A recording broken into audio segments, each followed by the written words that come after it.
After all, that small dragon bead contains the life force of an entire magic dragon, which for Xiaoxia is like a supreme tonic, strengthening her bloodline source. In this situation, it is only natural for her size to increase. Upon hearing Zuan's explanation, Zhang Xiaoyu suddenly came up with an idea, eagerly saying, "Master, if we could capture a few more magic dragons, wouldn't the effect be even better?" Zhu and laughed. "What? Are you planning to eliminate the entire magic dragon race?" Zhang Xiaoyu blushed and stammered, I just thought about it ... Actually, your idea is not unreasonable," Zuan suddenly said. Zhang Xiaoyu looked up in surprise at Zuan. Zuan smiled. "To be honest, I did consider it at one point, but these magic dragons are not prey to be slaughtered at will, and the Dark Sea is too vast. It would be impossible to search all the territories alone, so if we act recklessly, we will surely alert them. No. I see now." Zhang Xiaoyu had a solemn expression on her round face, nodded seriously, but then looked confused and said, "But master, shouldn't it be called Startle the Dragon instead of Startle the Grass?" Zuan couldn't help but chuckle at her words, patting her head. You are really a funny one." Zhang Xiaoyu giggled. Then Zuan murmured softly, "Although we spared these magic dragons this time for various reasons, there may still be opportunities." "What opportunities?" Zhang Xiaoyu's spirits lifted. "Oh, nothing. It's just my guess." Zuan smiled, but a thought flashed through his mind. If these longhorned creatures didn't watch their step, it was indeed possible to round them all up in one go. Next, a big pot was set up on the open space of the magic treasure house. Despite its dark appearance, it was a treasure that Zuan had acquired from the Lord of Lamentation. Not only could it produce fire on its own and cook anything, it also enhanced the efficacy of ingredients without altering their original flavors. Just for these reasons, the big pot could be considered a magical artifact. Zuan personally took out the dragon liver from the magic dragon. As for the other parts, because their life force had been completely absorbed by the dragon bead, they had already lost their freshness. Zuan simply threw them all into the sea. It is worth mentioning that since obtaining the divine talisman in the Sea of Divine Punishment, the magic treasure house has been continuously evolving. Therefore, the current magic treasure house covers an area of tens of thousands of square kilometers with various terrains, such as mountains, basins, plateaus, and lakes. In the sea, there were also the marine behemoths that were obtained together in the Sea of Divine Punishment. These marine behemoths had thrived in this world, and in just a few years, their strength had significantly improved. After Zhu untossed the magic dragon's body into the ocean, these marine behemoths became excited. Although the life force of the magic dragon's body had dissipated, it was still of dragon lineage, and for marine creatures, this temptation was simply irresistible. So, after a frenzy of competition, the magic dragon's body became the food in the belly of these marine behemoths. Then, these well-fed marine behemoths circled respectfully around Zuan before sinking to the seabed to digest their meal. Zuan smiled slightly and suddenly began to anticipate what this world would become if the magic treasure house continued to evolve in this way. Could it eventually become a self-contained world? With these thoughts in mind, Zuan returned to the magic treasure house. By now, the two little maidens had finished their day's work and were surrounding the massive dragon liver on the table, chatting animatedly. "Wow, sister, what is this?" Nyan asked eagerly, her eyes shining. "It seems to be the liver of some creature, but which creature would have such a large liver?" Xiang examined it for a while with her hands on her back and spoke, puzzled. "Liver. Is it like pig liver? Can we eat it? Is it delicious?" Nyan, the food enthusiast, fired off a series of questions. Just as Zuan appeared, he couldn't help but chuckle. "Of course, we can eat it, and it will be very delicious. Oh, it's Daddy." The two little maidens ran over as soon as they saw Zuan. Zuan lifted them up, one in each arm, and then said with a smile, "This is dragon liver. Daddy will cook it for you later, okay?" "Wow, dragon liver. But Dad, when we were on Earth before, the dragon liver we had wasn't this big, right?" Despite Nyan's forgetfulness in other matters, she never forgot what she had eaten. Zhu laughed. "Yes, but the dragon there was too skinny and had a low cultivation level, so naturally, it wasn't as rich and tasty as this magic dragon's liver. When Zuan was on Earth before, he had cooked many times, but those were all made with ordinary ingredients. No matter how good his cooking skills were, the taste still lacked a lot. But this time was different. This dragon liver is considered a good thing even among the heavens. In addition, Zuin previously looted all of Lihin Tianshun's inventory, among which there were actually top ingredients for cooking. With both combined, the dragon liver cooked by Zuin this time already exceeded half of the previous level. What does this level mean? It means that before unfinished cooking, the aroma had already spread throughout the entire Fubao Tower. And on the open ground, a group of people crouched. Not only the two little girls, Enyan, Haiying, and Zhang Xiaoyu also came over, then anxiously looked at the steaming stove. After a while, Enyan couldn't help but swallow saliva and said with shining eyes, "Husband, when will this be ready?" "Very soon." "Why, in a hurry, Zhu?" Asked with a smile. "A little. The key is that the aroma is so fragrant," Enyan exclaimed, and it seemed like she was about to drool. "Ha ha. I used to wonder why I'm not greedy, but I have a foodie daughter like you. Now it seems the reason is you," Zuin said with a smile, pinching Enyan's nose lightly. Enyan whimpered. Haiying on the side felt awkward and turned his head slightly, coughed softly. "Ahem, pay attention. Think about the kids are here." Enyan's face turned red and quickly glanced at the two daughters. But these two little girls were squatting next to each other, watching the stove with a devout look, not noticing what was happening around them. Enyan sighed in relief, then gave Zhu a fierce look. Zuin chuckled, then turned to look at the stove, nodded. "All right. It's almost time. Let's eat." The two little girls leapt up from the ground at the words, especially Nine, who was ecstatic. "My goodness, I can finally eat. No one should snatch food with me. Let me do this." At that moment, a chubby koi suddenly surpassed Nine at a very fast speed and rushed straight into the steaming pot. The whole place fell silent in an instant. Zuin couldn't help but raise his eyebrows slightly. "Husband, this koi want." Enyan was about to say something. But in the pot, the koi floated up contentedly, only its belly became round, then it burped very satisfied, obviously full. Everyone relaxed at this. Only Nine, filled with resentment, yelled, "You big fat fish, you stole my food again." At the lively meal at Fubao Tower. Inside the flying boat, Zia chested outside Zuan's cabin, waiting silently. She had been waiting for a long time. In fact, after returning from the banquet, she came to Zuan's cabin in residence, wanting to see Zuan. "Miss, it seems this gentleman may have fallen asleep, and it will be a while before he comes out. Would you like me to wait here and you can go rest for a while?" The middle-aged man whispered.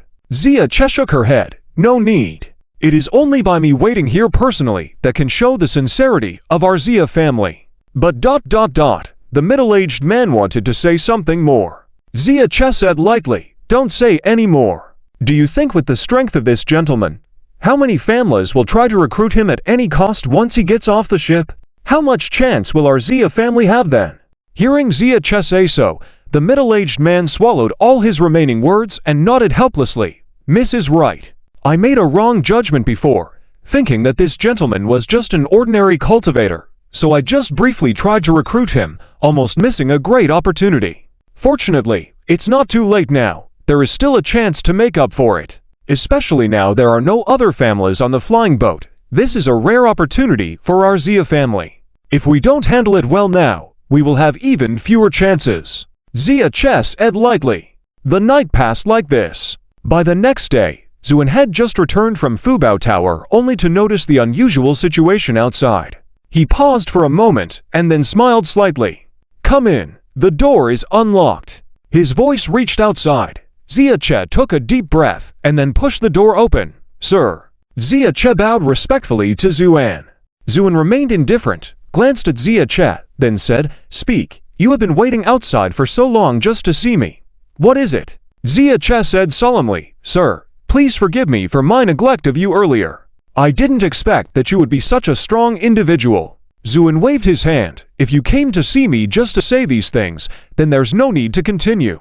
Zia fell silent for a moment, then raised her head and said seriously, "Sir, I have only one thing to ask of you, and that is to become a guest of our Zia family. Zuin raised his eyebrows slightly. "I think I made myself clear to you earlier. I have no interest in these families or factions. So I'm sorry." With that, Zuin lowered his head to start leisurely making tea, indicating the visitor to leave was clear. Zia stood stunned in place, with a complex look in her eyes, but then she took a deep breath and said, "Sir, I know you are not interested in this, but our Zia family can offer you rewards." "Rewards? Haha, and what do you think?" Before Zuin could finish his sentence, Zia interrupted, "What if this reward is entry into the Lost Paradise?" The atmosphere in the room suddenly became tense. Zuin raised his eyes abruptly, squinted slightly, quietly gazing at the pale-faced, but terrifying girl in front of him. After a long time, Zuin lowered his eyes and said calmly, "How do you know I want to enter the Lost Paradise?" Hearing this, Zia secretly breathed a sigh of relief. In fact, she had been contemplating this guess for a long time. Fortunately, she made the right bet. Xiaoqi fell silent for a moment upon hearing this, then softly said, "My lord, I suppose you are not yet aware of the rules of the Dark Lost Paradise nowadays." "Rules? What rules, Azu?" An asked with interest.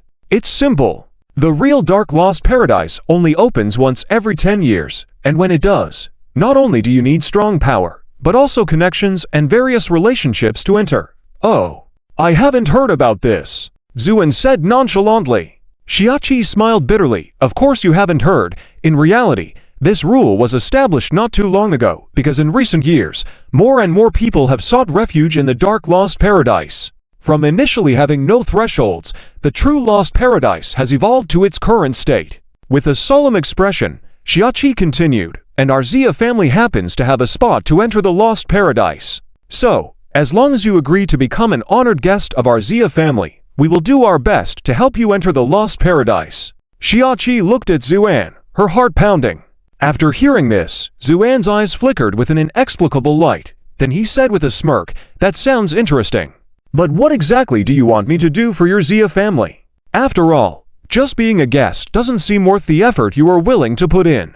Upon hearing Zuan's words, Xiaoqi fell silent for a while. Finally, she smiled bitterly, "My lord, since you have asked, let me tell you the truth. Our Zia family situation is extremely difficult." Through Xiaoqi's difficult narrative, Zuin finally understood the situation.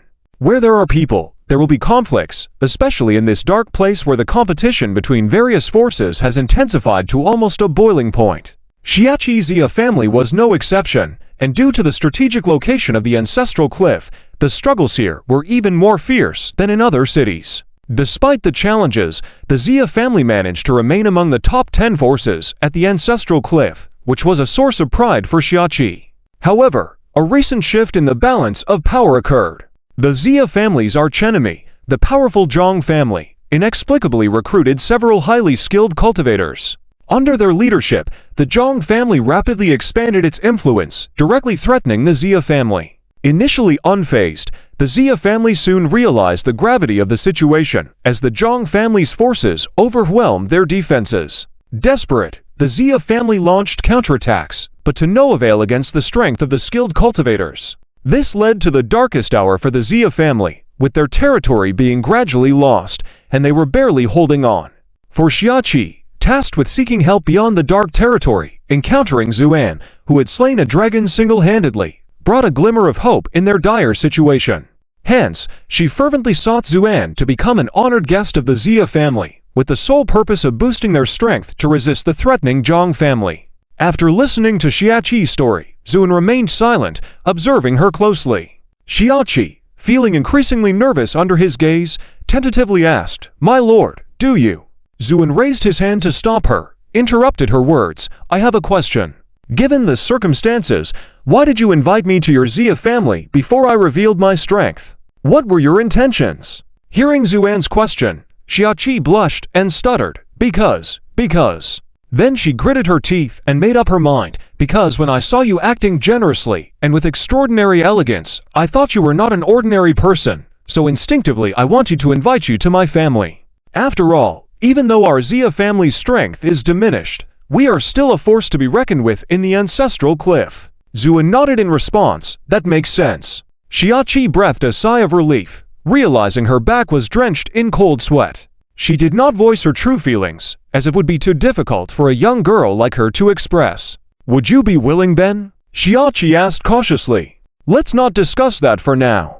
Honestly, I am curious about what kind of cultivators could push your Xia family into such a state before revealing my abilities, Zuin asked with interest. Xiaqi's expression changed, and after a long while, she struggled to say, I don't know how to describe them to you, but these cultivators are unlike any others, because… Xiaqi's eyes showed hesitation and fear, because the power they demonstrated was simply terrifying. They didn't even resort to fancy techniques, just relying on their physical strength to oppress everyone in our Xia family. Oh, Zhu unraised an eyebrow. Physical strength. Xiaqi took a deep breath. Yes, I saw it with my own eyes. A quasi-Daluo level expert couldn't even withstand a single move from them and was severely injured, almost dying on the spot. And this single move was merely a punch. After speaking, Xiaqi stole a glance at Zuan, unsure if she had made the right choice to reveal such shocking information. Normally, one would avoid discussing such topics. However, Xiaqi decided to disclose all the details in the end. After a long period of time, she seemed to understand something and couldn't help but stand up, saying with great sadness, I'm sorry for disturbing you. With that, she turned to leave. Just then, a calm voice sounded from behind her. You said earlier that the Lost Paradise will only open once every 10 years, so how much time is left until its next opening? Hearing this question, Xia Che stiffened, then turned around, trembling as she said, very soon. In fact, it will be open in a month. That's why there are so many people coming and going to this dark territory recently. Zuan nodded slightly, then a faint smile appeared on his lips. Very well, in that case, I'll go with you to see this excitement. Xia Che was stunned, and it wasn't until a long time later that she trembled all over, regained her composure, and exclaimed in astonishment, You agreed, Azu? Nodded, saying very casually, yes. I have nothing else to do anyway. It's good to find something to do. And if my guess is correct, these few cultivators seem to be of great help to me. The last sentence was very soft, and Xia Che did not hear it. In fact, at that moment, she had already been overwhelmed with joy and excitement, completely ignoring the people around her, just nodding vigorously. Thank you very much for your help. Our Xia family will surely not forget your kindness and will definitely repay you in the future. Zuin waved his hand. It's too early to talk about that now. We'll see when the time comes. Yes, please forgive me for being too excited. Oh right, sir, it's getting late. Please rest first. I'll leave first. Xia Che was so excited that she didn't know what to say, and even her departing figure became joyful. For her, being able to bring Zuan as a strong support meant that this trip was not in vain. Zuan glanced at her departing figure, then smiled slightly. For him, it was not because of the opportunity to enter the Lost Paradise as promised by Xia Che that he helped. In fact, if he wanted to, he could directly break into the Lost Paradise now. But first, he didn't want to reveal his goal too early, and second, Zuin had a strong interest in the few cultivators mentioned by Xia Che. After all, to be able to suppress the Xia family with physical strength alone was a rare existence even among the various realms. Especially being able to severely injure a quasi-Daluo level expert with just one punch was even more intriguing. Because even a child in the various realms knows that physical cultivation is the most difficult among the several major cultivation systems. In fact, after reaching a certain point, almost all physical cultivators will switch to other systems. Those who can persist till the end without any impurities are indeed rare. Except for the madman from the past and the sect he established, it seems that no one else is so stubborn. A touch of nostalgia appeared in Zuan's eyes as he remembered an old friend. But the problem was that this guy and his sect were far outside billions of light years away. And his sect was just as proud as he was. So there was no way he would sell himself out for a small family. Therefore, the identities of these few cultivators were worth pondering. At least in the various realms, there was still a special group that solely relied on physical cultivation. Thinking of this, Zuin couldn't help but smile silently. At the same time, back in her own cabin, Xia Che immediately instructed the middle-aged man, immediately send a message to the family. Tell them that I have invited a master and will be returning to Wanmo Cliff soon. Let them prepare for my arrival and not delay. Yes. The middle-aged man also felt encouraged and immediately went down to make arrangements. Xia Che sat on her bed, carefully recalling the whole incident, suddenly remembering Zuan's question. Why did you invite me to your family before I revealed my strength? This thought crossed her mind, and Xia Qi's face reddened visibly to the roots of her ears. Yes. Why did I invite him back then? Wasn't it to quickly hand myself over so that even if the Xia family collapsed, I wouldn't have to become a plaything for that wastrel from the Zhang family? At this thought, numerous inexplicable images flashed through Xia Qi's mind, and this time, not only her face, but her whole body's skin had a faint blush. And even after the steward returned, it didn't fade away. Naturally, this startled the steward, but he didn't dare to ask, just said in a deep voice, "Miss, the message has been sent, but the family has not replied yet." I know. Just inform them, and whether they reply or not, it doesn't matter. Saying this, a glint of coldness appeared in Xia Qi's eyes. The middle-aged steward hesitated, then sighed softly, "Miss, the young master. Don't mention him in front of me." Xia Che suddenly shouted sternly, "I beg your pardon, miss." The middle-aged steward quickly lowered his head. Xia Qi's expression turned somewhat unpleasant. "You may leave, yes." The middle-aged steward bowed and left. Xia Qi's face was filled with an unpleasant expression as she whispered softly, "Cousin. Hey, wanting to sell his own sister and thinking of surrendering. You are indeed my good cousin. But you want to surrender, I don't want to. And right now, I guess you guys are already quarreling like crazy, right?" With that, a hint of ruthlessness appeared in Xia Qi's eyes. Just as Xia Che had anticipated. When the news of her recruiting a top expert and soon returning reached the Xia family, it immediately caused a stir. And at the headquarters of the Xia family, a fierce argument ensued. Xia Yi sneered and said, "Look at what my dear cousin has sent back. Tisk tsk, unexpectedly encountering a top expert on the way, and this top expert will become a guest of our Xia family. What? Does my cousin think that top experts are cabbages in the ground that can be picked up anywhere?" His words were met with a chorus of approval. But none of the elders said anything, including Xia Qi's father, the current head of the Xia family, Xia Zheng. He remained silent, gazing at the message in his hand, a shimmer of light flickering in his eyes, his thoughts unknown. But as he didn't speak, Xia Yi didn't stop. He turned around and deeply bowed to Xia Zheng. "Uncle, I think we can't delay this any longer. I've said before that, in the face of the overwhelming strength of the Zhang family, any struggle is futile. It's better to surrender now that they have offered decent terms." Surrender. Xia Zheng furrowed his brow slightly. It's not that simple to say. After all, Kair has been practicing since childhood, so she should still have some insight. The elder hesitated and said. Xia Yi sneered, "Elder, I admit what you're saying makes sense. My cousin does have some insight. However, dealing with those few cultivators from the Zhang family is not something ordinary experts can handle." Xia Yi's words left the elder speechless because he was right. During this period, the Xia family had invited many experts, but none were a match for those few cultivators from the Zhang family. So I think it's highly likely that Cousin Che has been misled by some ordinary experts. This is no help to the issue we face now. The Zhang family has given us a deadline, and wasting precious time on futile hopes is not as good as admitting defeat now.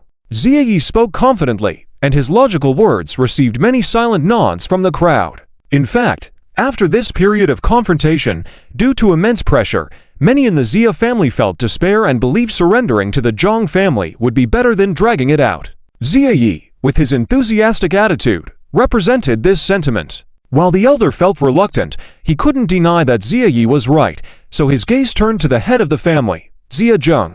The room fell silent as everyone waited to see what decision the family head would make. Xia Zheng had been silent, reading a letter in his hand. After a long time, he slowly closed the letter and said indifferently, "Let's wait for Kair to return before making any decisions. As for surrendering, it's too early for that." With these words, a slight commotion stirred in the crowd. Xia Yi's expression changed, but he just bowed and said, "Uncle." Xia Zheng raised a hand to stop him. "That's it, the meeting is adjourned." With that, regardless of how the others felt, Xia Zheng stood up and left on his own. With his departure, the remaining elders exchanged looks and ultimately shook their heads in resignation before leaving as well. Soon, most of the people in the room had left, leaving only Xia Yi and his staunch supporters. "Brother Yi, it seems the family head still holds out hope for Xia Che and isn't ready to surrender now. What should be our next step?" Someone asked anxiously. "Yes. Young Master Zhang said if we could persuade the Xia family to surrender now, there would be rich rewards." With the sudden changes, How are we going to explain to young Master Zhang? Another man said with frustration. As soon as he finished speaking, Ziyi slapped him away several feet, and when the man landed, his face was almost pulverized. Fool, can you say such things casually? Even though everyone here is on our side. What if word gets out? How would we handle it? Ziyi scolded angrily with a stern face. Yes, yes. Brother Yi, I know I was wrong. The man kept nodding and apologizing profusely. With his anger still lingering, Ziyi paced in the room. As the man said, to gain greater benefits, Ziyi had long ago allied with the Zhang family and became the spearhead for Zhang Yinshi, the young master of the Zhang family. So, he was striving to make the Xia family surrender early to impress his new master. He was close to succeeding when Xia Che unexpectedly disrupted things, causing everything to fall apart. This failure ignited rage in Xia Yi. Xia Che, you little wretch ruined my plans. I should have just captured and sent you to the Zhang family earlier. After all, young Master Zhang has quite an interest in you. Xia Yi stopped abruptly, muttering softly, his face contorted in hatred. Others dared not speak and stood silently, avoiding eye contact. They knew Xia Yi's temper. He was meticulous and vengeful, so no one who offended him had a good ending. Curse and insults wouldn't solve anything, and after muttering to himself several times, Xia Yi's expression gradually calmed, a cold smile creeping onto his lips. Xia Che, you said you found an outstanding expert? Fine, I want to see how capable this expert you found really is. His voice dripping with malice, Xia Yi ordered, spread the word to closely monitor the movements at the dock. Notify me immediately when Xia Che returns. Yes. Someone acknowledged and left. The man Xia Yi previously slapped away approached once again, asking obsequiously, Brother Yi, are we going to show Xia Che and the others our authority? Xia Yi glanced at him. Not bad, you seem quite sharp. The man quickly smiled and said, how could I compare to you, Brother Yi? Before he finished, there was another sharp slap sound as he was once again sent flying several feet away, this time his other cheek taking the blow. Xia Yi watched as the man's face swelled into a bruised mess, coldly saying, since you realize you can't match me, why say such irrelevant things? Do you think you're clever? Yes, yes. The man scrambled to apologize. HMPH. Xia Yi raised an eyebrow. The man was almost in tears. He didn't expect his flattery to backfire so badly. He shook his head quickly. No, my intention was. How could I dare to compare my intelligence to yours? HMPH. That's more like it. Xia Yi huffed. Remember, no matter what I say, no one should speak out of turn. Understood? Understood. The group chorused. Satisfied, Xia Yi nodded and left. The tumult within the Xia family remained unknown to the outside world. As the opening of the Lost Paradise drew near, the entire unfounded cliff, and even the city on the edge of darkness, began to seethe with hidden currents. Various factions schemed and plotted, each hoping their own people would enter the Lost Paradise smoothly. After all, that place was the core of the entire Dark Realm and a vital battleground for all factions. As a first-class passenger, and also having single-handedly slayed a demon dragon, saving the lives of everyone on board, Zuin was treated with the utmost respect. The captain and other crew members personally saw Zuin off the flying ship, expressing thanks repeatedly before leaving. As for the other passengers, they also expressed their gratitude towards Zuan. However, a very awkward situation arose next. Xia Che stood with a grim face on the square in front of the pier, her eyes seemingly ready to shoot fire. She had informed her family in advance that she would be returning with a top expert and had specifically instructed for a grand reception. But now, on the pier square of Wumong Cliff, not only was there no reception, but Xia's family members were nowhere to be seen. This naturally angered Xia Che. Zuan, on the other hand, remained indifferent, not bothered at all. Although he didn't mind, Xia Che couldn't help but mind. Taking a deep breath, with a face full of apology, she said to Zuan, Sir, it seems there was a small communication problem between me and my family, leading to this situation. But rest assured, I will give you a reasonable explanation. Zuan simply smiled at her words. At that moment, the equally furious steward finally contacted Xia's family members, and after waiting for a while, a small flying carriage finally arrived. However, there was only a regular servant of Xia's family on the carriage, with no one else accompanying. This made Ziaqi's expression even more unpleasant, but she forced herself to endure it, smiling apologetically at Zuan. "Sir, I have to inconvenience you for now, Zhu," and nodded, "All right." They then boarded the flying carriage and ascended into the air, flying towards Zia's family headquarters. Previously, Zia's family was considered a prominent power in Wumong Cliff, occupying a territory equivalent to almost half a city. However, during their confrontation with the Zhang family, Zia's family had been suppressed and had lost significant territory, even losing their former headquarters. Now, they could only shrink into a corner, barely holding on without collapsing completely. Yet, even in such circumstances, Zia's family headquarters remained magnificent and imposing. But today was different. Not far from the entrance, a group of people were gathered, whispering among themselves. "Are they here? They should be arriving soon." It only takes the time for an incense stick to travel from the pier to here via a flying carriage. The young master said to be prepared to give this unexpected high-level expert an unforgettable lesson. "Rest assured, we won't disappoint the young master." At that moment, someone suddenly whispered, "Here they come. Get ready." The group became alert and looked up towards the sky. Indeed, a flying carriage was approaching from the horizon, and in a moment, it arrived overhead and landed slowly. The group exchanged glances and then approached the carriage. Zia Che was the first to notice something amiss, especially when she saw the approaching individuals. She was surprised at first, then her face turned angry. She whispered to the middle-aged steward, "Go and see what these people want." "Yes." The steward immediately got off the carriage and sternly asked the group of people, "What do you want?" These people recognized the steward as Ziaqi's close aide, but being under Zia Yi, they were not afraid. Therefore, upon hearing the steward's question, the leader of the group smirked. "Sir Steward, we heard that the miss is returning from a long journey, so we came to greet her." The steward naturally didn't believe these words, so he sneered, "Who do you think you are? Do you think you're qualified to welcome the miss back? Go back now." The words were harsh, and the expressions of the lead individuals changed. Then the person who spoke earlier insidiously said, "Sir Steward, there's no need to speak so rudely. We represent the young master." "That's right. We are here on the orders of the young master." These people were starting to make a commotion. At that moment, Zia Che stepped down from the carriage and coldly said, "Representing Zia Yi to welcome me." "Ha, no need. Go back and tell Zia Yi, if he wants to welcome me, he should come himself." Sending a group of lackeys, what is this supposed to mean? Due to the current predicament facing the Zia family, internal conflicts had escalated. Previously, Zia Che and Zia Yi had internal disagreements, but at least maintained a fragile balance outwardly. Now, even this fragile balance was gone, so Zia Qi's words were particularly harsh. But these people dared not retort. Regardless, Zia Che was the young lady of the Zia family, and in terms of status, they were no match for her. Moreover, their target was not Zia Che.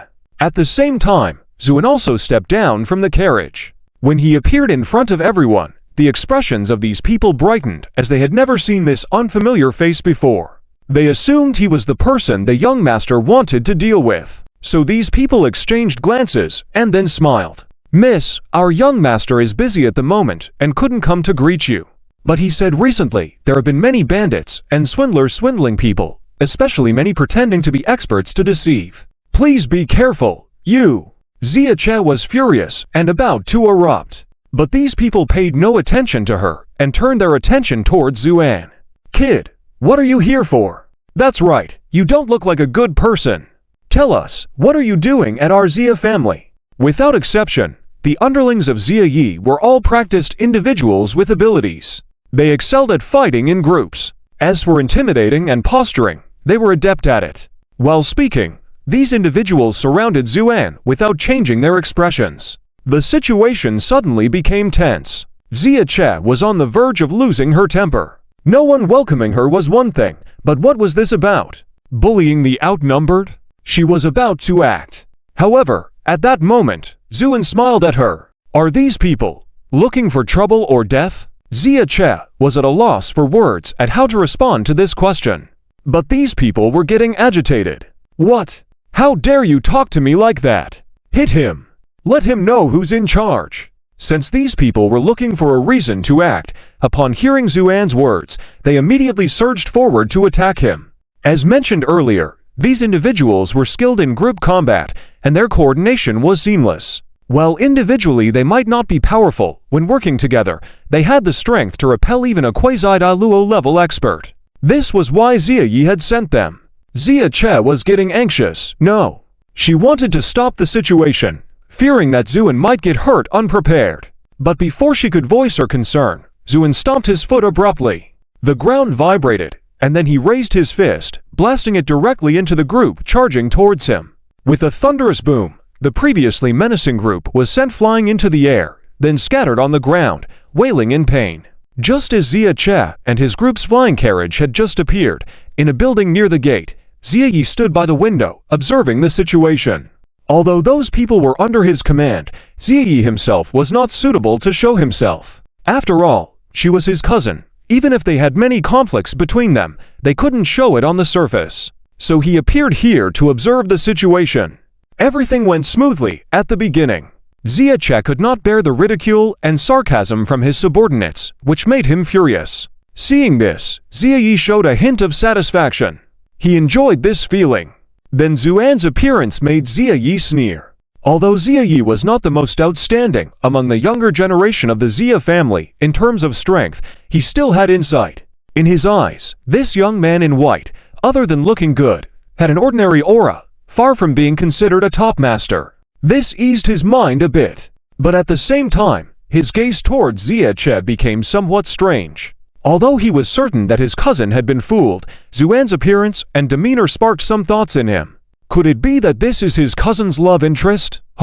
Definitely. She must have met a wild man outside and then found an excuse to bring him back. Thinking this, a look of anger couldn't help but appear on Xia Yi's face. What a shameless woman! She refused to date with Zhang Xiao before, but after going out once, she brought a man back. This is obviously intentional. With these thoughts in mind, Xia Yi became somewhat unable to contain himself and was about to go out to question them. However, it was at that moment that Zuan's punch sent all his subordinates flying, which shocked Xia Yi. He had already walked to the gate, ready to step outside, but upon seeing this scene, he froze in place. What? A single punch sent all of his subordinates flying into the sky. How was this possible? Xia Yi's eyes widened in disbelief. The people lying on the ground, moaning in pain, nearly all had broken bones and were covered in blood, looking extremely miserable. At this point, not only Xia Yi was stunned, even Xia Che was dumbfounded, just staring blankly at Zuan. After Zhu unfinished all of this, he seemed to treat it as a trivial matter, casually lowering his fist and giving a faint smile to Xia Che. Should I kill these people? Although the meaning behind this question was murderous, his tone was extremely calm, instantly silencing the entire scene. The people who were groaning in pain just covered their mouths immediately, afraid of making any noise that might provoke this sudden god of death. They all looked at Xia Che with pleading eyes. Xia Che was still in a daze, but the remnants of her rationality made her eventually shake her head. Let them go, Zhu. Un remained expressionless, simply nodding slightly. All right. He then lowered his head towards the group and said softly, I'll give you 3 breaths time. If anyone is still lying here after 3 breaths, then face the consequences.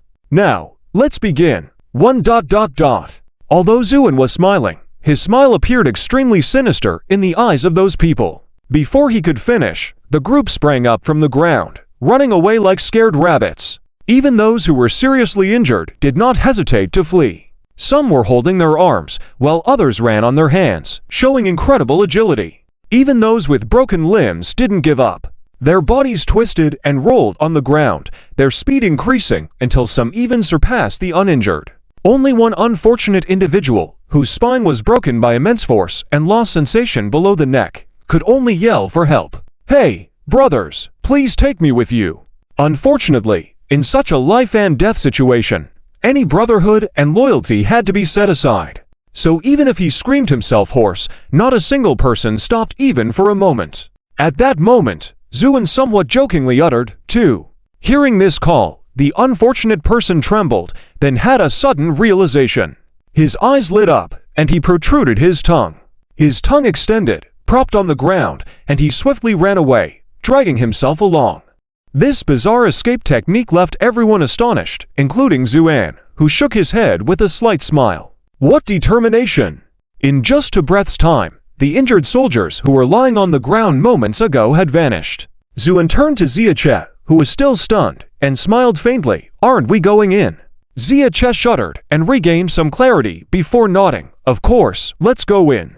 She then turned to the middle-aged steward and ordered sternly, open the main door. Yes. The steward immediately complied, pushing open the tightly closed door. Ziache took a deep breath, suppressing her excitement, and respectfully said, Master, let's go. With that, she led the way, guiding Zuan into the mansion. The guards who were responsible for watching the gate were completely startled by the previous scene, cowering in a corner, too frightened to utter a word. Zuan smiled slightly and then walked forward. But as he crossed the threshold of the main gate, he turned slightly to look at the building, not far away. Ziayi was standing in the shadow behind the door, and when he met Zuan's gaze, he trembled all over. That gaze was simply too terrifying. Calm yet full of hidden turmoil, like the sea before a storm, it exuded a suffocating power. But that gaze disappeared in an instant, followed by a slight grin on Zuan's face, revealing his two white tiger teeth, before he turned and left. Ziayi let out a sigh of relief, realizing that his back was soaked with cold sweat. The power in that gaze was incredibly strong. This made his expression darken significantly, staring at the departing figure of Zuan with an intense gaze. He never expected his cousin to find such a treasure. But where did this powerful individual come from, and why was he so young and formidable? As Zuan followed Ziache into the Zia family mansion, the events that had happened in front of the mansion were quickly spreading. In an instant, the entire Zia family was boiling with excitement. What? The young miss has returned safely, and she also brought back an outstanding expert? Yes, not only that, this young man even defeated Master Biao's subordinates before entering the door. Wow, in that case, our Zia family might actually have a chance to turn the tables under the pressure from the Zhang family, haha. I highly doubt that. It's just a few underlings being defeated.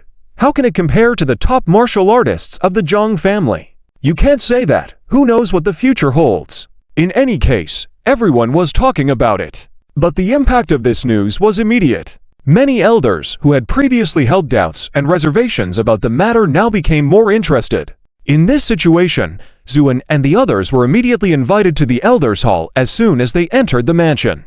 Soon, a formal invitation was handed to Zuan. Zuan glanced at it, his expression unchanged, showing no sign of surprise. Ziache, on the other hand, could not contain her excitement and whispered, Sir, this is an invitation from many elders of my Zia family for you to attend a welcoming banquet. Will you go? Of course, why wouldn't I go? Zuan smiled faintly. Ziache felt relieved. All right, I will go arrange it now. Saying this, Ziache hurriedly left. Zuan watched her leave, smiled slightly, and then looked thoughtfully towards a certain spot in the empty air. Old friend, I wonder how you've been all this time. Meanwhile, Ziayi was pacing back and forth in the room with a look of anger on his face. These bastards, they promised to stand by my side when they accepted my gifts, but now at the first sign of trouble, they immediately betray me and side with Ziache. This is outrageous. His subordinates dared not speak a word. When his anger subsided, someone cautiously asked, Brother Yi, what should we do next? Ziayi stopped in his tracks, sneered, and said, What should we do next? Obviously, we'll play it cool. Does this guy really think he can intimidate me with his little strength? It's truly ridiculous. I don't believe he can continue to be so arrogant in front of Zhang Xiao. He then ordered, Spread the word. I will also attend tonight's banquet. Yes. In the evening, the entire Zia family was brightly lit, and the banquet hall was bustling with activity. All the high-ranking members of the Zia family were present, eagerly anticipating the feast of the evening. Before Ziache and the others arrived, Ziayi had already led his group into the banquet hall. The atmosphere became somewhat awkward, and the crowd began to stir slightly. Ziayi remained silent and just greeted the family head Zia Zheng and many elders before standing to the side in silence. As every minute passed, the tension in the room grew. Finally, as the moon rose high in the sky, there was a commotion at the door of the banquet hall. Ziache led the way inside with her entourage. Many elders' faces changed slightly, and some even stood up in anticipation. Following Ziache, a white-clad young man took a step into the hall. As everyone's gaze fell on him, especially Xia Yi's, his eyes seemed about to shoot fire. Despite the attention, Zuin seemed oblivious, calmly walking into the hall. Xia Che then respectfully gestured to her father, the family head Xia Zheng. "Father, your child has fulfilled the mission and has returned." Xia Zheng's eyes glittered, nodding. "Well done, you've worked hard all the way here." Then, he turned his gaze to Zuan. "This must be the expert that Kyer mentioned. May I ask for your name and background?" The room fell silent as everyone waited for Zuan's response. Zuan smiled slightly and replied, "My name is Zuan. As for my background, I have none." There was an uproar in the room. Many people exchanged puzzled looks, never having heard of someone claiming to have no background. Xia Yi, feeling bolder at this moment, sneered, "What a joke. How can there be someone with no background in this world? I suspect he's hiding some shameful secret." Zhu unscanned Xia Yi with a glance, ignoring his sarcastic question, and smiled faintly. "There are no secrets, but if you insist on asking about my background, I can only say, I am my own background." The room erupted in murmurs. People looked at each other with doubts in their eyes. Xia Yi's expression changed, and a glint of delight appeared in his eyes as he eagerly spoke to Xia Zheng. "Uncle, this person's words are dodgy, clearly not a kind person. I believe we should not act recklessly. It's best to expel this person." Xia Zheng remained silent. But Xia Che exploded. "Xia Yi, what do you mean by that? Are you doubting my friend?" Xia Yi sneered. "Yes, I am doubting. What can you do about it?" Xia Qi's face turned cold, about to erupt. But at that moment, Zuin raised his hand, gesturing for Xia Che not to speak, then looked at Xia Yi with a half-smile. "Were the ones who blocked my way at the door your people?" Xia Yi's face changed slightly, but he forced himself to remain calm. "So what if they were Ozu?" Unshook his head. "Of course, it doesn't matter. I just wanted to laugh." "Laugh, yes," Zuin said seriously. "Your subordinates are just a bunch of useless fools. It's obvious what kind of person you are, Hugh." Xia Yi's face flushed with anger, but he quickly regained his composure and said coldly, "Zuan, you seem quite confident in yourself." Zuan shrugged. "You're mistaken. It's not just confidence, it's absolute confidence." "Ha ha, such arrogance." Xia Yi sneered a few times, then said, "Since you're so confident, dare to make a bet with me." "A bet? What kind of bet, Zhu?" An asked with interest. "It's simple. If you can defeat the martial artists of the Zhang family, I will kneel down and apologize to you. If not, vice versa.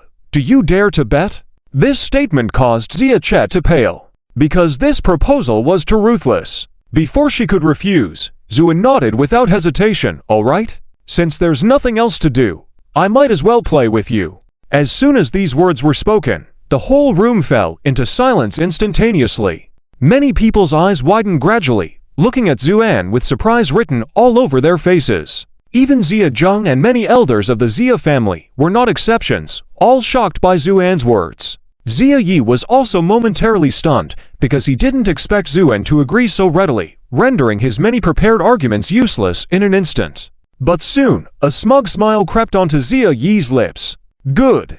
Quite decisive. Regardless of your strength, at least this level of courage is admirable." Though spoken politely, the smugness and sarcasm contained in his words were so strong that they were about to overflow.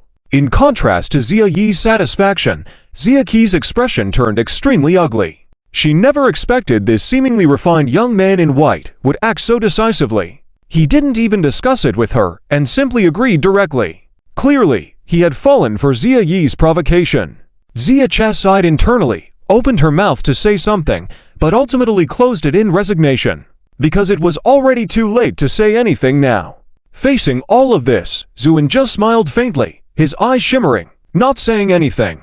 At that moment, Xia Yi stood up and bowed to Xia Zheng and the others, saying, "Uncle, elders, since everyone just heard what this friend said, there's no need for me to say more. I will leave first, and we can see how things turn out in a couple of days." With that, he turned to leave. But at that moment, Zuin suddenly said lightly, "Don't be in such a hurry to leave, huh?" Everyone was momentarily stunned by his words. What was he up to? Xia Yi's expression froze, but then he sneered. "What? Having second thoughts? Ha ha, it's too late for that. Second thoughts, Zhu. shook his head with a smile. No, you've got it wrong.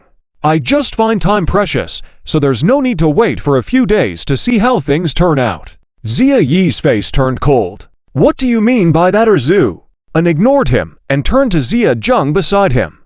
Master Xia, may I ask how far is the front line where your family meets the Zhang family from here? Even though they didn't understand Zuan's question, Xia Zheng subconsciously replied, about 2,000 miles. I see, Zhu. And nodded. That should be correct. Xia Yi couldn't hold back anymore and sternly asked, what are you playing at? Why suddenly ask how far we are from the front line? Zuan smiled faintly. Do you want to know? Xia Yi's expression darkened, and he snorted coldly. Don't rush, you'll find out soon. With that, Zuan turned to look out the window. The whole room fell silent as everyone's gaze followed his. But at that moment, the night sky outside was filled with bright stars and nothing unusual. Xia Yi waited for a while impatiently. Seeing everything remain normal, he sneered. Just deceiving us, pointless. With that, he turned to leave. However, at that moment, a red light suddenly appeared in the distance on the horizon. Following that, the red light flew towards Xia's house at a rapid speed and landed in the courtyard in front of the banquet hall. As the light dissipated after landing, people could finally see clearly what was inside. It wasn't a red light at all, but a cultivator covered in blood. Xia Zheng was shocked to see that it was Xia Feng, one of the major generals of the Xia family, who suddenly appeared. Though young, because of his strong abilities, he was responsible for guarding the front lines. Upon hearing Xia Zheng's question, Xia Feng opened his mouth, tears streaming down his face. He murmured, it's over, it's all over. Xia Zheng hurriedly asked, what's over? Xia Feng, explain clearly. Xia Feng sobbed, just now, Zhang's family suddenly launched a large-scale attack on the border. We fought desperately, but unfortunately, this time Zhang's family sent a total of 10 powerful cultivators. We were outnumbered and outmatched. The defense line collapsed instantly. These words sent a chill through everyone in the room.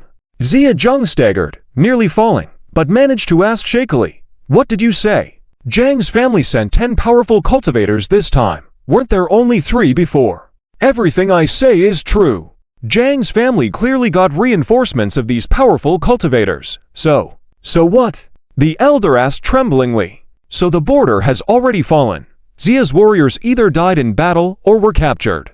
I fought to escape at the opportune moment and came to deliver this message. No one spoke. Every member of the Xia family stood there, pale-faced. The border had fallen, Zhang's family had sent 10 powerful cultivators, and they were leading a massive invasion.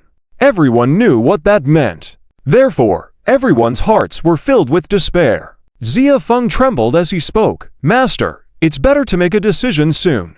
Zhang's powerful cultivators are too formidable for us to handle with our current strength. Xia Zheng remained silent for a moment, finally bowing his head slowly. Though full of reluctance, he had to admit that Xia Yi was right. It was already difficult to face 3 powerful cultivators before, let alone now with Zhang's family having 10. In the face of such a disparate power balance, all effort seemed futile. For the sake of the family's continuity, Xia Zheng had no choice but to swallow his pride and nod in silence. Shua. Upon hearing these words, all eyes instantly converged on Zuan. Even Xia Zheng abruptly raised his head, looking at Zuan with astonishment on his face. What did you say? Zuan smiled faintly, ignoring Xia Zheng, and turned to look at Xia Yi, saying lightly, you said that if I could defeat the cultivators of the Zhang family, you would kneel down and admit defeat. Do you still admit it now? Xia Yi stared blankly at Zuan, only regaining clarity after hearing Zuan's words, and then he smiled. Yes, he smiled arrogantly. Smiling, Xia Yi shook his head. TSK, all sorts of people these days. There are even those who actively seek death. With that, he looked at Xia Che and sneered. Cousin, did you find this guy who is a lunatic? Xia Che was also at a loss because she couldn't understand the meaning behind Zuan's words right now. Faced with Xia Yi's provocation, Zuan did not get angry, but instead smiled and asked again, do you admit it or not? Xia Yi immediately nodded, sarcastically saying, I admit, of course, I admit. And I can tell you now, if you can really defeat these cultivators, I will immediately leave the Xia family and never set foot in the Xia family again. But if you lose, heh. Ziyi chuckled and said, then you'll give up your cultivation and leave the unwarranted cliff by yourself. This bet was obviously several times more ruthless than before. At least many people were visibly alarmed. Nevertheless, Zuin seemed unperturbed, casually nodding, all right? I hope you will faithfully fulfill the agreement when the time comes. Heh, of course, no problem. Ziyi responded coldly. The whole scene fell into silence because of the exchange between the two. Zia Feng had just returned from the front lines and naturally didn't know what was going on, so he couldn't help but asked the elder. The elder sighed lightly and recounted the situation. Zia Feng was also stunned upon hearing it, but then shook his head and smiled bitterly. How is this possible? Even if this young man is really powerful, there are 10 powerful cultivators on the other side. Who wouldn't agree? I think this kid is just too young and arrogant. In any case, almost everyone was not optimistic about Zuan's current actions. Even Zia Che was no exception. She didn't expect things to turn out this way, so she approached, her face full of worrying, and whispered softly, Sir, you are too impulsive. What? You also think I can't do it, Zhu? And said with a smile. Zia Che hesitated for a moment, and then sighed softly, Of course, I believe in you, but now the strength of the Zhang family has increased several times. You alone, don't worry. I've been feeling a bit restless recently, and it wouldn't hurt to fight a few tough guys. Zuin said lightly. Zia Che was on the verge of tears. Fight tough guys. Wasn't this too arrogant? Just as she was about to say something more, Zuin suddenly waved his hand, then looked up at the sky and said casually, They're here. In fact, Zuin had just sensed with his divine consciousness that there was a fierce battle happening roughly 2,000 miles away. That's why he asked Zia Zheng how far the border front line was from here. However, this fact was overlooked by the crowd. They preferred to think it was just a coincidence and didn't believe that Zuin could perceive what was happening thousands of miles away. It wasn't that everyone's divine consciousness was subpar, but because in this place, due to the cover of the Dark Sea, everyone's divine consciousness was greatly affected. Even if one's strength was strong, they could usually only sense situations within 100 miles. But Zuin was different from ordinary cultivators. Having cultivated for 2 lifetimes, his Tao heart was strong, and his divine consciousness was extremely refined. Even in terms of the quality of divine consciousness, he could now be said to be the undisputed number 1 in the heavens. In this situation, where it was a foggy darkness for everyone else, it didn't faze Zuin at all. At this moment, in Zuan's divine consciousness, he sensed 10 radiant points rapidly approaching here. No need to ask. These should be the so-called 10 powerful cultivators from the Zhang family. Sure enough, as soon as Zhu An's voice fell, 10 rays of light suddenly appeared in the distant sky, and then these 10 rays of light rushed towards here like lightning without any concealment. In an instant, the 10 rays of light appeared above the Zia family, and a chilling coercion caused the earth to tremble 3 times. Everyone present was trembling, their hearts quaking. At the same time, with the dissipation of the light, 10 figures were gradually revealed inside. When these 10 people appeared in front of everyone, a low commotion swept through the crowd, because standing in the void were 10 bald, muscular men. These 10 men were sturdy, shirtless, revealing muscle contours that were knotted and full of strength. Moreover, the faces of these 10 men were similar, exuding a kind of sinister and violent aura. The key point was that on top of the shining bald heads of these 10 men was a black dragon tattoo. This dragon tattoo occupied more than half of their heads, with its body coiling around the skull several times, and the dragon's head perched on the cheek. The red eyes of the dragon were full of ferocious killing intent. The whole tattoo seemed so lifelike that it seemed like it could come alive at any moment. At a glance, it was downright chilling. Zia Feng trembled when he saw this, almost murmuring softly, These are the 10 powerful cultivators of the Zhang family. No one spoke. In fact, they couldn't even speak. This was because once these 10 bald, muscular men stood in the void, their violent aura enveloped the entire area. In such a situation, let alone speaking, some weaker individuals were already trembling and on the verge of collapse.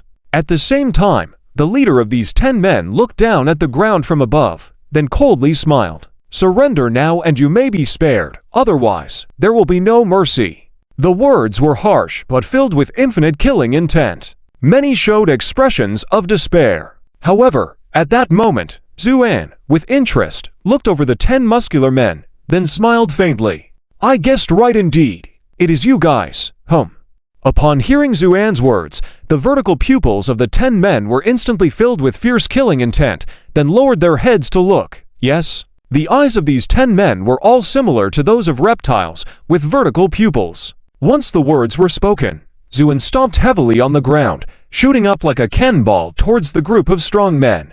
Where he passed, a powerful energy stirred up a storm, instantly dispersing the clouds in the sky. The imposing presence caused the strong men to slightly change their expressions, but they did not dodge. Instead, they flew straight towards Zuan. Both sides were at the peak of their speed, and in a blink of an eye, they collided head-on. Boom! A deafening sound swept through the air, causing some nearby individuals to spit out blood and retreat in fear. Even the space where the sound wave passed through revealed tiny cracks, unable to withstand the immense power. The force exceeded everyone's expectations, causing fear in all the spectators. Xia Yi was no exception, looking on with fear. Damn it! I didn't expect this guy to have some skills, but he should be dead now. Just then, amidst the turbulent airflow disturbed by the sound wave, Zuan's light laughter could be heard. There was excitement in his laughter. Not bad, tough as nails. With these words, the violent air currents instantly dissipated, revealing Zhu standing proudly opposite 10 solemn-bald strong men. The tension in the air reached its peak. Who are you? The leader of the strong men suddenly asked. Zhu shrugged. It doesn't matter who I am. What matters is, none of you will leave here today. The leader's expression changed, signaling to his men behind him. The strong men silently spread out and formed a strange formation in the air. As the formation took shape, their energies merged into one, intensifying their already fierce aura. Zuan, however, showed no fear. His eyes sparkled with interest as he said, "Interesting. Come at me with another punch." With those words, Zuan slowly raised his hand, clenched his fist, took a step forward, crossed the air in an instant, stood in front of the 10 strong men, and unleashed a mighty punch. It was a punch that defied description.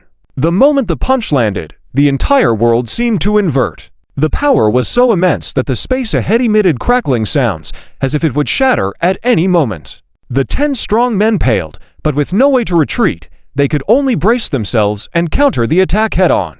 This time, there was no earth-shattering boom like before, not even a stirring of the wind. The whole world fell silent, as if time had paused. Then, thin cracks appeared at the point of collision, followed by a crisp sound as the space collapsed. Despite the space crumbling to pieces, the fierce force of the clash did not spare the 10 strong men.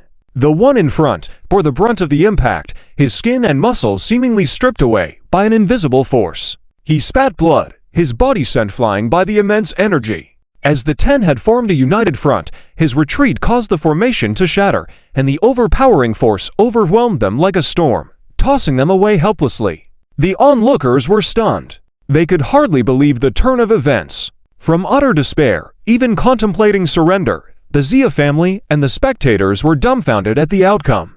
Only 2 punches were thrown, yet the boisterous 10 strong men were nearly obliterated. The shock was incomprehensible. Some had to pinch themselves to confirm reality, feeling the pain as a reminder of the truth. Meanwhile, Zuan stood casually in the void, watching as the 10 strong men were hurled far away. He shook his head gently. "Is this all the power you have? You disappoint me." As if in response, a dragon's roar sounded from the distant horizon. The 10 men, who had been completely defeated, suddenly roared in fury, their bodies disintegrating, while the black dragons tattooed on their heads shot out, grew in size, and transformed into 10 monstrous black dragons, each spanning the sky. The enormous dragon's eyes locked onto Zuan, and the airflow it exhaled whipped up a fierce wind across the land. Xia watched in shock, murmuring softly, "So that's it. No wonder the powerful cultivators of the Zhang family have such strong bodies. They've all transformed into dragon forms." He shivered and glanced at Zuan with a worried expression. Indeed, Zuan's display was profoundly shocking.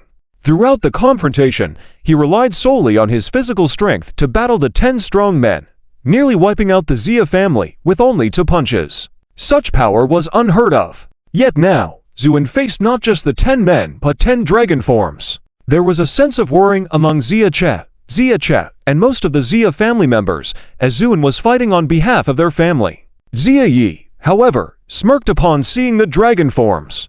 He had been momentarily petrified and had even considered admitting defeat. But now, it was truly over. After all, how could a person stand against 10 dragons?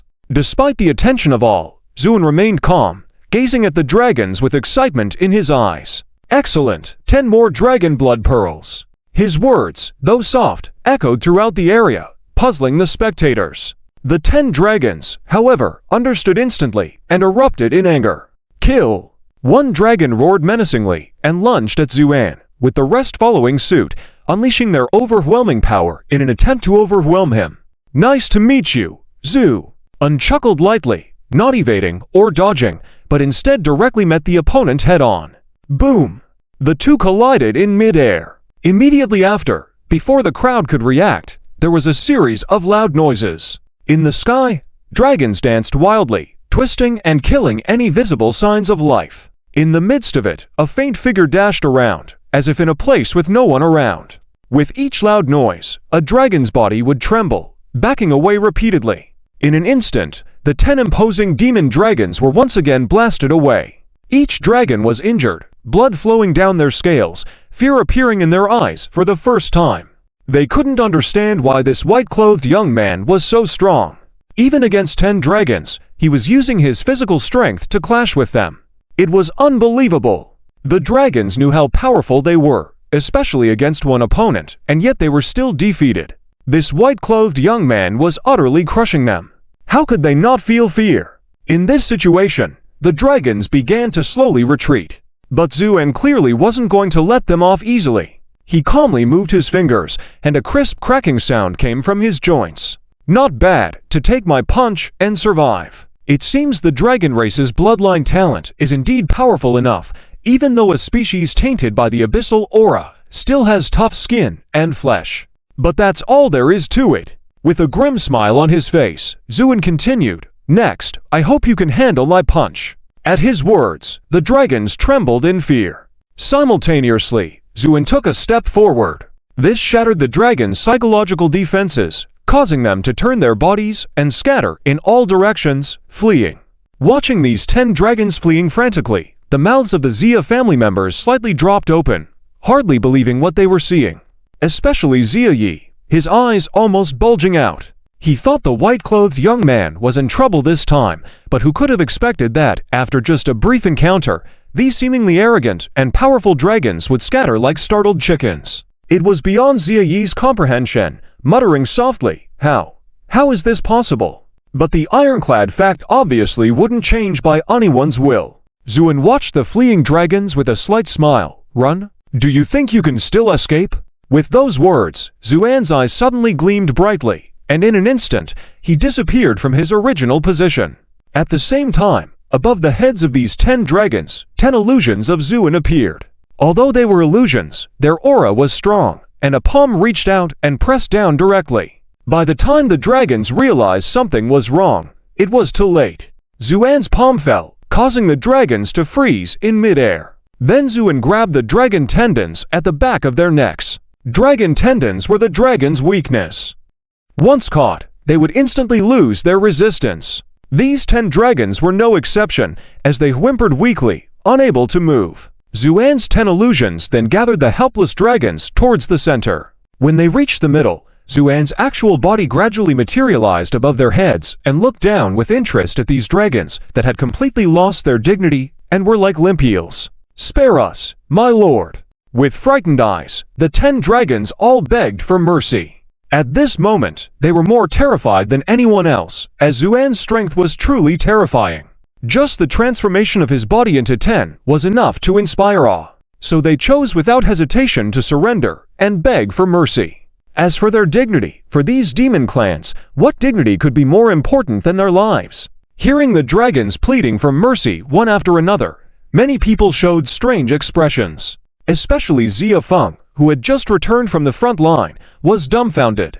During the battle on the front line, these 10 dragons had been very aloof, exuding an air of superiority in every gesture. However, within moments they began to plead for mercy, their words bordering on flattery, completely different from their previous aloof demeanor. This drastic change was something Xia Feng found difficult to accept. But Zuan was indifferent to it. He knew that this air of superiority was based on strength, especially for these demon clans. When their strength surpassed yours, they would act extremely proud.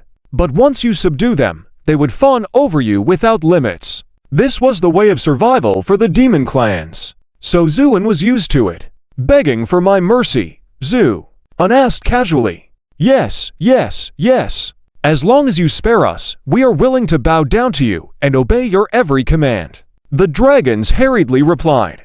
Well, if you don't want to talk, then don't. Zuan waved his hand. Hearing this, the dragons all sighed in relief and felt a weight lifted off their hearts. They were about to thank Zuan for his generosity when he suddenly looked at their slender, limp bodies with interest. But I have an idea. The dragon's heart skipped a beat, feeling an inexplicable chill. My lord, what? What idea? The lead dragon asked nervously. Zuan became even more excited. I think your current state is perfect for something, Zhu. And ignored all of this, his eyes shining brightly as he continued on. That's right, this length is just right for making silk threads, which means you 10 dragon demons can form a Chinese knot. Hehe, I truly am a genius. With that said, the excitement on Zuan's face was about to overflow as he nodded towards his 10 virtual images. These 10 virtual images immediately gathered the 10 dragon demons together and started their weaving journey. In no time, the dragon bodies were flying and howling in the sky. Just as Zuan mentioned, once they lost their resistance, the dragon demons' bodies became straight and elongated, just like black silk threads. In the blink of an eye, a huge Chinese knot appeared in the sky, and then Zuan's virtual images dispersed. The dragon heads of the 10 dragon demons were placed in different corners of the Chinese knot, their eyes full of infinite pain and humiliation. But Zuan simply smiled and nodded in satisfaction. Not bad. I must say, the way you look now really has a touch of performance art. The 10 dragon demons were at a loss for words. Performance art. They were still dragons, after all. How could they be woven into a Chinese knot and called performance art? This white-clad youth was truly a demon. Great ancestor dragon, please show your power and make this demon disappear. The 10 dragon demons prayed in silence. However, little did they know that if their ancestor dragon found out about Zuan's actions, it probably would have run away even faster than anyone else. Meanwhile, the whole place fell into dead silence. No one dared to speak, and everyone looked at the white-clad youth in the sky with infinite awe. Even the dragon demons had become prisoners under this white-clad youth's control, bound together to form a Chinese knot. With such ruthlessness, who dared not to show respect? Zuan then circled around the massive Chinese knot a few times, before raising his hand to write a seal in the air, imprinting it on the bodies of the dragon demons. Click, click, click. With a sudden sound, the dragon demons' bodies started shrinking rapidly, from towering figures to palm-sized in an instant, falling into Zuan's palm. If you looked closely, you would notice that when holding the Chinese knot, Zuan's own body lowered slightly. This seal only reduced their sizes, not their weight. Weighing the Chinese knot in his hand, Zuan smiled faintly, then looked down at the people below. As his gaze fell upon them, everyone bowed their heads in reverence, except for Shy-Eye. Finally awakening from his shock, Shy-Eye took a step back, but due to panic, he stumbled and fell to the ground, trembling as he looked at Zuan. Zuan smirked slightly. Truth be told, he couldn't be bothered with someone like Shy-Eye. However, since there was a wager before, Zuan naturally couldn't just let him off easily. Ju uncalmly said, Shy-Eye, the outcome is clear now, and you should fulfill your previous promise, right? Shy-Yi's face instantly turned unpleasant. But he wasn't a fool, he could sense the current situation. Immediately getting up from the ground, he knelt down, knocking his head on the floor 3 times before pleading for forgiveness. Zhu nodded, sure, but that was just one part of our bet. I recall you promising that if I won against these guys, you would leave the Xia family immediately and never set foot here again. With this statement, the crowd murmured. Shy-Yi's face darkened, trembling as he spoke. But, Zuan waved his hand, no need to beg for mercy. We agreed on the terms. However, hearing the however, a glimmer of hope appeared in Shy-Yi's eyes. He certainly did not want to be cast out by his family. Within the Ignorant Cliff and other dark cities, those expelled by their families usually met a tragic fate. Moreover, Shai had grown up in comfort within the Zia family, not possessing immense power, but still had a place. If he left the Zia family like this, wouldn't all his previous efforts be in vain? So, he looked at Zhu and hopefully, Ju-un said half-jokingly, if the majority of your kin plead for you, I might consider giving you a chance. But at least half of them must agree. This is your chance now. Upon hearing this, Shai's heart lit up with hope. Could he stay if more than half of his kin agreed? This condition didn't seem overly strict. Thinking so, Shai knocked his head several times and thanked Zuan. Thank me later. You have an incense sticks time starting now. With that, Zuan stood in the void, eagerly watching the unfolding events. Shai suppressed his excitement, turned around, and knelt down to face the rest of the Zia family members, pleading for their support. Everyone, as you heard, the Lord has given me a chance. I ask that you all also give me an opportunity. I thank you in advance, he said, knocking his head solemnly. To his surprise, there was no response at all, just an eerie silence in the room. This made his heart jump, and he anxiously looked at the others. Then, his heart sank as he noticed the strange looks on the faces of the Zia family members. No one spoke, they all silently stared at him. Shai's heart raced, and he nervously pleaded, I may have made many mistakes before, but now I understand. Please give me a chance. I beg all of you. Despite knocking his head on the ground again, the room remained quiet. Shai began frantically speaking good words, but to no avail. Many observed, shaking their heads silently. They blamed Shai's arrogance for leading to this outcome. No one uttered a word. Shai's heart chilled as he desperately looked at his friends, who avoided meeting his gaze, their heads bowed in fear. These friends had always relied on Shai's influence to assert themselves. Now, without it, they dared not speak up.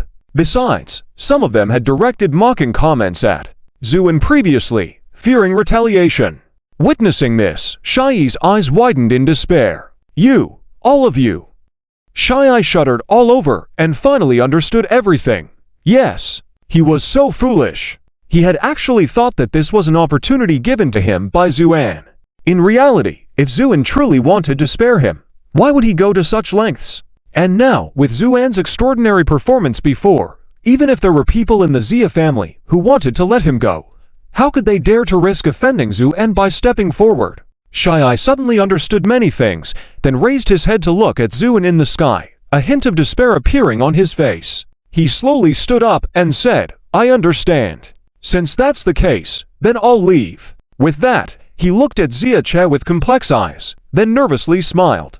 Cousin, you win, but I won't admit defeat because you were just lucky. Saying that, Shai turned and left without hesitation, eventually disappearing into the vast night. The whole place fell silent. At this moment, Zuan slowly descended to the ground, and Zia Zheng, the leader of the Zia family, hurried over with other high-ranking members of the family. Zia Zheng clasped his hands together. Thank you, sir, for defeating the demon dragon and saving my Zia family from crisis. Zuan smiled faintly. It was just a small effort, no need to be so polite. Besides, I have to thank your Zia family too. Thank the Zia family. Zia Zheng and several elders looked at each other, puzzled by Zuan's words. In fact, Zuan was in a good mood at this moment, and thanking the Zia family was not just empty words. Previously, on the flying boat, Zuan had killed a demon dragon and obtained a demon dragon blood bead, which had a slight effect on saving Zia, who was in a state between life and death. At that time, Zuan had wanted to capture more demon dragons, but due to the vast expanse of the Dark Sea and the significant restrictions on divine sense, with Zuan's current strength, although he wouldn't get lost once inside, it would still be difficult to find the demon dragon smoothly. Thus, he reluctantly gave up. But unexpectedly, he found a breakthrough in the Zia family. When he heard Zia Che mention it, he deduced that these so-called physical cultivators were likely transformed from demon dragons. As expected, he managed to capture 10 demon dragons at once. Zuan was naturally in high spirits. At this moment, Zia Feng suddenly knelt down and repeatedly kowtowed. Thank you, sir, for avenging the fallen Zia family members in battle. Then, with tears streaming down his face, he raised his head. But now many of my Zia family members have fallen into the hands of the Zhang family as captives. If this news reaches the Zhang family, they are likely to become more violent, and these people might be in grave danger. So I hope that you can once again lend a hand and save the captured Zia family members. Zia Feng cowed out again. Zia Zheng and others changed their expressions and bowed. Zia Feng is right. Please, sir, help save the captives. Facing their earnest pleas, Zuan remained calm and smiled lightly. Don't worry, even if you didn't ask, I would still have to go to the Zhang family, because since they have ties with the demon dragons, there must be some hidden secrets between them. Zia Zheng and Zia Feng and the others were overjoyed. Thank you, sir. We will never forget your kindness. Zuan waved his hand. Hehe, there's no need for kindness, it's just a small effort. Besides, I am still friends with Zia Che. Zia Che blushed immediately. In fact, she was still in a dazed state. So when she heard Zuan's words, she was at a loss. Zia Zheng and the others took on a solemn expression. Yes. At this moment, Zuan looked up at the moon hiding behind the misty clouds in the sky, and said lightly, "Dark night and strong wind, it's a good weather for action." With that, he smiled at the crowd. You wait here for news, I'll be back soon. With that, he soared into the night sky and disappeared into the distance, leaving the Zia family standing still, looking at each other. Did the sir just go on his own like that? An elder couldn't believe it. Yes, just like that. Zia Zheng smiled bitterly. The Zhang family is also a powerful force with many strong individuals. Can the sir really go alone? Someone murmured softly. Zia Feng looked at the sky with great respect and said solemnly, of course he can. Because in the eyes of a strong person like the sir, what we consider strong are just ants, no matter how many they are. They are still just ants. Due to Zuan's slaying of the 10 demon dragons, Zia Feng almost had a fanatical admiration for Zuan. In his eyes, Zuan was almost omnipotent. And rightly so. Just as the crowd was discussing in astonishment, Zia Zheng appeared next to his daughter Zia Che and whispered, Kyre, father. Zia Che turned her gaze from the sky and bowed her head. How did you come to know this, sir? Zia Che bit her lip, sighed lightly, and explained the whole situation carefully. Zia Zheng nodded in realization, then suddenly asked, what does this, sir, mean to you? Zia Che didn't understand at first, but when she did, her face turned bright red, and she shook her head with difficulty. I don't know. You don't know. Zia Zheng was surprised. He had thought that Zuan was helping them because of his daughter. No, I don't. Zia Qi's expression was somewhat dim, because I can feel that his gaze has never lingered on me for even a second. In fact, when I invited him to come to the Zia family, he didn't agree at all. It was only after hearing about some strange physical cultivators that he became interested and followed along. Zia Zheng fell silent at her words. Zia Che smiled bitterly. Father, I know what you're thinking, but I feel that for someone like him, we shouldn't hope for more. Zia Zheng nodded, gently patting his daughter's shoulder and sighing softly. Yes, I was greedy and delusional. While the Zia family was still discussing the matter, Zuan had crossed tens of thousands of miles based on the memories of these demon dragons, arriving outside an incredibly grand and luxurious estate. The night was as black as ink, but the estate was brightly lit. The layout of the mansion was different from usual buildings, divided into 8 corners with pavilions and towers arranged in a peculiar pattern. In the northwest corner of the mansion stood a tall building. At this moment, in a room on the top floor of the tall building, this is a woman who looks to be around 27 or 28 years old, with long purple hair cascading down to her waist, revealing a stunning and charming face. Her eyes glistened brightly, but within those vertical pupils, there was a hint of inexplicable wickedness and coldness. At the mention of the millennium-old fine wine that had spread from the paradise of self-indulgence, Zhang Yinchu was momentarily taken aback and then smiled, saying, Oh, could it be that even the 1,000-year-old fine wine from the paradise of self-indulgence doesn't suit the taste of the princess? The woman smiled strangely. It was very curious that when she smiled, the previous sensation of beauty disappeared in an instant, replaced by a sense of eeriness and bloodiness. Do you know what the most beautiful wine in the world is made of? What? It's made from souls. The woman became more excited as she continued, and it must be the souls of powerful cultivators. Souls? Zhang Yinchu was slightly startled. Exactly, souls. The woman nodded. In our dragon palace, there is a kind of fine wine. This kind of fine wine must first torture the captured cultivators to death before collecting their vengeful souls. Only then can the unique and exquisite wine be brewed. The woman licked her lips and reminisced, that is the true fine wine. Compared to that, your so-called fine wines are nothing but sugary water. If such a conversation were overheard by outsiders, it would undoubtedly send shivers down their spines. After all, solely for the sake of brewing wine, so many innocent cultivators had to be cruelly harmed, which was truly difficult to accept. However, Zhang Yinchu, upon hearing the woman's words, showed no fear, but rather a glint of interest in his eyes as he asked, "Oh, is it really that extraordinary?" "Of course. Once you have tasted that wine, you will naturally look down on all the wines in the world," the woman said indifferently. Zhang Yinchu became somewhat excited. If that's the case, can the batch of captives we took from the Xia family be used to brew this wine as well? Of course. That's great. Then this matter will trouble the princess, Zhang Yinchu said with a smile. In Zhang Yinchu's eyes, the lives of a few cultivators were insignificant, especially since they were captives from an opposing family, making them perfect for brewing wine. The conversation continued as they discussed brewing wine, but then Zhang Yinchu shifted the topic and asked gravely, "Princess, it's getting late. I wonder how your 10 subordinates are faring in battle right now."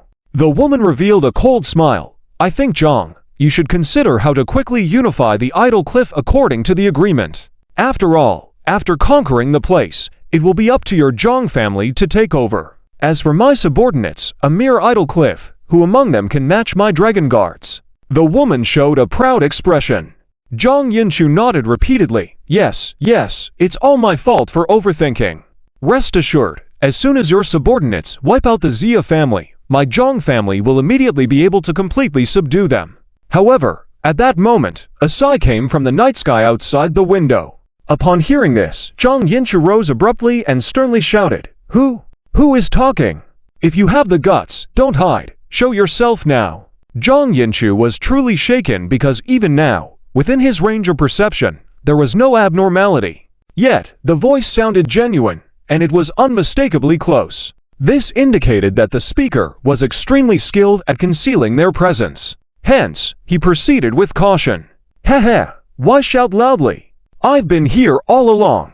Didn't you see me?" With these words, a young man in white clothes slowly emerged in the night sky outside the window. When the dragon princess saw this young man, she was stunned, as she had been sitting at the table the entire time without moving, her expression unchanged.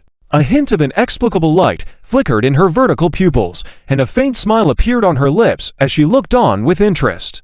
Zhang Yinchu's demeanor turned cold as he stared intently at the young man, who was only 100 yards away. He asked in a chilling tone, "Who are you? Why have you suddenly appeared here?" Zhang Yinchu, who had always been wary, was even more cautious when faced with this young man. Although he couldn't sense anything extraordinary about him, this heightened his vigilance. Many skilled individuals could remain undetected, making Zhang Yinchu wary. By buying them off with benefits, the risk could be reduced, which was extremely advantageous for him. The newcomer was naturally Zuan, who smiled slightly. "It doesn't matter who I am. As for why I'm here, it's naturally to kill you and then rescue the Xia family members you've captured." Zhang Yinchu's expression changed abruptly. "You're from the Xia family. How is that possible? I've never seen you before." "Of course you haven't seen me, because I just arrived in Idol Cliff today," Zuan said with a smile. Zhang Yinchu's expression gradually became solemn. "Does this mean you are a skilled individual hired by the Xia family?" Zuan pondered for a moment, then nodded. "You could say that." Zhang Yinchu's expression shifted, and then he took a deep breath, saying slowly, "Friend, if that's the case, then it's easy. Regardless of what conditions the Xia family has offered you, I can double that price. As long as you turn against them and join me. What do you think?" Realin Zuan asked, half smiling. "Of course." Zhang Yinchao nodded proudly. "Then, what if the Xia family's condition is your life? How would you compensate me twofold? Do you plan to die twice?" With these words, Zhang Yinchao's expression changed abruptly. Zuan's smile remained unchanged. "Originally, I didn't plan to kill you, but from what you just said, it's clear that keeping you alive is also a threat. So, farewell." As soon as he finished speaking, Zhang Yinchao felt a chilling sensation, causing him to retreat unconsciously. It must be noted that Zhang Yinchao's strength was not to be underestimated among the many descendants of the Zhang family. Especially at this moment, he keenly sensed the icy killing intent emanating from Zuan. In this heightened state of stress, almost instinctively, he began to retreat. At the same time, his eyes flashed and his spiritual awareness expanded, preparing to spread the news to alert others in the Zhang family mansion. It must be said that his reaction was indeed swift enough. If it were someone else, they might have managed to escape. However, in front of Zuan, the concept of speed lost all meaning.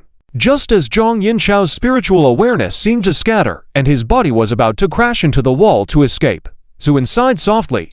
Why bother? Isn't it better to face death honestly? Must you struggle? With these words, Zhang Yinchao suddenly felt a chilling sensation at the back of his head. Just as he was about to escape, he felt as though the cold intent had severed the hairs on the back of his head, causing blood to flow.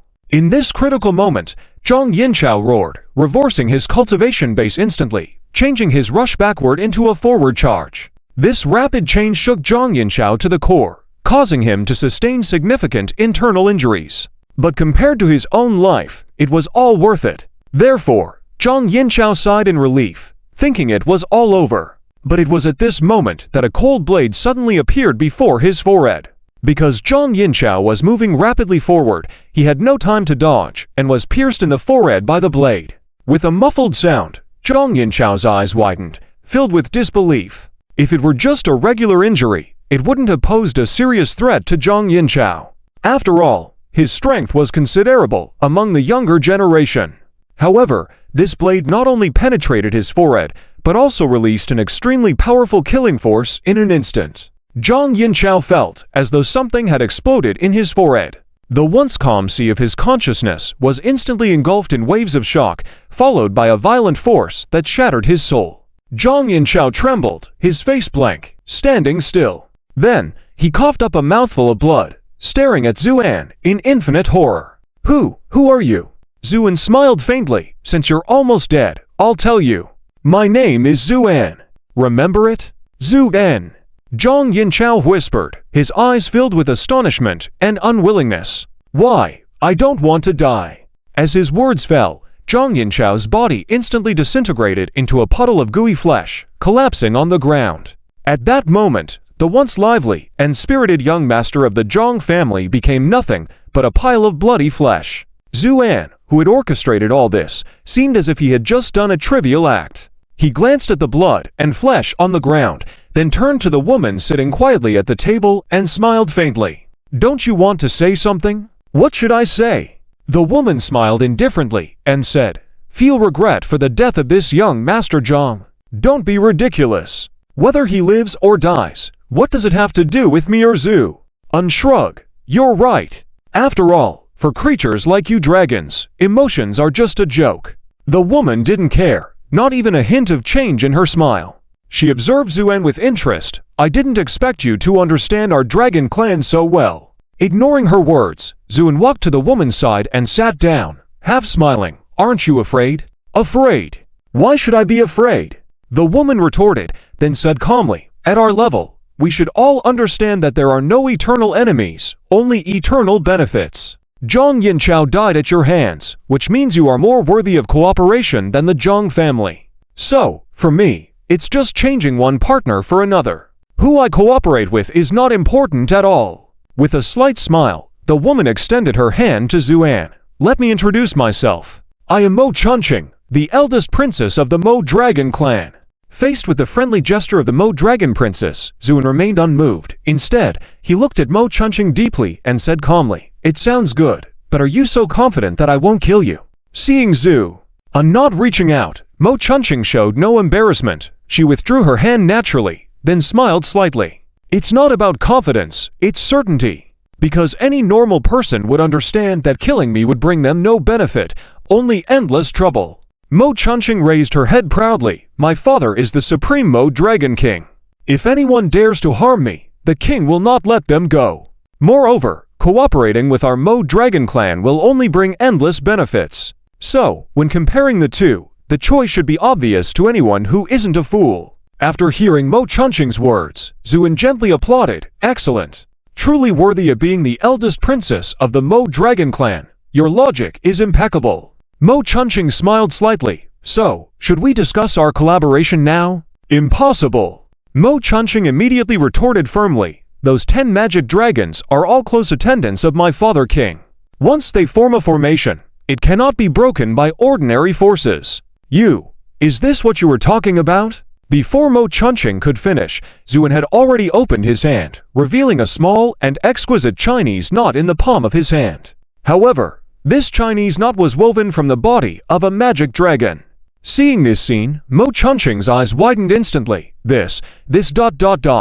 She was speechless for a long time. Instead, the 10 magic dragons sensed her energy and looked over, then started crying out for help. Princess, you have to leave quickly. This guy is amazingly powerful. You are no match for him at all. That's right. Quickly go back and inform the Dragon King. Otherwise we will be done for. The 10 magic dragons started clamoring.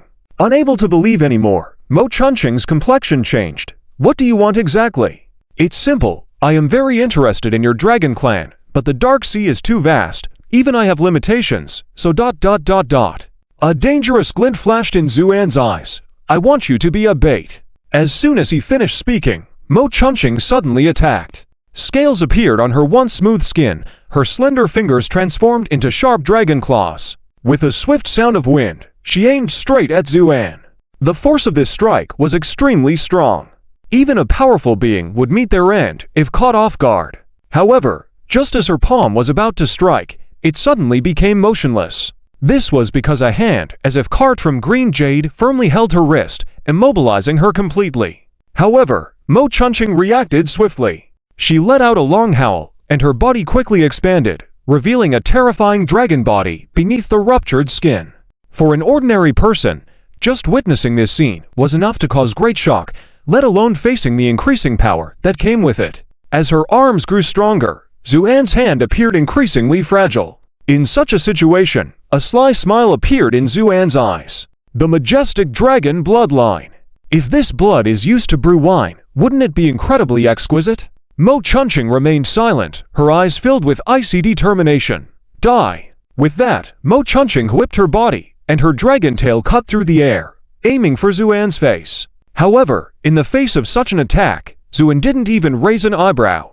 He simply raised his hand, and white sword energy emerged overhead. The sword energy surged towards the front. With a sharp sound, Mo Chunqing's incredibly tough dragon scales seemed as delicate as flower petals, being cut open to reveal a large wound gushing blood, staining her body crimson. Fear filled Mo Chunqing's eyes, then she tried to unleash all the power in her blood, attempting to break free from Zuan's grip. But all her efforts were in vain. Zuan's arm seemed as solid as steel, unyielding an inch. On the contrary, Mo Chunqing felt Zuan's grip tightening. Under immense pressure, she heard the sound of her bones cracking as her arm was being squeezed. Mo Chunqing let out a painful howl, spewing a black dragon flame directly at Zuan.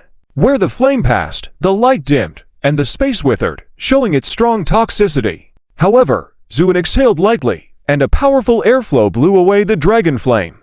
Then, Zuan smiled coldly at her. Anything else? Seeing Zuan smile, Mo Chunqing shuddered uncontrollably, as if plunged into an icy cellar. Zuan nodded and said, "It seems there isn't, so it's my turn." With that, Zuan raised his other hand, quickly drew a rune in the air, then pressed it forward suddenly. Bang! The rune was directly imprinted on Mo Chunqing's forehead. Mo Chunqing screamed in pain, and a brilliant light enveloped her entire body. Under the light, Mo Chunqing's body rapidly shrank visibly to the size of a finger and fell into Zuan's palm, wriggling and struggling. Zuan smiled faintly and condensed Mo Chunqing and the 10 magic dragons together into a hand bracelet, which he wore on his wrist. The whole process, despite being described at length, actually happened very quickly. From Zuan entering the room to the death of Zhang Yincheng, the capture of Mo Chunqing, it all took just the time of a cup of tea. After finishing everything, a commotion could be heard faintly from outside the window. What's going on? Who's screaming in agony? It seems to be coming from this building, where Zhang Yincheng was. The shouts continued. Hearing this, Zuan smiled calmly, then stood up, strode outside, and entered the outside world. At this moment, the entire Zhang family was in an uproar. Countless powerful cultivators were rushing towards this place. So when Zuin appeared in the night sky, he immediately attracted the attention of the onlookers. "Who are you? What happened to young Master Zhang from our family?" People asked, some rising silently into the air, trying to catch the unidentified youth. Just then, Zuin raised his eyebrows slightly. "Your young Master Zhang is already dead, and I am here to rescue the Xia family members captured by you." "What? Young Master Zhang dead?" At first, the crowd fell silent, and then a huge wave rose. "Impossible! How could young Master Zhang be dead?" "That's right, you must be talking nonsense. Kill him!" Amidst the noisy clamor, Zuin gently raised his eyebrows. "It seems you still don't believe me. Well then, I'll have to take action myself." With that, Zuin stomped in the void. Boom!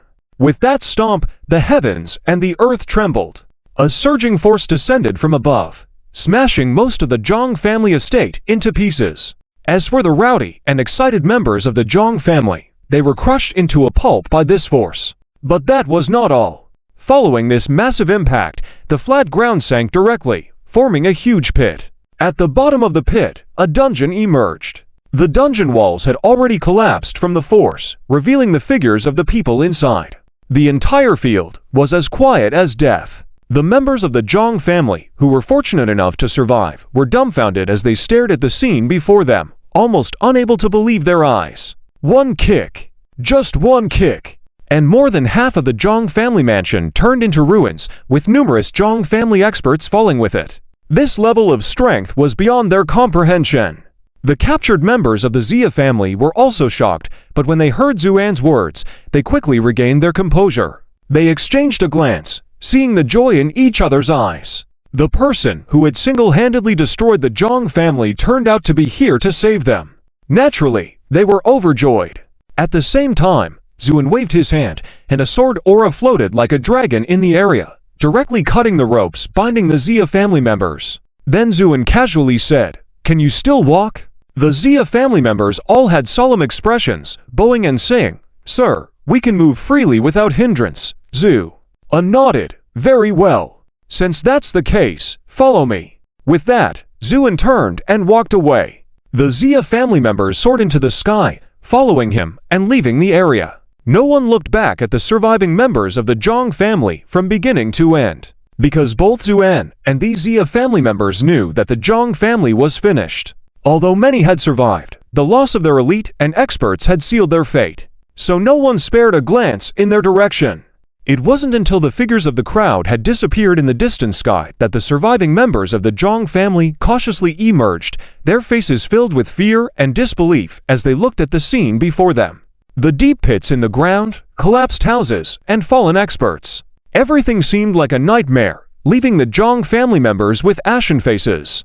After a long time, someone let out a sigh almost like a groan. The Zhang family is finished. When Zuin led the captured group to appear overhead the Xia family, the anxious Xia family instantly erupted in excitement. Everyone was stunned because no one had expected Zuin to return so quickly. From the moment Zuin left until now, it had only been a matter of a few hours.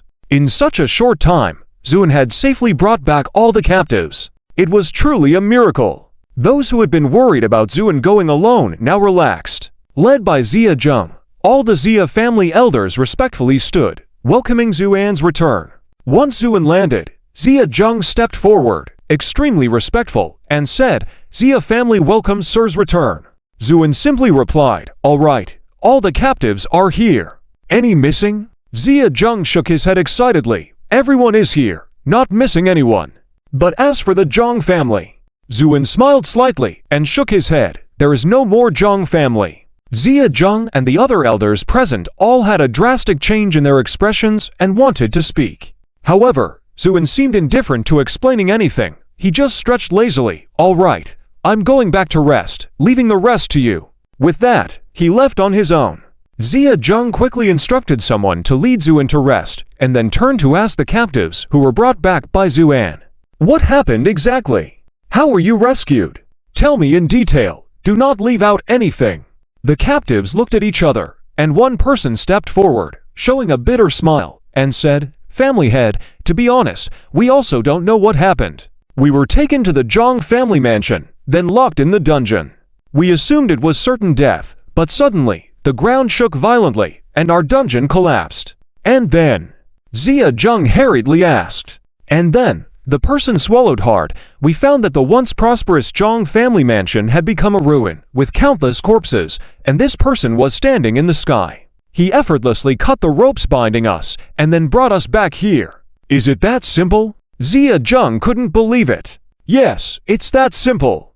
The men nodded earnestly. Everyone fell into silence. They had thought that even if Zuin rescued them, it would require a fierce battle. But who could have expected that it would be so easily done, as if no effort was needed? It seemed too unbelievable. But the Zia family members knew that it was all true. It seems we underestimated this person's strength, an elder of the Zia family said wryly. The others nodded in agreement. Suddenly, Zia Zheng remembered something, his expression serious, and he said in a low voice, "Spread the word. This Erzu is the highest-ranking guest of our Zia family, and no one is to treat him lightly. Disobedience will not be tolerated, yes?" Then Zia Zheng looked again at the man who spoke earlier. "Did you personally witness that the Zhang family had become a ruin?" "Absolutely true." The man nodded solemnly, "And it's not just me, everyone saw it." "In that case, it's true that the Zhang family has indeed ceased to exist." Zia Zheng muttered softly, his eyes suddenly showing a fervent and dangerous gleam. "Summon the troops and launch an immediate counterattack on the Zhang family." Yes, the entire Zia family mobilized. After being suppressed by the Zhang family for so long, the Zia family's experts, who had been unable to raise their heads, now launched a fierce counterattack. Countless troops poured in, expecting strong resistance from the Zhang family. But to their surprise, the once mighty defense line of the Zhang family had already collapsed, and the Zhang family experts guarding it were easily defeated. The Zia family swiftly captured the front line and then advanced rapidly on the territory of the Zhang family. There was little to no resistance encountered along the way. In the end, the Zia family's army easily reached the main base of the Zhang family, the former Zhang family mansion. The mansion had already become a true ruin. Even those who had survived had scattered. They were not fools and could see that the Zhang family was finished. In such a situation, those who didn't escape were simply foolish. Therefore, the Zia family almost effortlessly occupied all of the Zhang family's territory. When the news reached Zia Zheng, he was trembling with excitement. The Zia family had been in conflict with the Zhang family for decades, always at a disadvantage. This time, they had come close to being wiped out by the Zhang family. But overnight, the once mighty Zhang family had become history, and the Zia family had ushered in its glory. When the announcement of the Zia family came out, the entire Unreal Cliff immediately fell into great shock. What? The Zhang family has fallen, and the Zia family has taken their place. How is this possible? This news can't be wrong, can it? The head of a certain power couldn't believe it, thinking the messenger had made a mistake. It's been confirmed. The news is true. Indeed, the Zhang family has been wiped out, and now the Zia family is in charge of their territory. Someone nearby said, "But how is this possible? Just yesterday, the Zia family was overwhelmed by the Zhang family's attacks and was on the brink of being defeated. How could such a huge reversal happen overnight?" The head still found it hard to believe. "At first, I didn't believe it either, but after investigating, the news is indeed correct. But Zia family was able to do this because they received help from an extraordinary expert." An extraordinary expert? That's right. The speaker's expression became extremely serious. This expert's background is unknown, but their strength is astonishing. With just their own power, they turned the Zhang family's residence into ruins, and all of the Zhang family's strong individuals were also wiped out together. Wow! This! The head wanted to say it was impossible, but suddenly closed his mouth. Because in this dark place, anything could happen. And now with the facts right in front of him, he couldn't help but believe. This was just a microcosm of the various powers. In any case, when this news spread, everyone was shaken. Because the Zhang family was a powerful force, and the fact that they had suddenly fallen overnight was truly shocking. Adding to this was the involvement of an unknown extraordinary expert. All of these factors combined made it even more captivating. So for a time, the streets and alleys of the Unreal Cliff were abuzz with discussions about this matter. Even the common people were excitedly debating who this mysterious expert behind the scenes could be. Unexpectedly, Aside from the shock, almost all the lower-class people were delighted by this news. Especially those who had been under the rule of the Zhang family. They ran around spreading the news, tears of joy in their eyes. Because the Zhang family had been extremely overbearing, and their disciples were arrogant and excessive, feeling untouchable. In this situation, the whole Unreal Cliff had no good impression of the Zhang family. The sudden downfall of the Zhang family naturally delighted those common people who had silently resented them. But that's just how things are in the world. Some rejoice while others grieve. Xianyi was not happy now. After being expelled from the Xia family, he had traveled thousands of miles to the territory of another power. This time he had brought all the wealth he had accumulated over the years with him, so he was quite well off. Upon arriving, he naturally did not mistreat himself, first finding a luxurious inn to stay in, and then lying down to rest. He slept for a day and a night, and when he woke up, he came downstairs feeling refreshed and ready to eat. But before he could even pick up his chopsticks, he overheard a conversation at the next table. "Hey, have you heard? The once arrogant Zhang family was wiped out overnight." This sentence made Xianyi spit out all the wine in his mouth. Fortunately, the inn was very noisy at the moment, and everyone's attention was focused on the news, so no one noticed him. Xianyi listened intently. "I heard too, but I find it hard to believe. After all, they were a powerful force. How could they have fallen overnight?" The speaker sneered. "Powerful? Could any power be stronger than those extraordinary cultivators? Let me tell you. The destruction of the Zhang family this time was entirely the work of an extraordinary and mysterious expert with astonishing cultivation.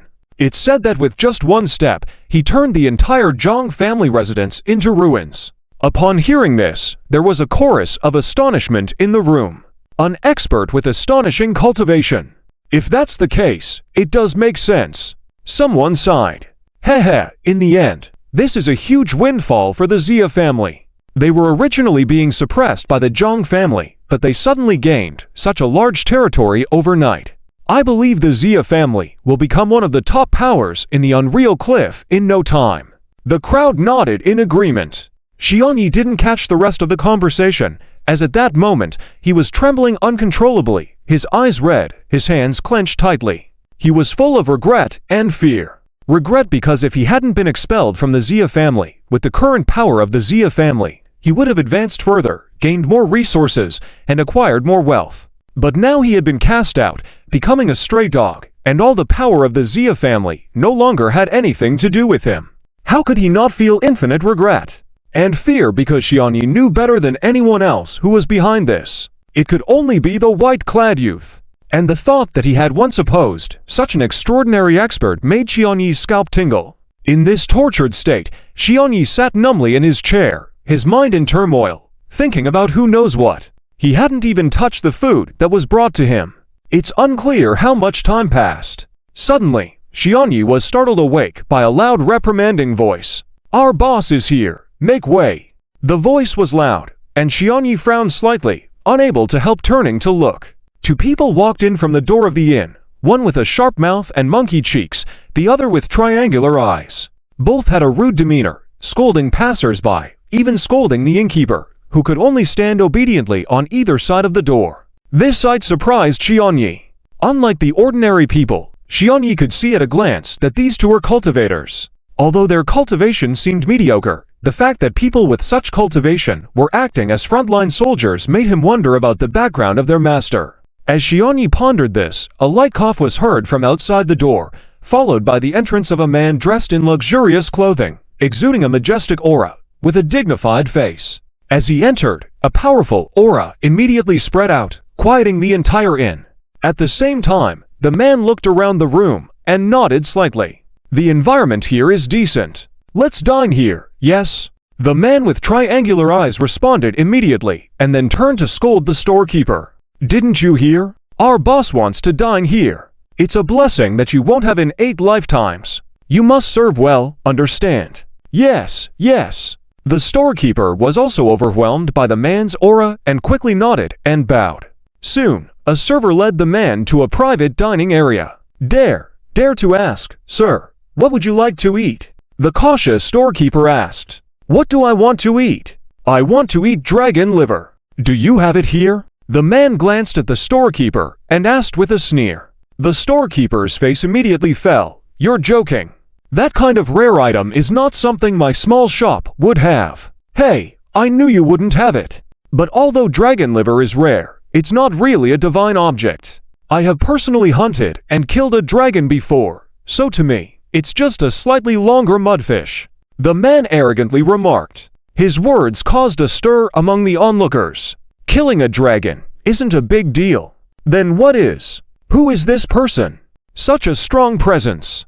Who knows? These discussions continued, and many of them reached the man's ears, making him even more pleased. He glanced at the menu briefly, and then said nonchalantly, "All right, I won't trouble you.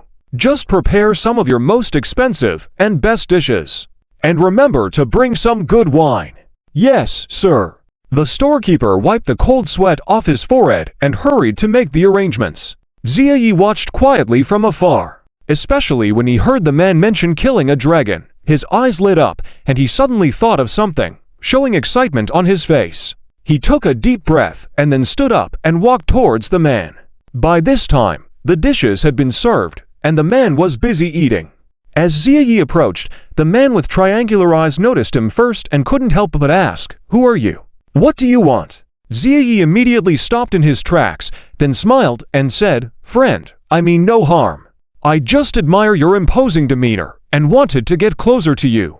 However, he didn't realize that upon hearing his words, the three men all breathed a sigh of relief. As Ziyi walked towards the man smiled at him.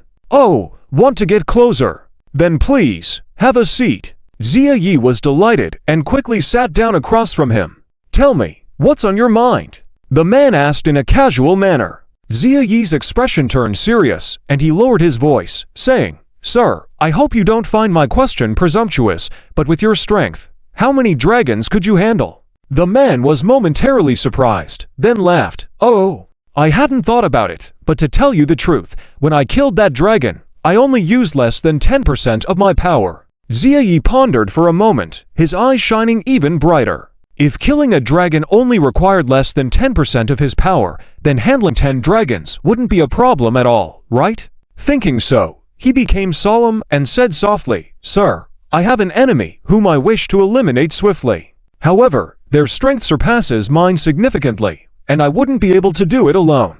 But with your help, I believe we can succeed." The man's expression turned strange, but he still smiled and said, "So, you want me to kill someone for you?" Ziyi nodded solemnly. "Yes, that's what I mean. Hey?" The man chuckled. "Well, I could consider it, but my services come at a high price. You?" Before he could finish, Ziyi immediately said, "Sir, rest assured, I understand the rules." With that, he revealed a dazzling crystal in his palm. This object immediately caught the attention of the three men. Ziyi felt a bit embarrassed and said, "Sir, I apologize for being hurried. I didn't bring much money with me this time, so I'll use this crystal as a deposit. What do you think?" The man struggled to look away from the crystal, then swallowed hard, trying to maintain his composure. "It looks good, but I wonder if it's real or fake." Ziyi didn't notice the peculiar reactions of the three men and hurriedly said, "Sir, I come from a respectable family. How could I deceive you with a fake item? You can check it yourself, it's definitely not fake. You can take it now if you don't believe me." The man almost couldn't resist snatching the crystal into his arms, but instead gestured to the man with triangular eyes. The man approached, picked up the crystal, glanced at it briefly, and then subtly nodded to the man. A hint of joy flashed in the man's eyes, but he maintained his composure and said casually, "Since that's the case, I'll reluctantly agree." Ziyi was overjoyed. "Thank you, sir. The person I want to kill is..." "Ah!" The man interrupted calmly, "No need to tell me who it is. Since I've agreed, it's a sure thing that they're as good as dead." Ziyi was surprised by the man's response, but secretly admired his confidence. So he nodded repeatedly. "Yes, sir."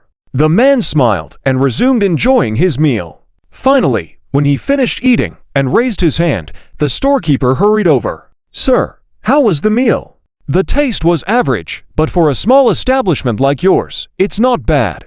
Calculate the bill." The man said casually. Yes, this is." The storekeeper nodded and was about to calculate the amount. Ziyi took out a crystal and threw it to the storekeeper. "Don't bother, I'll cover the gentleman's meal." The storekeeper was stunned. The man smiled slightly. "You ... Ziyi patted his chest confidently. "Sir, this little money won't make you pay." "Very well. I'll give you this face then." The man sighed lightly and then stood up calmly. Without a doubt, these three individuals are the ones who previously attempted to rob Zhu and on the flying boat. The one with a superior attitude is the leader, Liu Lao Da. How did they end up here? It all starts with the situation of these three people. Terrified by Zhu An's power displayed on the flying boat, they immediately disembarked as soon as the boat docked and ran away in a hurry. However, these three were already penniless. In this dark place, being broke and lacking influence meant having no place to stand. So, the three of them discussed it and decided to resort to their old tricks. Of course, this doesn't mean they plan to rob again. In reality, given their abilities, attempting robbery in the senseless cliff area would be suicide. They intended to bluff and deceive. Liu Lao Da possessed a unique talent known as bluffing. This ability allowed him to mimic the aura of a powerful individual and pose as a lofty figure. While they planned, the three were afraid that, if they deceived too close, Zhuan might be alerted. So, they decided to stay away from the landing site of the flying boat and venture deep into the senseless cliff, eventually arriving at this place. However, they overestimated their capabilities. After several days, they had no gains whatsoever. Not only that, the three couldn't even afford a meal. After enduring hunger for several days, they couldn't take it anymore. Even though cultivators can sustain themselves without food, it requires abundant spiritual energy. With their bodies exhausted from a long journey, they urgently needed spiritual nourishment. So, they decided to bite the bullet and take risks. Even if it meant getting beaten up after a free meal, they preferred that to starving to death. With this in mind, they took action immediately, leading to the recent arrogant scene when they entered the diner. In reality, Liu Lao Da had exerted all his strength to maintain that powerful demeanor, just barely holding on. However, if delayed a bit longer, he might have exposed his true self. Fate seemed to favor them as they encountered Ziyi, who had just been expelled from his family. The two sides hit it off immediately. Ziyi felt fortunate to have found a lofty figure who could help him seek revenge. Liu Lao Da was excited that they had found a target and wouldn't have to worry about food and drink for a while. Over the next few days, their communication and interaction grew friendly and pleasant. They reached initial agreements on many matters, and their friendship blossomed rapidly. In Ziyi's eyes, Liu Lao Da became not only a lofty figure, but also a caring elder brother with profound insights that enlightened him on many things. Ziyi's respect for Liu Lao Da grew. However, little did Ziyi know that for a skilled trickster, understanding people's psychology and skillfully deceiving with ambiguous words were fundamental abilities. Moreover, Ziyi, despite having good cultivation, had limited exposure to such tricks due to his noble upbringing, making him an easy target for Liu Lao Da's trap. Liu Lao Da was pleased with the situation. Although maintaining a dignified appearance, inside, he was ecstatic. This fool believed everything, and even considered him a confidant. He would never know that Liu Lao Da carefully crafted his words to make him feel understood and valued. Despite Ziyi's gullibility, he possessed valuable resources. If they could get their hands on them, they would strike riches. But if such a fat sheep slipped away, Liu Lao Da wouldn't forgive himself. Through careful planning, Ziyi had unknowingly become a lamb ready for the slaughter, oblivious to the danger. Meanwhile, as chaos engulfed the senseless cliff following the sudden obliteration of the Zhang family, a massive palace stood in the depths of the dark sea. Inside the palace, a colossal dragon, like a mountain, suddenly opened its eyes. Black flames burned in its enormous dragon eyes as it roared to the sky. "Who dares to kill my daughter?" The deafening roar of the dragon reverberated, causing all the other demonic dragons in the dark sea to tremble and bow down, not daring to lift their heads. The furious being was the supreme ruler of the demonic dragon clan, Dragon King Malichu. Malichu was infuriated because a branch of his daughter, the demoness Moqing, withered on the bloodline divine tree at the center of the temple. This could result from two possibilities: someone had used an unimaginable method to seal or isolate his daughter, which was unlikely given the need to overpower both his daughter and the dragon bloodline. The second possibility maddened Malichu further: someone might have killed his daughter. In this treacherous environment, such scenarios weren't far-fetched. The impending opening of the Lost Paradise attracted dangerous characters from various realms, increasing the likelihood of powerful intruders. Melitu's long-standing dominance in the Dark Sea and his formidable strength rivaled that of celestial kings. Even the prominent figures in the Lost Paradise had to treat him respectfully. But now, his beloved daughter's fate was unknown, fueling his rage. Investigate immediately. I want to know everything in the shortest possible time. Melitu raised his head high, pacing around the palace until he securely guarded the bloodline divine tree. Without delay, several demonic dragon guards flew out in different directions. The wait wasn't prolonged. Within the hour, one guard returned to the palace. My king, we have found out that the young lady went to the senseless cliff, taking 10 demon dragon guards with her. However, there is no information about their current whereabouts. The senseless cliff. The location of the aristocratic families like the Zhongs. Melitu's voice was cold. In fact, for these dragon demons living in the Sea of Darkness, it is not difficult to gather information from the major dark cities. Not to mention the forces that secretly ally with the Dragon Demon clan, many dragon demons simply transform into human forms and act as agents deep within the dark cities. Therefore, within half a day, detailed information is transmitted into the palace. After Melitu finished reading it, he roared in anger. Zia family! I didn't expect you ants to dare to sneak attack my daughter. I will tear you into pieces. With extreme anger clouding his mind, Melitu was already blinded by fury. Because from the transmitted information, it was apparent that his daughter was in grave danger. If she had died at the hands of a powerful being, Melitu could reluctantly accept it. But now, his daughter had died at the hands of the Zia family, most likely in a despicable ambush, acting as a catalyst that fueled Melitu's raging anger. The entire Sea of Darkness trembled under Melitu's fury. Melitu's body soared in the air, then suddenly opened his mouth and uttered a true dragon language. This true language was born with the bloodline, filled with infinite majesty. Once activated, the higher-ups in the bloodline would have complete control over the lower ranks. So when Dragon King Melitu uttered this true language, the deep-sea dragon demons throughout the Sea of Darkness immediately changed direction and rushed towards the palace. At the same time, a hazy figure appeared in front of Melitu's huge dragon head. The figure seemed ethereal, but one could vaguely see a dignified man. He raised his hand and wrote a letter in the air, then sternly shouted, "Bring this letter to the foolish cliff and publicly announce that I am giving them 3 days. After 3 days, hand over the culprit who killed my daughter. I can spare the Zia family and the entire foolish cliff a way out, or else death. By the king's command." A dragon demon obeyed and left. Melitu raised his huge dragon eyes and surveyed the surroundings. Seeing numerous deep-sea dragon demons rushing towards him, he sneered. "Dare to kill my daughter. This time, I will dye the foolish cliff in blood. Let everyone know the consequences of going against my dragon clan." In recent days, the territories under the jurisdiction of the Zia family had become more lively. Forces from the Foolish Cliff and other dark cities flocked in, wanting to uncover the truth behind this incident, especially the unidentified powerhouse who was highly valued by all sides. Under these circumstances, the location where the Zia family was based showed signs of unusual prosperity. Spies from various forces gathered there, using various means to extract useful information. Zia Zheng had anticipated this, so preparations were made early on. No one from the Zia family was allowed to freely leave or disclose any information to outsiders. Under this strict guard, almost all efforts from various sides were in vain. Zuan, who lived within the Zia family, was undisturbed. Under this chaotic cover-up, Zia Yi, disguised, led Liu Lauda and 2 others, skillfully making their way through the streets to reach a secluded courtyard. The courtyard was not far from the Zia family mansion, but hidden from the streets, a quiet and inconspicuous place. It was also one of Zia Yi's properties. Although Zia Yi was a standard playboy, he knew to leave room for maneuvering.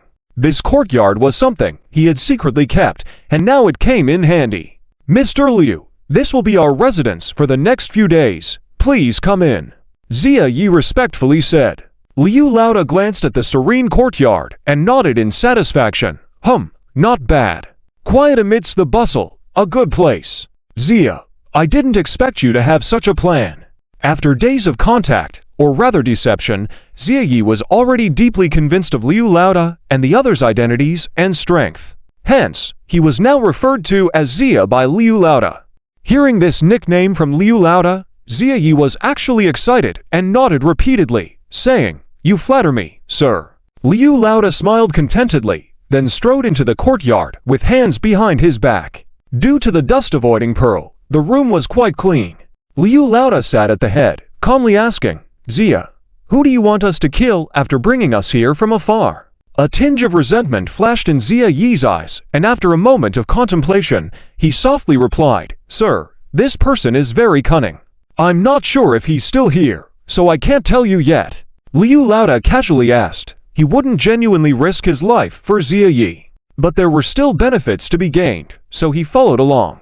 Upon hearing Xia Yi's words, Liu Laoda chuckled, "Fine, after spending this time together, I find you a good kid. Once you find your enemy, I will personally help you dispose of him." Xia Yi was delighted. "Thank you, sir." Behind Liu Laoda, the silent triangular-eyed man and the sharp-faced monkey man exchanged glances, both admiring each other. They hadn't expected that, after so many years, the boss's deception skills not only had not diminished, but had grown stronger. Look at this gullible one. He was close to worshipping the boss. It seemed like the boss was right. There was still a lot for the two of them to learn and improve upon. While they were silently amazed, a sudden commotion erupted outside. "It's a dragon! My goodness! Why are dragon demons suddenly appearing here?" These cries echoed one after another, reaching the courtyard. The group was startled, immediately stood up, and went outside, looking up. Sure enough, a dragon demon measuring thousands of feet had appeared in the sky at some point, swaying its body and overlooking the crowd. Liu Laoda couldn't help but inhale sharply. The sight left a strong impression on him. Although it had been a long time, seeing it again made his legs feel weak. In contrast, Xia Yi's eyes lit up upon seeing the dragon demon, becoming visibly excited. He had a premonition that the dragon demon's purpose in coming here was far from simple. The sound of the dragon roared faintly, echoing throughout the surroundings. The bustling city suddenly fell silent. Shortly after, a voice was heard from the Xia family mansion. "Lord Xia is here." With those words, Xia Zheng and the elders of the Xia family flew up into the sky. There was a slight commotion among the crowd. Xia Zheng's expression was solemn. He coldly stared at the dragon. "What business does the Xia family have with me?" His tone was icy because he was no fool. He knew that the sudden appearance of a dragon was not a good sign. However, the Xia family would not retreat at this point. Besides, the dragon had previously helped the Zhang family suppress the Xia family, nearly wiping them out. This grudge made Xia Zheng have no favorable feelings towards these dark creatures. The dragon looked Xia Zheng up and down, then sneered and chuckled. "You are the head of the Xia family." "Yes, I am," Xia Zheng replied. "Very well." The dragon nodded and said seriously, "I am a close servant of the Dragon King. I am here on his behalf to deliver a message." When the Dragon King was mentioned, the whole place erupted into a frenzy. Living in this dark city, the people were not unfamiliar with the name of the Dragon King.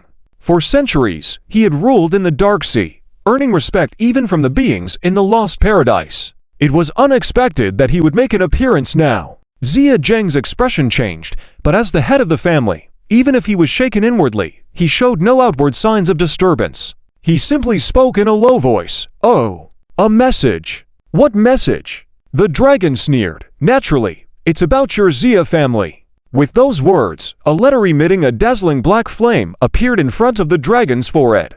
Then, an image of a man with noble features and a stern expression materialized on the letter. The man, with a thunderous voice, declared, "I am the Dragon King's servant, Mo Li to you.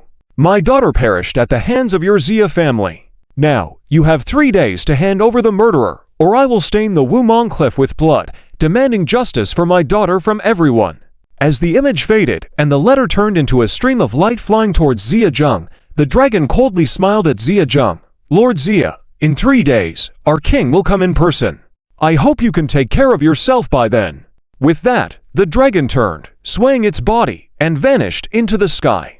Xia Zheng watched the dragon fade away, his eyes flashing with light and his face filled with seriousness. The whole place fell into silence. This event was so astonishing that it left many people's minds in a state of disbelief. "Lord!" one of the elders of the Xia family called out with whirring. Xia Zheng was slightly shaken, then took a deep breath, picked up the letter floating in front of him, and said in a deep voice, "Let's go." With that, he led the Xia family back to the mansion. After their departure, the scene fell silent for a moment before erupting into chaos. What? In 3 days, the Dragon King will stain Wumong Cliff with blood. Yes. If the Xia family doesn't hand over the murderer, the entire Wumong Cliff will be in flames. Some expressed concern. I think the Xia family dares not defy fate, so they'll hand over the murderer. Even if the Dragon King's princess was killed, what kind of audacious figure could it be? No matter how audacious, it's useless when targeted by the Dragon King. They're as good as dead. Some whispered, "I think we should escape now." Escape? Where to? Can you even escape Wumong Cliff? Others questioned. Then what should we do? Wait here to die. It all depends on what the Xia family does. Various discussions filled the air, spreading the terrifying news that shook the entire Wumong Cliff in an instant. In a courtyard, Xia Yi looked up in astonishment. Gradually, a smile of joy appeared on his face, followed by hearty laughter. "Ha ha ha, I never expected to see this day." Even the Dragon King personally issued a statement. "Let's see how arrogant you can be now." With tears in his eyes, Xia Yi continued laughing, oblivious to his surroundings. Liu Laoda and his companions exchanged glances, puzzled by Xia Yi's current state. The sharp-faced monkey leaned forward, lowering his voice. "Brother, could this kid be losing his mind?" The triangular-eyed man added, "Yes, crying and laughing like that, maybe his head took a hit. Should we?" There was a hint of menace in his eyes. Liu Laoda shook his head and said, "Let's not rush. This kid still has some use." At that moment, Xia Yi stopped laughing, knelt down, and kowtowed heavily to Liu Laoda. Liu Laoda's eyes flickered, but he calmly accepted the bows. Xia Yi raised his head, blood trickling down his forehead, excitement shining in his eyes as he trembled in anticipation. "Sir, the enemy I seek is within the Xia family. In 3 days, the truth will be revealed. I hope you can assist me at that time." Liu Laoda nodded at the request. "No problem. But about the price?" Xia Yi immediately presented several top-grade spirit crystals as a down payment, saying, "Sir, this is the deposit. As for the rest, I'll make sure to fulfill my promise once it's done." Liu Laoda, eyes fixed on the crystals, nodded eagerly, agreed, and hurried back to his room. Xia Yi, lost in his thoughts, paced back and forth in the courtyard. He suddenly stopped, smirked, and muttered under his breath, with Xia Zheng's temper, he won't hand over that Zhu person. The most likely scenario is that he'll send him away before the 3 days. That would be the best time to strike. Zhu, at this moment, almost everyone in Wumong Cliff hopes for your demise. Now, with everything in my favor, let's see how you can stand against me. With a wicked and vengeful smile on his face, Xia Yi predicted the future. Indeed, at this moment, the Xia family was shrouded in a cloud of despair. The ultimatum it personally issued was tantamount to pushing the Xia family to the brink. Even sitting in the room, Xia Zheng could imagine how many pairs of eyes were watching him, watching the Xia family. All because of the statement from the Dragon King, "If the culprit is not turned in, blood-stained innocence cliff." This statement was downright ruthless. It invisibly placed the Xia family in opposition to all forces of blood-stained innocence cliff. It could be said that with minimal effort, the Xia family was under tremendous pressure, revealing the malice behind the Dragon King's letter. Of course, there was also a way out. For example, if the person was really turned in, then the Xia family would not only be saved, but they could rightfully occupy all the territory of the Zhang family, a double victory. But the problem was, could they turn them in? In fact, from the beginning until now, in Xia Zheng's mind, there had never been a thought of turning in Zuan. It wasn't that he didn't dare, it just never crossed his mind. And it wasn't just him, none of the Xia family members present had mentioned this either. Everyone tacitly ignored this question. After a long silence, Xia Zheng looked around and asked the people beside him, "Has Kair not returned yet?" A steward shook his head, "Not yet." As soon as he finished speaking, Xia Che hurriedly entered and shook her head gently at her father. "I just checked behind. The gentleman is not in his room." This statement caused a stir in the room. Miss, are you sure? Zia-che, pale-faced, nodded seriously. I looked carefully and found no trace of the gentleman. Which means, Zia-che smiled bitterly and said, the gentleman is missing. The expressions of the crowd changed, and the atmosphere in the room became extremely oppressive. Originally, everyone had placed their final hopes on Zuan. But unexpectedly, the gentleman had mysteriously disappeared. This blow left many people completely despaired. Could it be that the gentleman saw the situation was unfavorable and left without a word? Someone whispered softly. That's impossible. Zia-che immediately retorted, looking at the speaker with disgust. And you seem to have misunderstood one thing, that this matter originally started because of our Zia family, and the gentleman was helping us. So now that we are in trouble, are you going to discredit him like this? This statement made the speaker's face turn red, and they lowered their head and dared not speak again. Zia-jung gestured with his hand. Enough. I don't want to hear such words in the future. The speaker hurriedly bowed. Yes, family head. I know I was wrong. Zia-jung ignored the person and looked around solemnly, saying, I don't need to explain the current situation anymore. It can be said that the Zia family is facing a huge dilemma. But no matter what, we cannot yield. As this matter started with our Zia family, it naturally has to be resolved by us Zia family. So, whether the gentleman is here or not, we must not hold any grudges. Do you all understand, yes? Everyone responded in unison. This statement lingered in the room, making many people feel uplifted, especially Zia-che, who had a teary look in her eyes. You all may go down. Zia-jung waved his hand. The people silently left the room. In a blink of an eye, only Zia-jung and Zia-che were left in the room. Zia-che was very excited and said, Father, you handled this matter so well. Zia-jung smiled bitterly and shook his head. What do you mean handled well? I just did what was normal. But many people can't even do such normal things. Zia-che said smilingly. Zia-jung chuckled and then sighed lightly. I consider myself not to be a good person, but at least I have a bottom line. Kair, you must remember this. No matter how the external situation changes, the bottom line of being a person must not be lost. Otherwise, what separates us from those animals?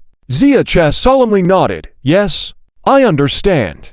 Zia-jung smiled and waved to Zia-che. Come here, let me take a look at you. Zia-che stepped forward, and Zia-jung carefully examined her, then lovingly reached out and patted her head. I didn't expect you to have grown so much. Zia-che was slightly stunned, suddenly feeling that her father's tone was a bit off. At that moment, Zia-jung calmly said, Kair, the future of the Zia family will be entrusted to you young people. Father, you. Zia-che was very suspicious and was about to say something. Zia-jung raised his hand and pressed it between Zia-ke's eyebrows, sealing her soul with a powerful mental force. Zia-che looked at her father in shock, then slowly collapsed to the ground. Zia-jung silently watched his daughter, a tinge of regret in his eyes. Kair, I know you will hate me in the future, but I have no choice. I cannot watch the Zia family disintegrate. So I had to resort to this last resort. I also know that this is cruel to you and the young people of the Zia family, as your shoulders have never borne such a heavy responsibility before. But the situation is urgent, and everything must be done this way. At this moment, a female steward walked in from outside and lifted Zia-che from the ground. Family head. The female steward whispered.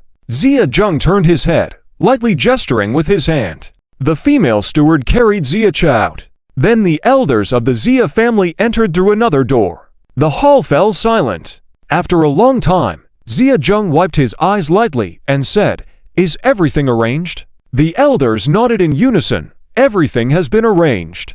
The children have already set off under the protection of trusted family members. Zia-jung nodded. That's good. This way, even if we all die, the Zia family will not perish. Just then, a letter suddenly cut through the air and appeared in front of Zia-jung. Glancing at it, his face darkened. Family head, what's wrong? An elder asked. Zia-jung said heavily, It's a letter from the palatial clan of Innocence Cliff, questioning whether our Zia family has caught the culprit, and if we don't hand over the culprit within 3 days, they will not be polite. This statement made these elders all angry. This is too much. When have the affairs of my Zia family ever been related to their palatial clan?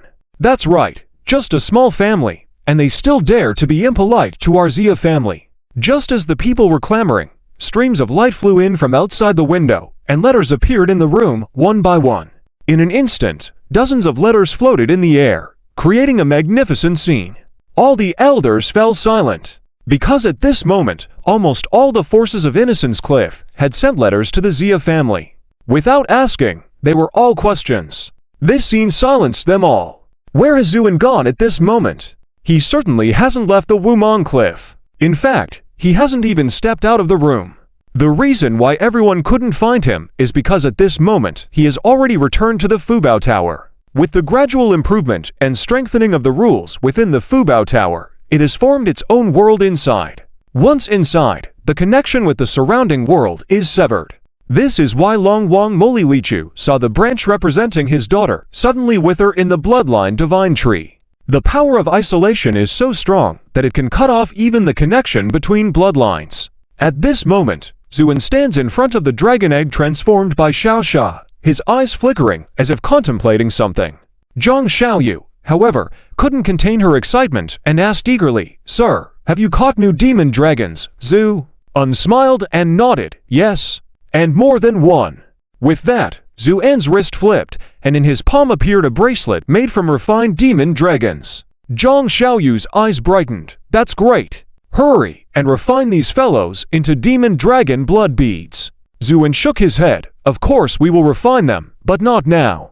Zhang Xiaoyu was puzzled. "Sir, what do you mean?"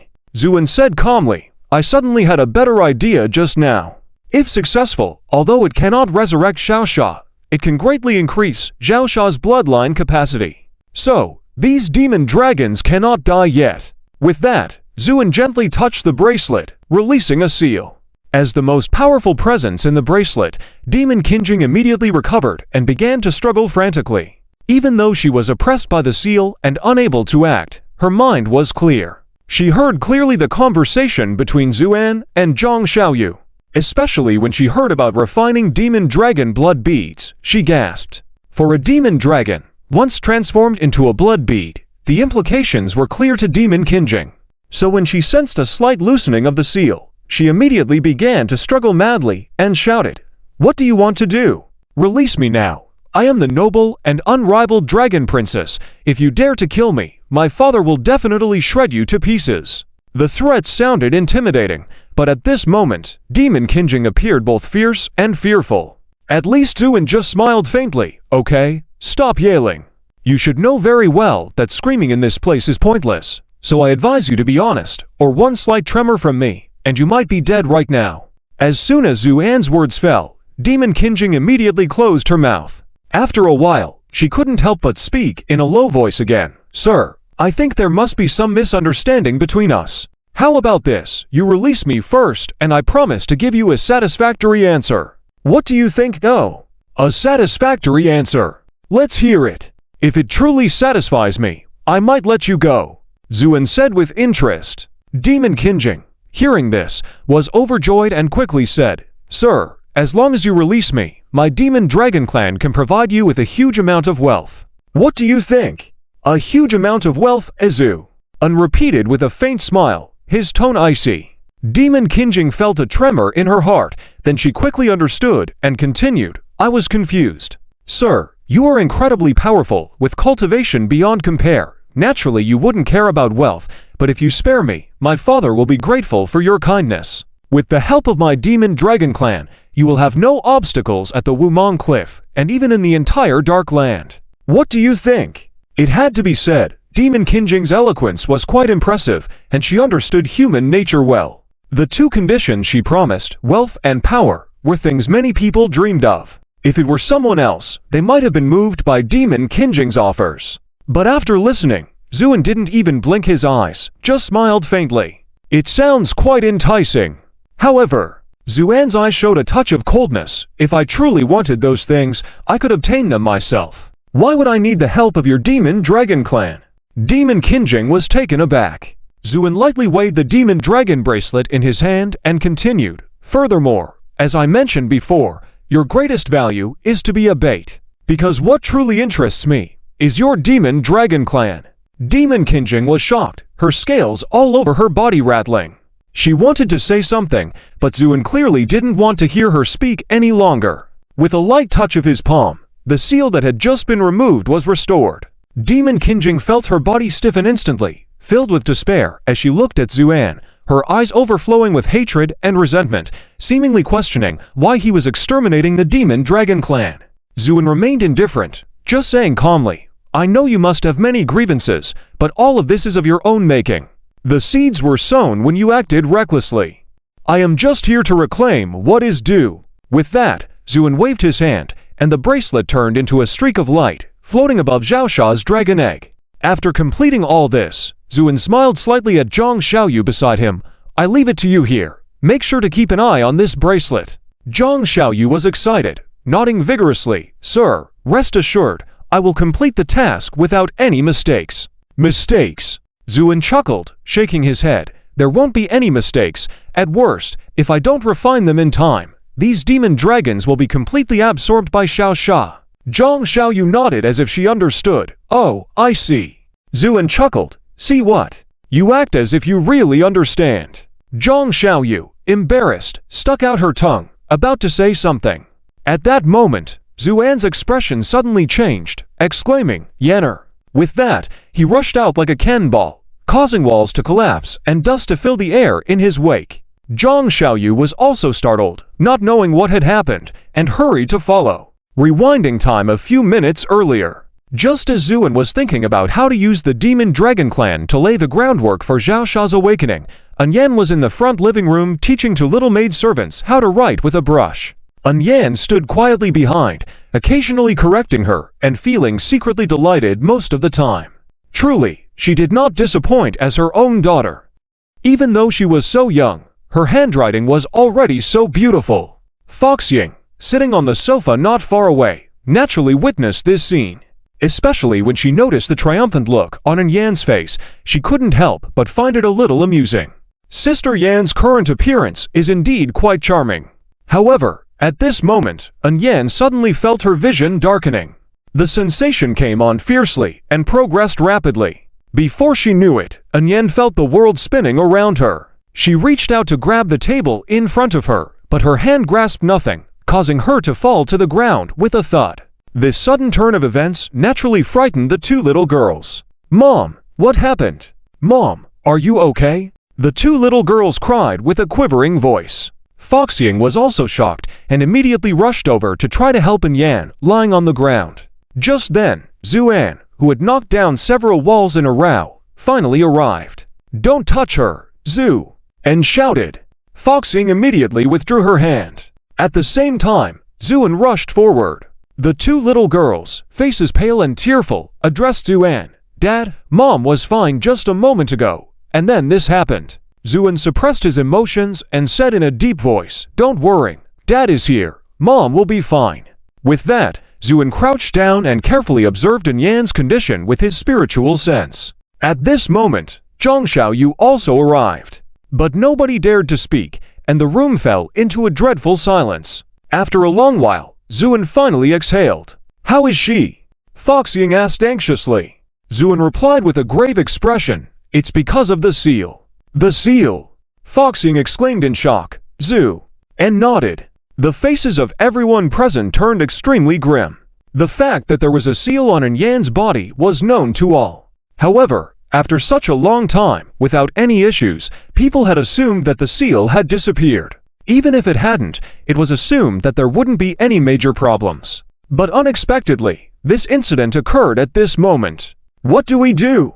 Will Mom be okay?" Xiang couldn't help but cry. Ning remained silent, as her tears had already flowed. Zuan gently patted the heads of the two little girls and said sternly, Xiang, don't cry. With Dad here, Mom will definitely be fine. Don't you believe in Dad?" The two little girls gradually stopped crying and nodded solemnly. "Dad, of course we believe in you." Zuan gently picked up the unconscious Yan and carried her into the room, laying her on the bed. After settling her, the two little girls stopped fussing and instead stood obediently by the bed. Zuan reassured them with a relaxed demeanor before turning and leaving the room. But as he closed the door, his expression instantly turned grim. Foxing immediately approached, asking with concern, "Zhu brother, is Sister Yan okay?" Zhu shook his head. "She's fine for now. All her conditions are normal. It's just that the seal suddenly had a slight reaction, causing her to fall unconscious. But I have used my spiritual sense to check, so in a few days at most, she will wake up." Foxing breathed a sigh of relief upon hearing this, then a dangerous glint flashed in her eyes as she asked coldly, "Zhu brother, who placed the seal on Sister Yan?" Zhu shook his head gently and said solemnly, "I don't know for now.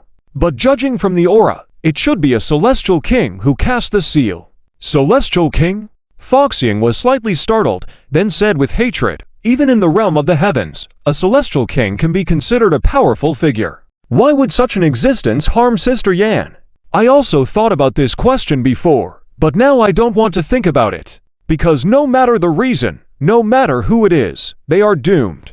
As he spoke, Zhuan was extremely calm, not a ripple on his face. But Foxing, who was familiar with Zhuan's habits, knew that when Zhuan spoke in such a calm tone, he had already passed judgment on the other party, pronouncing a death sentence. From that moment on, no matter the distance or the obstacles, whoever placed the seal on Yan, Zhuan had decided they would be killed. This determination made Foxing feel distant and difficult to tear her gaze away from Zhuan. She then asked, "So, Zhu brother, do we have any clues now?" "Clues? Of course." Zhuan coldly smiled. "I was just thinking, since Yan did not break through her realm or engage in any combat, why did she suddenly trigger the seal and fall unconscious?" "Yes, why?" Foxing frowned in puzzlement. "There's only one reason, that is, the person who sealed Yan should be very close to us now. That's the only way the seal could be triggered for no apparent reason." Hearing Zhuan's words, Foxing shuddered in shock. "Zhu brother, are you suggesting Lost Paradise or Zhu?" Shook his head. "It's still uncertain for now, but even if it's not in Lost Paradise, they should be close to us." With a smirk on his lips, Zhuan revealed a hint of a cold smile. "So I am looking forward to the day we meet that person. I will make sure to give them a surprise." Just as the entire Fubao small building was overshadowed by Yan's sudden fainting, the situation outside was escalating. All the forces within the Wanmo cliff had come out, accusing and demanding the Xia family to hand over the culprit quickly. Some even went as far as threatening that if the Xia family couldn't provide a satisfactory explanation, they wouldn't be lenient after the 3-day deadline. Despite the agitation of various forces, the Xia family remained silent. It wasn't until the second day that the Xia family issued a statement. The content of the statement was simple, with only one sentence. "The matters of the Xia family will be resolved by the Xia family themselves." This announcement caused a stir among the various groups. Some agitators believed it was a mere excuse from the Xia family, and as a result, they were highly disgruntled. A few hot-headed individuals even relied on their large number of followers and publicly stormed the Xia family mansion, demanding an explanation. However, before these individuals could cross the threshold, the Xia family dispatched their elite guards, swiftly terminating them on the spot. The blood flowed down the steps, and the strong smell of blood made many hot-headed individuals calm down. Since early this morning, the entire Wuwang Cliff has been enveloped in an extremely oppressive atmosphere. All factions are silently waiting. Shy-Eye is no exception. From early morning, he has been in a state of extreme excitement. It makes him restless, checking the situation almost every quarter of an hour. In this situation, Song Gajian couldn't help but quietly ask Liu Laoda, "Boss, when are we leaving?" "No rush, let's wait and see." Liu Laoda had a confident expression.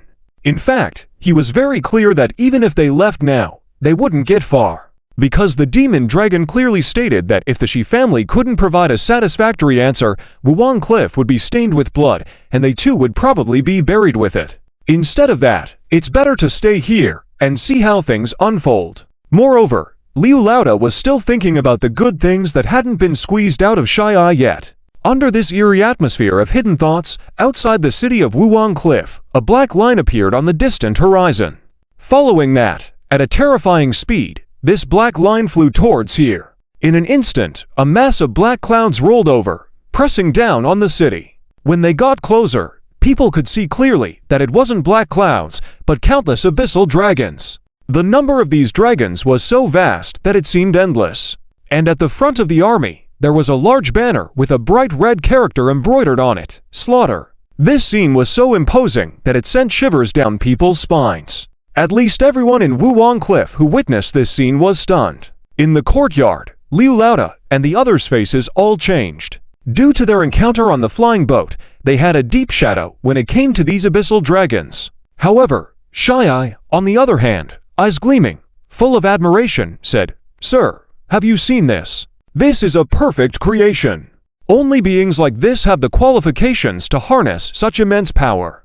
Liu Lauda reluctantly nodded, but in his heart, he was thinking of how to get away as soon as possible. At the same time, from the ranks of the dragon army, a dragon with a length of 10,000 feet slowly rose into the air, its huge dragon head raised high, overlooking Wuwang Cliff, its eyes filled with cruelty and brutality. "Where is the murderer who killed my daughter?"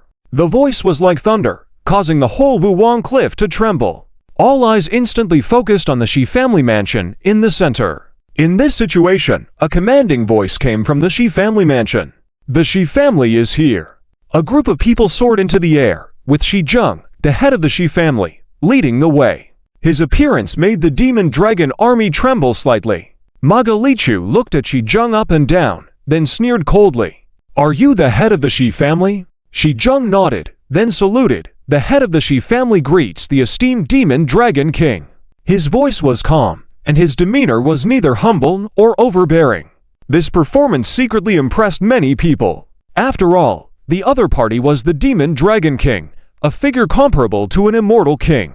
Faced with such a presence, no one dared to claim certain victory. Yet Shi Zheng showed no trace of fear, which was equally admirable. Maga Lichu was slightly surprised, but quickly smirked. "Very well, since you are the head of the Shi family, then hand over the murderer who killed my daughter." Shi Zheng still had no expression, he just shook his head slightly. "I'm sorry, Lord Dragon King, please forgive Shi family for not complying."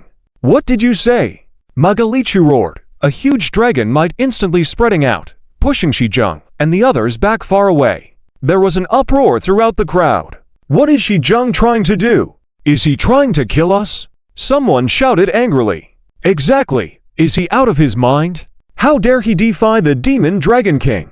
These shouts continued one after another. But Shi Zheng remained calm, saying, "Dear demon dragon king, you said someone killed your daughter. But what you don't know is that before that, because of your daughter's involvement, the Shi family was almost exterminated. So we are just fighting back. Is that wrong?" Shi Zheng's words completely ignited Maga Lichu's anger. "I don't care if it's right or wrong, but since my daughter is dead, you will pay the price for it." With that, Maga Lichu, in his dragon form, suddenly appeared in front of Shi Zheng and raised his hand for a strike. Shi Zheng reluctantly activated his remaining cultivation, intending to battle Maga Lichu, but the difference in strength was too vast. With a thunderous boom, Shi Zheng and the other Shi family members were blasted away like leaves in the wind. When they finally regained their footing, Shi Zheng spat out a mouthful of blood. As for the other Shi family members, the scene was even more gruesome.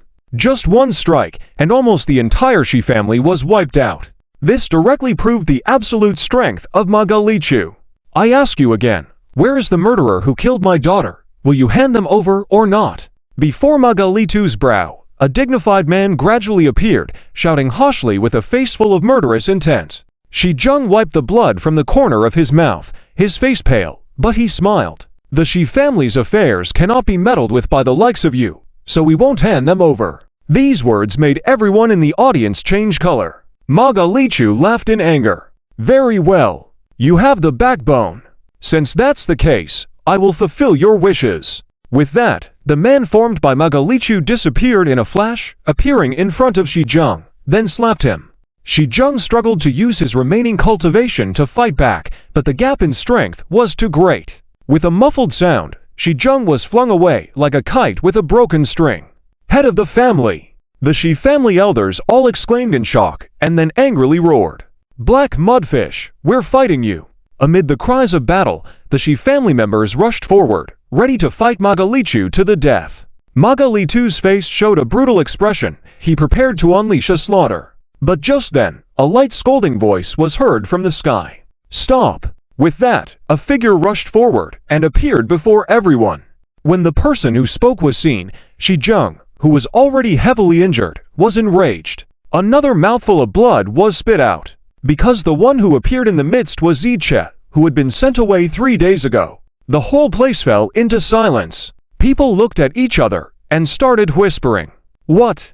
The one who killed the magic dragon princess is this girl. I know her. She is DRIZZLE, the daughter of the DRIZZLE family. Is it true? Who knows? Let's see how this develops. manhwaedit looked DRIZZLE up and down, and upon seeing that she was just an ordinary girl, he couldn't help but sneer. You say, I killed my daughter. DRIZZLE nodded. Yes. manhwaedit sneered. Are you joking? Or do you think I'm a fool? My daughter is the majestic magic dragon princess. How could a person like you be her match? These questions from manhwaedit also echoed the doubts in many people's minds. Faced with the powerful aura of the Dragon King, DRIZZLE, although as pale as paper, did not take a step back. Instead, she took a deep breath and said slowly, as the Dragon King, don't you know what humans are best at? manhwaedit's expression changed. You. Yes, my strength may be insignificant, but I have wisdom, I have strategy. So I easily gained your daughter's trust and ultimately led her into a trap. In other words, your daughter didn't die at the hands of a stronger opponent, but fell into my cunning scheme. DRIZZLE's voice was clear, but manhwaedit's expression grew increasingly ugly. After listening to her, he roared in anger. No, this is impossible. Qingxi is also cunning, and would not fall so easily into someone else's trap. In his roaring, the majesty of the Dragon King was like a raging sea, causing DRIZZLE to retreat repeatedly, her body even trembling more. The DRIZZLE family members all saw this scene. Many elders of the DRIZZLE family showed sorrow on their faces and turned away, unable to bear looking any longer, because they knew very well that DRIZZLE was clearly trying to sacrifice herself to save the DRIZZLE family. So despite feeling all sorts of humiliation, the members of the DRIZZLE family could only remain silent. Zhang, who was already seriously injured, was no exception. However, at this moment, he no longer felt the sadness he had before. Instead, he looked at DRIZZLE facing the fury of the Dragon King with a calm and proud expression in his eyes. This is the children of the DRIZZLE family. Even in the face of such a powerful adversary, they still refused to bow their heads and were willing to sacrifice themselves to save the entire clan. But Ziyi on the ground was infuriated by this scene.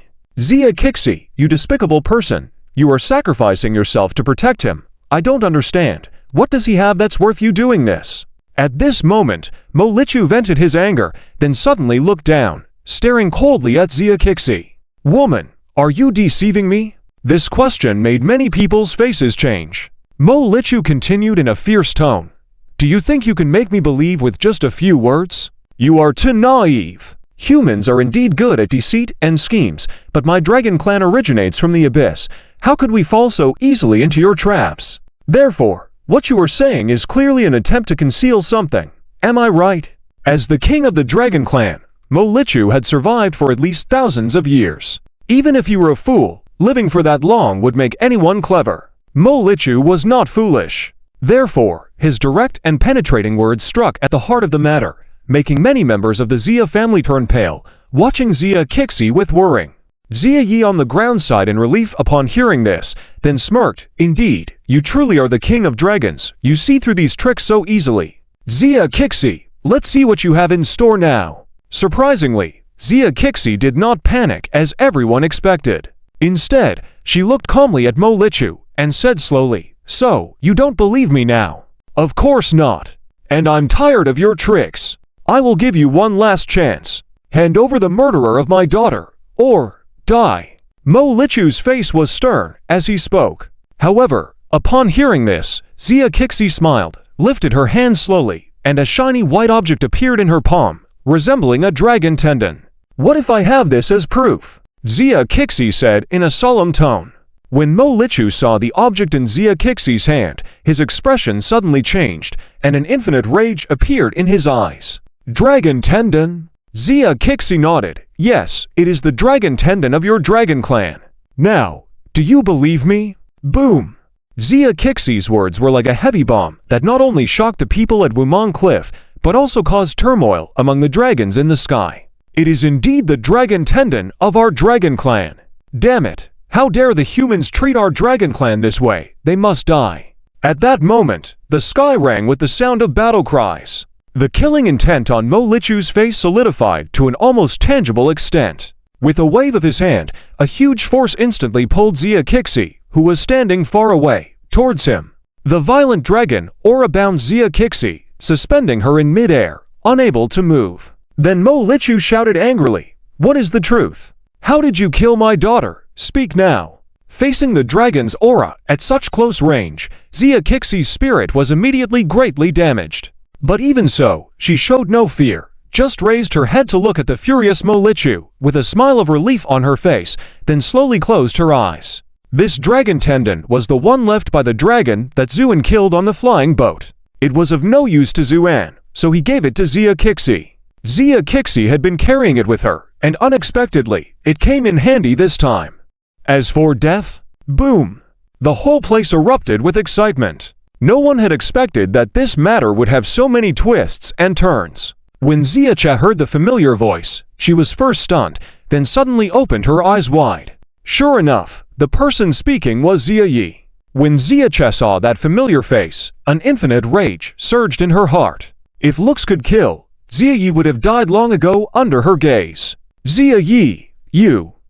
Xia Yi, seemingly oblivious, instead smiled flatteringly at Mo Lichu and said, "Lord Dragon King, I can testify that this person is definitely not the killer of your daughter." "Oh, how so?" Mo Lichu quickly regained his composure and asked in a deep voice. Xia Yi hurriedly smiled and said, "Lord Dragon King, you do not know, even though the situation was chaotic at the time, I saw clearly from beginning to end. The one who killed your daughter is not this person, but a young man in white."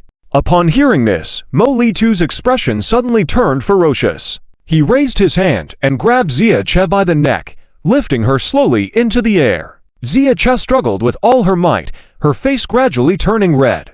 "Is what he said true?" Mo Lichu asked angrily. Xia, with a look of relief on her face, exerted all her strength and said, word by word, "Yes, so what?" Mo Lichu's eyes filled with rage. "You despicable humans dare to play games with the noble race of the Dragon Clan.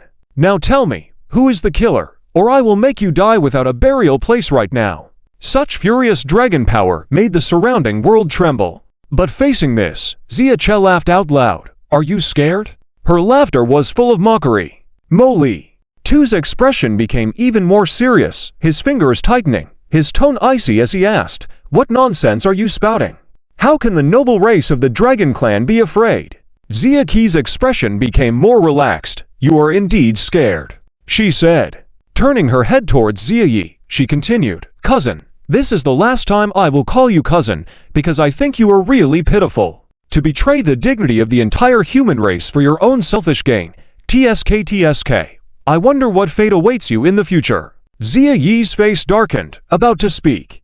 But Mo Lichu couldn't tolerate the sarcasm and mockery in Xia Yi's words any longer. He violently tightened his grip on Xia Qi's neck, shaking her all over, then spoke through gritted teeth. "You despicable humans, are you mocking me? I hate your tone, you know? And do you really think I have no way to deal with you? Ha ha, how naive. Even if I kill you now, I can still get everything I want from your mind." Xia looked pained, but her eyes were calm and cold as she stared at Mo Lichu, as if mocking him.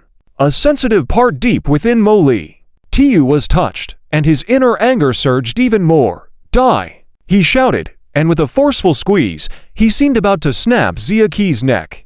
Xia felt a surge of immense force between her neck and surrendered by closing her eyes. But at that moment, the space above the crowd began to tremble. Suddenly, a long crack appeared, and from that crack emanated an aura that made the entire world tremble. When this aura emerged, the whole place shook. Xia, who had closed her eyes in despair, suddenly opened them wide.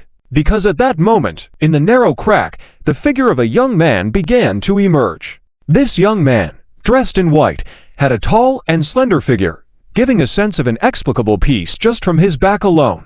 But when he appeared in front of Mo Lichu, his eyelids began to twitch uncontrollably. Then the figure became more solid, and finally, Zuan appeared from the void. At that instant, the heavens and earth trembled, as if the subjects were cheering for the arrival of their king, and the laws of the whole world were trembling. This phenomenon naturally attracted Mo-Li-Tu's attention. His face turned cold. Before he could finish speaking, Zuin lifted his eyes with an impatient expression. "Are you the Dragon King?" Mo-Li-Tu was somewhat dumbfounded, but nodded hesitantly. Yes. Zuin was now very annoyed, as Yana was still unconscious. This disrupted Zuan's plans greatly. Even the plan to attract the attention of the entire Dragon Clan by using Mo Kunqing as bait has been shelved. Due to Yana's sudden condition, Zuin no longer had the mood to figure out how to deal with the Dragon Clan. In fact, if it were not for the external disturbances, he would not have even shown up. So when he saw Mo-Li-Tu nod arrogantly in acknowledgement of his identity, Zuin bluntly shouted, "Fine, then you will die here today." With that, Zuin took a step forward and delivered a fist. The punch seemed ordinary, with no hidden surprises, at least none the onlookers could discern. Even Mo-Li-Tu thought nothing of it. He didn't recognize Zuin at first, but suddenly felt a familiar divine mark emanating from him. This divine mark clearly came from his daughter, indicating a connection between her death and Zuan. This realization made him shudder, and then Zuan's fist struck him. He smiled wickedly. "Bring it on," he said, lifting his hand to meet Zuan's punch. However, only when the two clashed did Mo-Li-Tu understand the meaning behind Zuan's punch. In that moment, Mo-Li-Tu felt an irresistible force rushing towards him and was sent flying by this tremendous force. The crowd, who had expected Zuan to be defeated, gasped in disbelief upon seeing this scene. What? The Dragon King was actually sent flying? How could this be possible? Zuan, however, showed no surprise and instead impatiently said, "Is that all your strength? Then you can die here." With that, Zuan lunged forward like a cannonball, heading straight for Mo-Li-Tu. Feeling the immense pressure coming towards him, Mo-Li-Tu couldn't help but exclaim, "This is an indescribable punch." Zuin condensed all his anger into this punch. The 6 styles of the God of Slaughter, as well as various martial arts secret techniques learned by Zuin over 3,000 years, all merged into one at this moment. Boom! It was as if a world-ending nuclear bomb had exploded. The extremely violent power even shattered the space in front of it, turning it into a black hole that even light could not penetrate. Faced with such power, Mo-Li-Tu was terrified, his previous arrogance completely gone. He screamed in horror, "My lord, please don't." Before he could finish his sentence, the force of this punch had already arrived. First to shatter was the human form that Mo-Li-Tu had transformed into. Then, his huge dragon body was also blasted away by this tremendous force. Mo-Li-Tu spurted blood profusely, flying and crashing into dozens of his underling dragons before barely stopping his momentum. At this moment, looking at Mo-Li-Tu, his huge dragon body was covered in blood, with some areas even revealing chilling white bones, looking extremely tragic. The whole scene fell into a deathly silence. Everyone was shocked by this world-shaking punch. And from Zuan's appearance to now, it had been only a few blink of an eye. Yet in this short time, the Dragon King, who had been so arrogant and domineering just moments ago, was completely powerless against Zuan's attack. The stark contrast was so shocking that it left everyone speechless. Xia Che was no exception. She quietly watched Zuan, who stood proudly in the distance, her eyes gradually filled with admiration. Before this, she had thought she was doomed. But never had she imagined that, at the critical moment, Zuan would descend from the sky and blast Mo-Li-Tu away. At that moment, Zuan's display of fierce power deeply shocked Xia Che, and her eyes towards Zuan were filled with admiration. As for the other members of the Xia family, they were naturally also extremely shocked. Xia Zheng, who was seriously injured, stared blankly at the scene, murmuring softly, "Is this the true power?" Meanwhile, Mo-Li-Tu was panting heavily, looking at Zuan with fear in his eyes. Remember, he was a half-step immortal king, and because of the blessing of the dragon bloodline, his strength was slightly higher than that of the same level of strong beings. However, in the face of Zuan, he was completely powerless. This filled Mo-Li-Tu with fear, and he was trembling slightly all over. Zuan slowly retracted his fist and raised an eyebrow slightly. "You actually managed to withstand my punch. It seems your cultivation is not bad." Mo-Li-Tu trembled all over and quickly said cautiously, "My lord, I think there must be some misunderstanding between us." "Misunderstanding, Azu?" Sneered coldly, "Didn't you repeatedly say you wanted to find the killer of your daughter? That's me. Is there still a misunderstanding?" With these words, the crowd stirred. "So, this person is the mysterious master from before," someone exclaimed in shock. "Oh my god, even the Dragon King is no match for him. How strong is he really?" Someone whispered softly. But if anyone in the crowd was the most afraid, it would be the three leaders of the Liu family.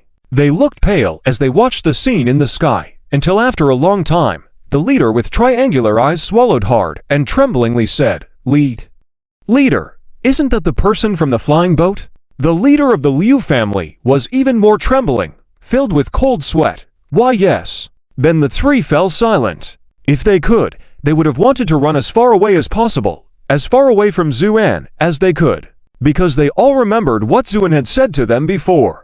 If there were a next time, he wouldn't let them off easily. But at that moment, Ziyi approached with a look of resentment on her face, whispering softly, "My lord, this is the enemy I want you to get rid of. Do you think you can do it? Leader of the Liu family." Then he was completely enraged. Can he do it? What kind of nonsense question was that? It was lucky enough that he managed to survive. Now this Ziyi actually wanted to send him to his death.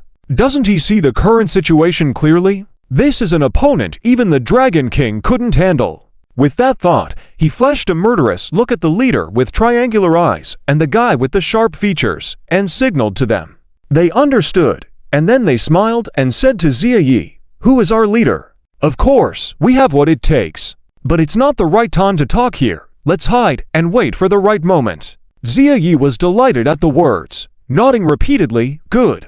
Then the three of them quietly left the crowd, heading elsewhere. Of course, this was just an insignificant little incident, with no one paying attention to it, as everyone's focus was on the sky. At that moment, Mo Li Tu felt like crying. Why was he so unlucky? He had wanted to avenge his daughter, but he didn't expect to provoke such a powerful god. If he had known earlier, he wouldn't even dare to come here despite finding the courage. Unfortunately, there's no regret medicine in the world. He could only put on a forced smile and said, "Of course there is no mistake, but since my daughter died at the hands of the Lord, it's obvious she had done something wrong. So let's just let this matter go. What do you think?" In his words, he seemed to have completely forgotten the imposing presence he had when he came here to seek justice. This sudden change in attitude surprised many in the crowd.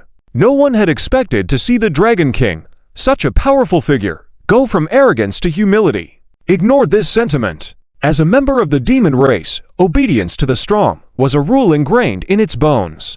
As long as your fist is hard enough, there's nothing that can't be discussed. Moreover, even if his own daughter had died, he could always have another one in the future. But if he were to die, it would be all over. As a result, Mo Li Tu's change in attitude was effortless. However, what he didn't expect was that he wanted to make peace, but Zuan did not. Mo Li Tu was truly in an unfortunate situation. Zuan was already full of anger because of the incident with Yanner, and Mo Li Tu had just walked right into the line of fire. So, Zuan had already seen him as a punching bag. Furthermore, Zuan had gone to great lengths to eradicate the entire dragon race to help Xiao as quickly as possible recover from his coma. "It sounds like a good idea," Zuan said lightly. Many people let out a sigh of relief upon hearing this, as they thought that since Mo Li Tu had already admitted defeat, the matter would likely come to an end. Although the Zia family members were somewhat disappointed, this outcome was already much better than before, so they all remained silent. But just then, Zuan flashed his white teeth and coldly smiled, saying, "But what if I don't want to?" Mo Li Tu shivered all over, and anger flashed in his eyes. "My lord, there's a saying among your human race, to kill is easy, but to spare is hard.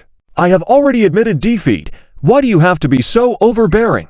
Upon hearing this, Zuan suddenly burst into loud laughter, shaking the surroundings and causing people to change their expressions. Suddenly, Zuan stopped laughing, his gaze cold as ice as he looked at Mo Li Tu. "You say I'm overbearing? Very well, if I hadn't shown up, what would you have done? Are you planning to completely slaughter the Zia family and then wash Mt. Wumong with blood?" Mo Li Tu's face became extremely ugly, but he ultimately suppressed his anger and said coldly, "My lord, as a strong individual like you, do you really care about these insignificant ants?" "Answer Zu." Unchuckled lightly, then pointed at the people around them and said lightly, "You see them as ants, but do you know, I see you the same way." Enough! Moly! Tiu finally lost his temper. It had realized that the white-clad youth in front of it had no intention of letting it go. In this situation, Moly Tiu also aroused the most primitive beastly nature from its bloodline, shouting fiercely, "Friend, spare people when you can. Don't think I'm really afraid of you.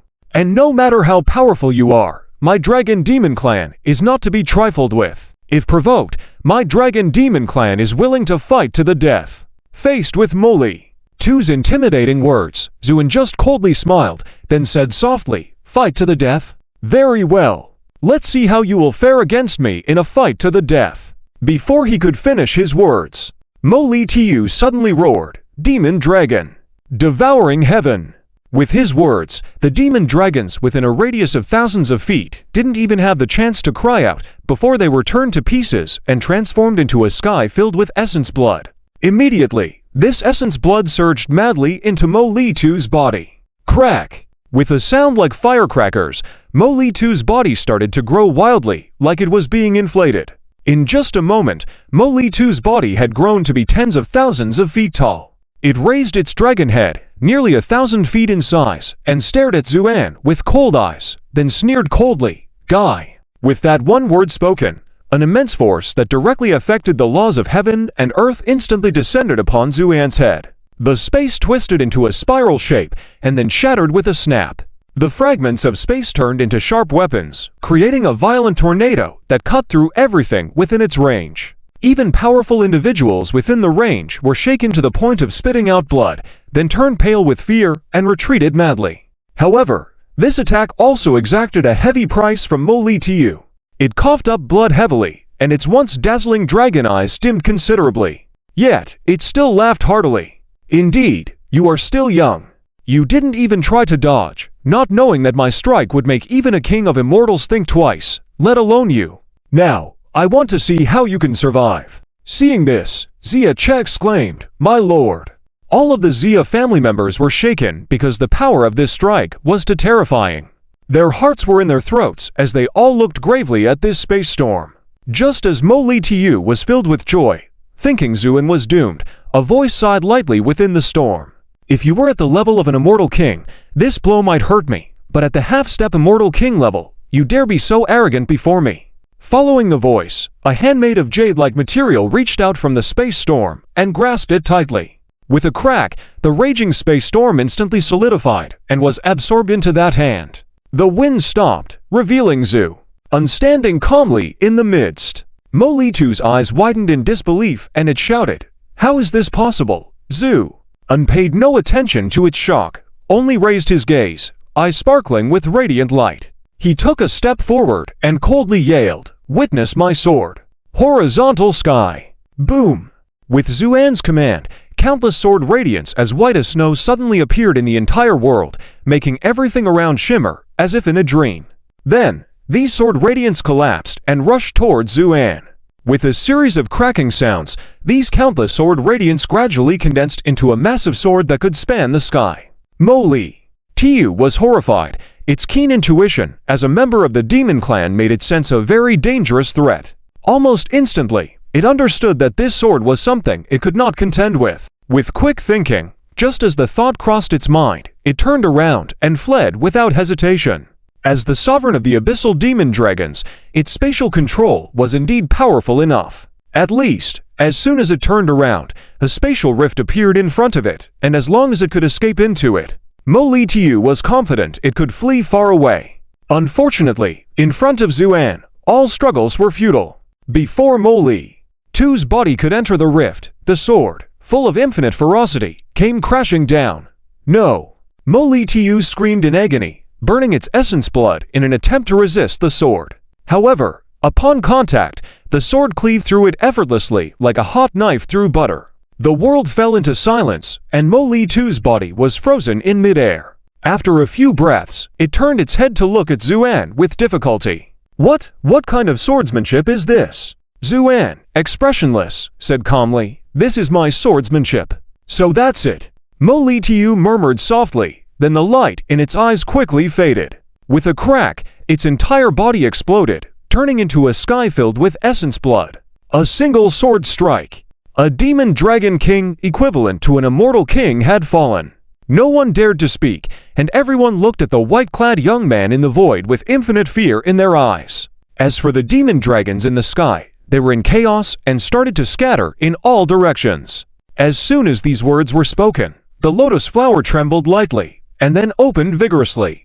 Immediately, the red lotus started to split apart at an astonishing speed. 1 became 2, 2 became 4. In an instant, the red lotus blossomed across the entire sky, casting a dreamlike reflection on the whole world. Everyone was dumbfounded. Only the demonic dragons could sense the hidden murderous intent beneath the seemingly delicate and beautiful red lotus. This made them want to flee even faster, wishing they had wings to escape quickly. However, all their struggles were in vain. With a deafening roar, the myriad red lotus flowers turned into boundless flames, descending and engulfing everything. No! Numerous demonic dragons let out desperate cries, with some braver ones even spewing out pitch-black dragon flames in an attempt to resist the descending flames. But upon contact with the flames, the dragon flames evaporated into nothingness without even making a sound. Soon after, the flames fell upon the bodies of these demonic dragons. The once formidable bodies of the dragons melted rapidly like ice and snow under the scorching sun, emitting anguished cries that made many pale with fright. Because the scene was too shocking. These were the demonic dragon clan that had lurked in the dark sea, enduring countless ages. Even the big shots from paradise had to treat them with respect. However, on this day, this powerful group suffered a catastrophic disaster. First, the Dragon King was extinguished, followed by the entire clan being forcibly melted. And there was only one person behind it all. Unless seen with their own eyes, many would not believe it was true. Finally, the cries gradually ceased. When the flames dissipated, the previously densely packed demonic dragon clan had utterly vanished. Only a bright red sphere, shimmering with a gentle luster, remained in the air. This was the essence blood left after the demonic dragon clan was completely melted by the red lotus flames.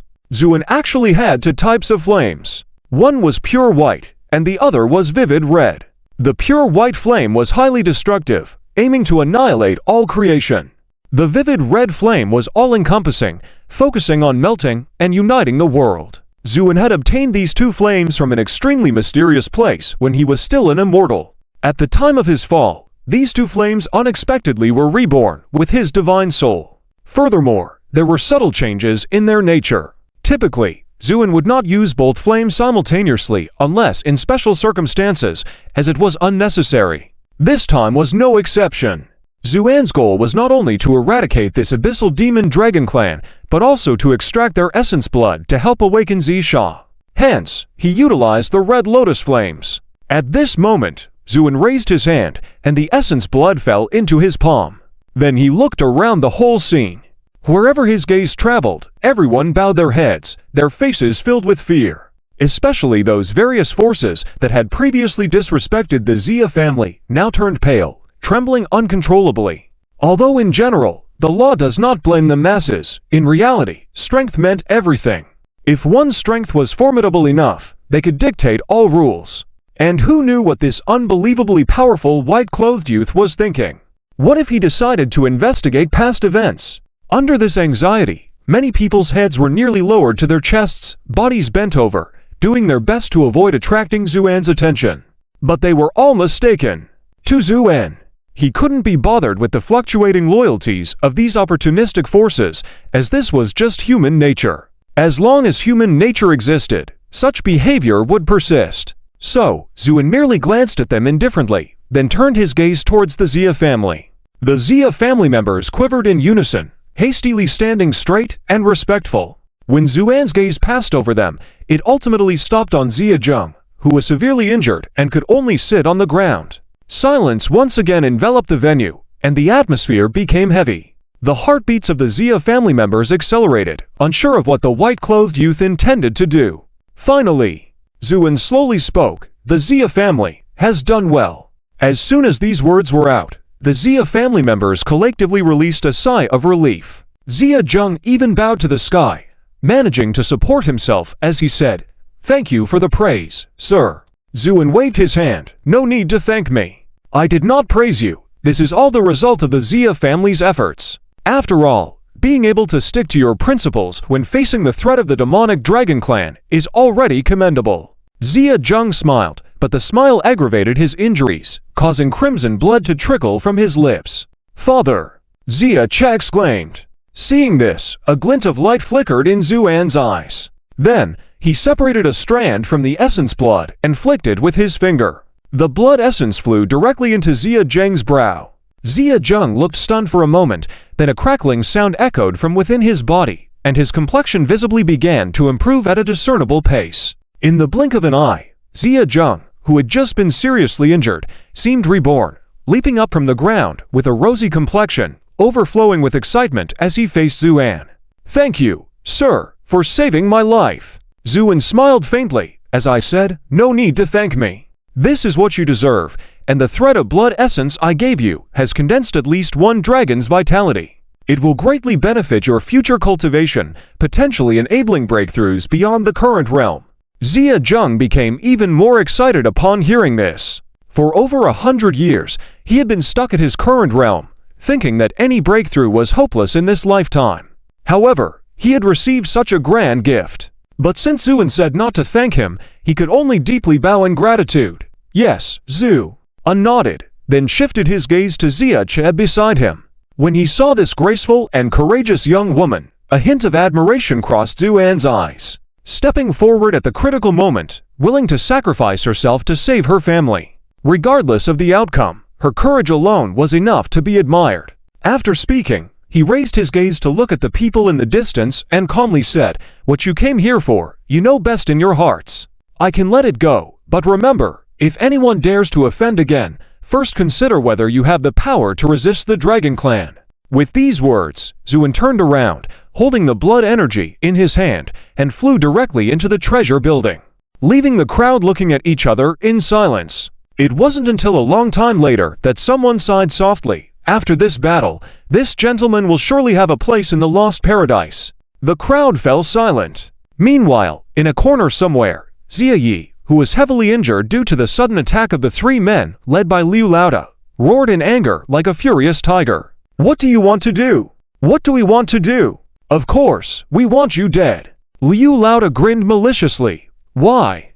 I see you as a sage. Why do you treat me like this? Xia Yi shouted hysterically. It's simple, because you made a big mistake, which is getting an enemy that you absolutely can't handle. Liu Laoda said coldly, intensifying their attacks. Unable to dodge, Xia Yi was cut with a big wound, with blood dripping, finally realizing what had happened. So, you are with that Zhu's surname. Zhu, you despicable person. How can you ambush me like this? Xia Yi yelled. This scared the three men to the core. If their actions were known to that gentleman, their lives would be in danger. Therefore, Liu Laoda exploded in anger. Enough, you really think highly of yourself. With that gentleman's power, if he wanted to kill you, it would be as easy as crushing a bug. Why would he use this method against you? You think too highly of yourself. This statement made Xia Yi sober up a bit, then shouted, Why are you doing this to me? What benefits did he give you? It was only at this moment that Xia Yi realized that the three men led by Liu Laoda were sent by Zuan. Liu Laoda shook his head at the remark. I am amazed. How could you have survived with such intelligence? The gentleman did not give us any benefits. We want to kill you just because you are too foolish. Saying this, he signaled to his two men, and the three men intensified their attacks. Weakened by his injuries, Xia Yi struggled to defend and was outnumbered. Feeling a deep sense of fear, Xia Yi trembled and pleaded, Gentlemen, spare me. I'll give you anything you want, just let me live. Hey, if it were someone else saying that, we might have let you go, but this time we want your life. Liu Laoda grimly said. At the same time, San Jiaowai had quietly slipped behind Xia Yi and struck suddenly. Splatter! Blood spurted. No! Xia Yi screamed in agony. But then, his scream abruptly stopped, because Liu Laoda decisively chopped off his head.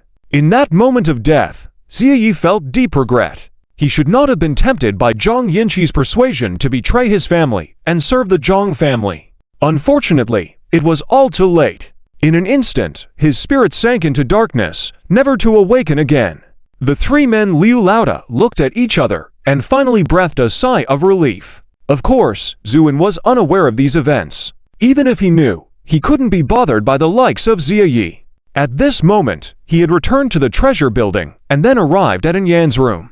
Anyan was still in a coma, but upon careful examination, Zuin noticed that her condition had improved and she would likely wake up in a few days. This realization somewhat calmed his restless heart. At that moment, Foxing noticed the blood energy in Zuan's hand and asked, "Brother Zhu, what are you holding?" Zhu smiled. "This is the blood energy transformed from the essence of the Dragon Clan.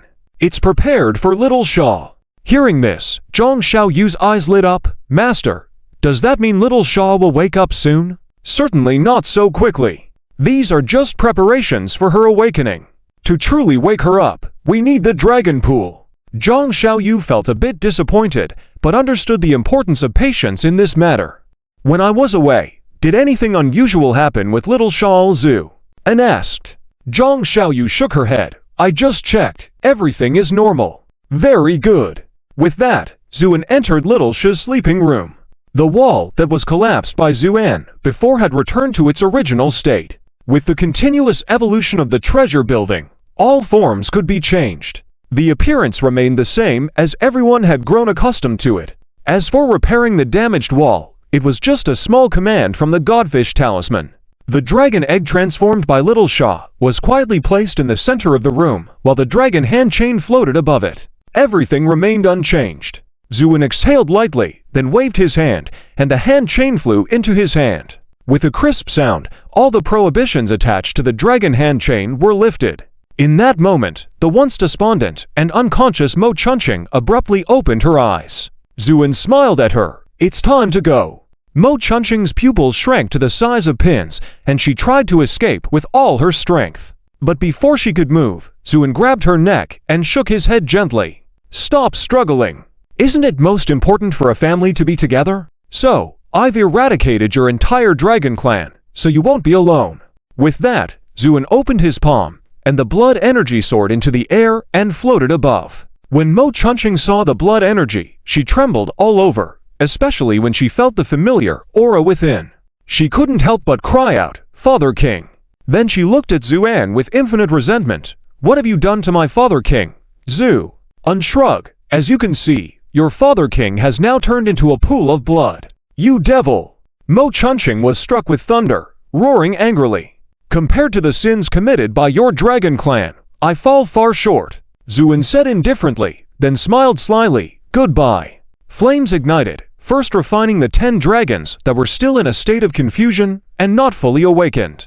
Then, Mo Chunqing's body was covered by the flames. The all-consuming fire was the most impartial, and in an instant, Mo Chunqing also turned into nothingness. With the completion of this final breath, the glowing shimmer within the blood energy became more crystalline, as if it were condensing into a pill. But Zuan didn't give it a chance. With a wave of his hand, the blood energy flew onto Little Sha's egg, encasing it completely. At this moment, the kitchen of the Fubao Xiaolu was bustling.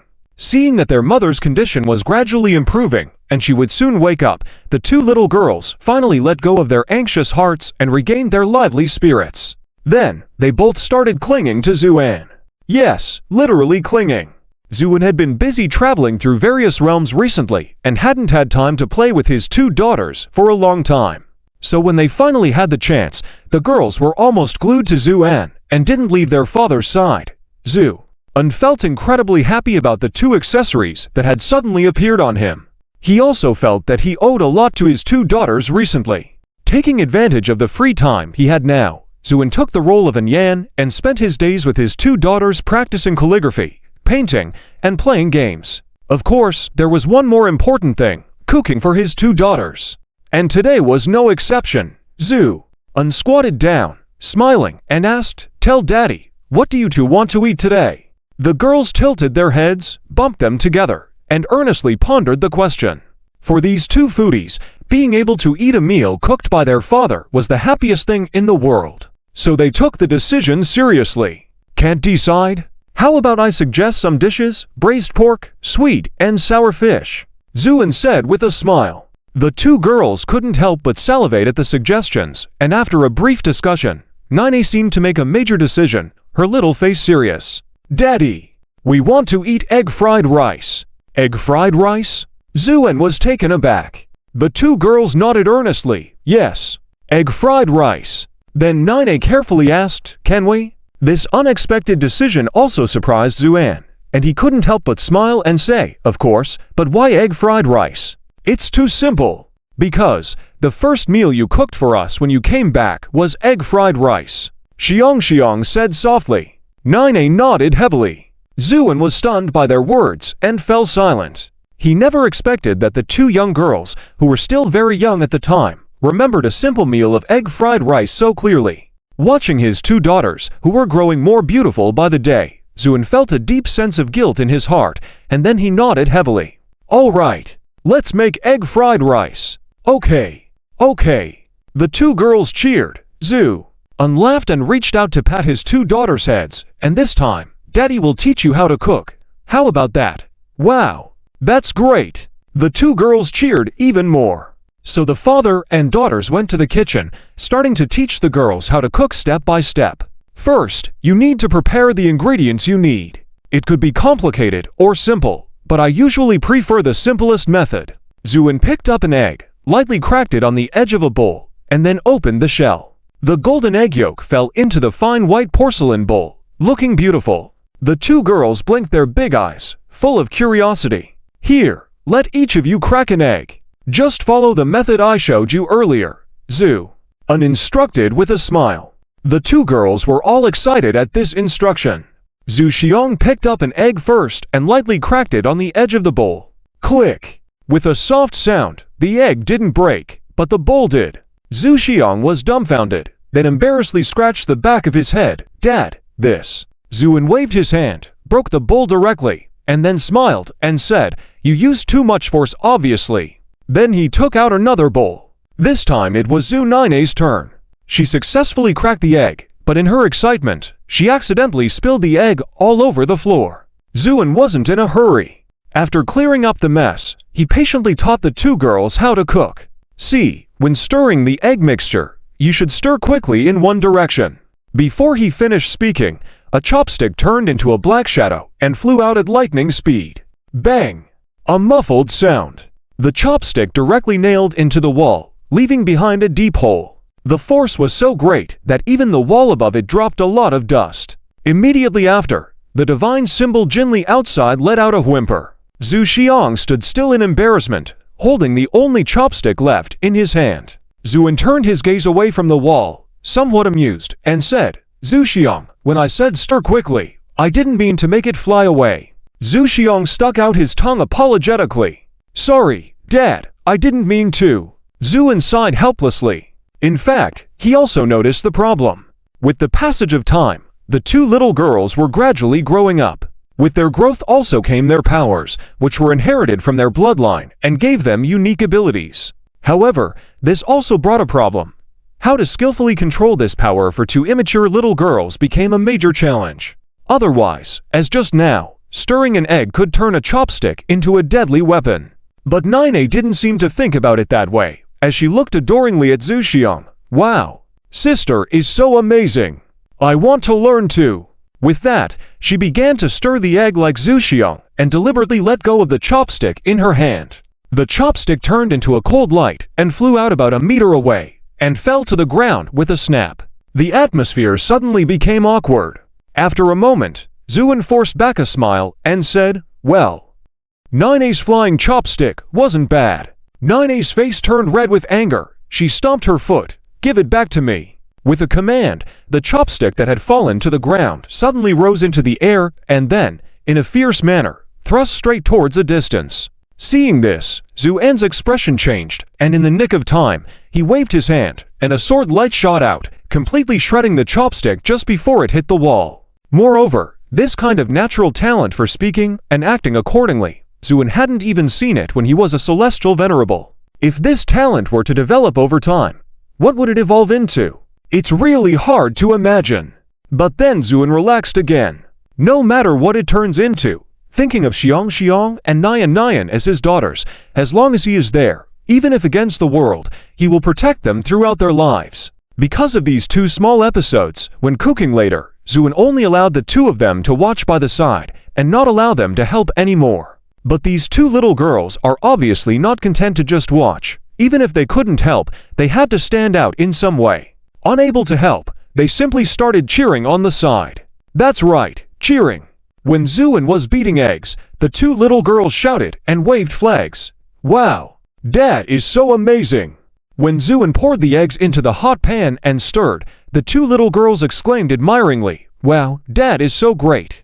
Even just Zooin stirring with a spoon would bring forth cheers, as if they had already turned into Zooin's two little fangirls. Facing this scene, Zooin could only laugh and cry, pretending not to hear them.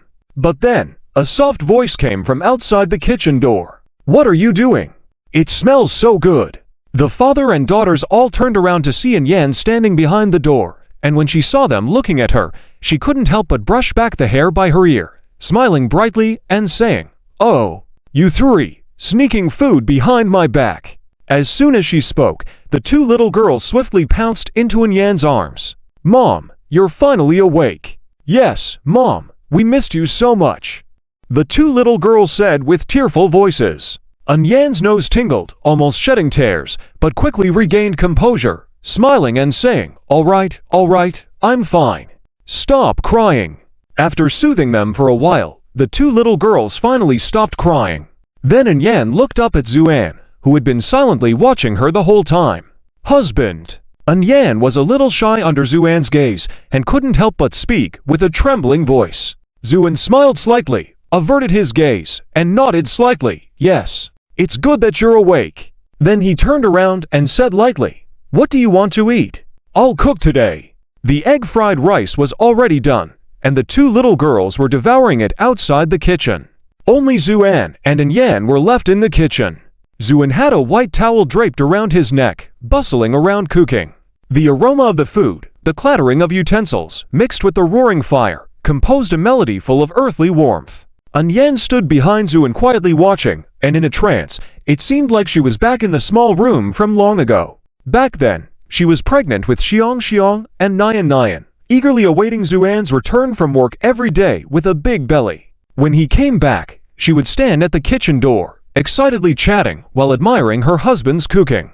Though life was tough at that time, it exuded a sweet envy-inducing charm. Lost in her thoughts, tears welled up in Yan's eyes. At that moment, Zooin finished preparing a few dishes, turned to Yan and said, All right, these are all your favorite dishes.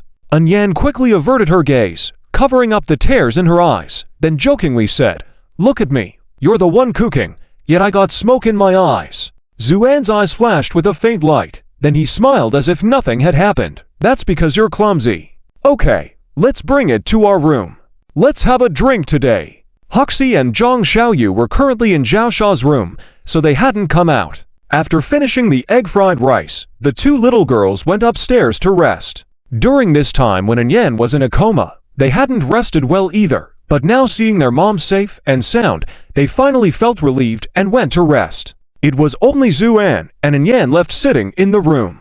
The food on the table emanated a delightful aroma. As Zooin had said, it was all Yan's favorite dishes. However, neither of them touched their chopsticks, just staring quietly. After a while, Zooin silently picked up a wine bottle, filled to glasses, handed one to Yan, and held one in his hand. Here, Yanner, let's toast to your awakening, okay? Yan nodded, took the glass, and finished it in one go. After setting down the glass, Yan's face blushed, radiating a beauty that was almost ethereal. Zooin just watched her silently until after a while, he lowered his head slightly and said, Yanner, what did you see in your coma that frightened you so much? As soon as he spoke, Yan trembled all over, her face turned pale, then lowered her head, tears falling like pearls off a broken string.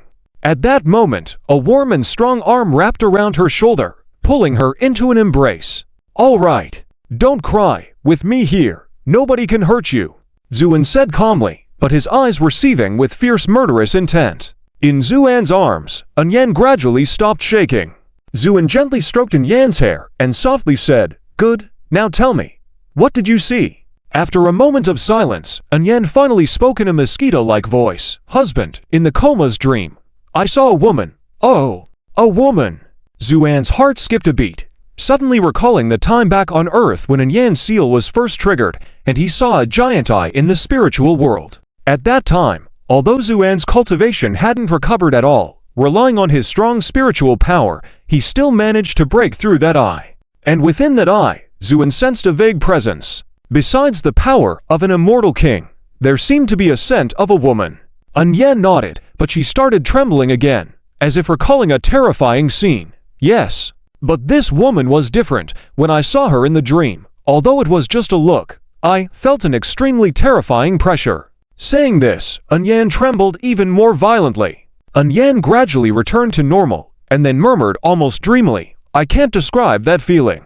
This woman seems like an all-knowing deity, yet also like a terrifying monster. In her presence, I feel like my rationality is being torn apart bit by bit, and then pulled into an endless abyss." Zuan's eyes flicked up at the words, a pensive expression on his face. Rationality being torn apart, like a deity, but also like a monster. Combining this information, Zuan's expression gradually became more serious, because he suddenly thought of a possibility. If that's the case, then all the previous doubts can be resolved. At this moment, Anyan buried her head in Zuan's chest, quietly saying, "Husband, at that time I really thought I would never wake up again, until later. I felt your spiritual thought. When your spiritual thought appeared, it completely dismantled those illusions, but this woman seemed like an immortal being, constantly appearing, until finally, I broke free from this nightmare." With that, Anyan lifted her head, tears in her eyes, looking at Zuan. "Husband, I'm really scared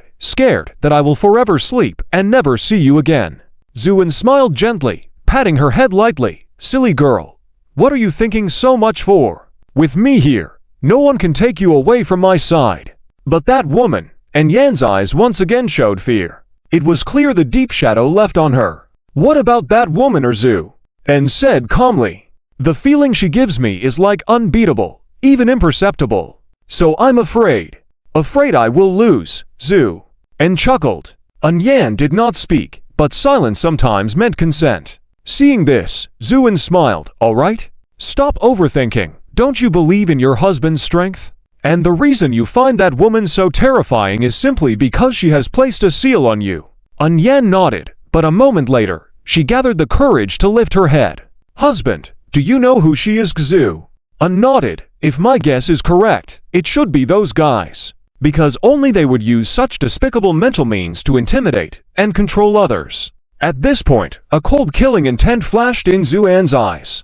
Anyan was still somewhat terrified, as the power she felt in the dream was so strong that it even made her doubt. But seeing Zuan's current state, it was clear he recognized these beings. This made Anyan breathe a sigh of relief. After all, the unknown is often the most frightening.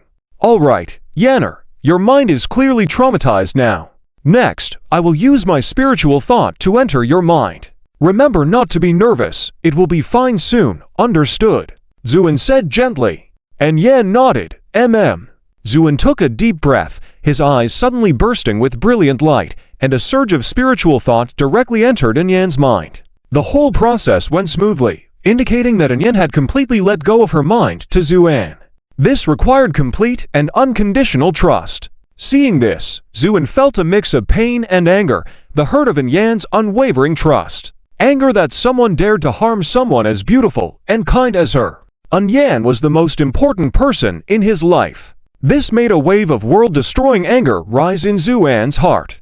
But without a target yet, Zuan had to forcibly suppress his anger. As Zuan expected, Anyan's spiritual soul had been significantly damaged. A huge wound appeared on the murky spirit, causing Anyan to appear weak and helpless. Zuan couldn't bear it, so he directly used his most precious spiritual source to help Anyan heal the wound. In an instant, the wound healed, as if nothing happened. But Zuan did not leave it at that. He knew that to truly heal Yanner, the first thing to do was to erase the memory in the dream. With caution, Zuan opened Anyan's memory ocean. In that vast memory, Zuan easily found the memory emitting a gray light. Instead of erasing it, Zuan's spiritual thought directly infiltrated it. Boom! With a slight tremor, a dark green starry sky appeared in front of Zuan. Under the starry sky, Anyan sat on the ground in pain, and in the distant sky, there was the figure of a woman. When Zuan saw this woman, his spiritual thought shook, and his rationality began to fade away. At the same time, the woman slowly raised her eyes and looked toward Xuan. What kind of eyes were those? Illusory and coldly cruel. As their gaze met, an eerie and unimaginable power descended upon Xuan, tearing at his spiritual thought. However, despite this, a cold smile appeared on Xuan's lips. You self-proclaimed noble abyssal gods. With that, a brilliant light erupted in Xuan's eyes, and his spiritual thought swept everything around him. The woman seemed slightly stunned, then vanished under this onslaught of spiritual thought. After her figure disappeared, the memory shattered. Xuan then withdrew from Anyan's mind. Looking at Anyan now, who had fallen asleep on his chest, her expression gradually relaxed, the look of fear fading away. Xuan knew that this was her returning to normal. He sighed in relief, then gently picked up Anyan and placed her on the bed. Gazing at Anyan's increasingly peaceful expression, Xuan silently smiled, murmuring softly, I never paid attention to you ancient clans before, but I didn't expect you would dare to touch Yanner.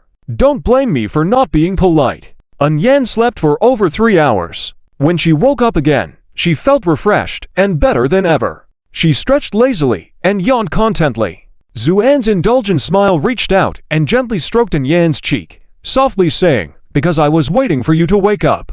Anyan's face blushed instantly, but her eyes were filled with shimmering water, evidently moved by Xuan's words. She gently sat up, wrapped her arms around Xuan's waist, and rested her head on Xuan's chest. The atmosphere in the room suddenly became quiet and sweet. It wasn't until a long time later that Anyan raised her head and, with a tone of confusion, asked, But, husband, why do I feel like I forgot something?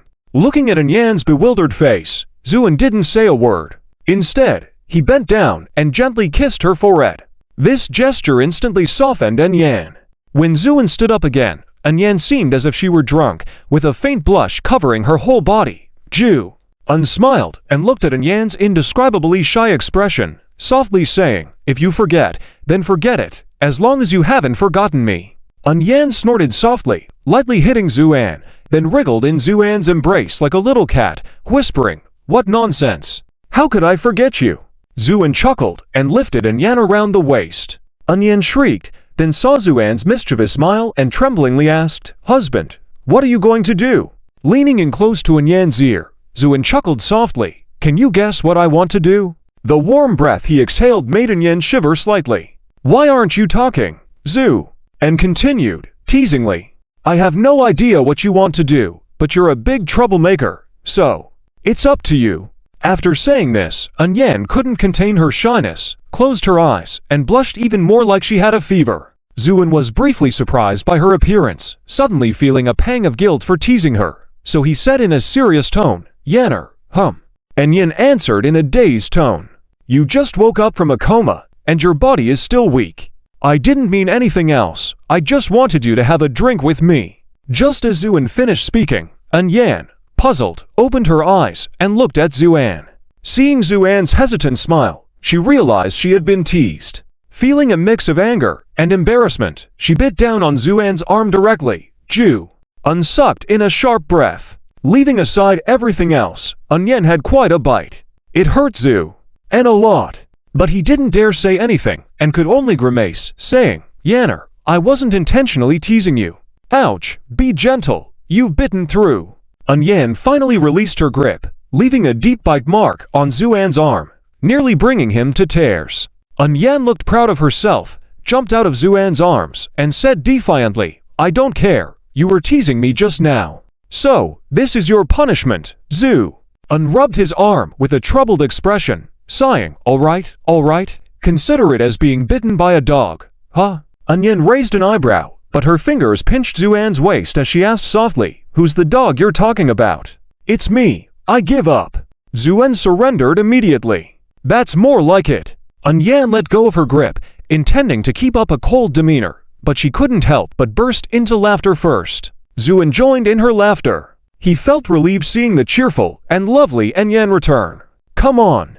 The two of us won't leave until we're drunk today. Call me what? Oh, madam, let's have a few drinks today. Humph, that's more like it. While Xuan and Anyan bantered and drank against each other, in the room, Hu Ying, who was guarding them, perked up her furry fox ears and revealed a faint, amused smile on her face. Zhang Xiaoyu, curious, approached her and asked, "Sister Hu, what are you laughing about?"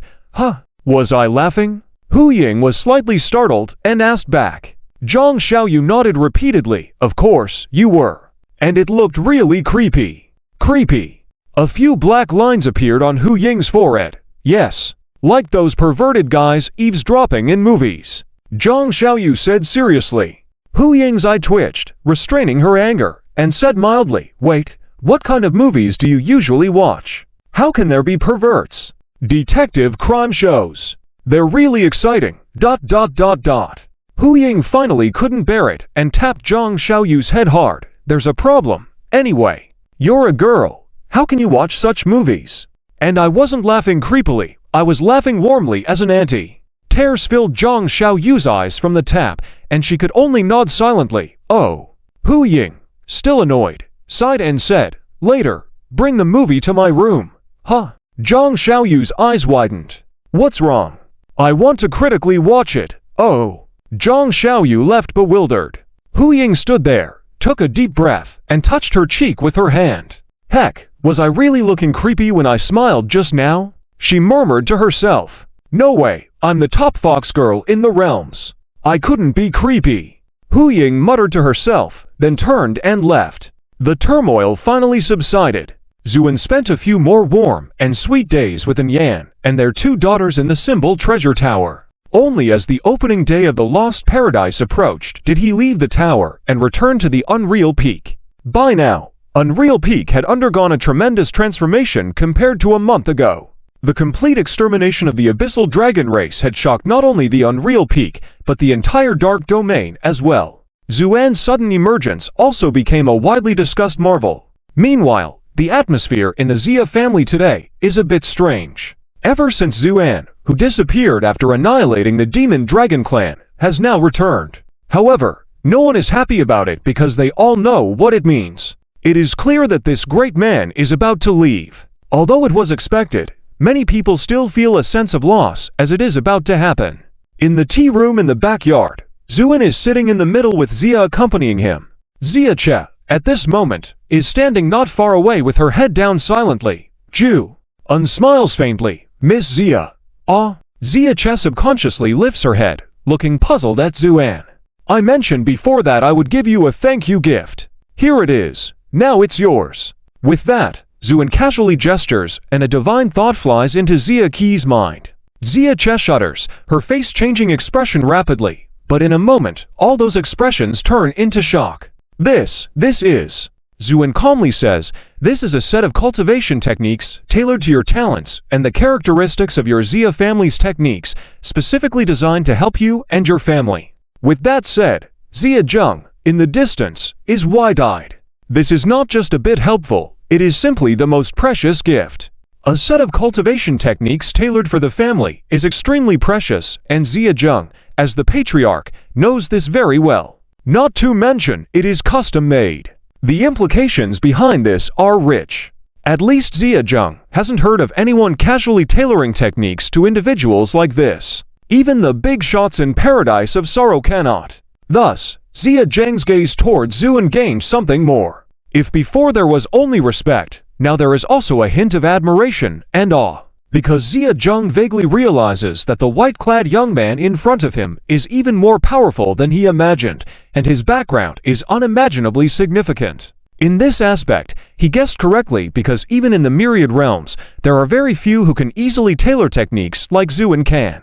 Not only does it require great strength, but also a unique perspective. These are qualities that Zuan possesses. After completing all this, Zuan stands up, walks to the window, and looks outside. Xia Che stares blankly at Zuan's back, feeling bewildered, until Xia Zheng approaches and gently nudges her, snapping her out of her daze, quickly bowing to thank Zuan. "Thank you for bestowing your gift upon me, sir." Without looking back, Zuan smiles faintly. "No need to thank me, thank yourselves." Saying this, Zuan slowly lifts his head, looking at the sky outside the window. "How long until the opening of Sorrowful Paradise?" Xia Zheng bows and answers, "Sir, if we calculate based on the previous opening date, there are still 3 days. 3 days, Zhu." Un murmurs softly, then shakes his head, to slow. There are many things I need to take care of, so I don't have time to wait here. But Sorrowful Paradise hasn't opened yet, sir. Even if you're in a hurry, there's nothing that can be done, right? Zia Zheng hastily persuades Zhu. Un laughs, who says there's nothing to be done. Huh. Zia Zheng is taken aback. At the same time, Zuan slowly raises his hand and points to the sky. Open! With this command, a surging divine thought rushes into the sky like a raging wave. Boom! After a deafening roar, above the voidless cliff, a vague portal appears. This loud noise also grabs the attention of the entire voidless cliff. People look up, and someone exclaims, "Heavens, isn't that the portal to Sorrowful Paradise?" Yes? But why is it opening 3 days early this time? Shocked voices echo. Zuan turns around, smiling at the astonished Zia Zheng and Zia Che and others. You see, the problem is solved, right? With that, Zuan flicks his sleeve, rises into the air, appearing in the sky. Seeing this scene, the entire voidless cliff erupts in an uproar. It's him! The great man who single-handedly exterminated the demon dragon clan. Someone shouts with a solemn face. What is he planning to do?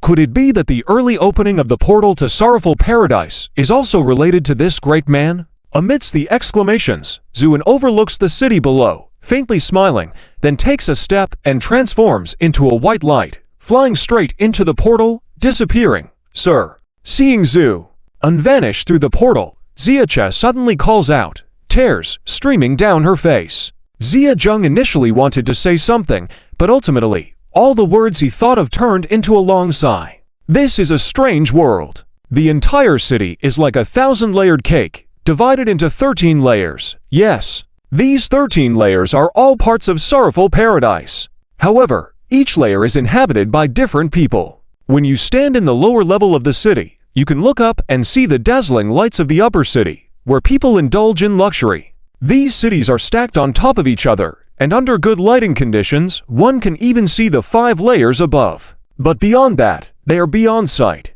Because the upper cities are often obscured by mist, they look like heavenly palaces from a distance. At this moment, torrents of rain pour down from the pitch-black night sky, reflecting the glamour of the upper city, making it appear surreal. The ground is muddy, water overflowing due to the rain, freely flowing on the streets. This is a filthy city.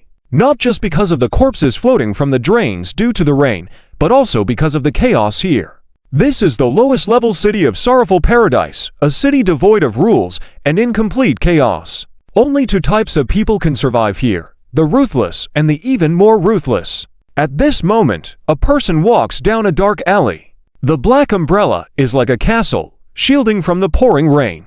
Under the umbrella is a pale, delicate face. Wearing an evening dress in this environment stands out, but it accentuates her slender figure. She is not tall, almost petite, described as delicate and exquisite. Her hair is loosely tied into twin ponytails behind her head, giving her a youthful appearance. The appearance of this woman, or rather, Lolita, quiets the surroundings. In the shadow of the alley, pairs of prying eyes begin to appear, all greedily fixated on this woman. Danger begins to loom. However, at that moment, the girl with twin ponytails turns around and glances at a dark corner, revealing a cold smile on her face. With her smile, a blood-red flower blooms rapidly on her chest, emphasizing her pale and delicate collarbone. When they see this flower, fearful roars emanate from the shadows, and those greedy gazes all disappear in an instant. All returns to silence, with only the violent sound of rain continuing to ravage. The girl with twin ponytails lowered her gaze and kept walking forward. She passed through an alley, turned past a pile of rubble, and finally arrived at a wilderness. The rain here was much lighter than in the city, but still exceptionally fierce. The girl with twin ponytails glanced around, stood still for a moment, then stepped into the wilderness. It was pitch black all around, with faint glimpses of trees swaying in the wind and rain, appearing particularly eerie on a night like this. The girl with twin ponytails continued walking, quickly passing through a large forest to reach a large tree at the center of the wilderness. The tree's branches and leaves were lush, sheltering much of the rain, so the ground beneath the tree was not as damp. In a corner of this open space stood a small tombstone. Seeing the tombstone, A look of sorrow crossed the girl's face with twin ponytails as she slowly approached it. "Brother, I've come to see you again." The storm raged on, a distant rumble of thunder echoing through the horizon, quickly rolling across the sky. Crack! A flash of lightning illuminated the heavens, revealing tears streaming down the face of the girl with twin ponytails. In this desolate world of howling winds and bitter rains, a person stood facing a grave, appearing even more desolate. The girl with twin ponytails gazed quietly, then crouched down slowly, gently caressing the small tombstone before resting her head against it softly. "Brother, I'm so tired. Really exhausted." With that, the girl with twin ponytails began to weep softly. Soon, her sobs grew louder and turned into wails of grief. But such cries were quickly drowned out by the raging rain. After a long while of near-exhaustive weeping, the girl with twin ponytails gradually stopped crying, then lightly kissed the tombstone. "Brother, it's only in front of you that I can speak my heart out. Thank you." With that, she stood up slowly, plucking a deep red flower from her chest and placing it on the tombstone. The flower swayed gently for a few moments before wilting, becoming increasingly dim. The girl with twin ponytails took a deep breath. "Brother, I have some minor trouble to deal with outside. I'll come see you again next year." With that, she turned around, the previous weakness and sorrow instantly replaced by a stark expression of cold determination. "Come out. In this heavy rain, it's hard for you to even find this place." With her words, in the vast wilderness, shadows began to appear one after another.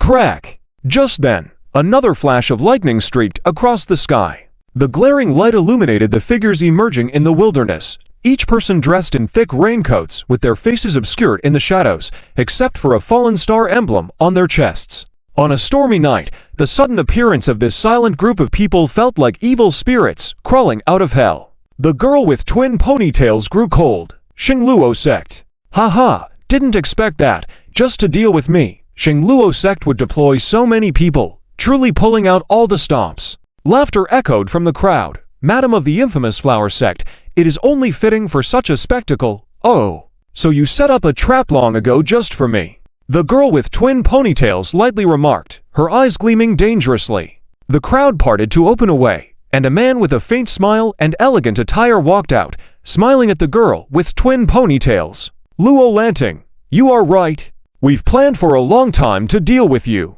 Indeed, the girl with twin ponytails was the leader of the infamous flower sect, Luo Lanting. She gazed at the man and suddenly sneered. "Sushi on you. I can't believe even you are here. It seems that Xingluo sect is willing to go to great lengths to deal with me." Sushi on you shrugged lightly. "As I said, as long as we can eliminate the leader of the infamous flower sect, any price is worth it." Luo Lanting sighed softly. "To know my whereabouts with such precision, it seems someone in the infamous flower sect has betrayed me." Ambush and betrayal. It is a common occurrence in the paradise of misery, isn't it? Sushi on you chuckled happily. Luo Lanting raised her head to look at the branches reaching towards the sky, saying, "Yes, the paradise of misery should be like this. But I always thought the infamous flower sect would be somewhat different. Now it seems I was too naive." Watching the seemingly distracted Luo Lanting, Sushi on you signaled to his subordinates behind him. Figures stealthily vanished into the rain curtain. Then Sushi on you smiled faintly. Was this where the fallen hero Lone Sunset once stood against all odds? It appears that you and your sibling are both fated to fall here in succession.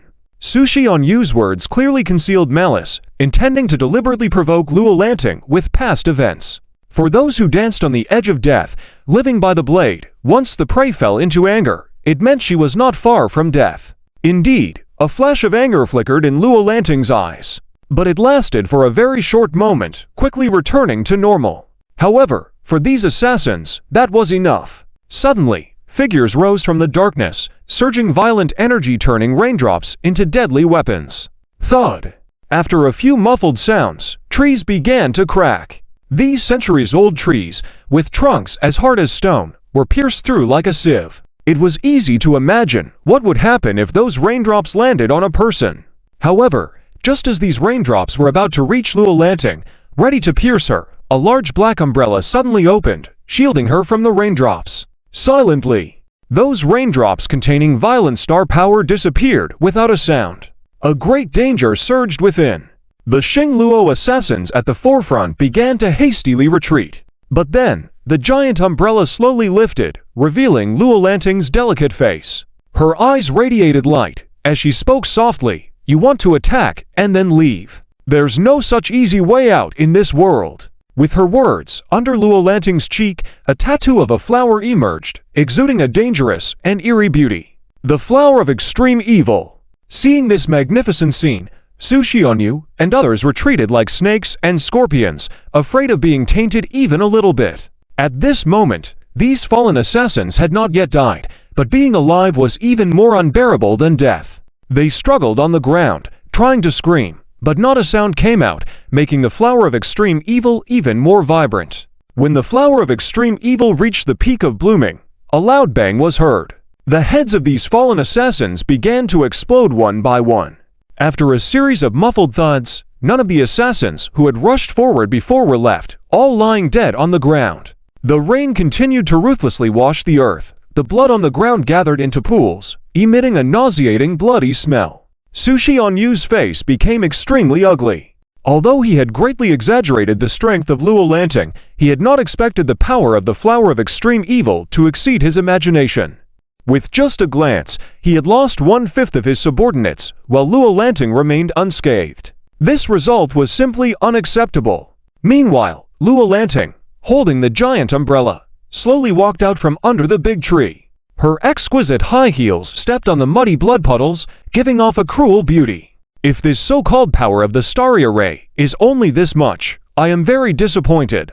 Luo Lanting raised her head, her eyes full of crimson, licked her lips. What do you say? Su Xianyu inexplicably felt a chill in his heart, but at this point, he had no way out. Knowing that the starry array had set up this killing game with various powers at the end of the road, if the mission was not completed before the rain stopped, he might die before Luo Lanting. So he hoarsely shouted, "Luo Lanting, you will definitely die today. Attack!" With this command, the starry array assassins surged forward like a black tide towards Luo Lanting.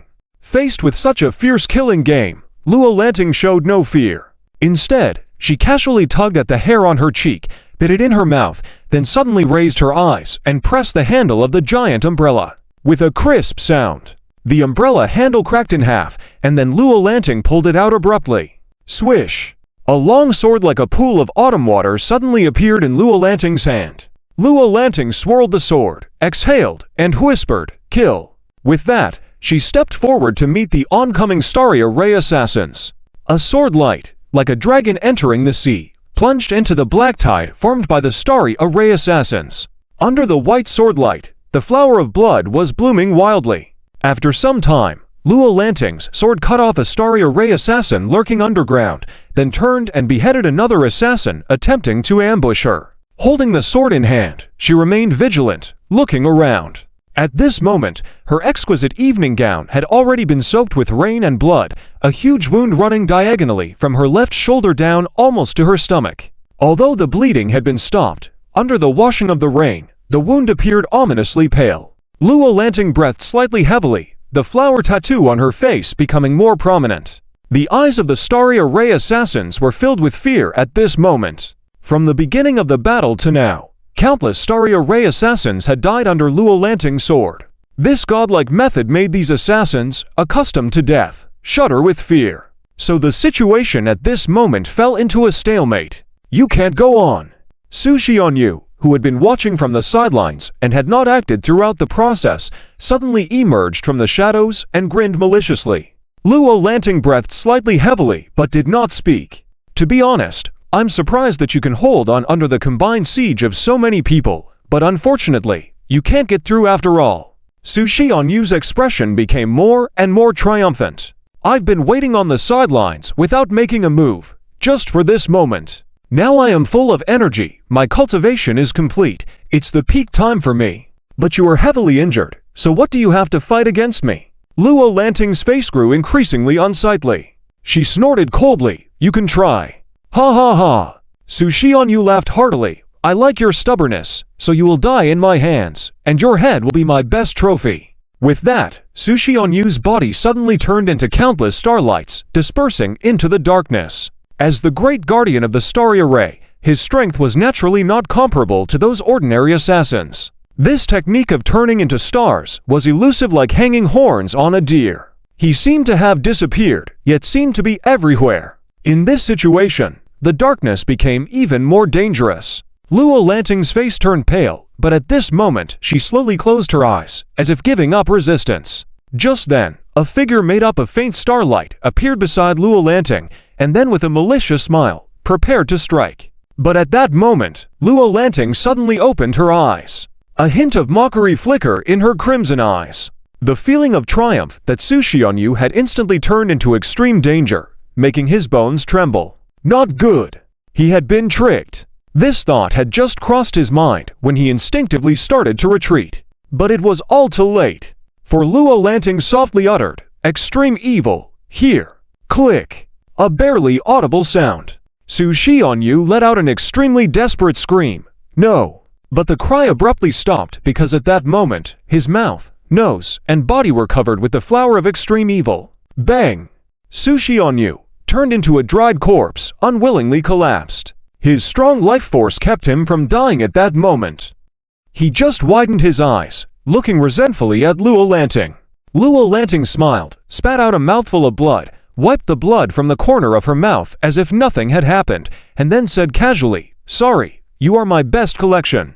The rain intensified. Even in this weather, the most despicable criminals would hide in dark corners and not easily appear. But in the wilderness, a staggering figure was running. At this moment, Luo Lanting had several more huge wounds on her body. This was the price she paid to escape from the Starry Array assassins. Losing too much blood, Luo Lanting's vision began to blur, and the pierced alveoli were hindering her breathing. Luo Lanting didn't know how much longer she could hold on, but she had to keep going. Just then, a flash of lightning struck. Luo Lanting suddenly stopped in her tracks, then raised the eyes, one of which was covered in blood, and softly said, "Anyone else?" I knew that Zuxianyu was a waste of space, and it turned out to be true. With so many subordinates, you still let them escape. With these words, a figure slowly emerged above a big tree in the distance. It was a woman dressed in white, with a slender figure and beautiful features. Luo Lanting gazed at the woman, her eyes shimmering, and finally spoke in a deep voice, "Luingxi, you're here too." Impressive observation, Lord Luo. It is indeed me. The newcomer was Luingxi, another senior protector of the Xing Luo sect. She looked at Luo Lanting up and down, then covered her mouth and giggled. "Lord Luo, I never expected you to endure such severe injuries and still hold on until now. Truly admirable." Luo Lanting remained silent, slowly raising the sword in her hand, looking at Luingxi expressionlessly. Enough nonsense, let's get on with it. Faced with Luo Lanting's actions, a hint of surprise flashed in Luingxi's eyes, but soon a sneer appeared on her face. "Lord Luo, I respect you as a strong individual, so I didn't resort to a sneak attack. But do you really think you can match me in your current state?" Luo Lanting still didn't speak. In fact, if it weren't for Zuxianyu being such a useless person, you would have died long ago. So I can give you the treatment befitting a strong individual. Take matters into your own hands and end yourself. Consider it a favor to you and the reputation of the Lu family. Luingxi rambled on. Luo Lanting remained silent, and only after she had finished speaking, she revealed a hint of mocking smile. "Are you afraid?" "Nonsense! How could I be afraid? I'm just giving you a chance." Luo Lanting shook her head lightly, then bit her hair at the corner of her mouth again. "I don't need others to give me a chance, so if you really want to kill me, come at me." With that, a brilliant light suddenly burst from Luo Lanting's eyes. Luingxi felt a slight tremor in her heart. She indeed had a deep fear of Luo Lanting. Everyone knew the sinister and powerful nature of the evil flower. Plus, the fact that Luo Lanting managed to break through Zuxianyu's deadly trap made Luingxi even more shocked. Hence, she tried to undermine Luo Lanting with words, hoping she would end herself, but her efforts were in vain. Looking at Luo Lanting, who was covered in wounds yet still holding a sword and refusing to back down, Luingxi's expression changed constantly. She wanted to kill Luo Lanting and claim the credit, but she also feared that Luo Lanting's desperate struggle could harm her. This dilemma made her hesitate. But in the end, the desire to achieve merit prevailed. "Very well. It seems you are really stubborn and want to die. Then I'll grant your wish." With that, Luingxi stepped on a tree branch beneath her, and she shot out like a cannonball towards Luowanting. Luowanting's one eye was already blinded by blood, leaving only one eye to see with. Facing Luingxi's attack, she remained unafraid, even stepping forward and slashing with her sword. Luingxi never expected Luowanting to advance instead of retreat, completely disrupting her rhythm. Caught off guard, the sword came straight towards Luingxi's face. Startled, Luingxi hurriedly mobilized her skills to evade the strike just in time. However, before she could catch her breath, Luowanting took another step forward, and her sword came down at an incredible angle. With a cry, Luingxi was sent flying hundreds of feet away. A shallow wound already marked her left arm, causing her face to pale. She knew that if she hadn't dodged quickly, that strike alone could have rendered her defenseless. This realization sent a chill down her spine. Did Luowanting actually have just a few surface wounds and was unharmed? This thought had just crossed her mind when Luowanting gave a muffled groan, and her wounds burst open, blood pouring out and staining the ground beneath her feet. Luowanting couldn't stand steadily anymore, her body swaying as she barely managed to remain upright with her sword supporting her. Seeing this, Luingxi, who had been close to giving up, couldn't help but feel excited. Hey, Lord Luo, the taste of being at the end of your rope is unpleasant, isn't it? Ha, it wasn't in vain to wait for you for so long in such a dreadful weather. Go ahead and die. With those words, Luingxi once again pounced towards Luowanting. Full of confidence in her own strike, Luingxi was ready to bring the final blow. Though Luowanting wanted to fight back, her strength depleted, and she could only see darkness closing in. She sighed inwardly and slowly closed her eyes. It was over. Everything seemed to be coming to an end, but she couldn't let herself fall into the hands of the Xingluo sect. Even in death, she had to take them down with her. With this determination, Luowanting's power suddenly ignited, and her eyes shone brightly. Sinister flowers began to manifest around her. Seeing this, Luingxi's face changed abruptly, fear evident in her eyes. The reputation of the evil flower was too notorious. Everyone knew of its ominous and tenacious nature. However, Luingxi knew this was her last chance, otherwise, she might end up empty-handed. How could she, after waiting for so long, accept such a result? Thus, she sternly said, "Bring it on." Condensing the power of the stars throughout her body, she intended to exchange blows with the evil flowers.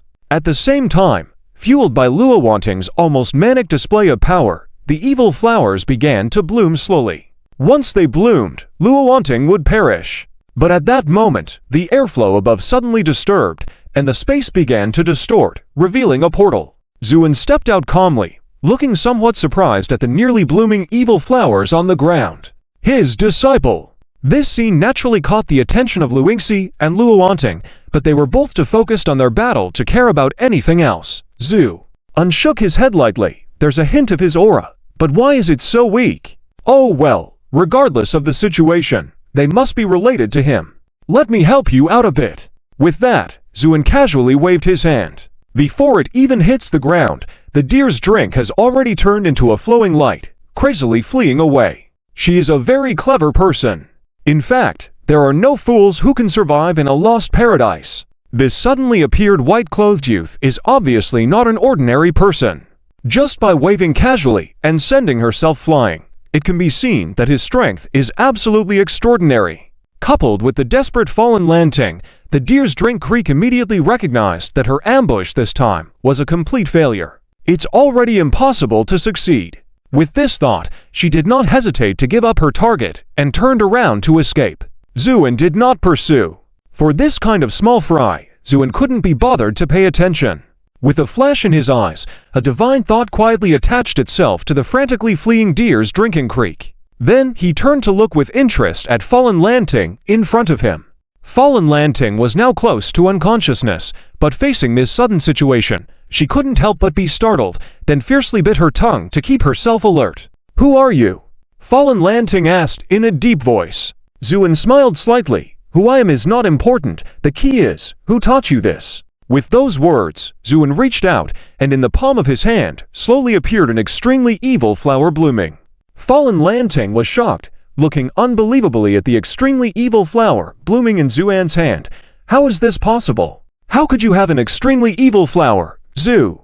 and smiled. Is this very difficult? As he spoke, another extremely evil flower slowly bloomed. Fallen Lanting's face became increasingly solemn. Zuin said lightly, "Tell me, who taught you this?" "Why should I tell you?"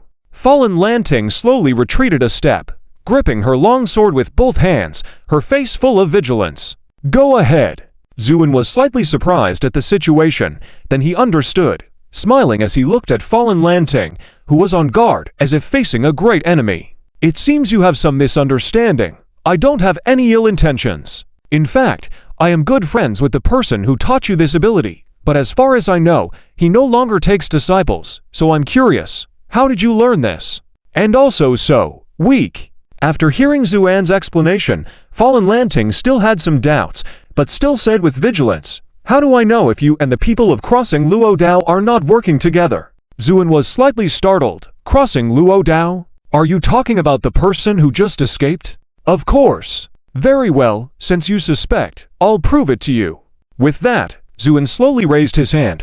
A huge divine thought surged out, instantly connecting with the divine thought previously planted on Deer's Drink Creek. Then, Zuan's hand suddenly clenched, softly commanding, "Come back." At this command, Deer's Drink Creek, who had fled hundreds of miles away, felt her whole body tighten, then she stiffened in midair. What's going on? This thought just arose in Deer's Drink Creek's mind. Behind her, a tremendous force pulled her quickly backwards. No. What's going on? This can't be happening. Deer's Drink Creek was so scared that she shouted wildly. Unfortunately, all her cries couldn't penetrate the heavy rain curtain. In an instant, she was dragged back forcibly. When she saw the smiling white-clothed youth in front of her again, Deer's Drink Creek was struck as if by lightning. All the hairs on her body stood on end. My lord, spare me." Without hesitation, Deer's Drink Creek chose to surrender and beg for mercy, because Zuan's demonstrated strength just now had exceeded her imagination. Clearly, she had run out hundreds of miles, only to be pulled back in an instant with a breath. How powerful must one's cultivation be to do that? Zu just smiled at the words, then looked at Fallen Lanting. "You said I'm in cahoots with her. Do you still have anything to say now?" Fallen Lanting was also stunned. She didn't expect things to turn out like this. Combined with Zuan's words earlier, she couldn't help but show some respect in her eyes. "My lord, I'm sorry. I had misunderstood before." Zuan smiled at her words, then turned to look at the thoroughly frightened Deer's Drink Creek. "All right, you can go now." With that, Zuan directly released his control over Deer's Drink Creek. When she felt that she had indeed regained her freedom, Deer's Drink Creek almost wanted to cry. What the hell was going on? She was running just fine, then suddenly she was grabbed back. After only a few words, she was allowed to leave again. This was too frightening. Don't want to leave. No, I'm leaving now. I'm leaving now. Deer's Drink Creek trembled all over, repeatedly agreeing, then ran off like a lost dog. As she ran, she silently prayed, "May the god Starro protect me. Don't let me run into this white-clothed youth again. This guy is obviously insane." Soon, Deer's Drink Creek disappeared. Zuan then turned to Fallen Lanting.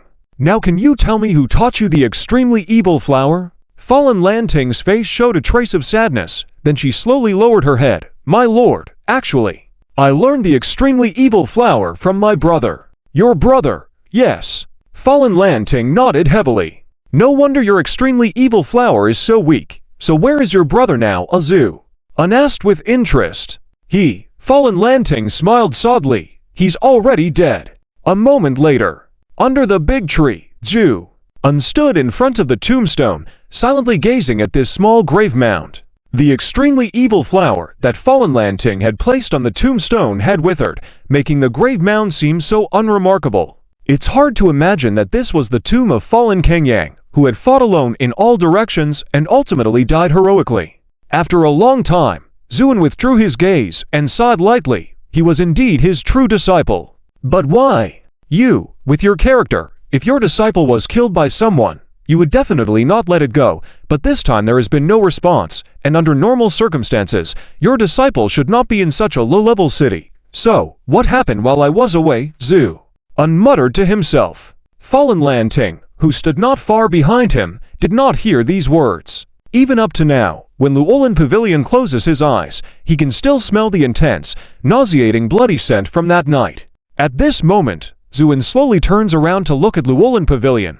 Are you his sister? Llewellyn Pavilion nods. Yes. Younger sister. Llewellyn Pavilion is silent for a moment, then shakes her head. Zuin smiles. All right, whether you are his actual sister or not, it doesn't matter. Since you have inherited his skills, you can be considered my junior, and I have an obligation to help you, so ... Zuin sizes up the heavily injured Llewellyn Pavilion, and softly asks, what do you want to do most right now?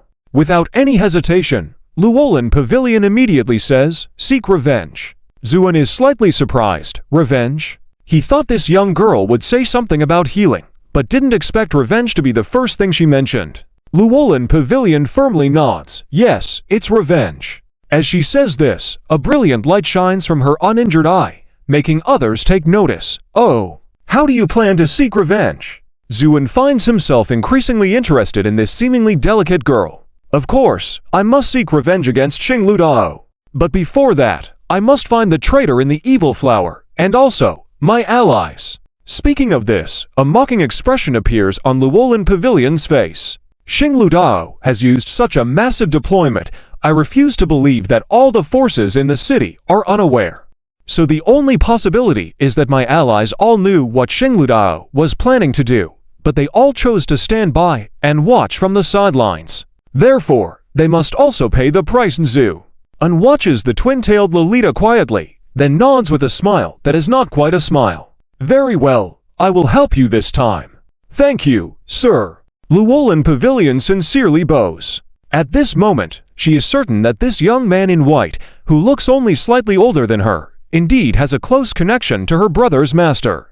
And this fact astonishes her. After all, even she doesn't know who her brother's master is. She only knows that he has a very prestigious background, possibly even from the top city. And if this young man knows him, does this mean he also comes from the top city? These questions swirl in Llewellyn Pavilion's mind. At this moment, Zuin looks up at the night sky outside the big tree and remarks softly, the rain has subsided.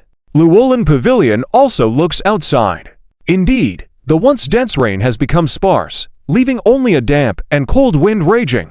Zuin turns back to Llewellyn Pavilion. Are you ready to go? Llewellyn Pavilion nods. I am.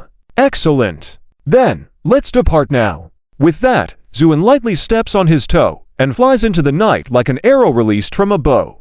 Seeing this, Llewellyn Pavilion is stunned for a moment, then smiles bitterly. It seems she shouldn't have been so stubborn just now. Let alone her current heavily injured state, even at her peak, she wouldn't be able to catch up with this young man in white.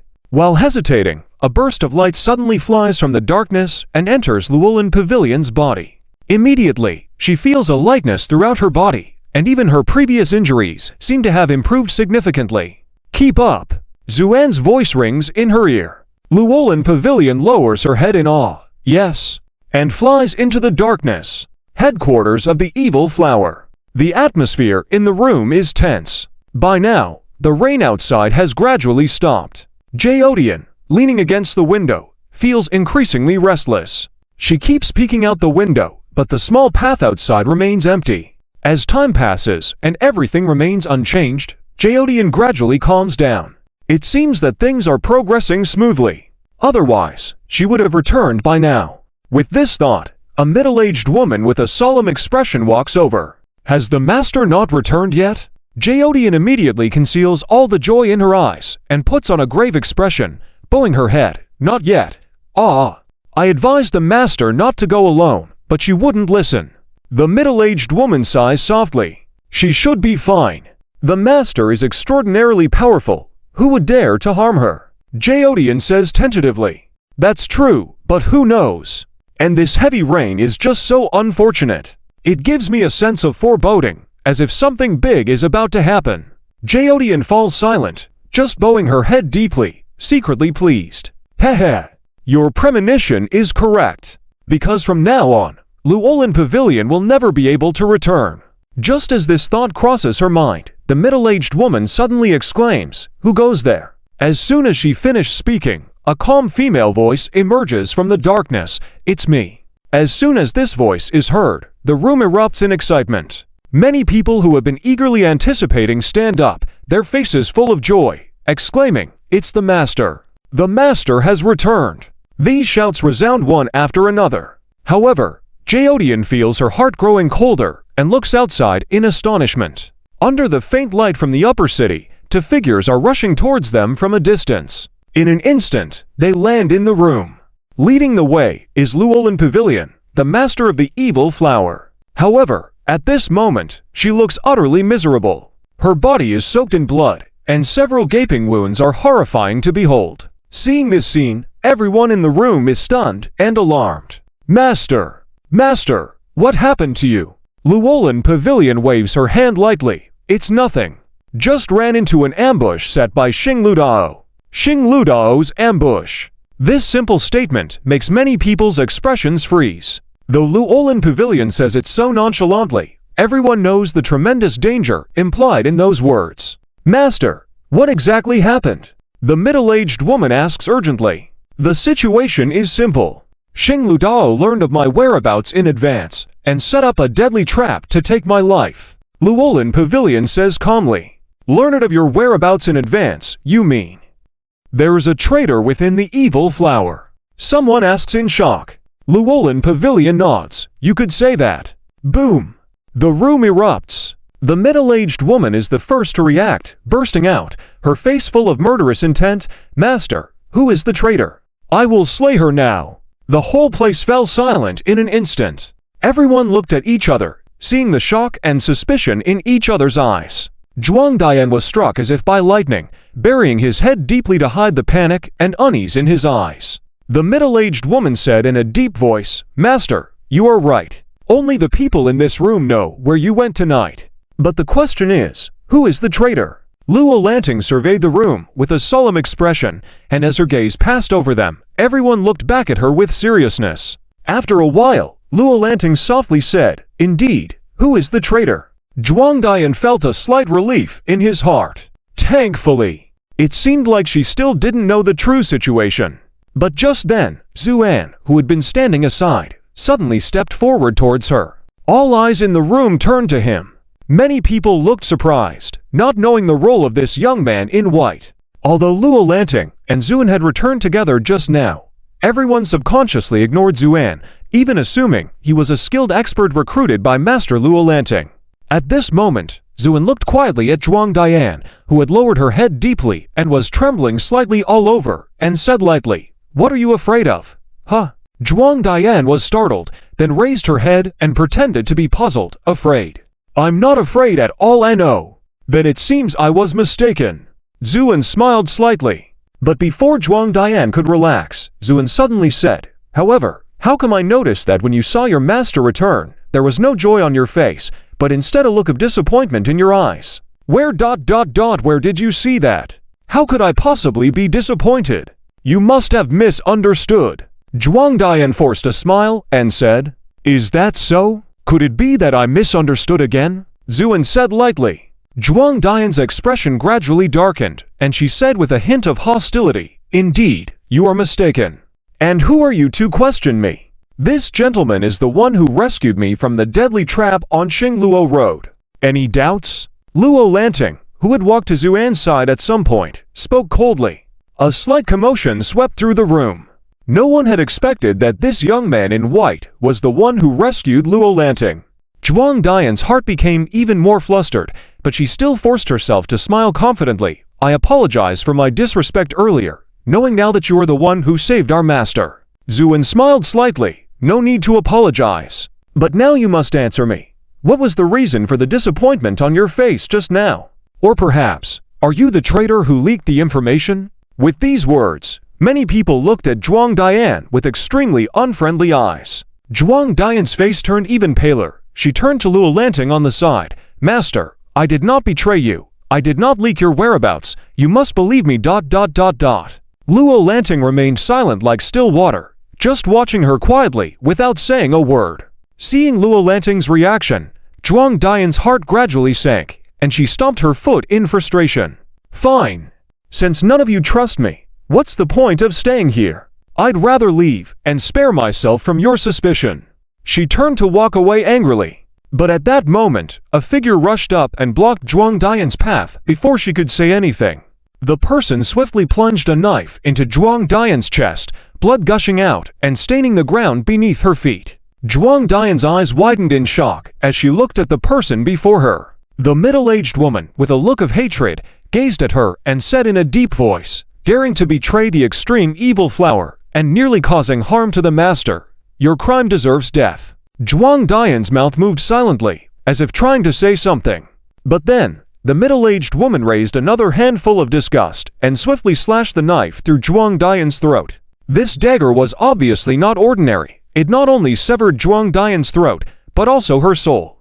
Her eyes dimmed visibly, a few weak choking sounds emanated from her throat, and she fell to the ground, lifeless. The middle-aged woman looked at Zhuang Dian's lifeless body and spat disdainfully. Serves her right. Despite the death of one person, everyone in the room showed satisfaction. Daring to betray the extreme evil flower, she got off easy with this death. Exactly. She got off easy. Amidst these voices, Luo Lanting looked at the corpse on the ground, with a glint in her eyes, pondering something unknown. But at that moment, the middle-aged woman kicked the corpse of Zhuang Dian harshly, then bent down and wiped the blood off the knife with her clothes. While she was doing this, Zuin also approached, squatting down with a smile on his face, watching the scene before him, and suddenly said, "Feels good to kill and silence, doesn't it?" This remark surprised many people. What did he mean by that? However, the middle-aged woman showed no emotion and instead looked up coldly at Zuan, asking, "Are you suspecting me, Zhu?" Unsmiled, to be precise. "I'm not suspecting you. I'm certain it's you." This declaration even changed Luo Lanting's expression. The middle-aged woman, upon hearing this, burst into laughter as if she had heard a particularly amusing joke. Then she looked at Zuan with a mocking expression and asked, "You think I'm the traitor? Do you even know who I am as Zhu?" Un shook his head. "No idea." The middle-aged woman stood up and pointed at Luo Lanting. "I have been serving his brother, the former master, who is now the current master. I have watched over them both since they were young. Do you still think I'm the traitor who betrayed the extreme evil flower and leaked the master's whereabouts?" "Of course, Zhu." And smirked. The middle-aged woman burst into laughter as if she had heard something incredibly funny. Zhu remained silent, smiling. After a moment, the middle-aged woman suddenly stopped laughing, looked at Zuan with a sneer, and said, "I have to admit, your joke is quite amusing. To think that you consider me a traitor. Do you even know who I am, Zhu?" Un shook his head. "I don't." The middle-aged woman raised her voice, pointing at Luo Lanting. "I have been by the side of the master's brother, the previous master, the one before him, looking after them as they grew up together. So, you think I'm a traitor? Are you trying to provoke me intentionally?" Many people nodded internally at the middle-aged woman's words. Indeed, if there was one person in the room least likely to betray, it would be her. After all, after spending so much time together, she had become like a family member to the Luo siblings. How could a family member betray them? But as the middle-aged woman became increasingly agitated and started yelling, Zuin suddenly chuckled. "There are very few people who wouldn't betray. You think you won't betray simply because the price isn't high enough. So, what price do you think Xing Luo Road can offer me to make me betray?" The middle-aged woman sneered. The middle-aged woman's expression changed. Zhu continued, "Actually, at first I didn't suspect you, because the deceased indeed betrayed the notorious flower of evil, but your urgency revealed your true colors." HMPH. The middle-aged woman coldly snorted. "What true colors?" Zuin smiled slightly, looked down at the corpse on the ground, and said lightly, "Actually, this woman is quite pitiful, because she will never know that Stars Road has bought more than just her. Due to lack of trust, Stars Road set up a double insurance, and you are the other person providing information? And because your credentials are deeper than hers, no one will suspect you, so the information you provide is much more accurate than hers. And this is the reason why you were so eager to kill her and silence her, right? After all, just a little questioning of her would reveal significant loopholes, so you were impatient to kill her, making her bear all the blame and die. Am I right?" With that, Zuin looked at the middle-aged woman with a smile that was not quite a smile. The whole room fell into a dead silence.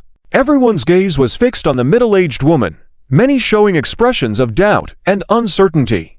Because Zhu An's words sounded logical and credible. But is this really possible? The middle-aged woman's eyes gradually darkened, and then she sneered, clapping her hands sarcastically. Impressive, truly impressive. If I weren't involved, I might have believed your words. But the issue is... The middle-aged woman glared at Zhu An with a fierce look. You've been talking for so long. Where's the evidence? You cannot just accuse me based on mere words. That's not convincing. Evidence, Zhu An chuckled. Are you sure you want evidence from me? Of course, accusing me without proof. I certainly want evidence from you. The middle-aged woman's aura was extremely aggressive. Zhu An remained calm, nodded instead. All right, I'll give you the evidence. With that, Zhu An raised his hand and wrote a simple seal in the air, then flicked it casually. The seal instantly entered the corpse on the ground. What was he trying to do? Everyone widened their eyes to watch. The middle-aged woman's expression changed, a hint of fear emerging in her eyes. However, after a while, there was no change in the corpse on the ground. She breathed a sigh of relief, then looked at Zhu An triumphantly. Where is the evidence, Zhu An smiled lightly. Don't be impatient. It's coming soon. Just as he finished speaking, a flash of light from the seal, and small lights floated above the corpse on the mat. Then, the lights converged, gradually forming a phantom figure.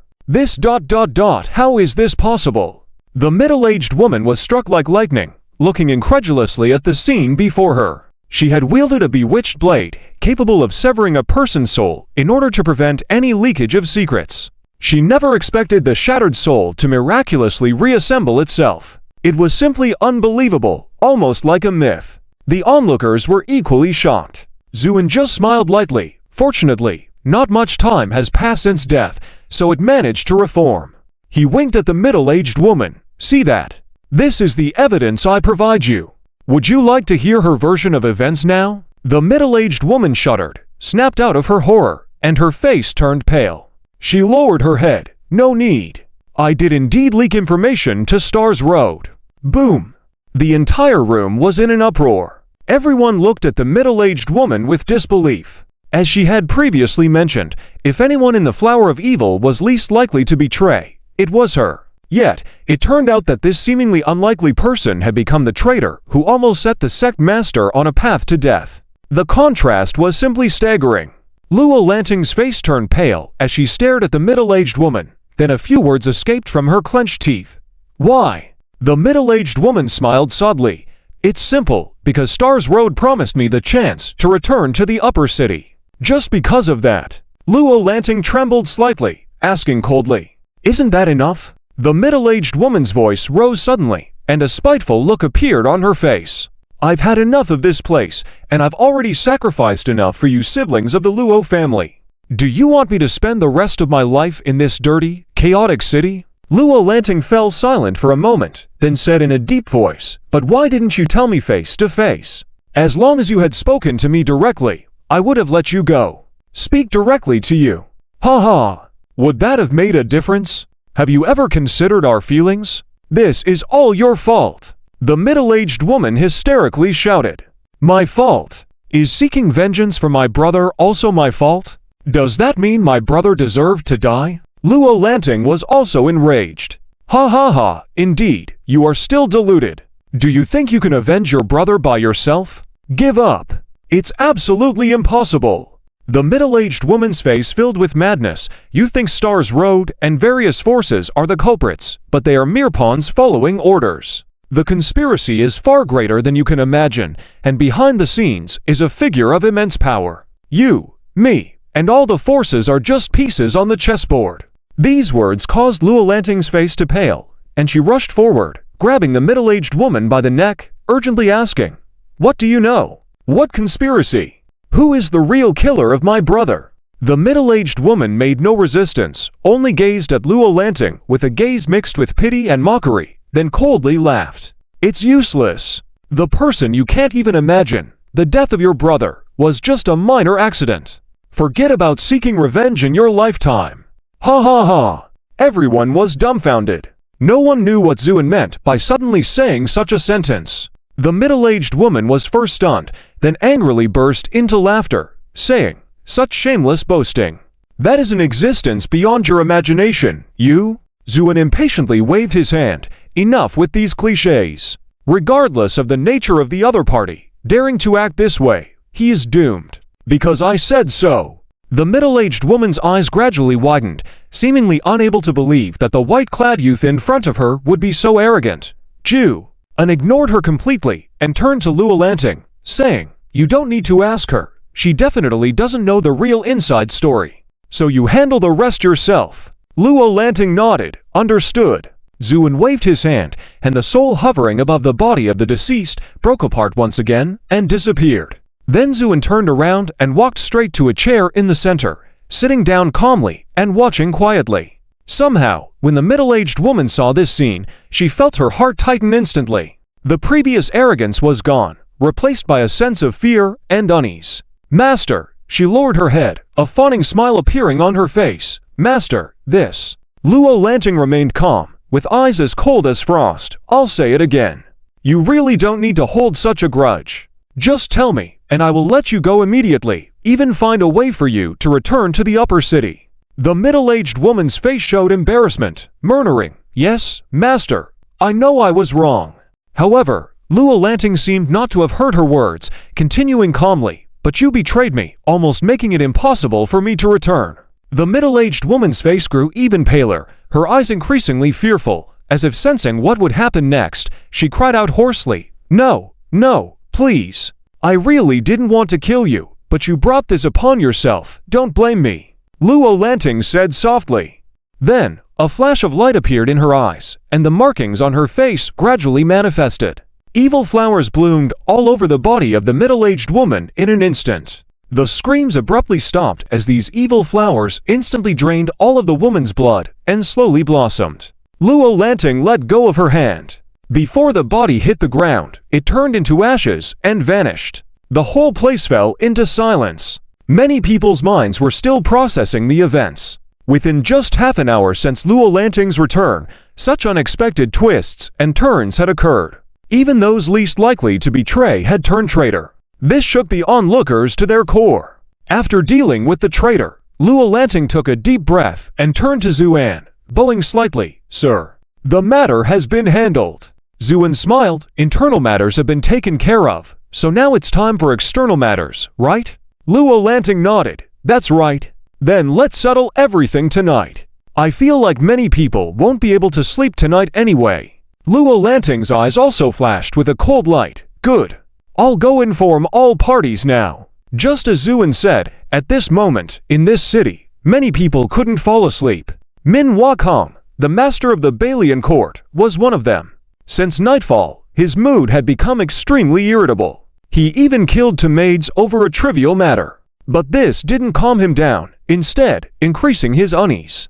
As the heavy rain poured down, this uneasiness reached its peak. He stared at the dense rainfall outside, silently thinking, "It should have started by now." Hey, Luo Lanting was a good-looking girl. It's a bit of a pity for her to die like this. However, once she dies, the evil flowers will fall into disarray. That will be a great opportunity for the Balian court to grow stronger. It's a rare opportunity that he must seize tightly. Throughout the entire time, he never thought that Luo Lanting could have survived. In his view, it was simply impossible. Before the network of the Xingluo Road, even with a weapon like the evil flowers, escaping was absolutely impossible. This was also why he had been silent about the whole matter at the request of the Xingluo Road. The rain gradually stopped. Manhwaedit frowned slightly. "What's going on? Wasn't it said that after the rain stops, the outcome will be revealed? Shouldn't the Xingluo Road have sent the battle report by now? Maybe something delayed the report." Just as he couldn't figure it out, a letter suddenly appeared in front of him. When he saw the emblem on the letter, Manhwaedit's expression changed drastically. The letter bore the emblem of a dark red strange flower, the symbol of the evil flowers. What's going on? Why did the evil flowers suddenly send a letter? Manhwaedit's eyelids started twitching incessantly. Suppressing the palpitations in his heart, he softly opened the letter. There was only one simple sentence on it. "Come for a meeting immediately." But these 6 words made Manhwaedit's face turn pale instantly, because it was obvious that it was from Luo Lanting's hand. But wasn't she supposed to be dead already? Why did she suddenly send a letter? And a meeting? About what? Could she have already known everything? This thought suddenly flashed in Min Wukong's mind, making cold sweat ooze from his forehead. If it was true, then he was done for. Because whether he went or not, it was a dead end. Going might lead to being questioned on the spot. Not going would directly expose him. Min Wukong found himself in a dilemma until after a long time, he angrily cursed, "Xingluo Road, you bastards, you're going to get me killed." Then he trembled as he instructed, "Prepare to go to the evil flowers immediately." Meanwhile, many others who received letters were also cursing the Xingluo Road. But with the deed done, they had no choice but to grit their teeth and head to the headquarters of the evil flowers. Soon, the banquet hall of the evil flowers became lively. Allies who had formed alliances with the evil flowers gathered together. These allies were all prominent figures within this chaotic city, yet at this moment, the banquet hall was surprisingly quiet. People gathered in small groups, conversing in hushed tones, cautious and careful. "Master Min, what's going on? Why did Luo Lanting suddenly summon us here?" Someone whispered to Min Wukong. Min Wukong smiled bitterly and shook his head. "How would I know? Could it be? She has learned about these matters and wants to capture us all in one fell swoop." Someone hesitated and said. As the voice faded, a commotion was seen at the entrance of the banquet hall, followed by Luo Lanting entering the scene. When she appeared in front of everyone, the whole room first fell silent, then a wave of uproar swept through. Because at this moment, Luo Lanting was still wearing the evening gown soaked with blood, coupled with the scars all over her body, although much healed, still looked terrifying and chilling, making people gasp. Witnessing this scene, everyone present felt a sense of tension, and many people's faces changed drastically. Because among those present, many had no idea what had happened tonight. So when they saw the scarred Luo Lanting, they immediately realized that this gathering tonight was not simple. It might even lead to something significant. Therefore, they all remained silent, looking solemn.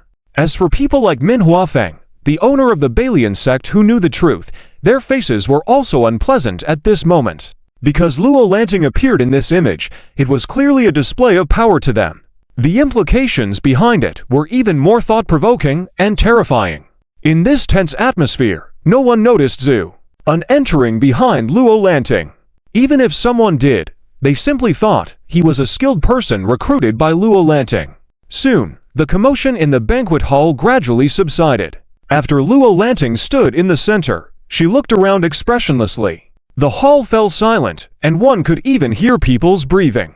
With this suffocating atmosphere, after the time it takes to drink a cup of tea, Luo Lanting slowly withdrew her gaze and said softly, "I am disappointed." For simple words, but they hit many people like thunder, shaking them to the core. Luo Lanting continued speaking with an extremely calm tone. "I also know that in this city, or in this world, betrayal is commonplace, but I always thought that the extreme evil flower and all of you present here would be different. Because I have been tirelessly trying to change everything.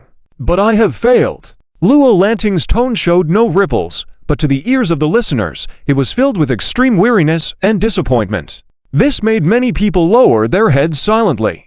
As you can see, tonight, I fell into a deadly ambush and almost died outside. The wounds on my body are still bleeding, but that's not important because I have failed. And failure must come with a price. So this is what I deserve. I have no complaints. Luo Lanting's words echoed in the banquet hall, and people's expressions became subtle. Some lowered their heads with glimmering eyes, lost in thought. Min Huafeng was no exception, his mind already troubled, now pondering Luo Lanting's words. What did she mean by this? Was she not going to pursue this? Yes, it must be the case. After all, the consequences of this incident are too far-reaching. If she were to pursue it, no one could predict the outcome, perhaps not even the extreme evil flower could bear it. Thinking of this, Min Huafeng couldn't help but breathe a sigh of relief. But before a smile could appear on his face, Luo Lanting, leaning on the table with her upper body, coldly scanned the room with her icy gaze. But one thing is beyond doubt, everyone should pay the price for their actions. I have already received the punishment I deserve, so shouldn't it be your turn next? This sentence was like a bolt from the blue, causing Min Huafeng and others to pale. Seemingly oblivious, Luo Lanting continued in a soothing tone. Since I was ambushed, there has been no movement in the entire city. Not even a hint of information from those of you who should have known firsthand. It was as if it was prearranged. You all remained silent about this matter. Don't you need to give me a reasonable explanation for this? With that, the whole room fell into a dreadful silence. Luo Lanting looked around, a hint of mockery appearing on her face. What? Don't you want to explain it to me? Or do you think I am not worthy of your attention? Still, no one spoke a word. Very well, since you don't want to speak, then I will ask the question myself. Luo Lanting's gaze rested on Min Huafeng. Master Min, won't you say a few words? Min Huafeng shivered, inwardly lamenting. Why was he so unlucky to be called upon to speak? But now that the question was directed at him, he couldn't remain silent any longer, so he raised his head and forced a smile. Master, I have nothing to say because I truly do not know what has happened. Oh, you know nothing? Luo Lanting asked coldly. Yes, I really don't know anything.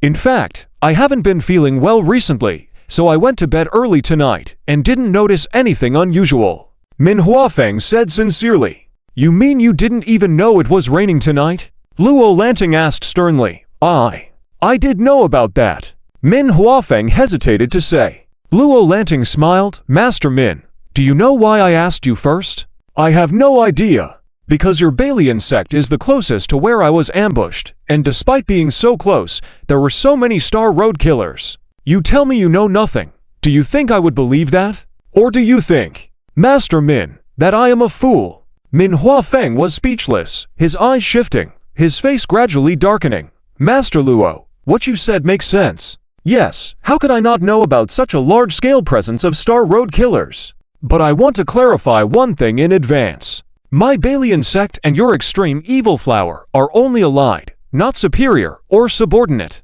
Luo Lanting nodded. I know that. As long as the alliance is acknowledged, even if I did know the information but didn't inform you in a timely manner, would that not be a fault? Luo Lanting shook her head. It would not be. Min Huafeng's expression became more triumphant, then sneered. Moreover, what kind of power is the Star Road? Can my humble Balian sect afford to provoke them? So even if I knew the information and didn't tell you out of fear, would you blame me for that, Master Luo? Furthermore, there were some who spoke with a sinister tone, saying, instead of questioning us here, Master Luo, why not think of ways to deal with Xing Luo Dao? These words made Luo Lanting's face become increasingly ugly, especially the sarcasm about her being afraid to deal with Xing Luo Dao, only dare to criticize her for being too soft, which made her eyes gradually turn cold. Suddenly, she slammed the table in front of her and shouted, Enough! The voices in the room instantly fell silent, and everyone turned to look at Luo Lanting. Luo Lanting's face, cold as frost, continued, Ultimately, you are just afraid of the power of Xing Luo Dao. That's why you dare not step forward, just wanting to be a coward, right? These words were heavy, and at least many people's faces changed. Luo Lanting coldly continued, Min, Master's words just now were correct. We are indeed only allies, but have you forgotten how much extreme evil flower has done for you? These words made those who had been making noise earlier start to blush. They were willing to ally with extreme evil flower because of the benefits it brought them. So they couldn't argue back. These things don't matter. What matters is, do you really think Xing Luo Dao will stop just because extreme evil flower is defeated? Will they show mercy to you small powers? Dream on. Who are they? They are all evil scum who serve in the darkness, killers who don't follow any rules. With that, a mocking expression appeared on Luo Lanting's face. For the sake of a little immediate gain and temporary peace, you ignored the danger ahead. You really make me look down on you. This speech made many people look alert. Only Min Huazing and a few others still looked full of disdain. They had already reached agreements with Xing Luo Dao in secret, so they would not be swayed by Luo Lanting's words. Master Luo is right, but Xing Luo Dao is immensely powerful. It's said that even higher-level city figures support them. How could we possibly be their match? It might be better to surrender now. Someone behind Min Huazing sneered. Luo Lanting's gaze swept over this person, seeing that this was a middle-aged man with a gloomy complexion, and her eyes couldn't help but narrow slightly. This person was actually the most powerful among the many forces allied with extreme evil flower. Zan Fucheng from Jinchanxi. His words were agreed with by Min Huazing and others. Master Zan is right. Surrendering is the best option. Our strength is simply not enough to compare with Xing Luo Dao. Many people hesitated upon hearing this. Luo Lanting slowly clenched her fists, wanting to say something, but she found herself unable to refute, because what they said was indeed the truth. Xing Luo Dao's strength was indeed much greater than that of Extreme Evil Flower. Moreover, their momentum this time was fierce, and the outcome was really hard to predict. Just then, a light laughter came from behind.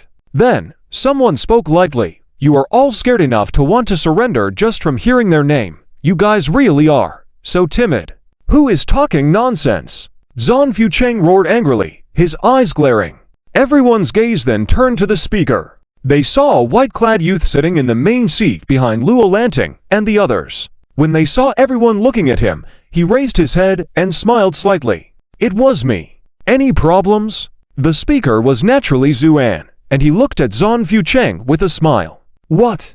Any objections?" Zhan Fucheng's anger surged, and his eyes were full of killing intent. As the head of Jinchansy, his strength was quite remarkable in this lower-level city, and he had always carried a high opinion of himself. Now, suddenly being mocked by a white-clad youth who appeared out of nowhere, how could his proud heart bear it? He chuckled with a sardonic smile. "Of course, I have objections." "All right. Speak then."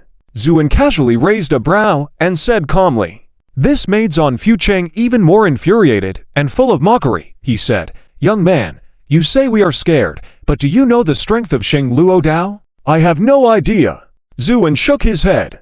"HMPH, let me tell you, in Xing Luo Dao, there are 8 great protectors, each of them at the peak of Daoluo, and above the 8 great protectors are for heavenly kings, all comparable to immortal kings. As for the Lord of Xing Luo Dao, he's a top-level expert who has existed for thousands of years. How about that?" "Scared?" Zhan Fucheng asked mockingly. "Chew." And smiled. "Is that all?" When this was said, Zhan Fucheng nearly popped his eyes out. "Isn't this enough, Azu?" Shook his head. "Not at all. In fact, I don't think much of it at all. After all, just recently, one of these so-called great protectors died by my hand." Zhan Fucheng suddenly felt speechless. He didn't believe a single word Zuan said, so he smirked in derision. "So that's how it is. Since you are so formidable, how do you suggest dealing with Xing Luo Dao?" Now, all eyes were on Zuan. He just smiled slightly and said nonchalantly, "It's simple. If they are so unruly, why not just go and confront them head-on? When the time comes, uproot their power completely, and all problems will be solved, right?" Zhan Fucheng stared dumbfounded at Zuan. Are you serious? Do I look like I'm joking?" Before he finished speaking, Zuan suddenly laughed. "Ha ha ha. This is the funniest joke I've ever heard. A mere youth, boasting so shamelessly, saying he will destroy Xing Luo Dao. Really, ridiculous." Before he could finish his words, Zuan raised his brows slightly, arrogant. Boom! With those words, a sword aura appeared out of thin air, and then, it fiercely struck Zhan Fucheng. The strike was so quick that when Zhan Fucheng realized it was coming, the sword aura was already upon him. This scared him so much that he felt his soul leave his body, shouting, "No!" He activated all his cultivation in an attempt to resist this sword. It was known that the Jinchansey's fame rested on their unparalleled body-strengthening techniques, especially when Zhan Fucheng, already having cultivated to a high realm, displayed his full strength. It truly showed a supernatural power. But when facing this sudden sword strike, everything he did was in vain. There wasn't even a sound as the sword aura cut through his golden light, as easily as a hot knife through butter, unimpededly cleaving through him from head to toe. Thud! After a muffled sound, Zhan Fucheng stood frozen in place, looking at Zuan with eyes full of horror, and a gurgling sound came from his throat. What proposal?" someone asked with difficulty. "Of course, it's to destroy Xing Luo Road," Zuan said with a smile. Everyone was stunned. Was this young man serious? If it were before, someone would have started mocking him. But now, the bodies of the warriors from Fencheng City lay on the ground, their blood still not cold. With such a lesson in front of them, of course, no one dared to show any dissatisfaction. Zuan stood up excitedly and looked out the window at the night sky.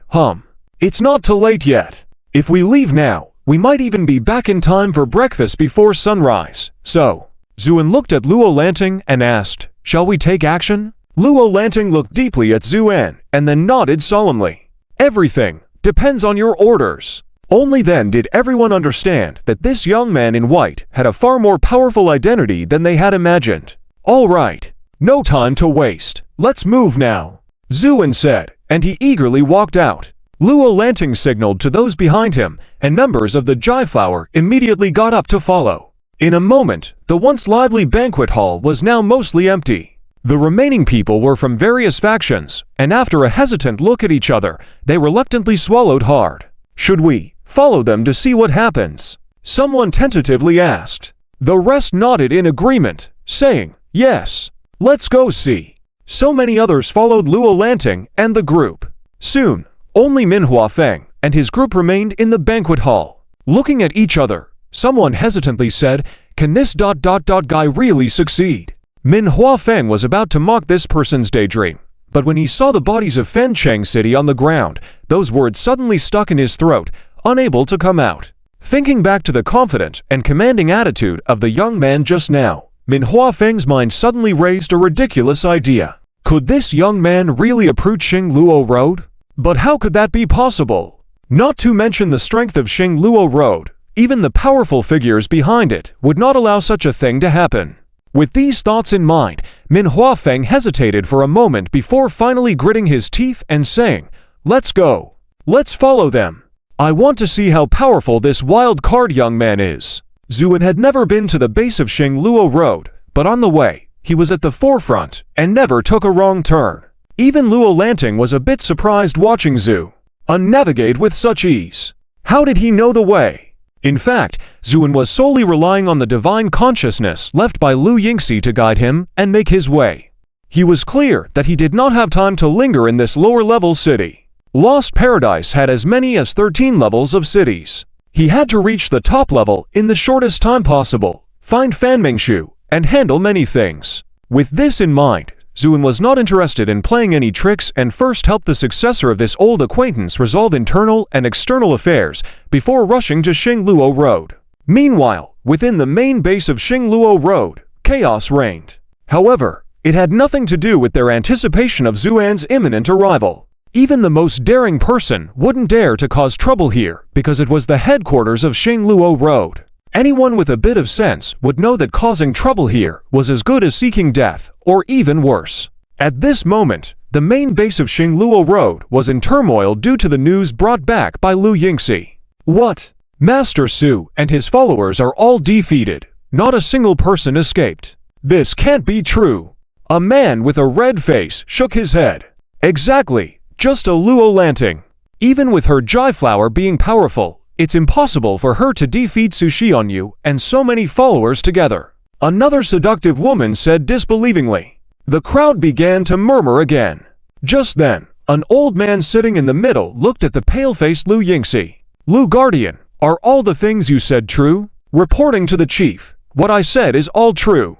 Su Xianyu and his group have indeed all been defeated and what? And if I hadn't run fast, I might not have been able to escape either. With that, the room fell silent. Despite their many doubts, Lu Yingxi was one of the 8 guardians, so naturally, she wouldn't joke about something like this. Plus, they still hadn't been able to contact Su Xianyu or the people who left with him, which proved she wasn't lying. The question remained, what was the reason for this situation? The old man also looked puzzled. Lu Guardian, what exactly happened? How could Luo Lanting have such powerful strength to team up against 2 of your guardians? Lu Yingxi shook her head. It's not Luo Lanting. Oh, do you mean there are other people involved? The old man's eyes suddenly gleamed. Why, yes, indeed, there is another person. A person with a cultivation level so high, it's like a god or demon. Lu Yingxi said tremblingly, clearly recalling some terrifying scenes. The room buzzed with discussion. A person with such a high cultivation level, like a god or demon. Is Lu Yingxi frightened out of her wits? What nonsense is she talking about? Yeah.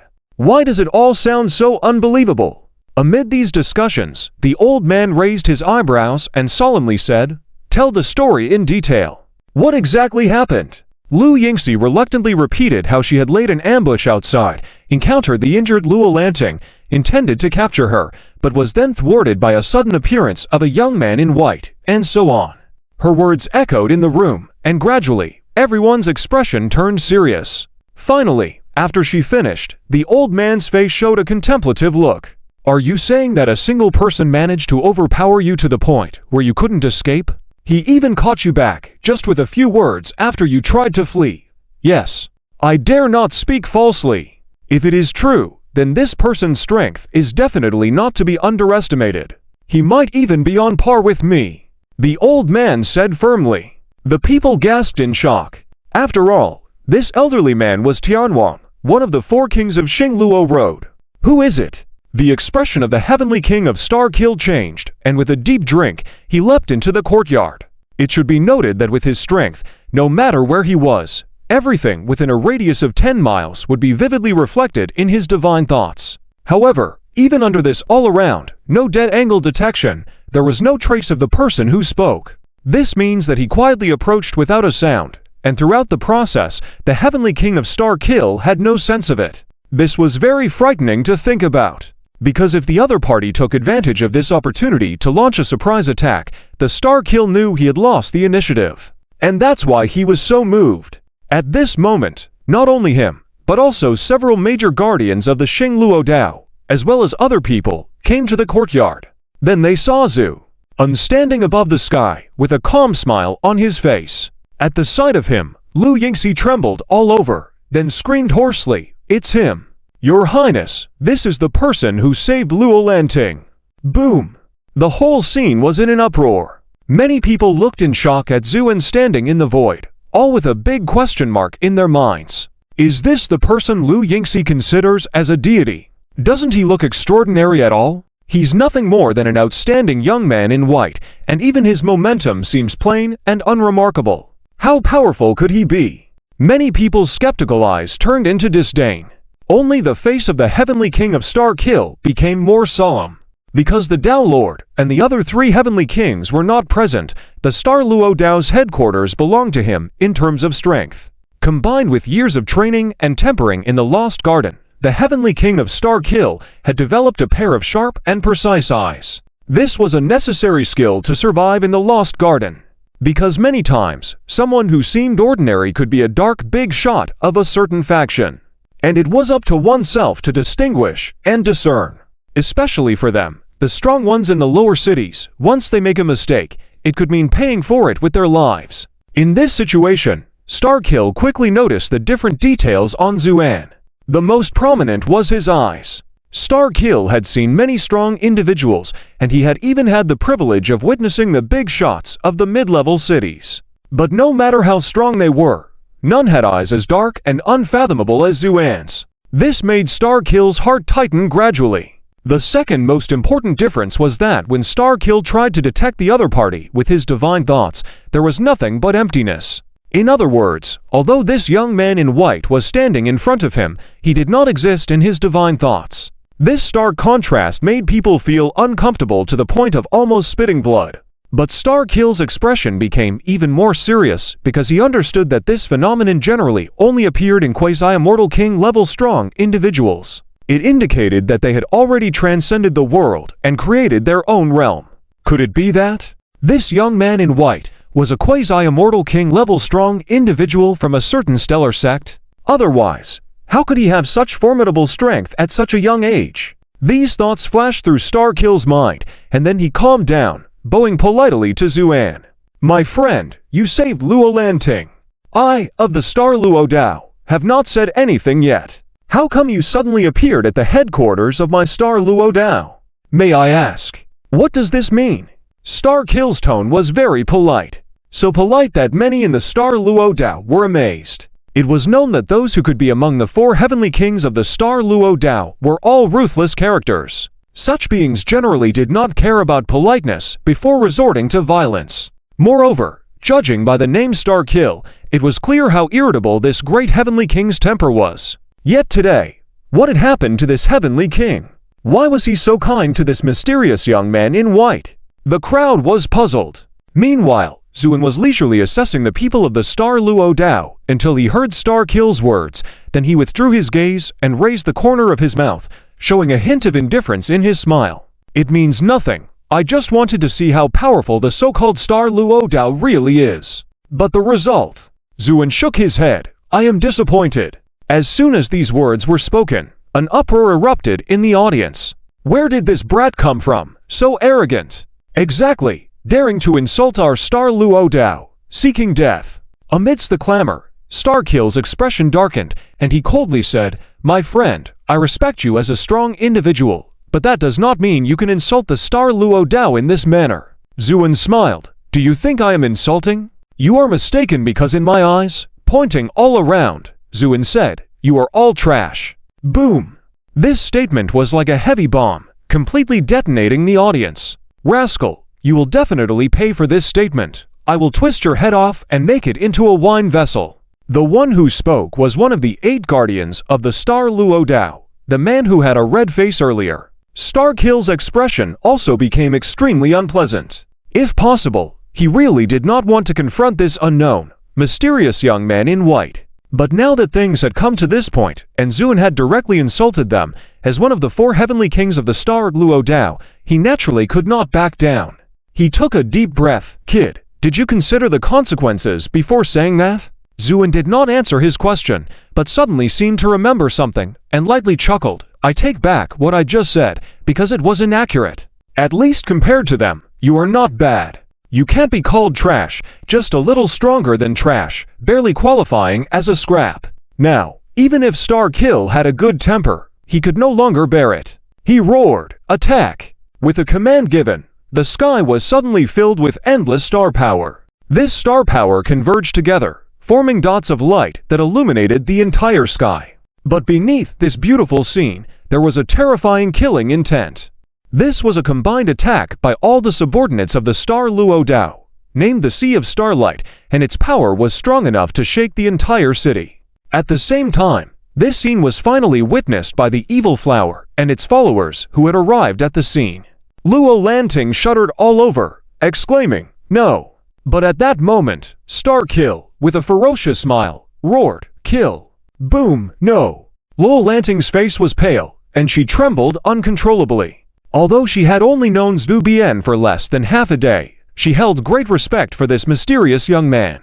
After all, he had saved her and helped her organize her internal and external affairs. So, when she saw Zhu Bian trapped in the starry path Sea of Starlight, she naturally felt anxious. But while she was anxious, many people secretly rejoiced, such as Minhua Feng. He couldn't help but breathe a sigh of relief. To be honest, he had been feeling anxious all the way here. If this young man who had appeared out of nowhere could really destroy the starry path, the fate of himself and his people was self-evident. So when he saw Zhu Bian being engulfed by the starlight, he almost laughed out loud. You think you are so great. Let's see how great you are now. Still talking proudly, claiming to uproot the starry path, I think you might get uprooted first. At this moment, Shangshub also wiped the cold sweat from his forehead unnoticed. He had been worried that this white-robed young man might do something astonishing. Fortunately, everything ended. No one could survive under the crushing force of the Starlight Sea. But just as he turned around, ready to leave, a light laughter suddenly came from the Starlight Sea. An interesting move, but that's all there is to it. As soon as the words fell, the Sea of Starlight that enveloped Zhu Bian suddenly dimmed. Then, the Starlight Sea began to rapidly expand. Finally, it exploded like an inflated balloon. In the scattered starlight falling like meteors from the sky, Zhu Bian, untouched by dust, walked out leisurely, then smiled slightly at the crowd from the starry path. Do you have any more tricks like this? I'd like to try them all, because it's quite fun. Quite fun. This description left many people speechless. After such a long time, it was the first time they heard someone describe the killing moves of the starry path as fun. The arrogance contained in this was reaching unprecedented levels, at least in Shangsha's eyes. He was stunned at first, then suddenly understood something and immediately shouted, Run! But it was too late. When these people, now awake from their dreams, turned to flee, Zhu Bian said indifferently, I told you to use some interesting moves, but you didn't listen. Since that's the case, let me send you on your way first. Slash! There was no extra sound. This peerless sword moved as swiftly as a breeze between heaven and earth, instantly slashing through. Crack!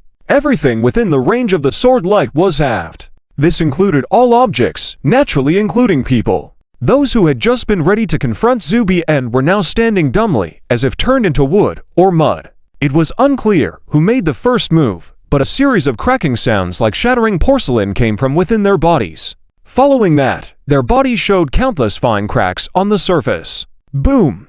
With each muffled sound, their bodies exploded like fireworks, shattering into pieces mixed with a mist of blood floating in the air. Everyone was horrified by this display of extreme violence. Zhu Bian shrugged. Well, you can't blame me. Blame their bad luck. Shangshub was initially dumbfounded, then was so enraged by Zuan's words that he almost spat blood.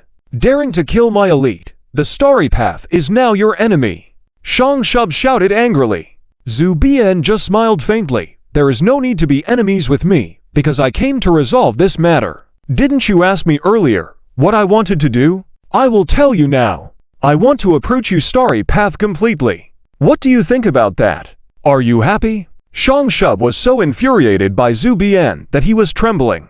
If he didn't have profound cultivation, he might have had a stroke from anger and died on the spot. Happy? Hehe, want to approach my Starry Path completely? You should check your own heads first. As he spoke, Shangsha's body dissolved into the heavens and earth, disappearing. This move had been used by LS Yinx before, but when Shangshub employed it, it was clearly on another level. He was everywhere and nowhere. This was the horror of the Starry Path's secret technique. No method could detect them once they turned into starlight. But just because others couldn't, didn't mean Zhu Bian couldn't either. Zhu Bian closed his eyes slowly and said coldly, "You want to control the heavens and earth to battle with me? Fine, then I'll play with you." With that, Zuan's body instantly evaporated, disappearing into the void. Rumble, accompanied by a series of thunderous roars that shook the universe. In the sky, Zuan and Crossing Shaw were engaged in an intense battle. Each blow caused the heavens and earth to tremble, and the violent airflow stirred up the entire sky. This was no mere duel between two individuals, it was as if two giants from ancient times were clashing. The display of extreme power and beauty in this scene dazzled everyone watching. Among the crowd, Manhwaedit surreptitiously swallowed nervously, his face as white as paper. Is this the true strength of this young man in white? How could he withstand the attacks of crossing Luo Dao's for heavenly kings? Who is he really? These questions swirled in Min Huafeng's mind, filling his eyes with increasing fear. At that moment, a faint laughter echoed through the sky. It's been a long time since I've had such a workout, it's truly refreshing. Upon hearing these words, the members of Crossing Luo Dao all paled. The speaker was none other than Zuan. Crossingsha's face also changed, as he had already exerted all his strength at this point, leaving no room for anything else. But even in this situation, the fact that the other party could speak so calmly was unsettling. Did this not indicate a vast disparity in their strength? No? This couldn't be. I am one of the 4 heavenly kings of Crossing Luo Dao, a powerful figure comparable to a celestial king. How could I possibly lose to an unknown young man? Crossingsha's mind screamed in madness as his attacks grew fiercer. Faced with this onslaught resembling a violent storm, Zuan only smiled faintly, then said nonchalantly, "All right, warm-up's over. Let's get down to business." What? Warm-up's over? Does this mean he was just testing the waters earlier, never truly using his full strength? How is that possible? These thoughts flashed through Crossingsha's mind. However, faster than these thoughts was Zuan's fist. In the instant the words fell, Zuan raised his fist and struck with a step forward. It was a contradictory punch, both incredibly fast and slow, calm and violent. Two qualities that should be completely opposite perfectly merged at that moment. Seeing this punch, fear flashed in Crossingsha's eyes. But as a strong individual, he knew there was no way to avoid it now. Under the lock of this fist, whether he went to the heavens or the earth, there was no escape. So he shouted out, then mobilized all the energy and blood in his body, gritting his teeth to meet it head-on. Boom! After a dazzling white light flashed, the world fell silent. Everyone was shaken, with those of lower cultivation levels even bleeding from their ears, their faces contorted in pain. Still, no one dared to speak. All eyes were fixed on the sky, eager to see the outcome of this punch. The white light dissipated, revealing two figures within. Zuan and Crossingshaw stood facing each other, both silent. The members of Crossing Luo Dao breathed a collective sigh of relief. Thankfully, it seemed that Lord Crossing Shaw had not been defeated. But as if to respond to their thoughts, Crossing Shaw suddenly spat out a mouthful of blood with a plop. This shocked everyone present. "Lord Crossing Shaw! My lord!" The people of Crossing Luo Dao exclaimed in shock, some even preparing to rush forward. But at that moment, Crossing Shaw sternly commanded, "No one move." In Crossing Luo Dao, the words of the superior were absolute authority, and no one dared to disobey. Despite their inward reluctance, the members of Crossing Luo Dao could only stand obediently in place. Crossing Shaw then slowly raised his head to look at Zhu across from him. "What kind of fist technique is that, Zhu?" And smiled, impressed. Crossing Shaw nodded, genuinely admiring. "Impressive. Good, I created it myself," Zhu stated calmly. A slight commotion stirred in the crowd again. Many wore expressions of disbelief because learning a fist technique was a far cry from creating one, with a difficulty gap that couldn't be understated. However, upon hearing this, Crossing Shaw's expression was one of full belief as he nodded. "No wonder I couldn't sense any trace of any fist technique style in it." Zhu smiled faintly. "Not bad. You were able to take my punch and endure up until now." Crossing Shaw's face showed a wry smile. "I can feel it. I'm reaching my limits soon." Saying this, he raised his head. "My lord, before I die, may I ask you for one thing?" Crossing Shaw's words were like a splash of cold water in a boiling pot, causing the already tense situation to become even more agitated. "Before I die." Does that mean Crossing Shaw has been defeated? This was no joke. He was one of Crossing Luo Dao's for Heavenly Kings. Many couldn't believe it. Yet the expression on Crossing Shaw's face was genuine, his eyes filled with hope as he looked sincerely at Zhu. Zhu, unmoved, just gave a cold glance at Crossing Shaw, then spoke slowly and deliberately. "What makes you think you can ask me to spare these people? Is it the so-called mutual understanding between strong individuals?" Before Crossing Shaw could reply, Zhu continued, "Haha, don't be ridiculous. If I were the one defeated now, would you listen to my plea? Definitely not." Crossing Shaw's face grew increasingly gray, the light in his eyes visibly dimming. He muttered, "But..." Zhu waved his hand, "And you're mistaken about one thing. It's not me who can save these people, but themselves. As long as they haven't committed heinous deeds, I won't kill them. And if they die, it's their own fault. Do you understand?" Crossing Shaw's expression trembled upon hearing this. Then, he seemed to regain some clarity suddenly, his eyes filled with astonishment as he gazed at Zhu. "Your words, I seem to have heard them from someone else." The entire body of Crossing Shaw had already started trembling non-stop, apparently reaching the end of the road. But even so, he still forced out his words. "The name of this adult is too honorable to speak of. I only know her last name, Fan." As he finished speaking, Crossing Shaw's body began to crack inch by inch. In fact, when he was hit by Zhu's punch, his vitality had already been completely extinguished. It was quite extraordinary for him to hold on until now. "Adult, please spare Crossing Luo Dao," Crossing Shaw said with difficulty. Then his soul completely collapsed, and thus his soul was completely extinguished. A dying person often speaks truth. It was already impressive for Crossing Shaw to say such words before his death. Zhu, however, did not show much expression. In fact, at this moment, his heart was occupied by Crossing Shaw's words. The prominent individual with the last name Fan.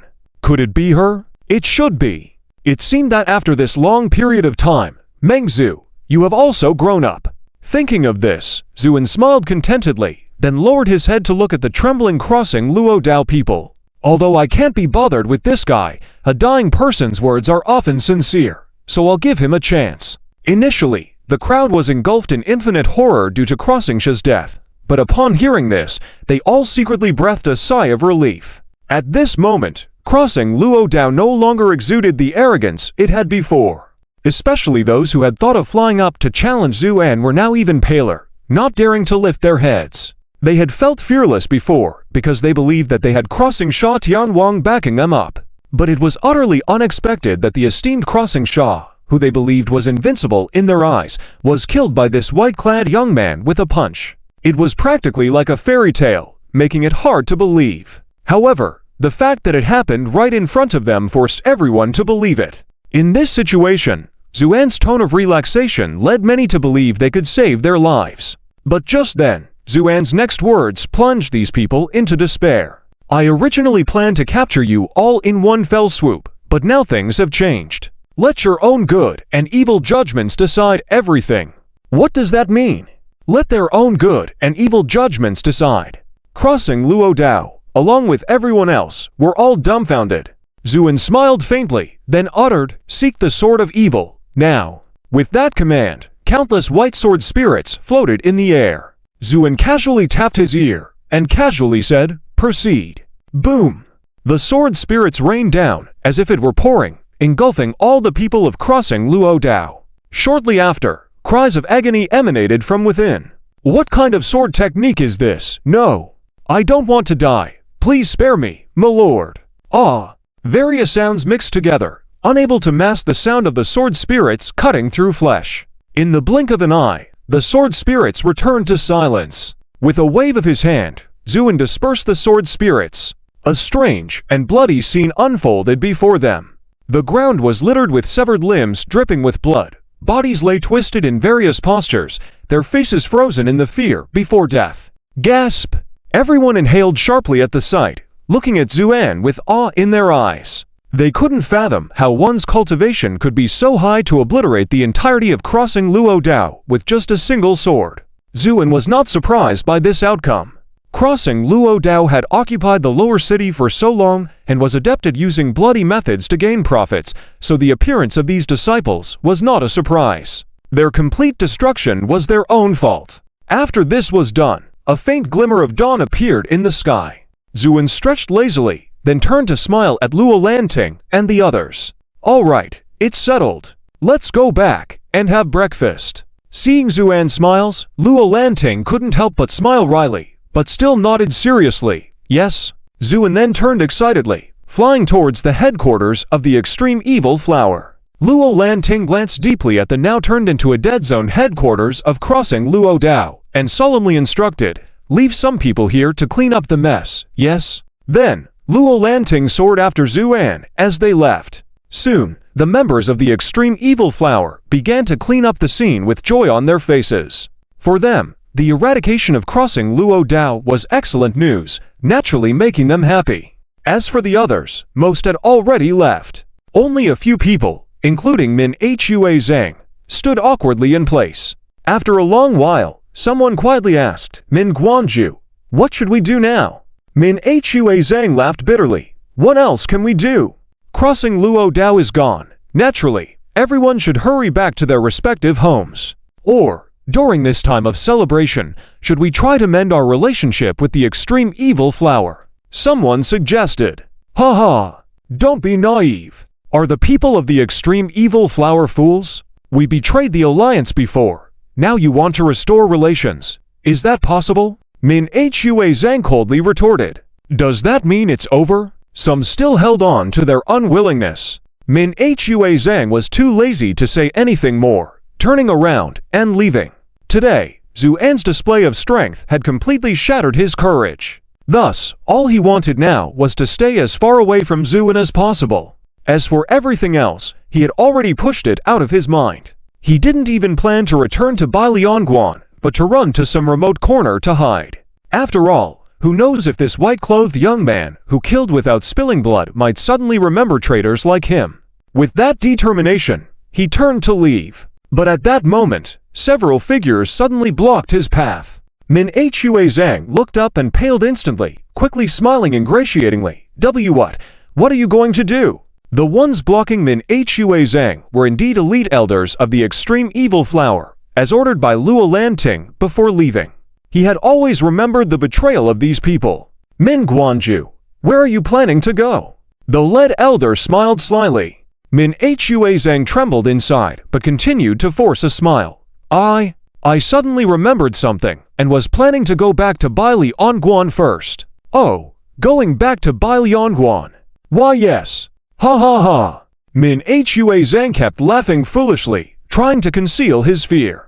"Min Guanju, sorry to say, the sect master instructed that you and these others cannot go anywhere. All must return to the extreme evil flower. So, Min Guanju, come with us. In the Lost Paradise, although there are 13 layers of cities, apart from the topmost city, the remaining 12 layers are divided into 3 levels from bottom to top. These 3 levels are the bottom level, the middle level, and the top level, each containing 4 layers of cities, which form the overall framework of the Lost Paradise. Just as Zhu annihilated the headquarters of Xingluo Dao, at the 4th city counted from the bottom to the top, the Dao Lord of Xingluo Dao, Zihe, was smiling and talking to someone. "This matter troubles the Lord. Please relay it to the higher-ups. Tell them that Xingluo Dao will spare no effort to completely eradicate the remnants of that person." Sitting across from him was a handsome man.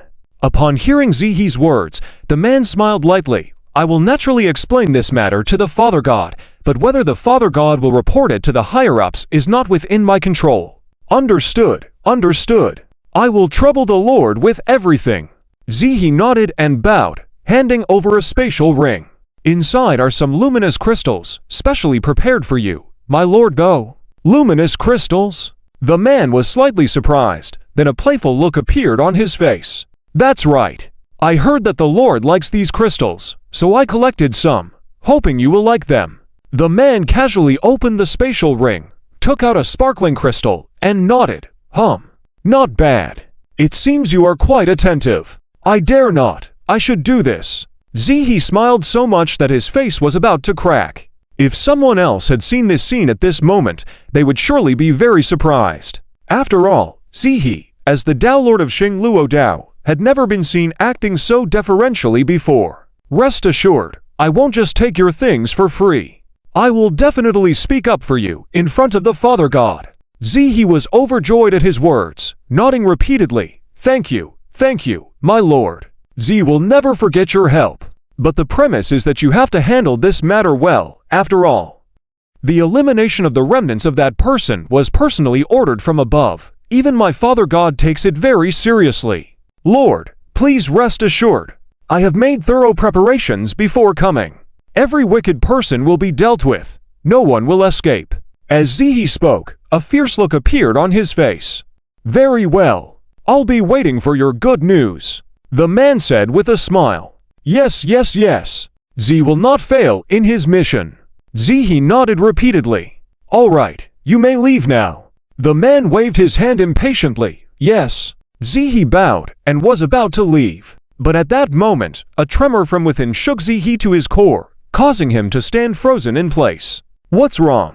The man also noticed something amiss and asked in a deep voice. Zihe's face gradually paled. It's the headquarters. Oh, what happened to the headquarters? Zihe shook his head. I don't know, but the connection with the headquarters suddenly broke. Broke? How could that happen? The man was also somewhat surprised. Although he looked down on the powerful individuals from the lower-level cities like Zihe, he was aware of the strength of Xingluo Dao. The sudden break in divine communication clearly indicated an unusual situation.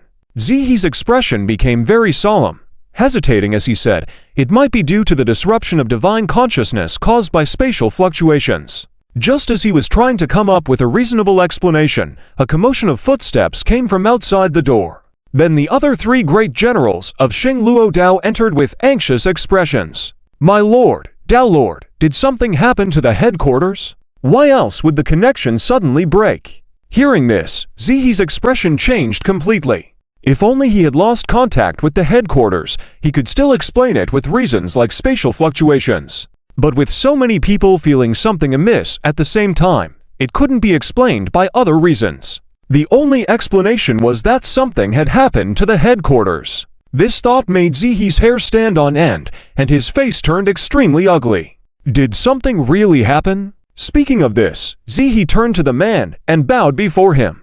My lord, it seems something has happened at the headquarters, and I need to rush back to resolve it. Please forgive me for not being able to stay here any longer. With that, Zihe turned to leave. However, the man stopped him.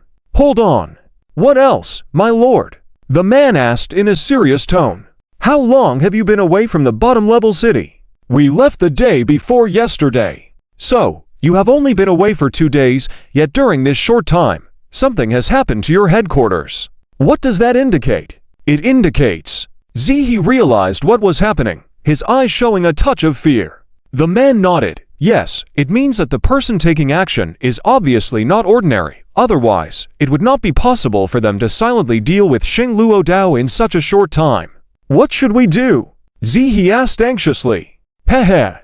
If I'm not mistaken, the person who took action must be the remnants of that person's forces. With that, a look of excitement and ferocity appeared in the man's eyes. It just so happens that I have nothing going on right now, so I'll go with you, and will thoroughly eradicate these remnants. Zihe was overjoyed at the news, because he knew very well the strength of the man in front of him. This was none other than the eldest son under the God King's command, inheriting a terrifying divine power, known as the Sword of Radiant Feathers. If he accompanied him back, it would be foolproof. Thinking of this, Zihe's voice trembled with excitement. Thank you so much, my lord. Hehe.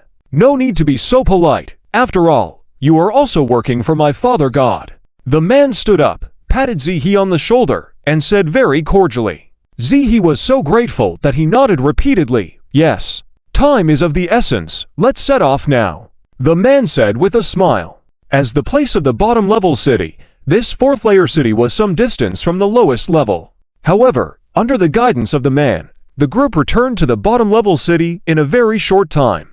Upon arriving at the headquarters of Xing Luo Dao, Zihe couldn't help but widen his eyes, looking at everything in disbelief. Because the current headquarters of Xing Luo Dao had become an empty city. Everyone was gone. Not even a trace was left behind. This. Zihe trembled all over, unable to speak. The man's face also became solemn. The smell of blood is very strong. Zihe and the people of Xing Luo Dao had already landed on the ground at this moment. When they saw this scene, their faces all changed at the same time. My lord! Zihe's eyes showed infinite anger. The man did not respond, but just sneered a few times. What a good method! Actually directly exterminated everyone. With that, he raised his head and looked in a certain direction. Unfortunately, you have left many clues. At least they can't escape my eyes. With that, the man turned to look at Zihe and the others. Now it can be confirmed that someone has killed all the people in your Xing Luo Dao headquarters. Zihe and the other three kings were certainly not easy to mess with. They all sensed something strange. But after hearing the man's words, they couldn't help but show frustration. Who dares to strike at my Xing Luo Dao like this? Zihe exclaimed angrily. The man pointed ahead. I can sense that the person left from this direction. Are there any clues? Zihe and the others looked in the direction the man pointed to, showing perplexity on their faces. There's no force within the lower city that can threaten our Xing Luo Dao. Zihe said. Just then, Xingyu Tianwang standing behind him suddenly remembered something. Trembling, couldn't help but exclaim, My lord, Daoju, I remembered something in this direction. Oh, what is it? The man asked. It's the flower of extreme evil. Xingyu Tianwang said haltingly. Just as he finished speaking, Zihe categorically said, It's impossible. This is absolutely impossible. Because the flower of extreme evil in Luolin Pavilion, although powerful, cannot silently wipe out the entire Xing Luo Dao headquarters. The man suddenly became interested, licked his lips, and said, Is this Luolin Pavilion the sister of that former fallen sunset? Yes? Hehe. Such a remnant has lived for so long, it's already a gain. And whether or not it was her doing, we still need to investigate. Understood. Zihe immediately understood the man's intentions. Let's go. Let's go and see how powerful this Luolin Pavilion really is. Just as the man known as the Sword of Light led Zihe and the others to rush towards the flower of extreme evil, Zuin was enjoying a delicious morning tea. The room was silent, including Min Huafeng. All those who were secretly colluding with Xing Luo Dao were now kneeling on the ground in despair, not daring to lift their heads. After a long time, Zuin finally set down his teacup in satisfaction, picked up a handkerchief from the side, wiped the corner of his mouth, then slowly lifted his head and scanned the people kneeling on the ground, then smiled slightly. Is there anything you want to say? Speak now, while you still have time. With these words, all the kneeling people trembled, with some even burst into tears. My lord, have mercy. My lord, I didn't mean to collude with Xing Luo Dao. It's just that they were too powerful. I had no choice. Yes, my lord. Please spare us. Amidst these pleas for mercy, only Min Huafeng and a few others remained silent, their faces grim. Zuan looked at them with interest. Do you have nothing to say? Min Huafeng lifted his head at this and looked coldly at Zuan. Do you want to hear us begging for mercy? Heh, you're mistaken. At this point, I have nothing to say. Whether you want to kill or torture, it's up to you. But there is one thing I want to tell you. Oh, what's that? Zuan said lightly. Although the headquarters of Xing Luo Dao has been destroyed, the leader of Xing Luo Dao and other 3 kings are not here. If they come back, do you think you can withstand their wrath? With this, Min Huafeng's eyes showed a gloating expression. At that time, will you be as calm as you are now? Zuan smiled at this. Do you think I would be afraid? Heh, afraid or not afraid, you know best in your heart. Min Huafeng sneered. At this moment, he knew he was doomed, so he decided to go all out, trying to make Zuan feel fear. But he was mistaken. Because at this moment, Zuan raised his head and looked out of the window, saying quietly, "You came rather quickly." With that, he turned to Min Huafeng and smiled. You didn't think I would be afraid, right? Well, next, please watch how I deal with the leaders and kings you mentioned. With that, Zuan stood up, walked to the window leisurely. There was a commotion in the room.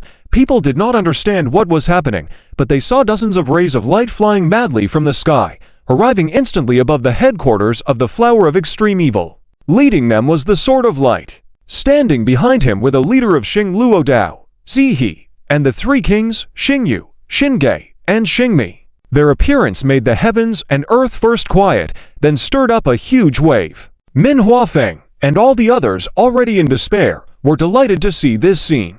The expressions of Luolanting and others became extremely serious. At that moment, the Sword of Light looked down at the headquarters of the Flower of Extreme Evil, then smirked. Who is Luolanting? Come out and face death. Before he could finish his words, Zuan looked at the Sword of Light, his eyes gleaming, then suddenly chuckled softly and murmured to himself. Interesting, quite interesting.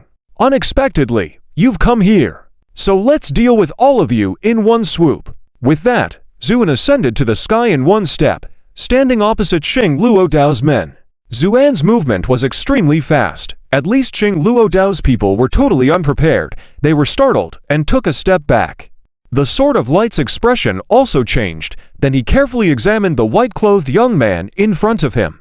After a moment, a hint of disdain appeared in his eyes. Because no matter how you look at it, this white-clothed youth did not seem extraordinary at all. Hence, he arrogantly asked, "Who are you?" Zuan didn't directly answer him, but just smiled faintly, then spoke slowly and methodically. Although you gods have always been hypocritical, at least on the surface, you've always boasted of being the embodiment of light. So why are you appearing in this dark holy land? Are you planning to consort with the wicked? With these words, the Sword of Light's face changed drastically. You. The Sword of Light's expression changed drastically, staring fixedly at Zuan, questioning in a deep voice, "Who are you? How do you know the name of my father king, Zu?" Unchuckled, "So it's your father god. Enough nonsense, who are you?" The Sword of Light exclaimed in shock and anger. He was shocked that this young man in white knew his father god's name, and angered by Zuan's casual attitude, which made him feel deeply disrespected and humiliated.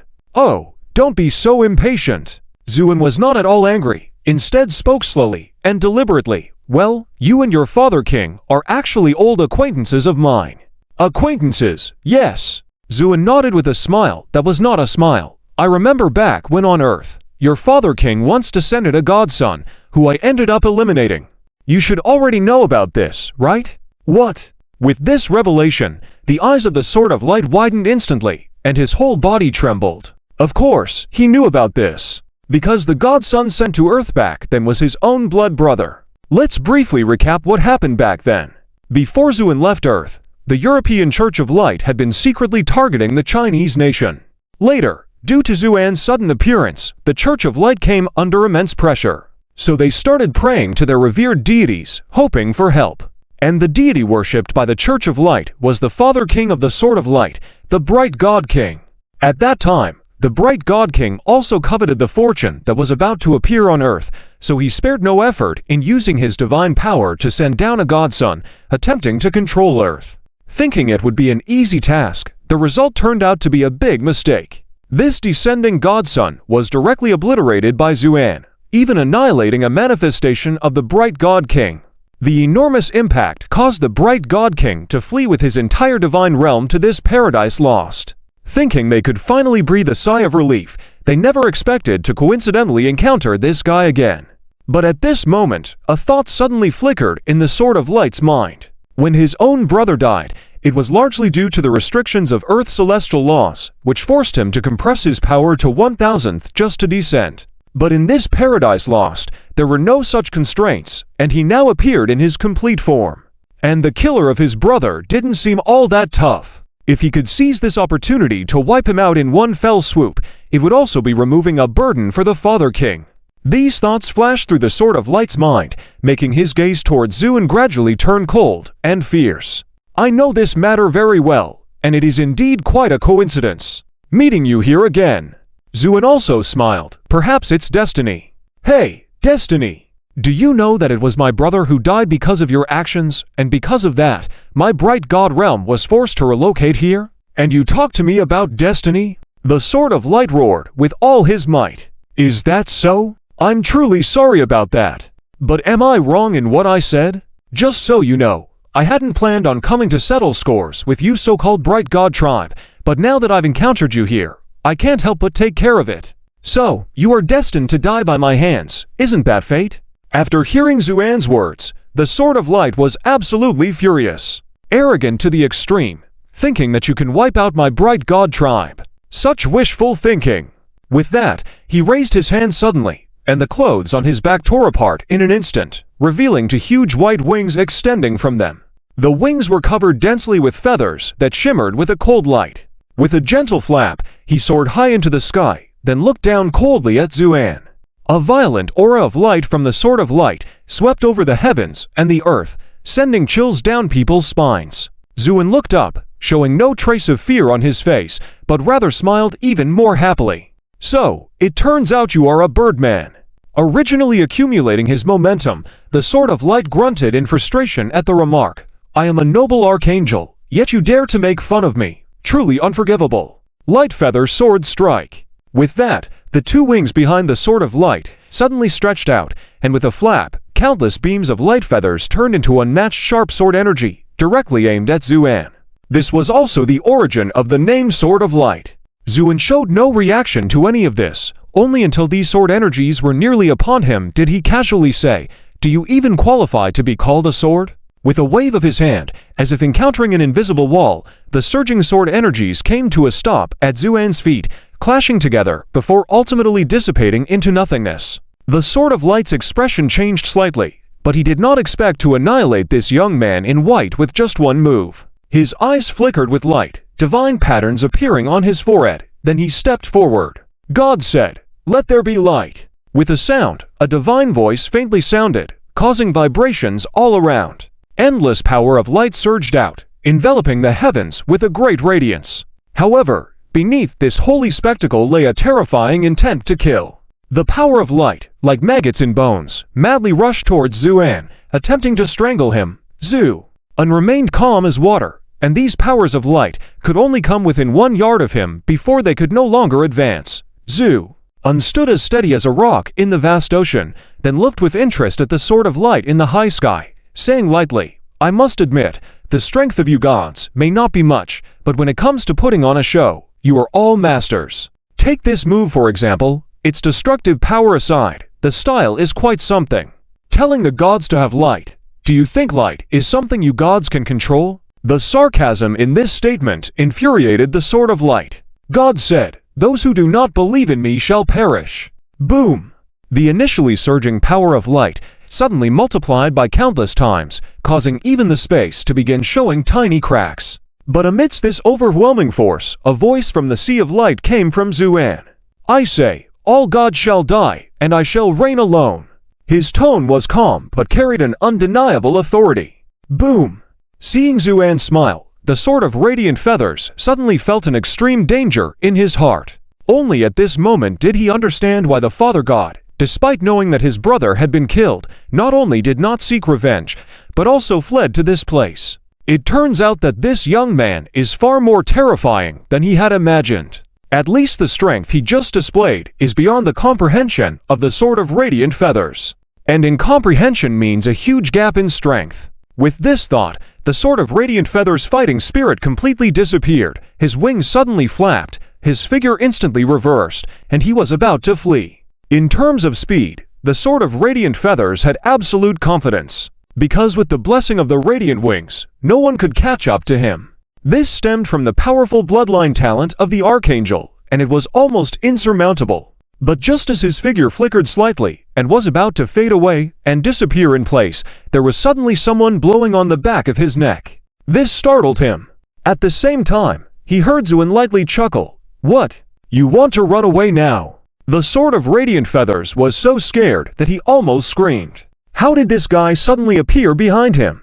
Could it be that his speed was even faster than his? Impossible. It must be an illusion. These thoughts flashed through the mind of the Sword of Radiant Feathers, and at the same time, his actions did not pause at all. His wings frantically flapped, trying to enter the void. But at that moment, Zuin suddenly reached out his hand, directly reaching into the void, grabbing one of the feathers of the Sword of Radiant Feathers. No! The Sword of Radiant Feathers despairingly screamed, and the other feather aimed at Zuan released countless radiant feathers. But these highly destructive radiant feathers, in Zuan's eyes, were like a gentle breeze, not even enough to make his eyes blink, just gently blowing on them.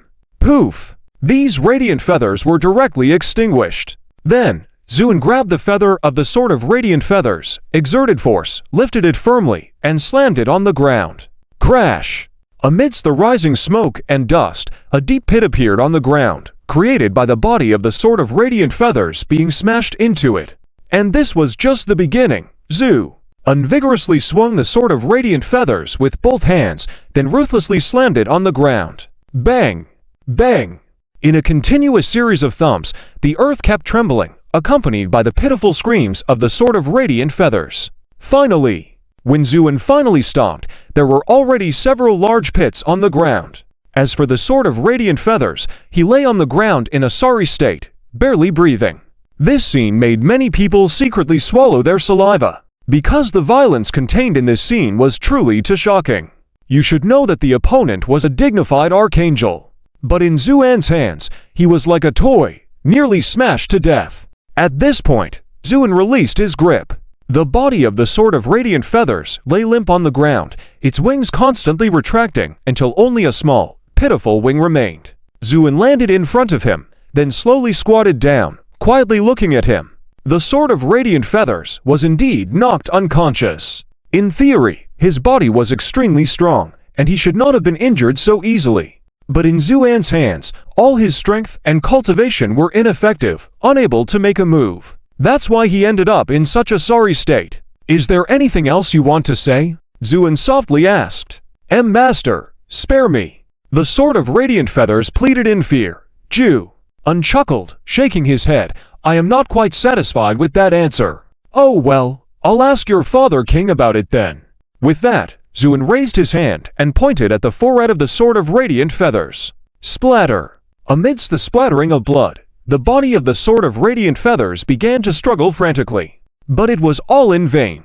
Zuan's finger slowly and firmly penetrated his forehead, forcibly digging out his godly essence. When this radiant octahedral crystal emerged, emitting a dazzling light, the Sword of Radiant Feathers let out an extremely harsh scream, then his body ruptured, turning into dots of light, disappearing into nothingness. The whole scene fell into silence. In fact, from the moment Zuin took action until now, it was only the time it took to drink a cup of tea. But in this short time, the menacing Sword of Radiant Feathers turned into nothingness. Even his godly essence became a collectible for Zuin.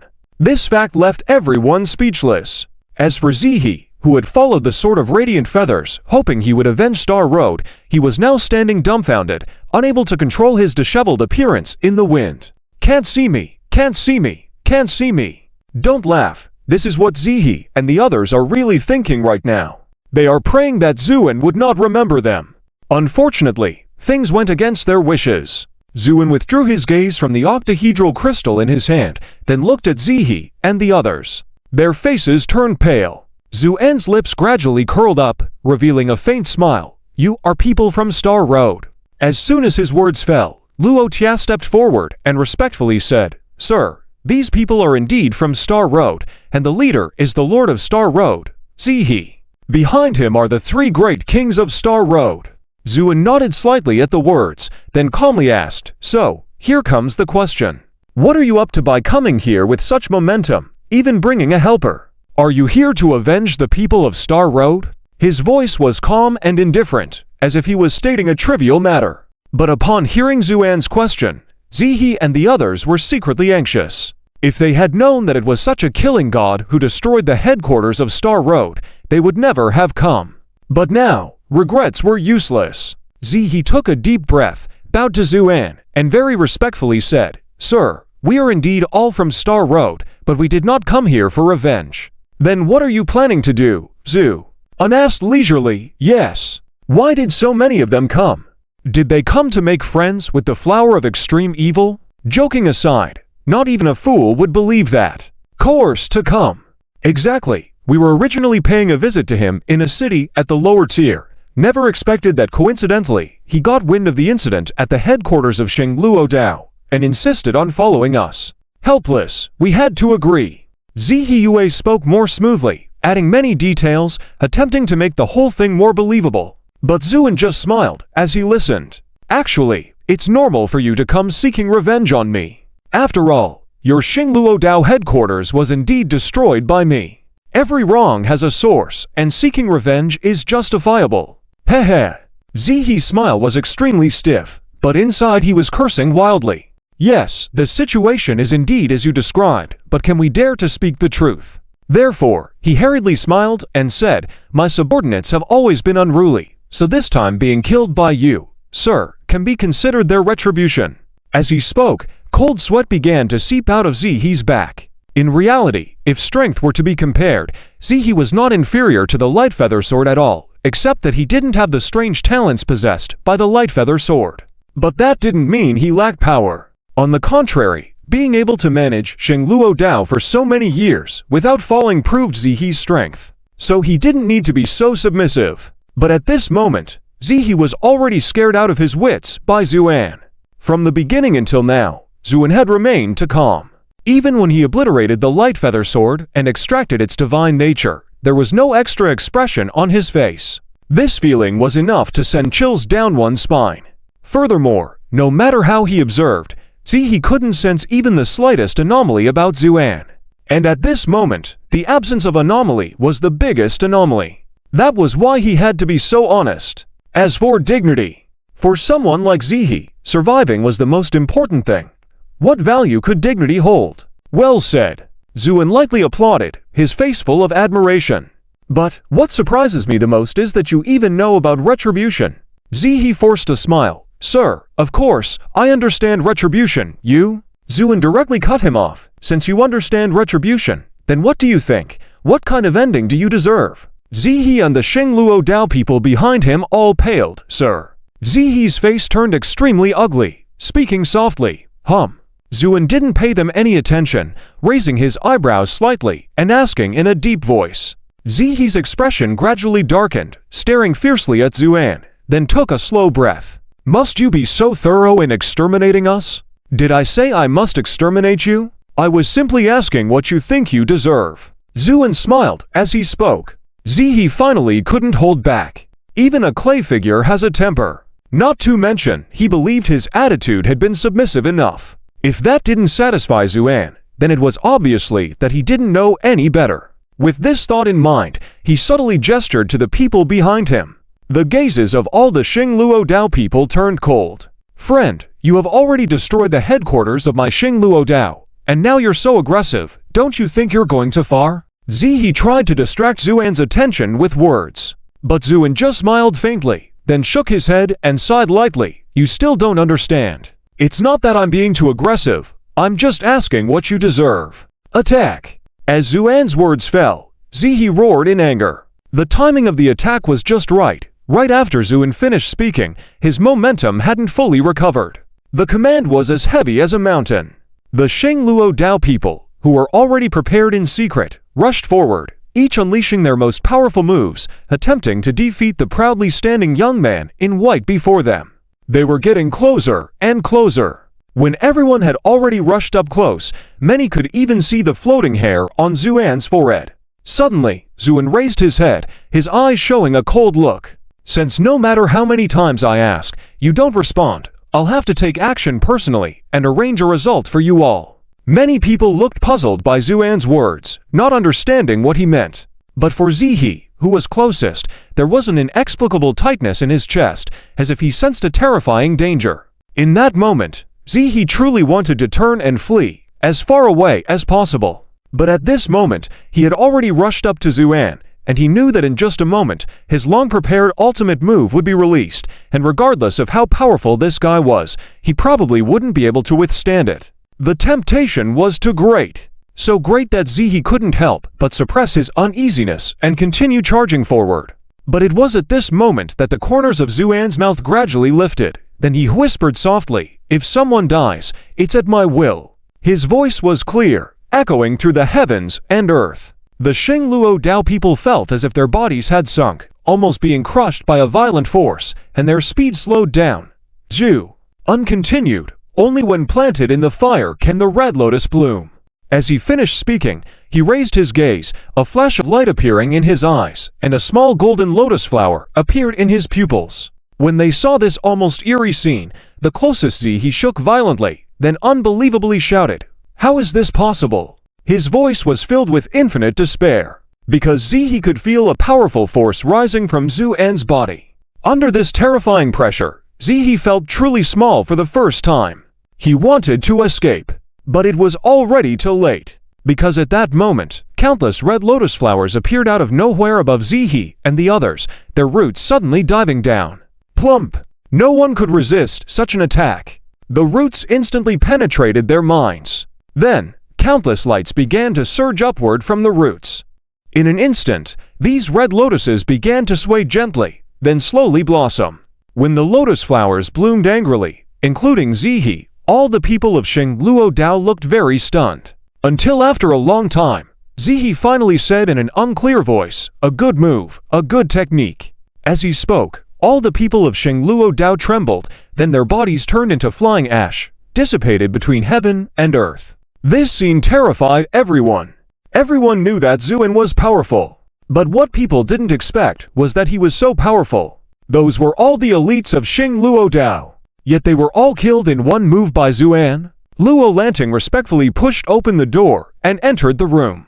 The room was dimly lit, with light filtering through thin curtains, casting a hazy glow over everything. A chair was placed near the window, facing away from the door, hiding the person sitting on it from view. However, the steam rising from the tea on the table in front of the chair indicated that someone was drinking tea.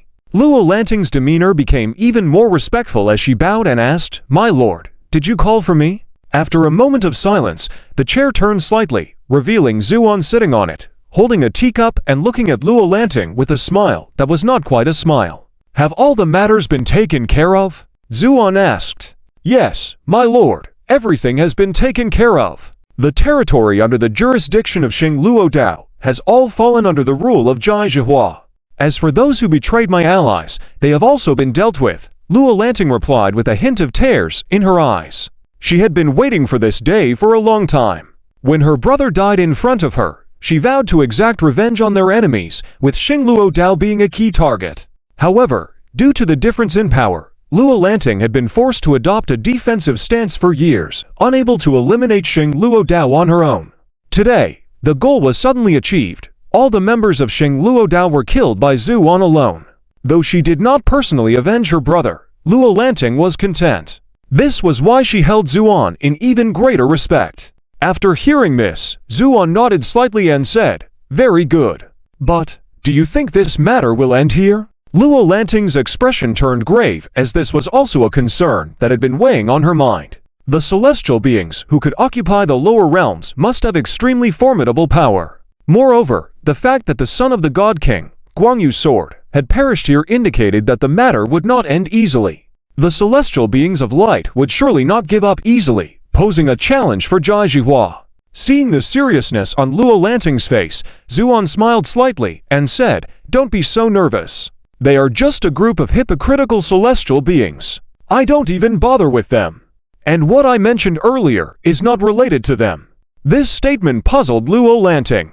Zuan continued, do you really think that your brother's enemies have been dealt with in this way? The revelation left Luo Lanting pale. She had always suspected that her brother's death was not as simple as it seemed, but lacked the resources and strength to pursue the truth. Now, hearing it confirmed by Zuan was terrifying. After a period of silence, Luo Lanting finally looked up at Zuan and asked, why? Zuan pointed upwards and said, because those high-ranking individuals feared the person who passed the Jai Jihua to your brother. This revelation shook Luo Lanting to her core. If what Zuan said was true, her hopes of avenging her brother seemed almost impossible. Aware of her own limitations in a lower-level city, she understood that she was no match for the powerful figures in higher-ranking cities. Zuan noticed her despair but did not console her. Instead, he asked, are you afraid after hearing this? Luo Lanting shook her head firmly and said, I am not afraid. Zuan then asked if she had the courage to ascend to the 9th heaven with him. Startled, Luo Lanting echoed, ascend to the 9th heaven? Zuan confirmed, yes. This place is unique, and we cannot directly cross over. To expose those who have acted against us, we must ascend step by step. As Luo Lanting's gaze became solemn, she took a deep breath and nodded resolutely, my lord, I am willing. Zuan warned about the consequences of opposing the entire Lost Paradise, but Luo Lanting had made up her mind. She declared, there must be a resolution to this matter. Either I die, or they die. There is no other choice. Zuan regarded Luo Lanting with admiration at her unwavering determination. Luo Lanting went down to tidy up. After the destruction of Xing Luo Road, the current Jai Hua had become the leading force in this lower city. This also meant a chaotic variety of affairs. If Luo Lanting wanted to leave, she had to clear up these matters first. After she left, Zuan stood quietly by the window for a while. Then a glimmer of light projected from his brow, forming a phantom in front of him. It was An Yan. This was a secret technique that An Yan had recently learned. In this way, she could easily come out of the symbol treasure pavilion, while her original body stayed inside to ensure safety. An Yan playfully circled around Zhu, and a few times in this state, like a massless shadow, easily brushing against him. Seeing this, Zhu indulgently smiled and reached out to embrace An Yan, but ended up grabbing empty air. In that instant, An Yan's figure suddenly dispersed, then reassembled behind Zuan. An Yan giggled mischievously, silly husband, now you can't catch me. Heh heh. Her words were like those of a little girl who successfully stole a cake, full of pride. Zuan didn't say anything. He just rubbed his chin slowly and sighed softly. Yanner, you are becoming more mischievous. Heh heh, so what if I'm mischievous? If you have the ability, come and catch me. And Yan became more arrogant. Are you provoking me, Zhu? And said calmly. Heh heh, silly husband. I'm not the same as before. You can't catch me at all. If you do catch me, and then it's up to you to punish me. Zuan's eyes lit up. You said that. If I catch you, be careful with your backside. Though in a phantom state, after Zuan spoke, he could still see An Yan's face gradually blush. Ooh, you big troublemaker. Heh heh, let's bet. I'm coming. Zuan chuckled evilly, cracking his knuckles, preparing to reach out his claws. An Yan suddenly felt nervous. Hey, let's agree that you can't use those weird tricks. And it should stay within this room. If I leave this room, I win. Okay, I won't use them. Also, you can't seal off the space with your mental power. Zuan frowned slightly. Well, what? Are you scared now? Heh heh, it seems even my husband can be scared. In that case, you might as well admit defeat. An Yan was delighted by Zuan's reaction. Admit defeat, Zhu. An chuckled. Silly Yanner, you underestimate your husband too much. It's just mental power. I won't use it. Oh. An Yan didn't expect Zuan to agree so readily and was caught off guard. Anything else to add, Zhu? And asked. An Yan hesitated. Suddenly, a bright idea flashed in her mind, and she quickly said, and you can't touch me with hands or feet. Hey, that's a bit unfair. How am I supposed to catch you without touching? Zuan replied somewhat incredulously. Heh heh, that's not my problem. If you're so great, then catching me without using hands or feet would be truly impressive. An Yan thought she had touched on a sore spot, so she said triumphantly. To her surprise, Zuan smiled. All right, I agree. Yan didn't expect Zuan to agree and was momentarily stunned. Suddenly, Zuan's figure flashed, disappearing in an instant and reappearing in front of Yan. Startled, Yan exclaimed, I haven't said start yet. That doesn't count. Zuan just shrugged and looked at Yan with a smile. Fine, go ahead. Start. Actually, by the time she said start, Yan's figure had already flown out. In this state, Yan's reflexes and speed were beyond normal calculations. With a flash, Yan had flown to the door, about to fly out. But at that moment, a dark shadow appeared in front of her, and Yan bumped into it. Before Yan could react, Zuan leaned down and fiercely bit her on the lips. Though in a phantom state, because of the spiritual power inherent in Yan's form, this kiss made her eyes widen, and she stood dumbfounded. After a while, Zuan slowly released her lips. Seeing Yan still looking bewildered, he leaned close to her ear and chuckled softly. How was that? I won without using hands or feet or mental power. Let's bet. How should I punish you? Tears welled up in Yan's eyes, and she stuck out her tongue, looking mischievous. HMPH. I won't admit defeat. Hey, you're playing dirty. So what? Women are allowed to be tricky. If you're able, come and bite me. You said so. Zuan half joked. Yan suddenly sensed trouble, but was a step too slow to avoid it. Finally, Zuan released her lips. Despite the lack of physical constraints, Yan took a deep breath, then grumbled, You big bully, always picking on me. Zuan looked very pleased and then pulled Yan close. So what if I'm bullying you? Yan squirmed slightly, then nestled comfortably in Zuan's arms without moving.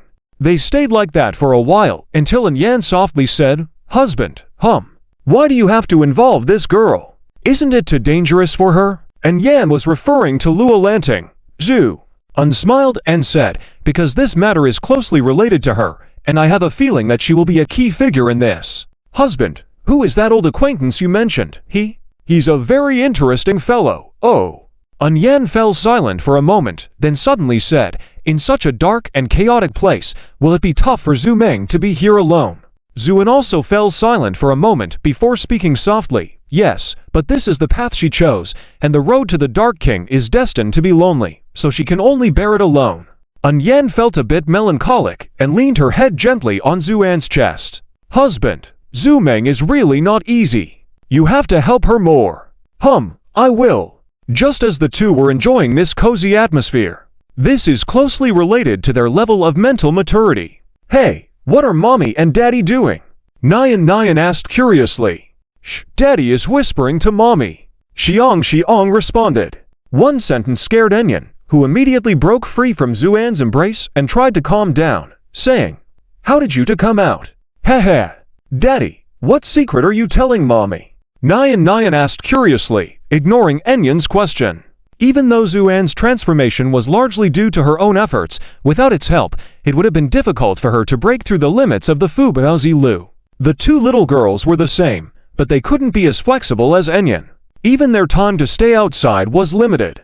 For example, now, the shadows representing the two little girls began to flicker. Oh Daddy, we're going to fall apart. Please help us. Nyan shouted fearfully. Zuan couldn't help but laugh, but still put on a serious face and said, Okay, don't be so reckless in the future. Although coming out like this won't hurt your body, you're still young, and it would be troublesome if your spirit is damaged. With that, he waved his hand and safely sent the two little girls back into the Fubaozi. At the same time, footsteps outside the door. Yan nodded at Zuan. Husband, you should be more careful too. Yes, don't worry. I know what to do. Yan now fully trusted Zuan, silently supporting him no matter what he did. Hearing Zuan's promise, Yan nodded and then dispersed her form, returning to the Fubaozi. It was at this moment that the door was gently pushed open, and Lua Lanting walked into the room, bowing respectfully. Master, everything has been taken care of. Shall we leave now, Xu? And nodded, yes. Let's go now. The God of Light felt a bit jittery today, but couldn't pinpoint the reason. Strange. Why does this feeling seem so familiar? The God of Light furrowed his brow. The vast temple was silent, and through the dome of the temple, the bustling scene of the upper city could be seen. Compared to this, the lower rank below seemed desolate. The grand temples of light scattered among them became the most prominent in the city. The accumulation of faith is still too slow. The god of light sighed lightly, stood up, walked down from the tall throne, and headed towards a chamber behind the temple. In the middle of the chamber, there was a massive wheel placed. The wheel was surrounded by light, continuously deducing and rotating. Each beam of light might represent millions of lives. The Wheel of Fate, a magnificent and glorious creation, was also the most important artifact in the hands of the God of Light. However, there were several patches on the Wheel of Fate, like ugly scars that clashed with the harmonious and elegant lines of the wheel. Moreover, when the smooth deduction reached these patches, it would become difficult. It was a feeling that made one want to scream in frustration. Although it had been a long time, the God of Light still showed a hint of regret when seeing the scarred Wheel of Fate. This artifact, which he considered the root of fate, shattered along with the demise of his disciples on earth. Refer to the previous battle of the Church of Light. The pain lingered whenever he remembered it.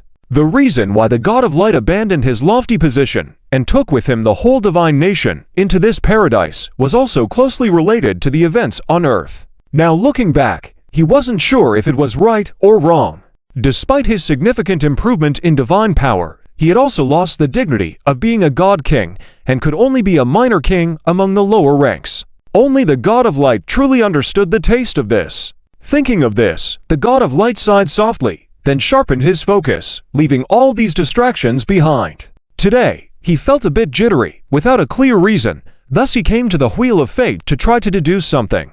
His divine power extended and merged with the Wheel of Fate. In the chamber, the God of Light's power created a grand scene, with countless intricate trajectories swirling like stars, constantly deducing the results he needed. After a while, a thin figure appeared in the void. The God of Light's mind shook. He felt the figure was extremely familiar. This made him subconsciously swallow, then channel more divine power into the deduction. The deduction accelerated, and the figure in the void slowly turned around.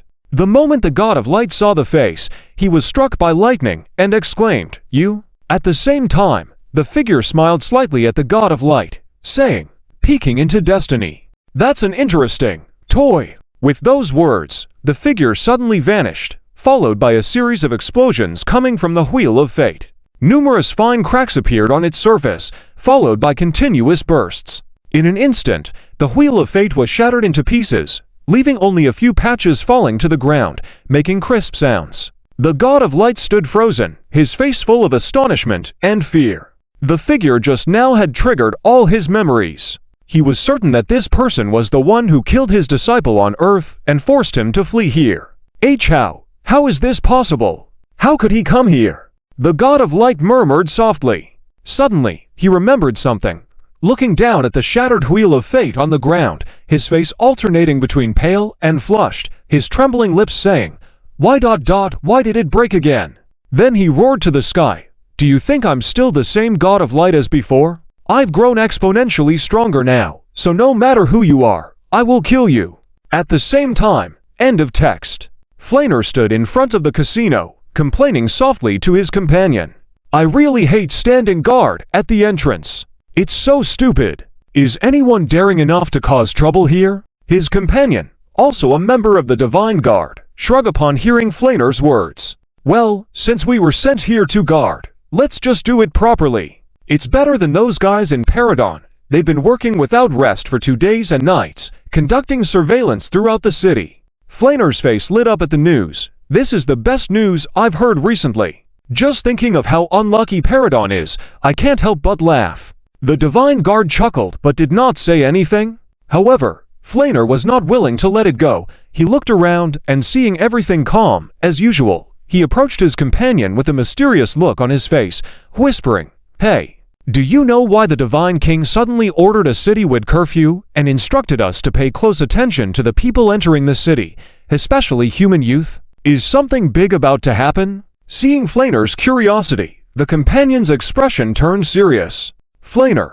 there are things you should ask and things you should not. We cannot speculate on what the Divine King intends to do." Flaner looked embarrassed. "I'm just curious. It's best to keep your curiosity in check, or no one can save you if something goes wrong." Fine. I get it. Okay, it's really no fun.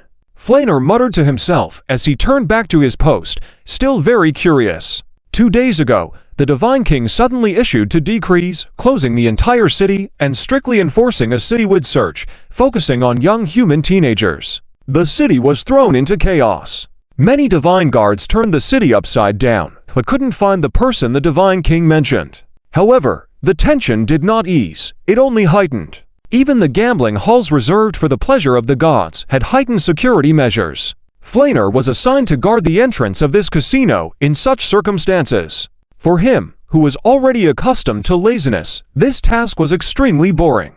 Hence, his constant complaints. After being reprimanded by his companion, he had no choice but to keep his grievances to himself. Just as Flaner was silently cursing, two figures slowly emerged from the darkness in the distance. When Flaner and the other Divine Guard saw them, they were both startled. Before these two figures appeared, they felt the entire street was empty. But almost in a blink of an eye, these two people appeared out of thin air. This eerie scene naturally made both of them tense. "Who goes there?" Flaner shouted sternly. There was no response, and the two figures continued walking calmly in the darkness.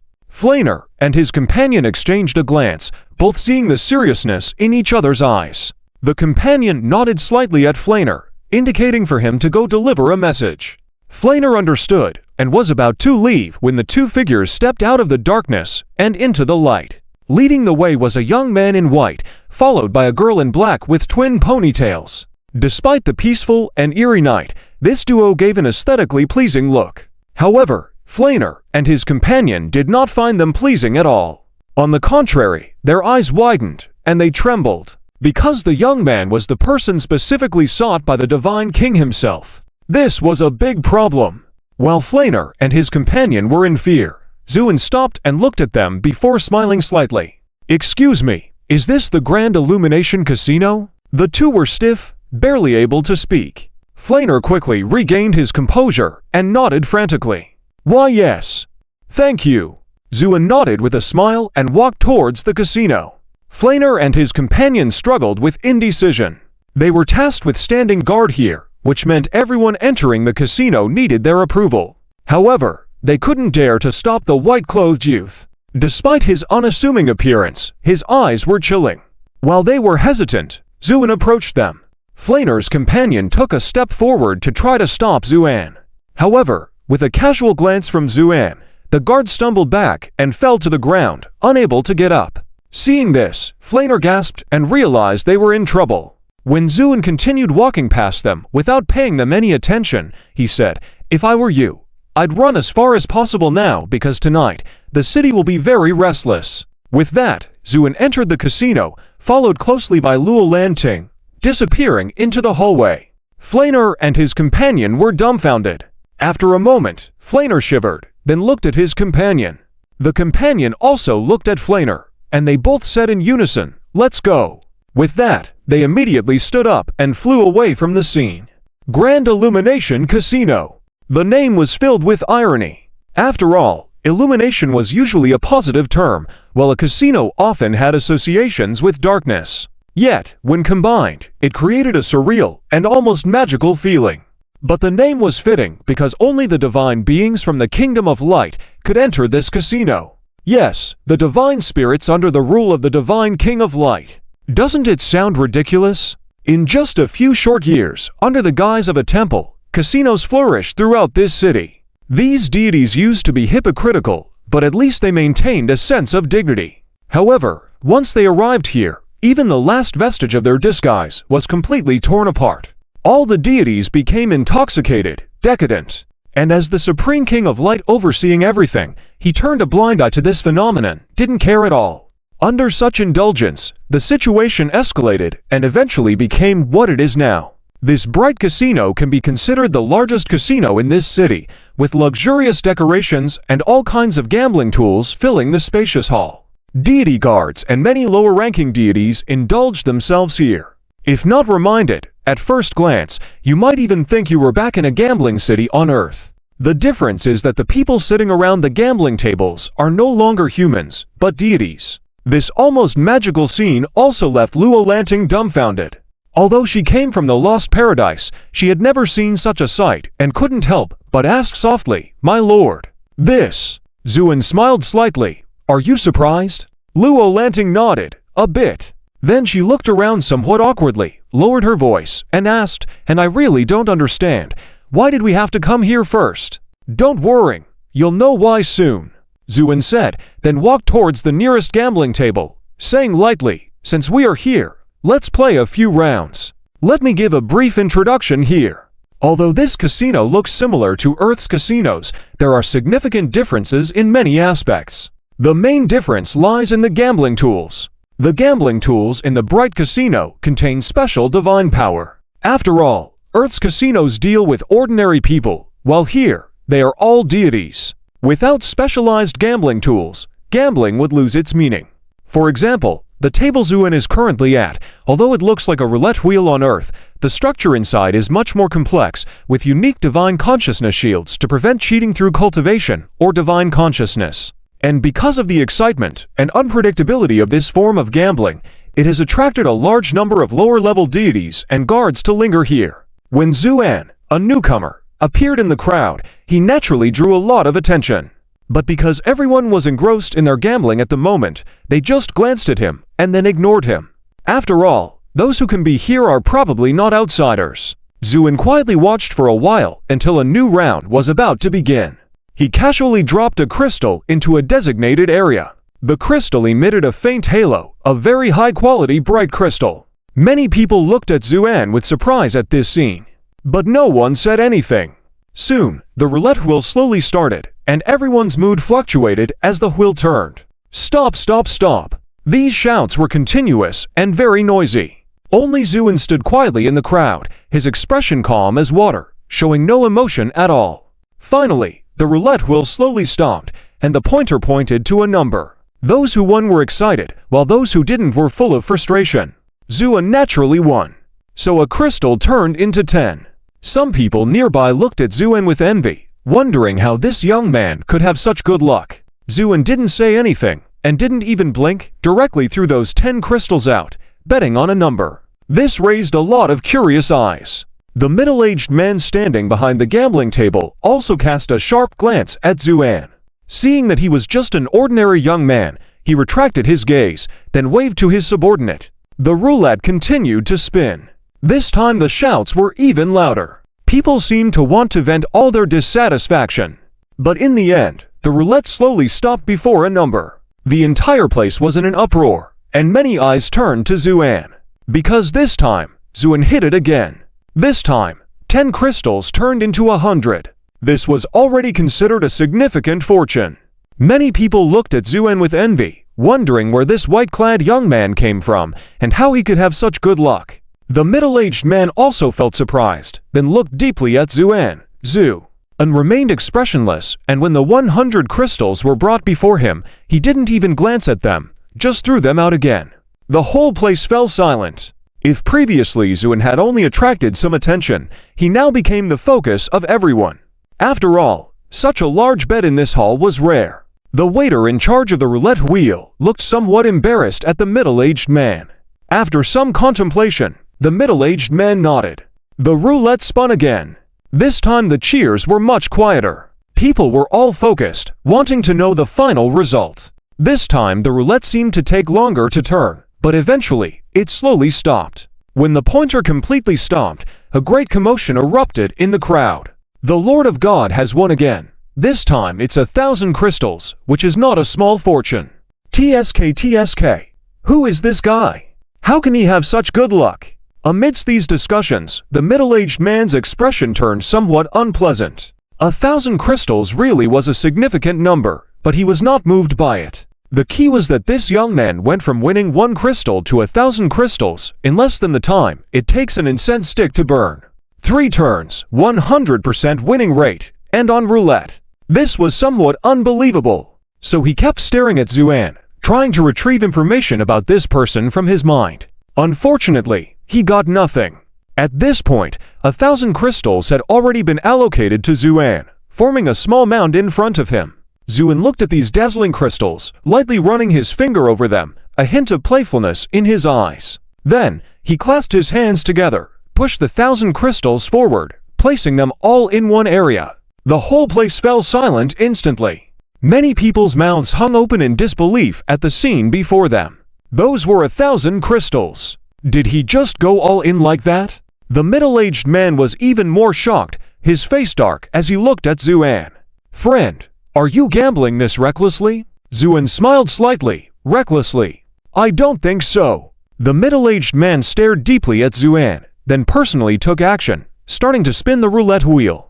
Of course, this roulette wheel was rigged. In fact, most of the gambling tools in the entire casino had hidden tricks. At least Zuan could see it at a glance. But he didn't make a move, just stood quietly in front of the table. The roulette wheel spun rapidly, stirring the hearts of everyone in the room. After all, this was a huge amount of gambling capital. Finally, the wheel gradually came to a stop, and everyone watched anxiously, except for Zuan, who remained calm. It seemed as if none of this concerned him at all. The middle-aged man couldn't help but smirk. This guy was either inexperienced or a cunning expert. But from the current situation, the former was more likely. After all, no one could remain so indifferent in this situation, not even glancing at it. It simply defied logic and could only prove that he was pretending. But whether he looked or not, whether he paid attention or not, this time he was destined to lose. Because the middle-aged man had already used that hidden trick, ensuring that everyone would lose everything. But just when he was feeling confident, the wheel gradually came to a stop. The atmosphere in the room heightened. As people heard the increasingly loud shouts, the middle-aged man couldn't help but look down, only to freeze as his smug expression vanished. Because as the wheel stopped, the pointer was gradually heading towards the number Zuan had bet on. How could this be happening? This was absolutely impossible. The middle-aged man's eyes nearly popped out. He had already used a backdoor trick at the start, so this situation should not have occurred. But reality was merciless. As the pointer shakily stopped at the number Zuan had bet on, the whole room erupted in commotion. He won again. This is impossible. He has won for rounds in a row. Statistically, this is completely impossible. 10,000 light crystals. Imagine if that were mine. The discussions were loud and heated, almost as if the roof was about to come off. Zuan still had a calm expression, only glancing at the pale-faced middle-aged man covered in cold sweat before smiling faintly. "Sorry, it seems I've won again." The middle-aged man's lips moved, wanting to say something, but he couldn't utter a word. He couldn't understand how Zuan had managed to win against him. He had already used a trick. Why did he still lose? As he stared dumbfounded at Zuan, completely puzzled, a clear round of applause sounded from afar, followed by a cold female voice saying, "Impressive gambling skills." With these words, the crowd parted, creating a path, and a woman stepped forward with a beautiful but icy face. Seeing this woman, the middle-aged man sighed in relief and bowed deeply. "Second miss, this." The newcomer was Sally, the second daughter of the god of light. With a cold expression, she didn't even glance at the middle-aged man, speaking sternly, "Enough, I've seen it all. Useless, step back." The middle-aged man, like receiving a pardon, bowed and obediently stepped back behind Sally. With Sally's arrival, the entire room fell into silence. No one dared to speak, some even retreated to the back, not daring to lift their heads. Ignoring the glances around her, Sally walked up to the gambling table. The person who had been managing the roulette wheel immediately stepped aside. Sally stood in front of Zuan, smiling slightly. "Sir, coming from afar, the light gambling house was unable to welcome you properly.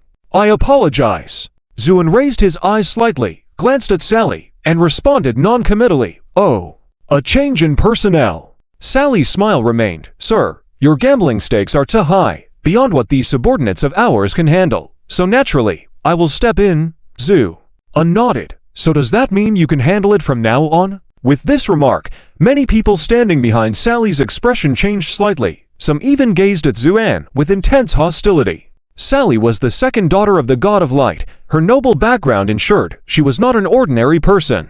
Previously, no one dared to speak to her the way Zuan did. The guards were brimming with fury, about to explode.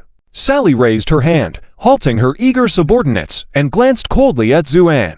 "Of course, from now on, I will be solely responsible for the gambling stakes." "Oh, Realine Zhu unraised an eyebrow slightly. Of course. Sally's tone grew colder. Unfortunately, I doubt you can handle it. Zuan shook his head. Sally's expression shifted slightly, increasingly icy. How will you know unless you try? Zuan smiled faintly. You seem quite dissatisfied. Sally snorted and then spoke meaningfully. Sir, I may not know where you come from, but I have something to tell you. In this land, no one can rival our light family. I mean, anyone. Sally's words carried a hint of threat. Zuan, seemingly unfazed, smiled faintly. Sounds impressive, but I don't believe in superstitions. So this time, I'm still all in. With that, Zuan pushed his hands forward, and 100,000 spiritual crystals were directly placed on the number area of 1. When everyone saw this number, they couldn't help but gasp in unison. Because that number was 1. In a game of roulette, the numbers at the extremes were the most difficult to hit. Especially the starting number 1.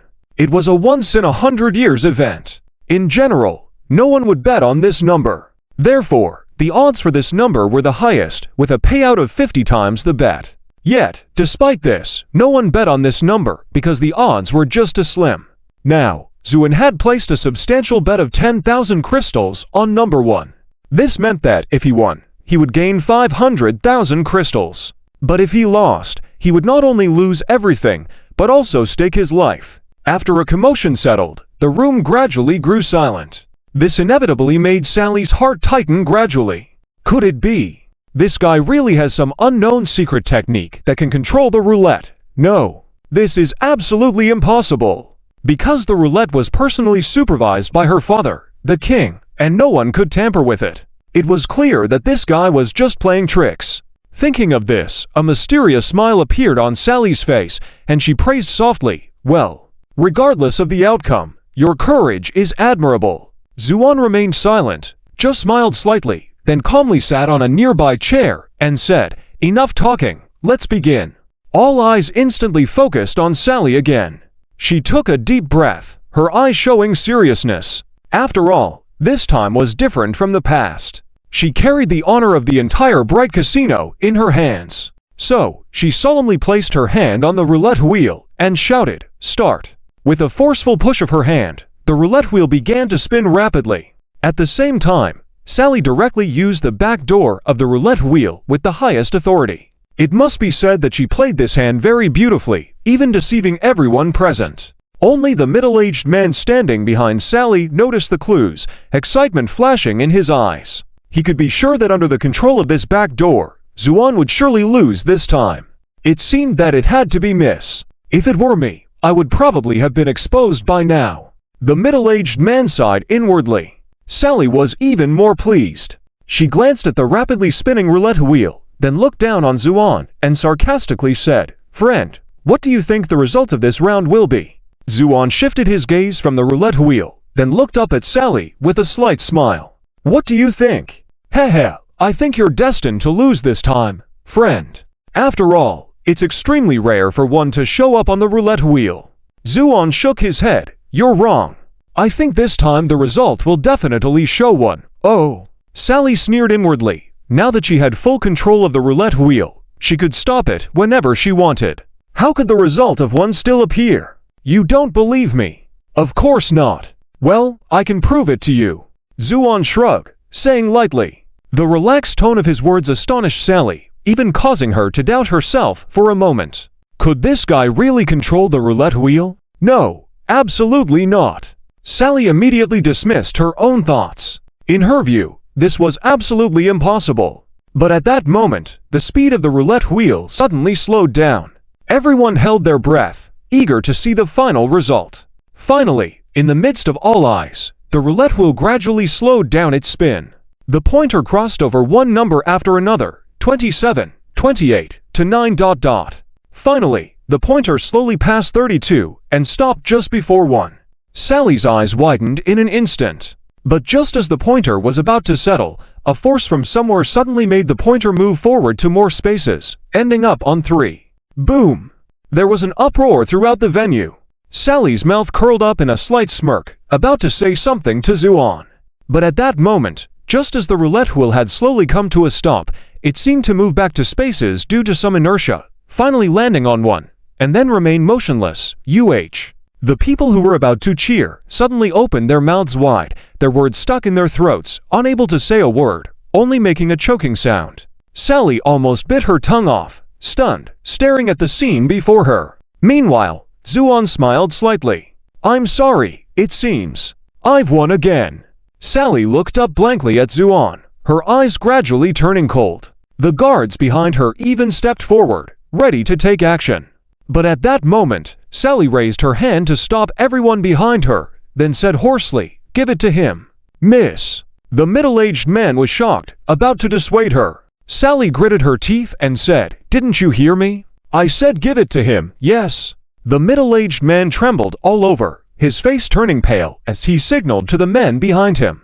Soon, 50,000 spirit crystals were brought over. Of course, many of them were higher-grade spiritual items intended for exchange.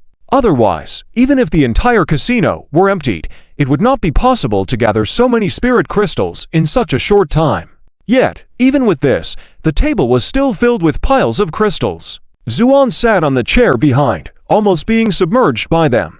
At this moment, the whole bright casino was in an uproar. Both the main hall and the private rooms were stirred by this event, with people gathering from a distance to discuss it. But no matter how many onlookers there were, the area behind Zuan was very quiet, not even one person watching for fun. Because everyone was afraid of being associated with the bright casino due to this incident, naturally they kept their distance from Zuan. Zuan surveyed the spirit crystals in front of him with a smile, then nodded. "I didn't expect Miss to be so trustworthy.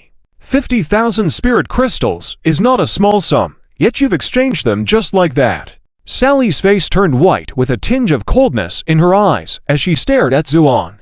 "Friend, you've already won so much. Could you at least reveal your identity?" Everyone perked up their ears, listening intently. Everyone wanted to know who this white-clad young man who suddenly appeared was. Zuan also smiled at this and said, "Normally, I should tell you who I am, but unfortunately, based on your status, you're not worthy of knowing."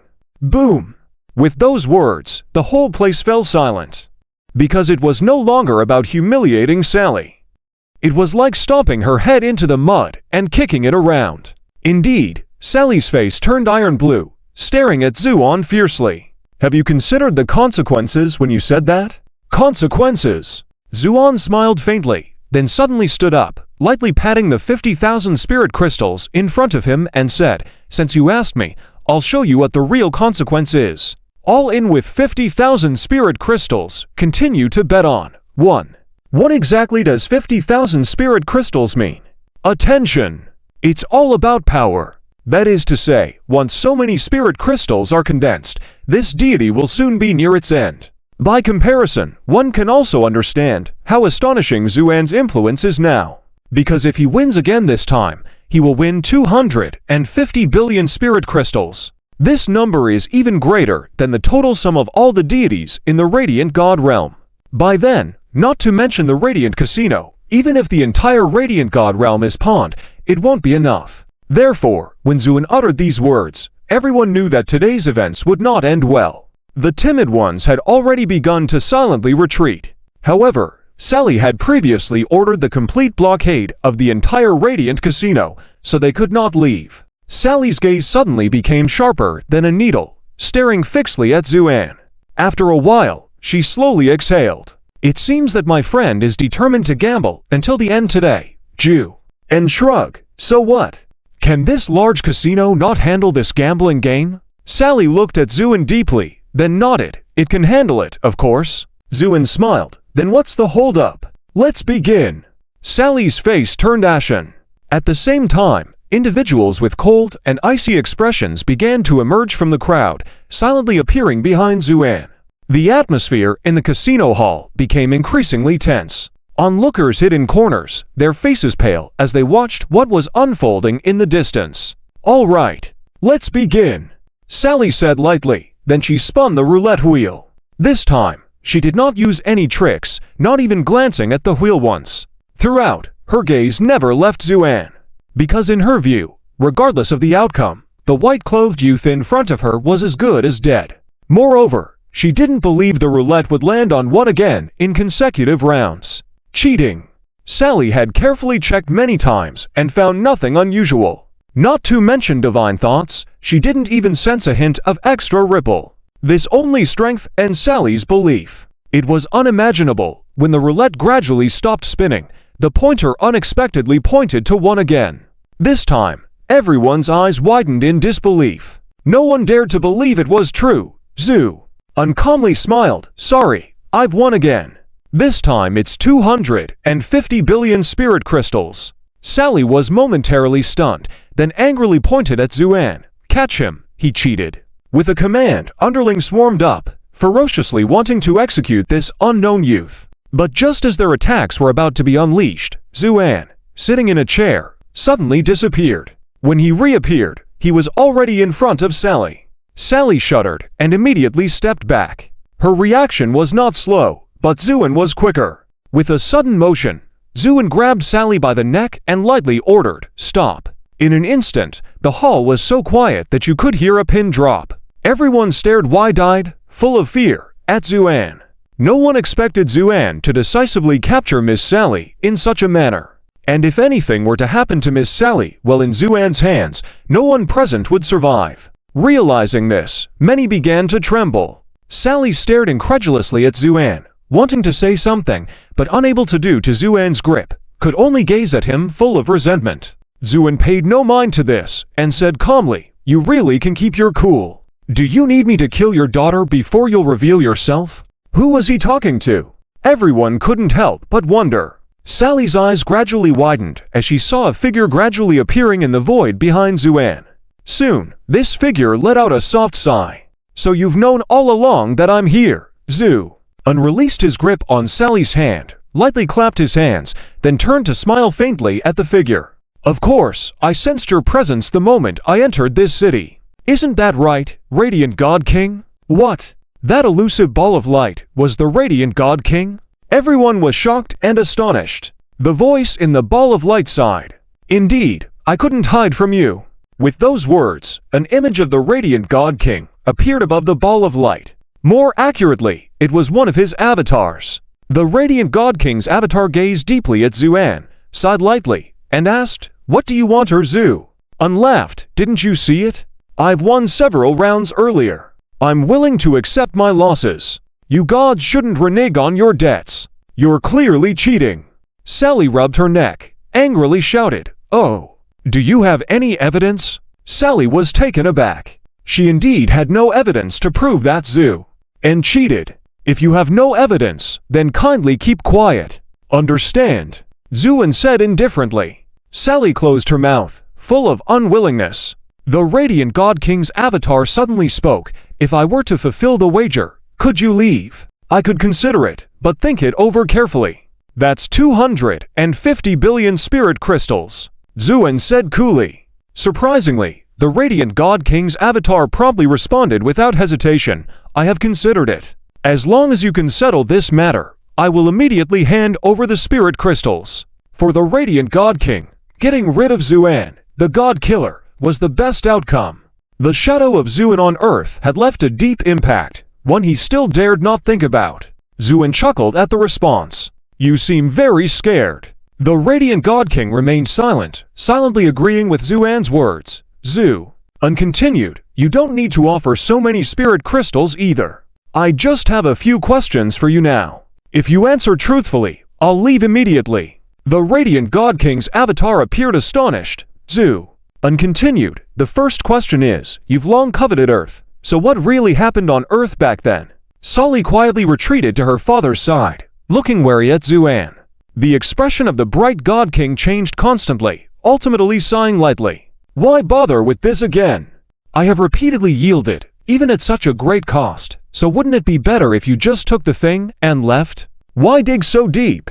Are these two questions really more important than the 250 billion spirit crystals?" The bright God King looked puzzled. Zuan nodded. "You're right. In my eyes, these two questions are far more important than those so-called spirit crystals, because I really want to know who exactly committed heinous crimes against the beings on Earth." The bright God King looked shocked. "Just because of this, you're willing to chase all the way here? Just because of this, Zuan countered. "In your eyes, The life and death of countless beings is just this. The bright God King fell silent and finally looked deeply at Xuan, unable to stop himself from saying, I truly don't understand. How can a strong being like yourself care about these things? Is it because of a ridiculous sense of morality, Zhu? Unshrug. See, that's the problem.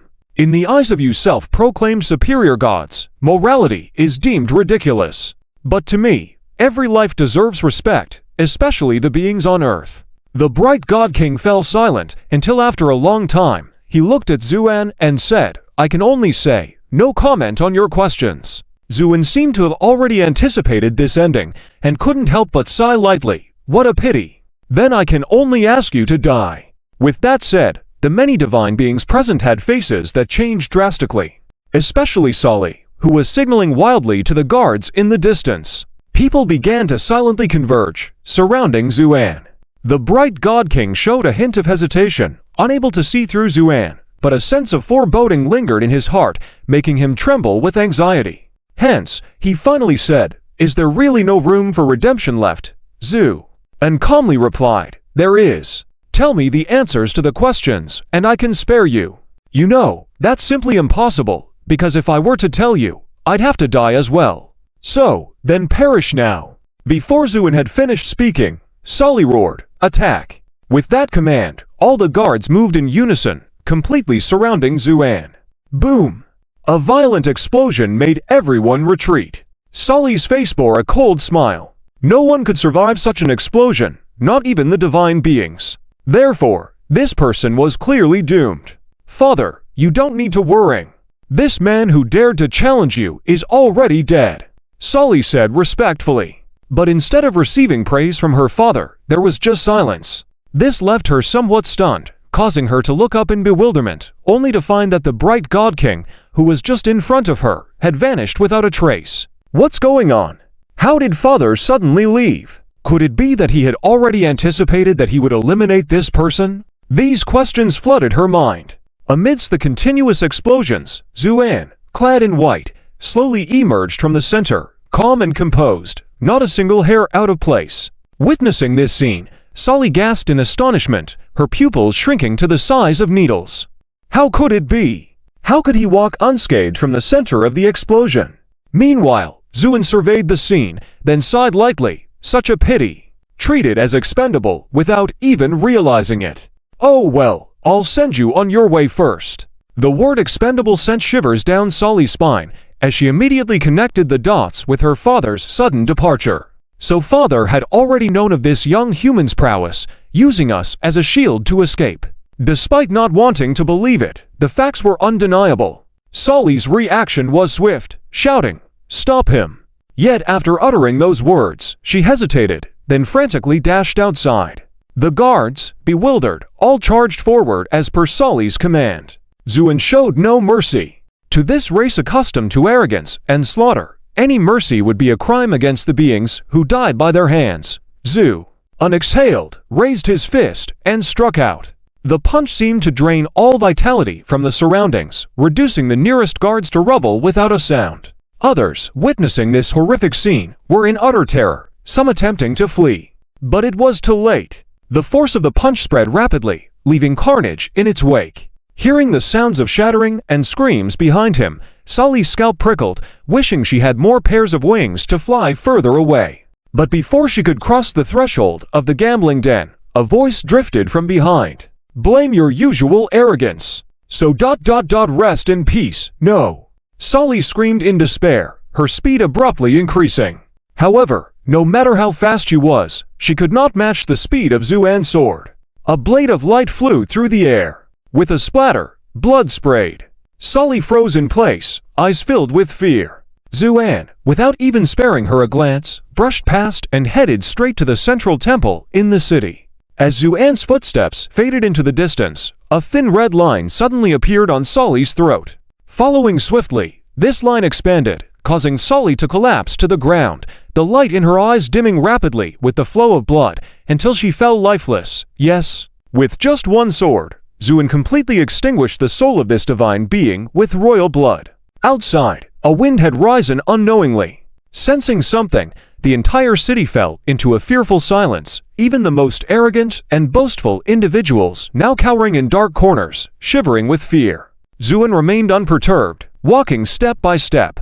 But with each step, his aura became increasingly fierce. In the end, his imposing presence soared to the heavens, stirring up the atmosphere to the point where it churned the skies and clouds. Watching Zuan's departing figure with reverence, Luo Lanting couldn't help but be moved. She never imagined that Zuan's declaration of ascending to the 9th heaven for a kill was not just a metaphor, but an actual plan. Such charisma! How could Luo Lanting not be awestruck? Finally, so many archangels of the holy light gathered together create a radiant pressure that would make any strong individual tremble. However, Zuin didn't even lift his eyelids, just took a quiet step forward. Thud! It was like a war drum striking in everyone's hearts. The extremely violent momentum instantly extinguished the so-called radiant pressure. Even the archangels who were closer couldn't escape, being directly obliterated. This scene shook the archangels. Zuin took another step forward. This time, the archangels couldn't help but retreat. Seeing this, a cold smile appeared on Zuan's lips, then he calmly said, "Those who block me shall be killed without mercy." With that, Zuin took another step forward.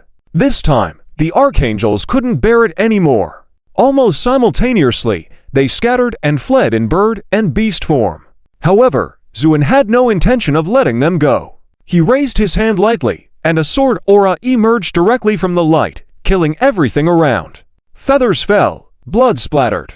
Amidst this almost eerie scene, Zuin strolled calmly towards the depths of the temple. As Zuin approached the depths of the temple to strike, the Light King, who was reunited with his body, had already opened his eyes with a solemn expression on his face. He always trusted his instincts. And now, his instincts told him that if he were to oppose the young man who had come to Earth, his fate would be miserable. But if he were to answer those two questions, his fate wouldn't be any better. Faced with this dilemma, he decided to abandon the gambling table, even treating his own daughter as a pawn, just to buy some time. But the Light King knew that this was only a temporary measure. The fallen light gods would not be able to stop Zuan. Soon, he would arrive here. Therefore, he needed to make a decision in such a short time. With this in mind, the Light King's face finally showed determination. Although he didn't want to make that kind of deal again, because he knew it would lead to addiction and ultimately destruction, in matters of life and death, he had to act decisively. With his mind made up, he hurriedly ran towards the secret chamber where the Fate Wheel was stored. The broken Fate Wheel was still scattered on the ground, but the Light King paid no attention to them. Instead, he walked to the center position and drew a rune.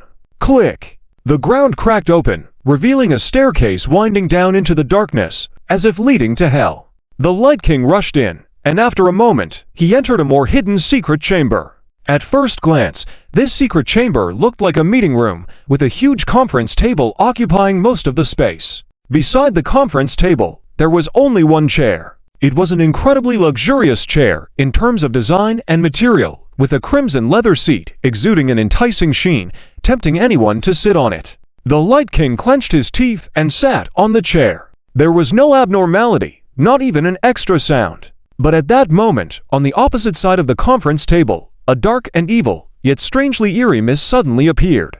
Shortly after, a strange and creepy laughter emanated from the mist. The laughter was filled with a sticky sense of evil, like a poisonous snake in the tropical rainforest, sending chills down one's spine upon hearing it. "You look pale. Is there something you need this god's help with?" The voice was hoarse and unpleasant, yet extremely tempting. The Light King took a deep breath and nodded, "Yes. I need your help with something." "Heh, interesting. It's been a while since you last came to me for help. Last time was for that Fate Wheel. So, what troublesome thing have you encountered now that even the self-proclaimed divine being of light seeks help from a demon of the abyss like me?"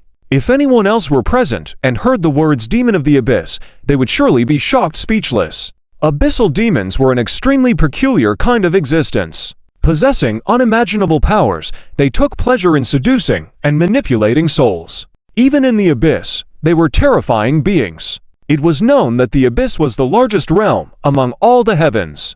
The extent of its size remained a mystery, with no one able to locate its bottom. Among its numerous mysterious and powerful races, demons were considered the most dominant. Even weak individuals would go mad with just a glance. Unexpectedly, the Light King had a clandestine deal with such an entity. Ignoring the demon's sarcastic remarks, the Light King said firmly, "There is someone hunting me. I am no match for him, so I request your help to eliminate him." "Oh, you're not his match. Is it the one who shattered the fate wheel? Yes? Hey, very well. Show me his face, so I can calculate what price you should pay for this." Prepared in advance, the Light King immediately sent a godly thought carrying an image of Zu-an into the swirling mist. The mist began to churn. The Light King sat quietly on the chair, waiting for the demon's response. As he had done before, make a request, have the demon calculate the price to be paid, then negotiate and reach a deal. Despite the extreme darkness of these abyssal demons, it had to be said that their abilities were incredibly strong, and they always kept their word. If one could pay an equal price, they could almost obtain anything they desired. This time was no exception. This was the Light King's trump card. At least no one could escape the abyssal demon's eradication. Previously, the Light King had inquired about the cost to eliminate the entities in the upper levels of the Lost Paradise City and had received an exorbitant price he could never afford. However, it proved that they could indeed eliminate those higher beings. This time, the Light King was ready, willing to sacrifice everything just to eliminate Zu-an. But at that moment, the swirling mist suddenly began to converge inward.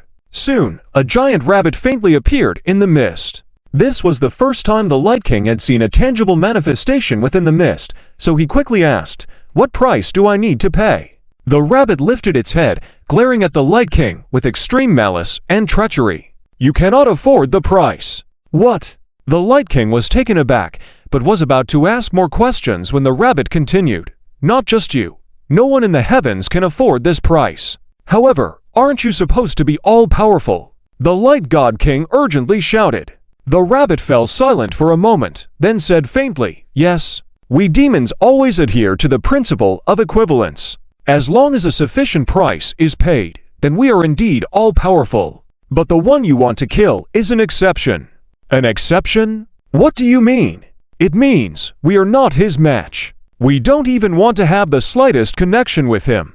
With that, the rabbit suddenly became angry. "And it's all because of your stupidity that we have been exposed to him, but I won't kill you, because you will die." With that, the rabbit's figure began to shake and gradually blur. At the same time, the chair on which the Light God King was sitting also started to become mottled. Ignoring this, he murmured with a blank face, "How is it possible? Even demons are not your match. Then what is your origin?" At that moment, there was a sudden loud noise from outside the door, and then the huge door collapsed, stirring up a cloud of dust. In the midst of the rising dust, Zu-an stepped in. His gaze swept through the room, then he smiled slightly. "What? Are the spirits devoted to the light actually trading with these demons?" Zu-an turned to the gigantic rabbit that was about to disappear and said calmly, "You abyss demons should stay at the bottom of the abyss. Do you want to get involved in my affairs?" The gigantic rabbit exclaimed in shock, then hurriedly explained, "My lord, this is all a misunderstanding. All because of this idiot's unilateral actions. That's why I appeared here. But we demons dare not go against you."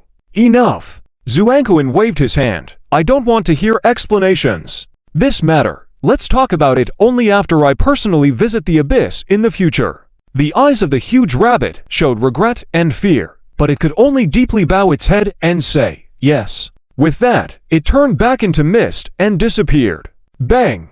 The chair on which the Light God King was sitting turned to dust. This chair was the medium through which the Light God King could communicate with the abyss demons. Now that the chair was broken, it meant that the connection with the abyss demons had been severed. The Light God King naturally understood what this meant. Even the demons had abandoned him.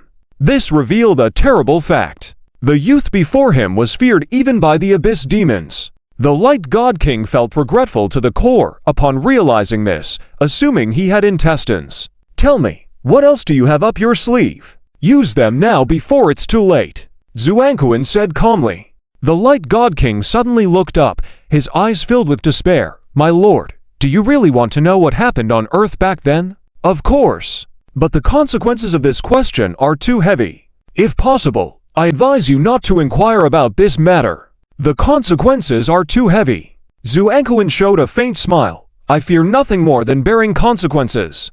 And now that Hateless Sky Emperor and Violet Star Lord have already died by my hands, do you think others can escape? What? Hateless Sky Emperor and Violet Star Lord are dead? Do you think I need to lie to you? Zuankuin said calmly. The Light God King trembled. Indeed, he had no reason to deceive himself about such matters. After hesitating for a long time, he sighed lightly. My lord, although you can destroy gods like Hateless Sky Emperor, they are just small fries. The real big shots are those you can't even imagine. Before he could finish his words, the Light God King suddenly began to shake violently, surrounded by a radiance that seemed to be on the verge of explosion. Seeing this, Zuankuin's eyes sharpened, and he swiftly approached. At the same time, the Light God King began to scream in despair. It's them. They know I'm talking about them, so they want to eliminate me. Save me. Zuankuin grabbed the Light God King's shoulder and tried to stabilize his crumbling divine essence with all his might, but it was futile. The Light God King's body was rapidly disintegrating. No, I don't want to die. Please save me, my lord. The Light God King was terrified, tears streaming down his face. Zuankuin could only shake his head silently. There's no way. This is a fate technique set within your divine essence long ago. Once you touch upon the forbiddens, everything of yours will be directly wiped out. The Light God King shuddered all over, finally understanding the root of it all. Then, almost madly, he burst into laughter. No wonder. I've been foolishly thinking I was just a dog to them, but in their eyes, I'm even worse than a dog. As he spoke, the Light God King's body disintegrated rapidly. But he couldn't mention anything about those people, as it was the highest authority set within him. He could only muster his last strength to grasp Zuankuin's hand and shout at the last moment, My lord, I cannot speak their names, but I can only say, those people are in cahoots with the entity that destroyed the evil flower. As soon as the words fell, the Light God King's body exploded. The immense force instantly swept through the entire temple, spreading outwards. Boom! The whole city trembled under the huge force of the explosion. Boundless light power extinguished half of the city in an instant, leaving behind a massive pit where the temple once stood, revealing the lower levels of the city through it. Zuankuin emerged from the clouds, silently observing the devastation below.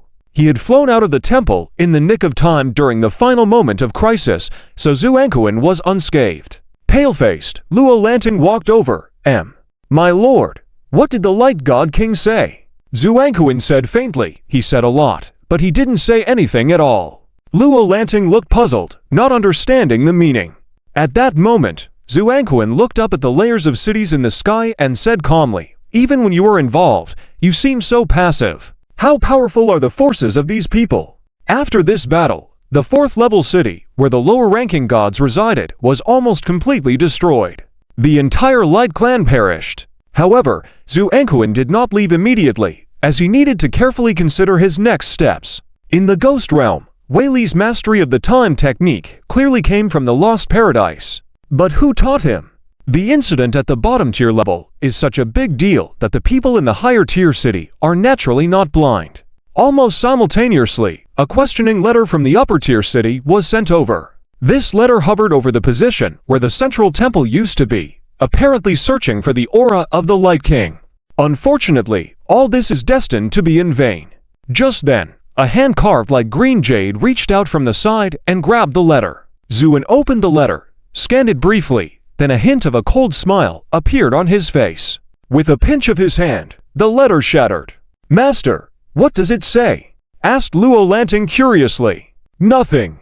These second-tier guys are questioning the Light King about what happened and why there's such a big fuss. Zuin said lightly. Oh. Luo Lanting nodded. What should we do next? Of course, we continue to the second tier. But we need to reply to this letter first, so it doesn't cause unnecessary alarm before we arrive. Zuin wrote a letter in the air, and then infused it with the power of light with a wave of his hand. Luo Lanting widened her eyes. Zuan's display of light power was pure and gentle, almost indistinguishable from that of the Light King. Zuin also sensed Luo Lanting's astonishment, but just smiled slightly. If we're going to act, we have to go all in. And it's just a bit of light power, nothing difficult. With that, the reply disguised as the Light King soared into the sky towards the second tier. After completing all this, Zuin said calmly, This letter should buy us at least 3 days, meaning we have to cross 3 levels of cities and head to the second tier, located on the 8th level, within 3 days. Time is running short. Let's take a short rest and then set off immediately, yes? Next, Zuan and Luolanting cleaned up the battlefield slightly. Ju unlooted the many treasures left behind by the Light King, figuring it was better to keep them rather than let others profit, also considering it as extracting some interest from what the Light King had collected from Earth believers over the years. After finishing all this, Zuan took Luolanting and flew into the sky, disappearing quickly into the vast expanse. It was only after they had completely disappeared that the surviving people cautiously peeked out. When they saw the devastation in the city, their faces turned terrifyingly pale. Zuan's previously overwhelming presence had left them breathless, and now that they finally had a moment to catch their breath, the sight before them stunned them. Especially when they saw the once majestic central temple, now a giant pit, they trembled uncontrollably, unable to even speak. After a long time, someone struggled to swallow saliva and tremblingly said, Who is this person? How can they possess such incredible power? Even the entire Light Clan is no match for them? I guess it might be a powerful being from the upper tier city. Otherwise, they wouldn't be this formidable. I think so too. Could it be someone from the second tier? Hey, even though the second tier is powerful, they still can't directly defeat the Light Clan. So, I think it must be a high-tier existence. Upon hearing this speculation, many fell silent, chilled by the thought of a high-tier existence. The mere mention of it was something they dared not even think about. If it were indeed true, then this matter was full of mystery. After all, high-tier existences were always superior and rarely appeared even to the second tier. This sudden arrival raised questions. Was there a secret involved? Perhaps a conflict between the second and high tiers. Thinking about this, many people's expressions changed, because any involvement in high-level disputes would be a disaster for them. At this thought, the crowd that had gathered to watch the commotion scattered immediately. Survivors in the amusement park may not be powerful, but they are certainly not foolish. And the sense of conspiracy in this matter made many want to steer clear. Some even prepared to flee the 4th-tier city immediately, opting to seek refuge in lower cities rather than face potential trouble here. It's worth noting that within the 13th-tier cities of the amusement park, there was a strong sense of discrimination between them. Even being 1 tier higher meant looking down upon those in the lower city with disdain. Unless in extremely special circumstances, hardly anyone from a higher-tier city would venture into a lower-tier city. This explained why, despite the major incident at the bottom tier, the second tier responded with only a questioning letter. The survivors, who were now seeking refuge in lower cities, revealed just how fearful they were. Zuan, of course, was unaware of all this. At this moment, he led Luolanting to the 5th-tier city. The structure of the 13th-tier cities in the amusement park meant that to ascend, one had to fly up layer by layer. There were no shortcuts. And with each higher level, there were more resources, greater space, and stronger powers. The 5th-tier city had moved beyond the bottom tier and was under the jurisdiction of the second tier. Situated at the junction of 2 tiers, this city appeared exceptionally prosperous. Walking through the streets, you could see almost all races from various realms, demons, monsters, and specters, everything you could imagine. Compared to them, Zuan and Luolanting seemed inconspicuous. And because of their delicate and refined appearances, they attracted many hostile glances. Faced with these looks, Luolanting's face paled slightly. She tried hard to appear composed, but the internal tremor was hard to control due to the gap in power. In contrast, Zuan showed no extra emotion. Instead, he looked around the shops with interest. It had to be said that everything here was much neater compared to the cities at the bottom tier. Even the shops on the street were magnificent and filled with dazzling variety. Zuanjing stood still for a moment before continuing to walk forward. Finally, the two of them arrived in front of a building located in the center of the street. The building was spacious, with guests coming and going at the entrance, making it very lively. You could even smell the strong fragrance coming from inside the building just by standing on the street. No need to ask, this was obviously a restaurant. Zuan stood at the entrance, raised his head to look at the building, not saying a word, his face appearing as calm as water. Phalanting stood behind, feeling somewhat surprised. What was wrong with the adult? Were they planning to go in for a meal? Then why did they stop at the entrance? At this moment, the waiter responsible for greeting guests at the entrance also saw Zuan and the two people, and his eyes lit up. It was common knowledge that in order to stand in that position to greet guests, one had to have a very sharp gaze. Who was a powerful figure, and who was just pretending?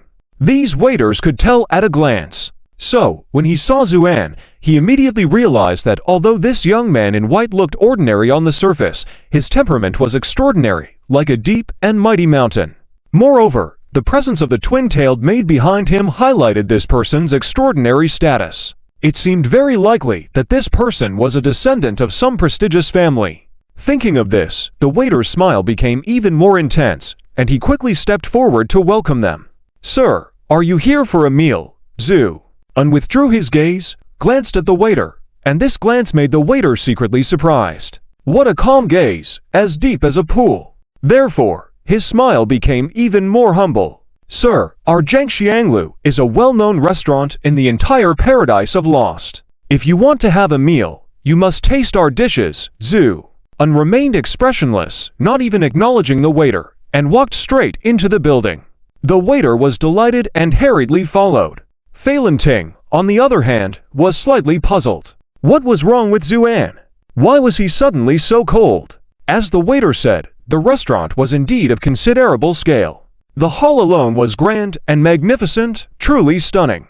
After Zuan entered, the waiter led him up a flight of stairs to a platform.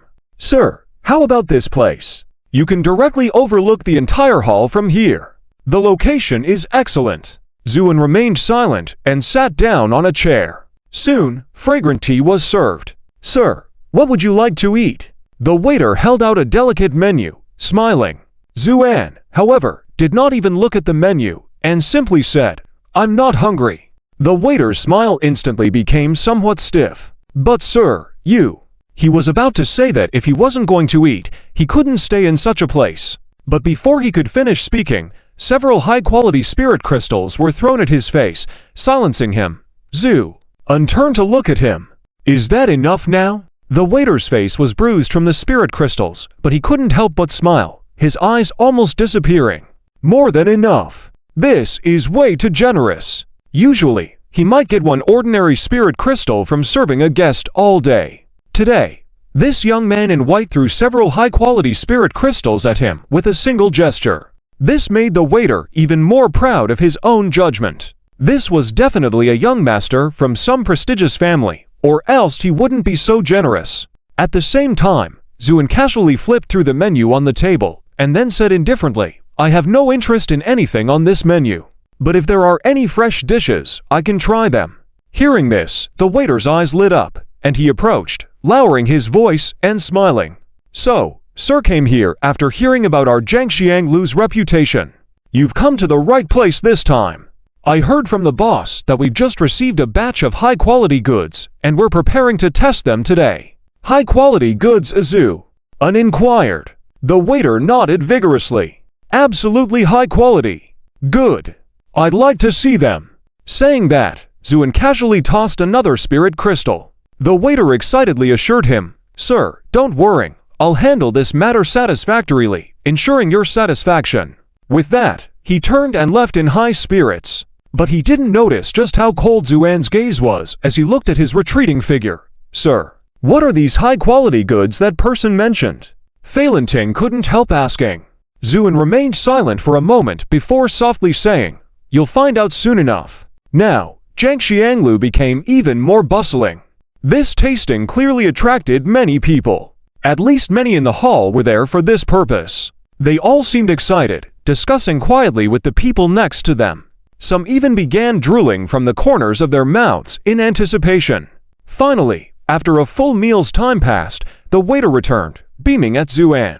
"Sir, everything is ready. Verification will begin shortly. If you see something you like, just let me know, and I'll arrange it for you." Zhu remained non-committal. At that moment, a long line of iron cages was brought in from the back of the hall. These cages were tightly covered with red cloth and inscribed with runes, making it impossible to see what was inside. Then, a middle-aged man with a large belly walked to the front of the stage, smiling at the audience. The goods this time were quite difficult to procure for our Jiangxianglu. I'm sure you've all been waiting for a long time, so without further ado, let's begin the verification. With that, a servant removed the red cloth covering the cages, revealing what was inside. Phalanting's eyes widened instantly, a blazing anger evident in them. Because inside these iron cages were hundreds of human women. These women ranged in age from late teens to as young as 12 or 13. Each person was dressed in new clothes, but couldn't hide the profound despair and fear on their faces. Especially when exposed to the gaze of the crowd, all these women screamed in shock, then huddled into the corners, trembling in fear. Clang! Accompanied by the sharp metallic friction sound, the door of the iron cage was forcefully pushed open.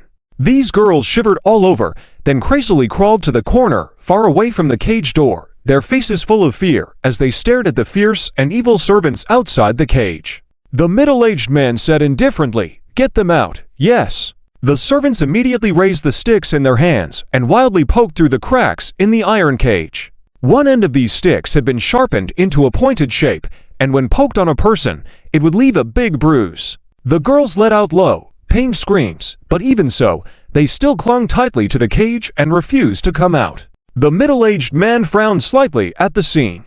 Sensing the man's displeasure, the servants paled, their eyes showing a fierce look, and then someone reached into the cage, grabbed the girls by their hair, and dragged them out. Sir. Standing on the high platform, witnessing the whole process, Luolanting could no longer bear it and spoke in a low, angry voice. Xuan's face was calm as water, his eyes flashing with icy killing intent, but he made no further movements, just saying in a deep voice, "Icy, don't be hasty, just watch for now." Although Luolanting was very unwilling, since Xuan had said so, she could only remain silent. At the same time, the servants dragged all the girls out of the iron cage, cries filling the hall, causing Luolanting to turn away unable to watch any longer. At the same time, her heart was full of confusion. What is the master planning to do? Why doesn't he take action when he sees such things? Does he need to watch more? If Xuan had no intention of taking action, Luolanting would never believe it. After all, after this period of contact, Luolanting believed that the master was not a cruel person. Xuan's eyes flickered as he looked at the girls with tears on their faces, feeling a chill in his heart. He didn't take action because he just wanted to see what these people meant by sample tasting. And Xuan's thoughts went way deeper than Luolanting's. He could rescue these girls now. But what about later? What if these people continued to do harm after he left? Therefore, to completely eliminate this kind of phenomenon, the entire profit chain must be cut off at its source. Otherwise, everything would reignite. At this moment, many foreigners in the hall couldn't contain their greed and stood up to discuss these girls. This one is good, plump body, and only in her 20s. A man with a full beard grinned. Heh, I prefer the one next to her. Look at her crying like a helpless little thing. Truly pitiful. Women like this, when they cry while eating, that screaming and begging are more satisfying. A man with a triangular head said, "What's the point? She's as thin as a skeleton. No fun to eat. I think that one is better. Look how fair she is. Her skin peeled off to make a blanket would be top quality material." The man with the full beard became more excited as he spoke. The people around him were discussing these girls. In their mouths, the fat and skinny, young and old of these girls became the criteria that determined their value. Some liked them thin, some preferred them plump. But no matter what was said, it all sounded twisted. Because it didn't seem like they were talking about fellow intelligent beings, but more like selecting pigs and dogs in a slaughterhouse. These horrific comments naturally reached the girls' ears, and they trembled all over, their eyes filled with despair. In the eyes of these foreigners, were they just tools for fulfilling their lascivious desires and eventually being eaten? There was nothing more desperate than this. Luolanting was about to explode from anger at these words. Although she came from the lost paradise and was usually unflinching in killing, the people she killed all had their reasons, never like now, being cruel to others for selfish desires. Moreover, these people were all human women like her, which naturally made her infuriated. Xuan still remained silent, coldly watching the scene. At that moment, the shop assistant came over with a fawning expression. "Sir, the sampling is about to begin. If you see anyone you like, just let me know. I'll arrange it for you. But you need to act fast, otherwise, if someone else acts first, it'll be troublesome." "Oh, sampling." Xuan smiled coldly. What do you mean by sampling? Heh, it looks like Sir is here for the first time. Don't worry. You'll soon know what it means. You'll be amazed by it. The shop assistant smiled mysteriously. Just as he finished speaking, a servant whipped the girls with the whip in his hand. Snap! After a crisp sound, the girls let out a cry. You sluts, get up and dance for me. The girls stood up nervously, then began to dance. As they danced, the servants waved their whips, occasionally striking the distracted girls in the crowd. Slap, slap, slap. With each strike, the girls' clothes would be torn a bit, revealing their glistening skin. In this situation, the group of girls could only cry and dance. This situation aroused the primal instincts of many of the foreigners in the audience. Some made excited howling sounds, making it chilling to hear. The middle-aged man said with a smile, "Dance well, or you'll die now." Luolanting could barely control her anger and was about to act when Zuin waved his hand, signaling her not to act recklessly, then turned to the shop assistant and asked, "Is this what you call sampling?" The shop assistant grinned. "Yes, sir, this is the sampling. And as our boss just said clearly, if these women don't perform well, if no one chooses them on the spot, then the remaining girls will be promptly eliminated." Eliminated, yes. In concrete terms, it means they become useless waste. Some may be given to these servants as rewards, but most will be fed to the demons in the backyard.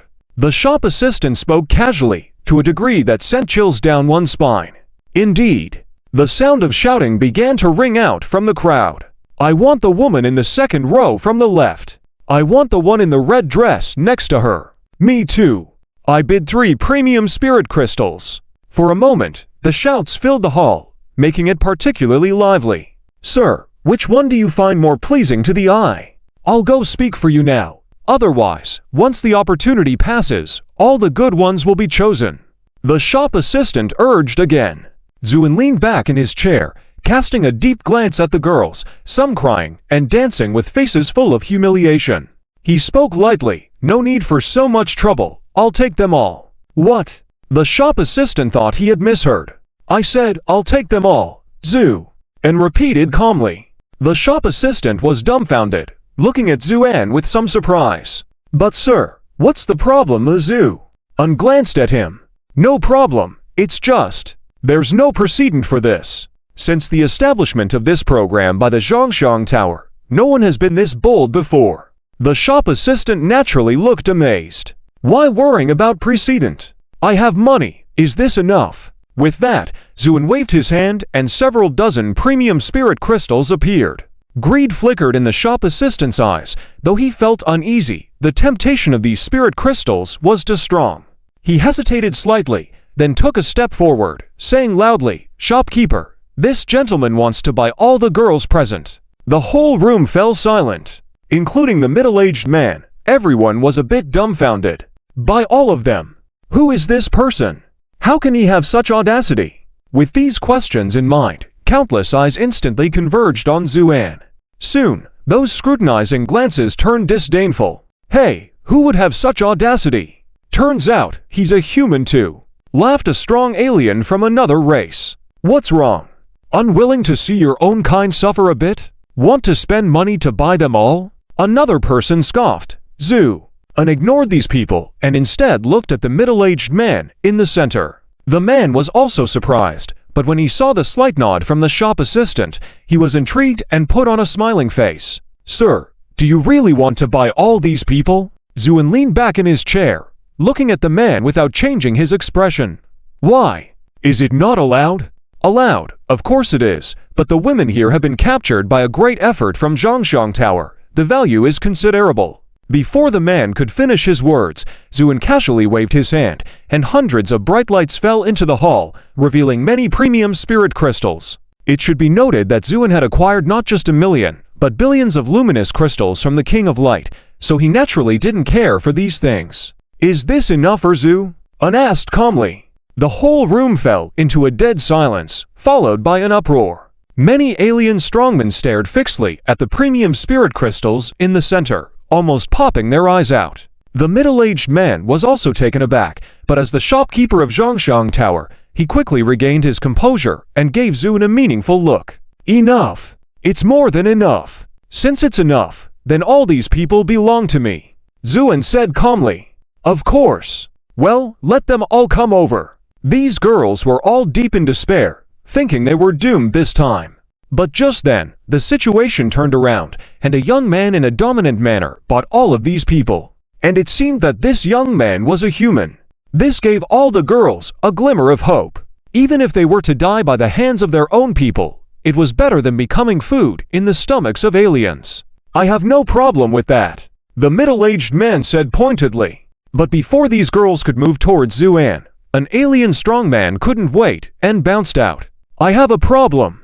It was a man covered in scales, his eyes sinister and eerie, like a venomous snake lurking in the darkness, making people fearful. Seeing him jump out, a hint of a barely noticeable cold smile appeared on the middle-aged man's face. He took half a step back, turned his hands, signifying that this matter had nothing to do with him. Oh, what's your problem, Zu? And turned to look at the man. The man sneered. These women were seen by everyone. Why should they all belong to you, Zu? Unshrug. Well, you saw it too. I paid for them. Money. Haha, that's exactly what I wanted to say. Just a human youth.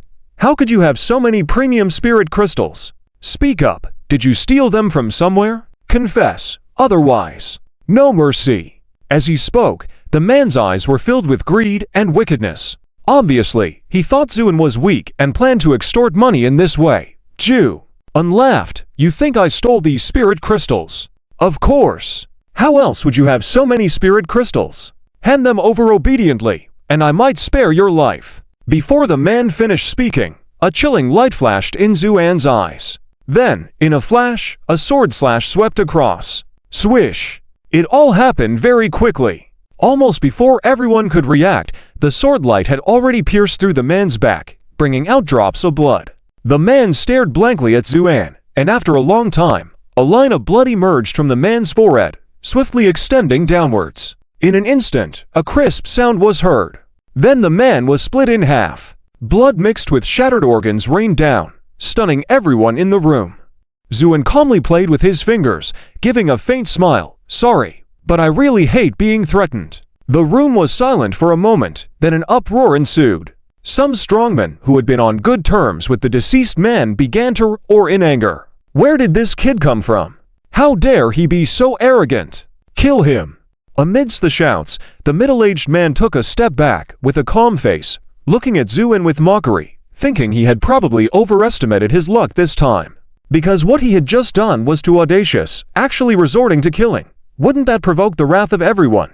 But just as the shouts had not yet died down, Zuan's fingers waved like playing a piano, and then sword slashes flew out in succession. Swish, swish, swish. Dong, dong, dong. Corpses fell one after another, and the thick smell of blood filled the air. Everyone was stunned by the scene before them. The middle-aged man's eyes widened in an instant, and then he gave Zuan a deep look. He never expected that this delicate-looking teenager would be so ruthless. With just one move, dozens of powerful members of other tribes fell dead on the spot. It seems that everyone has no objections. Come over here then, Zuan said calmly. The young women were the first to react and hurried towards Zuan. But at that moment, the middle-aged man coldly shouted, "Hold on!" Swish! The servant stepped forward and blocked the way. Then the middle-aged man walked into the center of the crowd. What? Do you have any objections? Zuan's eyes flashed as he asked coldly. Hey, objections might be too much to say, but... The middle-aged man said with a smile, but not a smile. You use such ruthless means. Have you ever considered the consequences? Consequences? Zuan smiled faintly. I've paid the money, and those who obstructed me are dead. What consequences are you talking about? The middle-aged man's expression gradually turned cold, with a dangerous glint in his eyes. According to common sense, Zuan was right. After all, he had paid the money, so these women naturally belonged to him. But now that so many familiar powerful members of other tribes had died, if the Zhangxiang building did not come out to express their stance, how could they continue to do business in the future? Therefore, he sneered, you are indeed powerful, but our Zhangxiang building has always been about convincing with reason. Just because of a few words, you have resorted to such wanton slaughter. You have to give an explanation. That's right. Give an explanation. Seeing even the Zhangxiang building had spoken out, the crowd also started clamoring. Under the inflamed emotions, Zhuan glanced at the middle-aged man with a smile that was not a smile and said, "Explanation? All right, then I'll give you an explanation."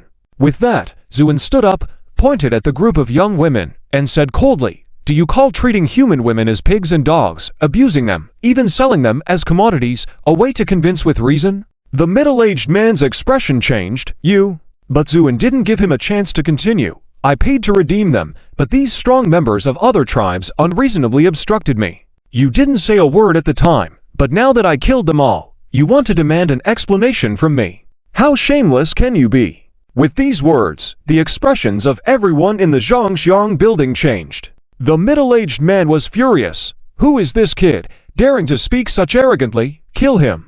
In this hierarchy, the truly powerful ones were the strong members from other tribes, while the humans were in a very weak position.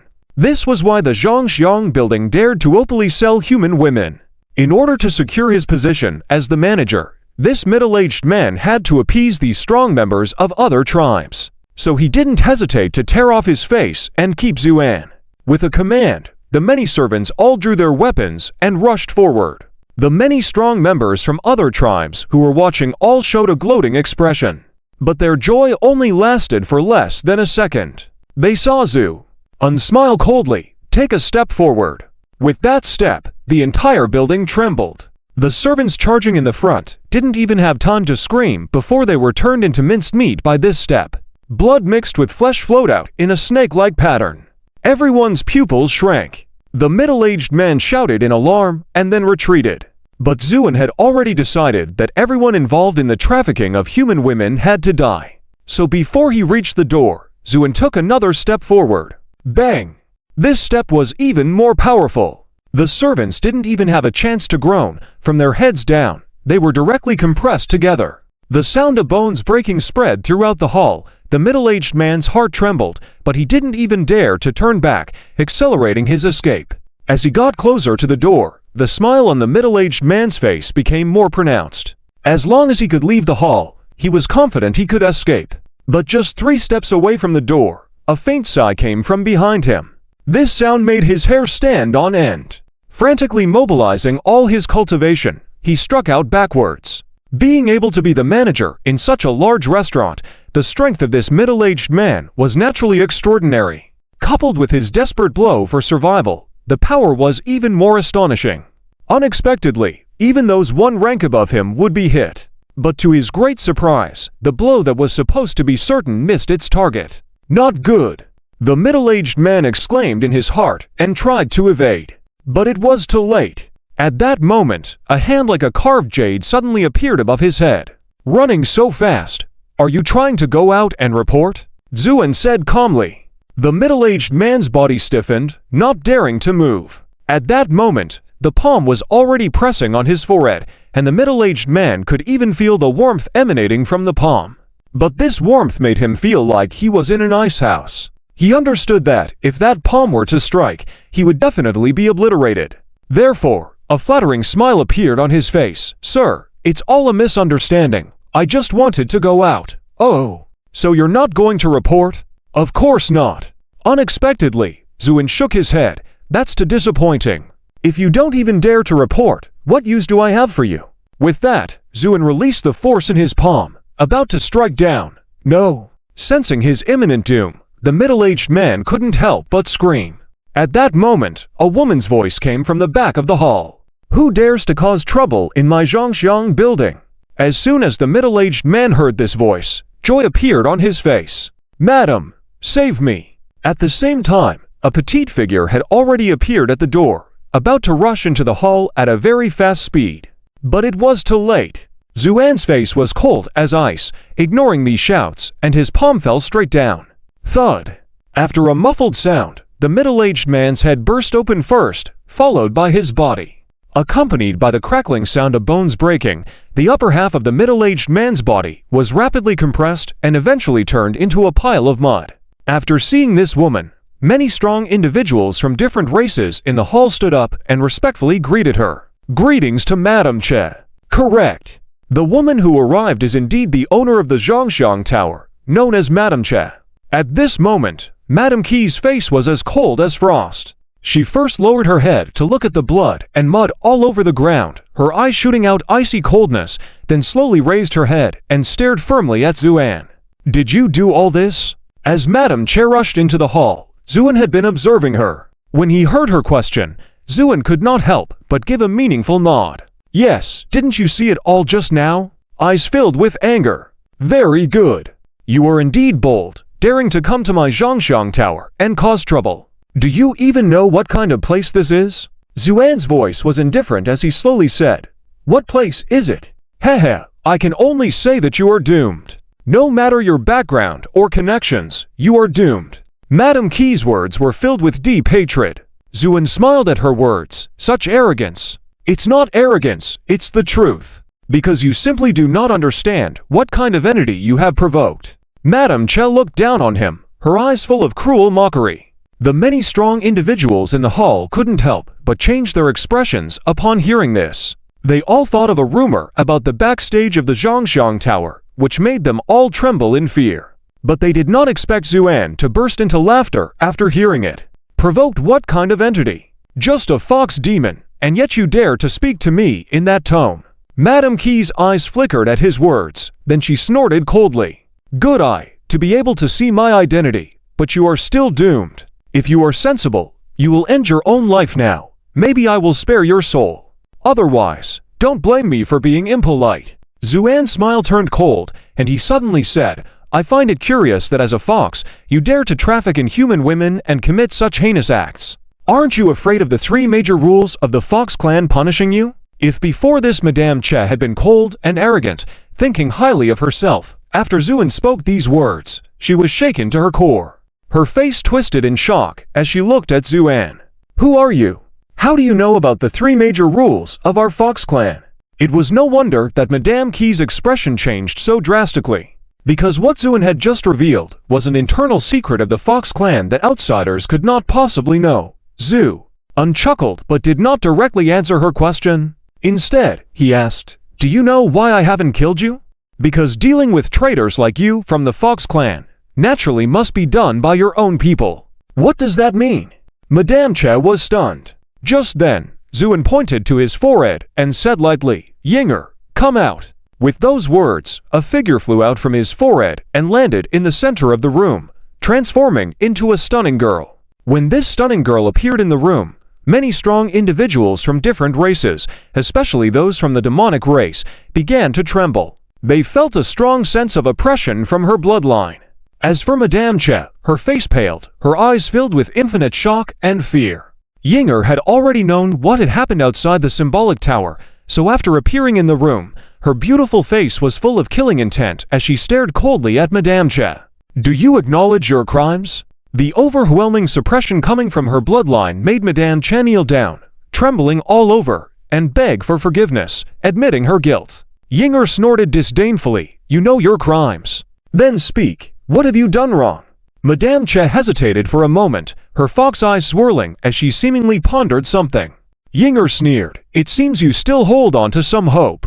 Let me ask you, do you know the 3 rules of the Fox clan?" The little demon knows," Madame Che said hesitantly. "Recite them for me." Madame Che remained silent for a moment, then cautiously said, "The first, do not harm the human race. The second, do not get involved in conflicts with other races. The third, if the second rule conflicts with the first, then stand with the human race." "Very good. It seems you know more than nothing." Yinger coldly laughed. The origins of these 3 Fox clan rules are lost to time, but there are rumors that they originated from an agreement between an ancient human sage and the Fox clan ancestors. All Fox clan members must abide by these rules, and any violations can be punished by any Fox clan individual. Moreover, Yinger hails from the prestigious Chenghu Fox country with extremely pure bloodlines and a noble status, making her highly intimidating to a little fox like Madame Che, who not only had mixed blood, but also disrupted the human and Fox clan's arrangements. Madame Key's face turned nearly transparent with fear. "Master, please forgive me. I was just confused for a moment. I will never dare to do it again." She understood the gravity of her situation. In the past, she had always been reckless, thinking that even if she violated the rules, no one would find out or that someone would support her. This was why she acted recklessly. But she never expected to encounter the ruler of the Chinku Fox country today. This kind of existence could be considered royalty within the entire Fox clan. Trembling with fear, she could only humbly seek forgiveness. Heh, never again. By breaking the agreement between the human and Fox clans, do you think you will have a future? And yourself. This is the last bit of dignity I will give you.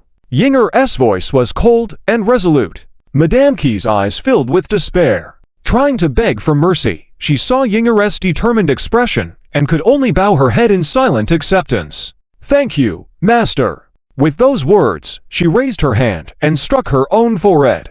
Thud. With a dull sound, she shattered her own head, falling lifeless to the ground. The swift and decisive action showed the powerful deterrence Yinger held. But Yinger was not done yet. Suddenly, a foxtail appeared behind her and swept through the air. Ah! This phrase made all the four and powerful individuals feel a bone-chilling sense of dread, just like how they treated the women of the human race before, except this time the roles were reversed. Zuin calmly said, "What do you think? In my opinion, these guys are all no good. Just kill them and be done with it," said Foxying with a fierce expression. Zhu unchuckled and patted Foxying's head. "You're just a young girl. Why is your killing intent so heavy?" Foxying pouted, brother Zhu." Listening to the two of them, talking so freely about their life and death, these four and powerful individuals were naturally very angry. But no one wanted to cause trouble at this moment, so they all pretended not to hear and quietly retreated outside. At that moment, the smile on Zuan's face faded. "But what you said is not wrong. These guys are indeed no good. It's easier to just kill them." As soon as the words fell, several four and powerful individuals who were about to leave the fragrance tower felt the situation was not good and rushed out without hesitation. But since Zuin wanted them dead, no one could save them. Suddenly, a brilliant light appeared in Zuan's hand, like holding a sun, and then it burst open. Countless rays of light shot out, each beam a sword piercing the darkness, sweeping through the entire fragrance tower with wild aggression. No one could escape the light's gaze, so almost at the same moment, numerous fine wounds appeared on these four and powerful individuals' bodies. Blood gushed out, staining their bodies red and cutting off their life force. With a series of thuds, these foreign powerhouses began to fall one after another. The farthest runner only managed to touch the threshold of the fragrance tower, but even this slight distance became an insurmountable barrier at that moment. These four and powerful individuals fell to the ground in fear and unwillingness.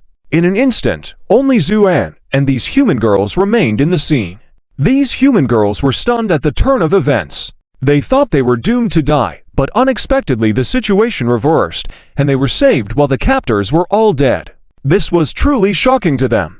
However, they quickly regained their composure, then all bowed to Zuin in gratitude. "Thank you for saving us, sir.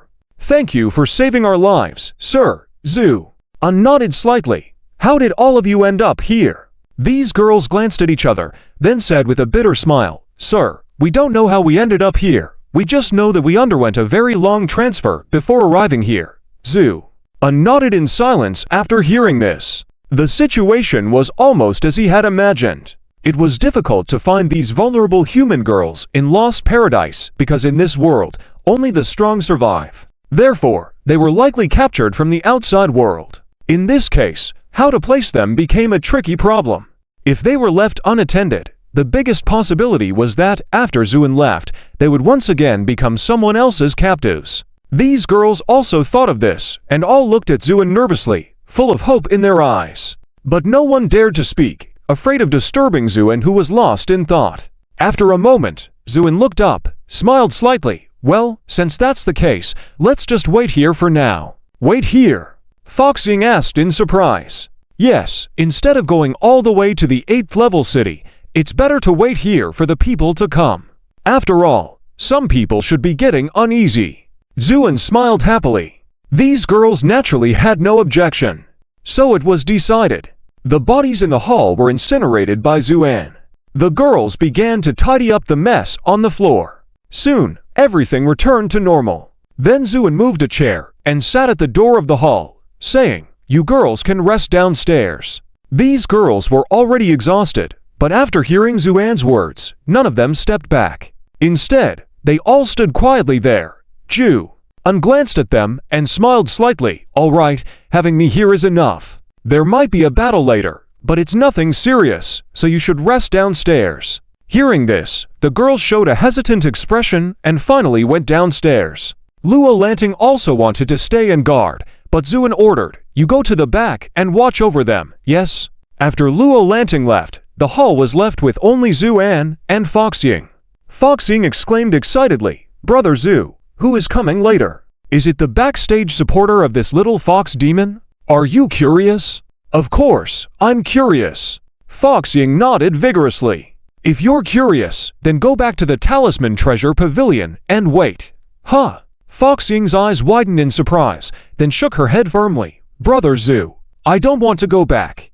I want to stay here and help you defeat the villains." "Stay here and help me fight the villains, Zhu." Unchuckled, "You staying away is the greatest help to me."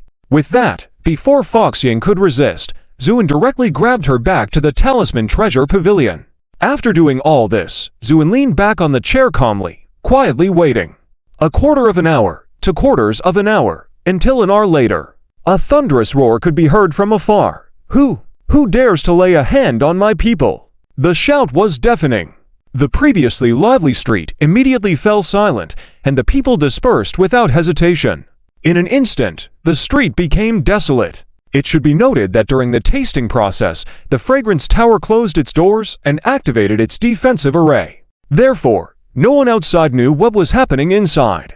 Zuan, who was sitting in the chair, heard the shouting outside, a cold smile flickering in his eyes. "They are slower than I expected to arrive." As soon as he finished speaking, countless dark clouds came from the distant sky and covered the sun, enveloping the day in darkness. The black clouds then swirled and gradually condensed into a giant face with disheveled hair, roaring angrily towards the ground. Who killed Shaoqi?"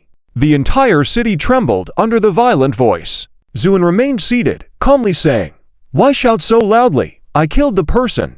What will you do?" In the backyard of the Zhangxiang Tower, Luolin Pavilion had just settled these girls when she heard a deafening noise coming from the front. When she looked up in the courtyard, she saw the once intact Zhangxiang Tower now completely gone.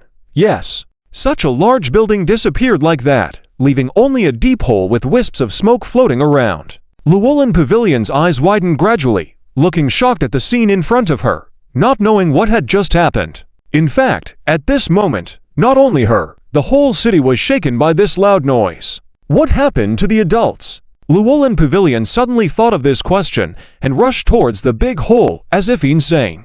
When she reached the edge, besides the bottomless pit, there was nothing left in front of her. Luolin Pavilion's breathing became rapid, her eyelids twitching frantically. Could it be that the adults met with an accident? If not, why is there no trace at all? Just then, another loud noise suddenly came from the sky. Luolin Pavilion looked up and was stunned. In the sky, there were two figures, one white and one black, chasing each other rapidly, occasionally clashing.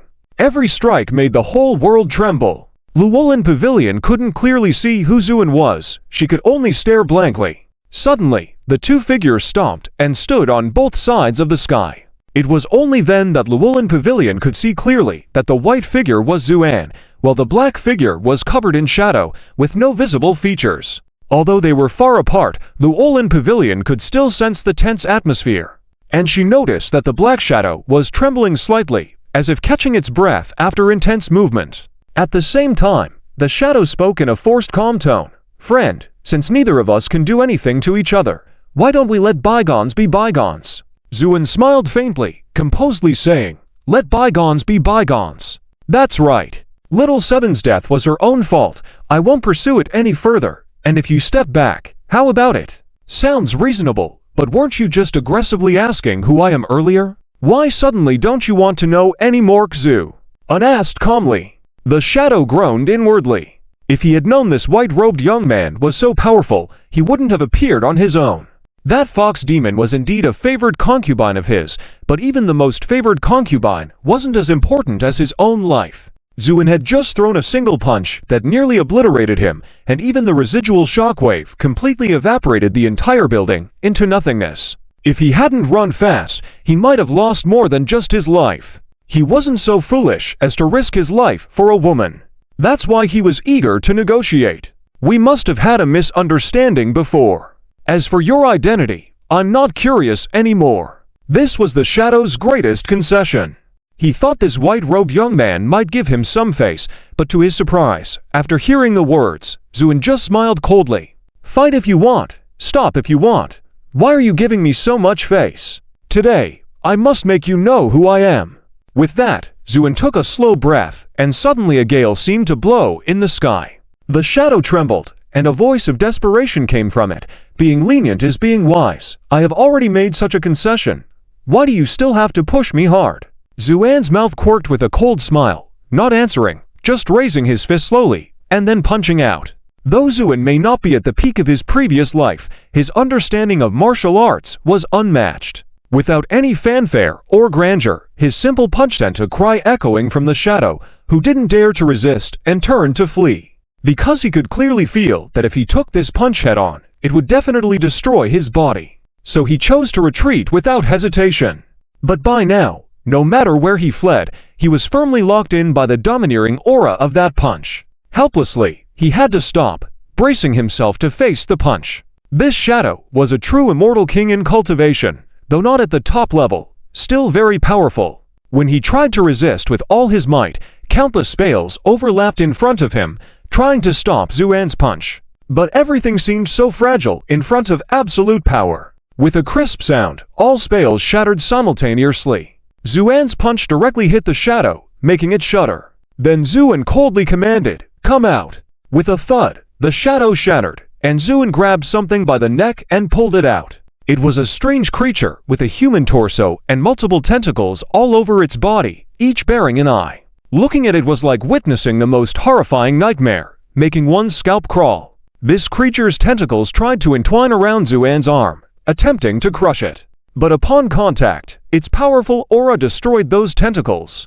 The creature cried out in pain, gradually appearing as a man with a sinister face.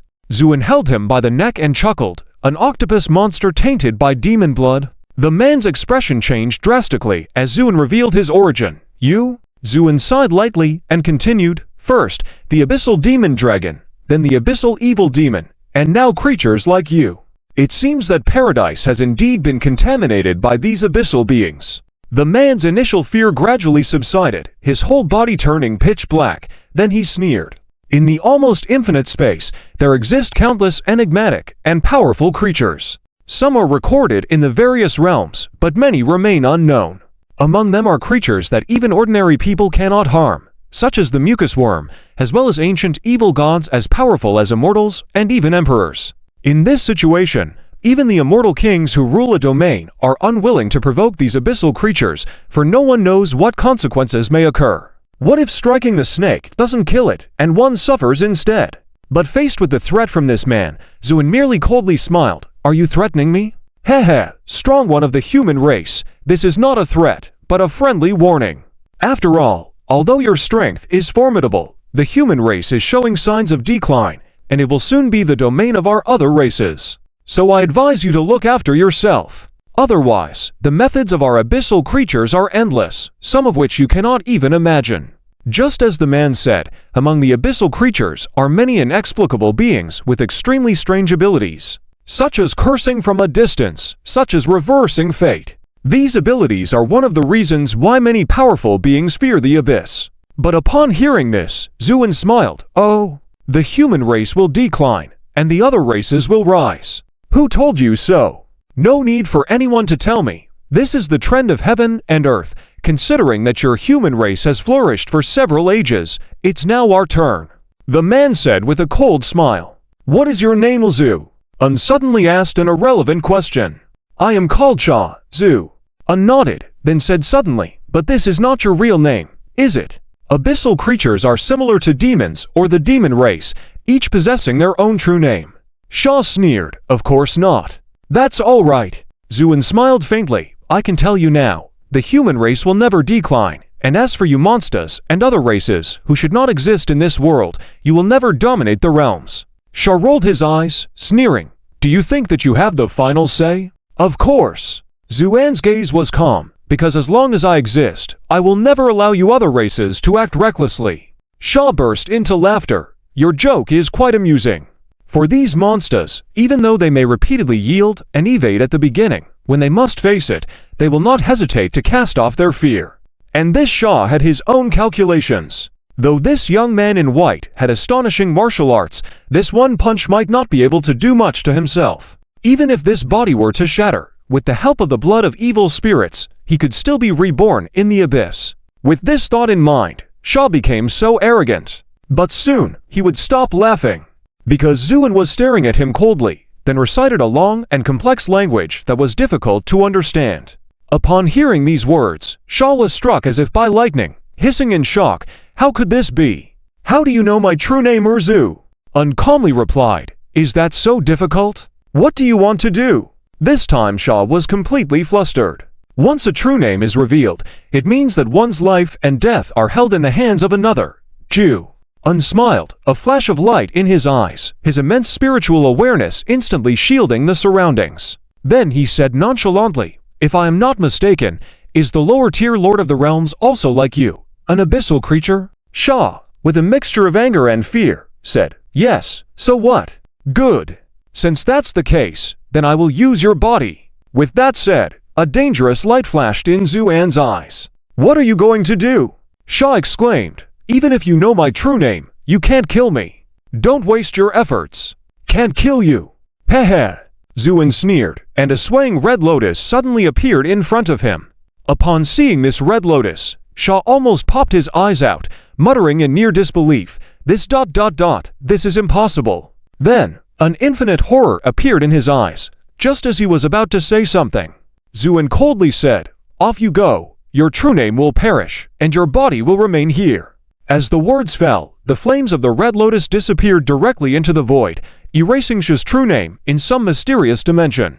"Spare me, my lord. I am willing to serve you. Please don't kill me." This time, Shah was truly afraid. Because once a true name is destroyed, he will completely vanish, not even a trace of consciousness will remain. But Zuan did not even raise an eyelid, merely watched silently. Soon, Shah's eyes visibly dimmed at an alarming rate, until his eyes completely lost their luster, becoming empty. Zuan took a deep breath, closed his eyes, and then saw Shah's body merging into his own like water. In an instant, Zuan transformed into the appearance of Shah. When he suddenly opened his eyes, an eerie aura swept through the sky and earth, breaking through the mental barriers left by the previous Zuan. Outside, Luo Lanting was anxiously waiting, unaware of why the Lord suddenly locked everything down. Unable to see the situation inside, she was naturally full of conflict and worries. Thus, when the mental barrier miraculously broke, Luo Lanting was overjoyed, eager to say something, but then froze in place. For standing in the void was not the Lord, but a man emanating a strange aura. Struck as if by lightning, Luo Lanting had a chilling thought. Could it be that the Lord was defeated? No, that's impossible. The Lord would never be defeated. Yet the scene before her left her speechless and unable to comprehend. At the same time, the man in the void cast a glance at the city below, then stepped into the remaining backyard of the Zhangxiang Tower. Luo Lanting shuddered, and sinister flowers blossomed around her, looking wary at the man in front of her. "Who are you? Where is the Lord Xu?" Unfounded amusing, but he didn't plan to tease the girl any longer, so with a wave of fluctuation, he revealed his true form. Luo Lanting gaped at Zuan. Lord, what's wrong? You don't even recognize me or Zu?" And smiled. Seeing this, Luo Lanting's face lit up, about to come forward to pay respects, then hesitated and showed caution. "How do I know you are not an imposter?" These powerful beings had countless methods, and if another demon disguised as Zuan, wouldn't she be fooled? Zuan wasn't angered, instead nodded approvingly. "You're right, but do you think?" A sharp light flashed between Zuan's brows. "Can anyone mimic this?" Upon seeing the situation at Llewellyn Pavilion, Zuan finally breathed a sigh of relief. He took a step forward, with a face full of apology, and said, "My lord, please forgive my previous offense. It was just." Zuan waved his hand, smiling. "It's okay. I do not blame you. On the contrary, your vigilance is commendable." "But my lord, why did you disguise yourself like this?" Llewellyn Pavilion asked, puzzled. "Well, naturally, it was prepared specifically for advancing to the next level." Llewellyn Pavilion wanted to ask more, but wisely kept his mouth shut after seeing the mysterious smile on Zuan's face. After this event, the once grand Zhangxiang building was reduced to a lonely backyard. However, this wasn't the most important aspect. The most important was the aftermath of this event. The great duel in the sky shocked everyone. The power unleashed was awe-inspiring. The ultimate result was clear: the white-robed youth was defeated. However, the victor had entered the backyard of Zhangxiang building and had not yet come out, leaving all the observers puzzled. What's going on? What is in the backyard of Zhangxiang building?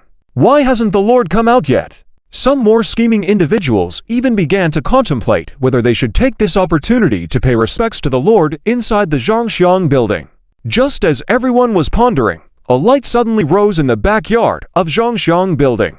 Following that, Zuan, now back to his original form as the abyssal monster, appeared before the crowd. There was a stir in the crowd. Zuan didn't speak at first, only coldly surveyed the whole room, then slowly spoke. I am a spirit envoy under the command of the Sovereign Lord. I have come to eradicate the rebels. Spirit envoy. This title made everyone tremble. In their eyes, this was a truly important figure in the next level. Thus, everyone became serious. Zuan was satisfied with this effect, secretly amused, but still maintained a cold demeanor. The rebels have been eradicated, but many crucial hostages remain. Saying this, the figures of those young girls appeared in front of the backyard gate. I am unable to bring them to the next level at the moment, so I can only temporarily settle them here. This matter is of great importance. You must protect them well. No mistakes allowed. Do you understand? The final stern question was like a command, sending chills down everyone's spine.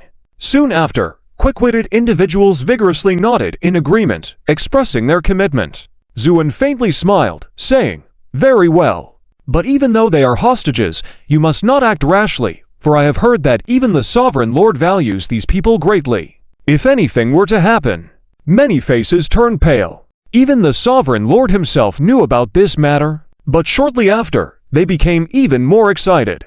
If that were true, wouldn't a good performance in this matter catch the eye of the Sovereign Lord? With this thought, many hearts were ignited with ambition, and their gazes towards the human girls became filled with enthusiasm. Rest assured, my lord, we will not let these girls suffer any harm.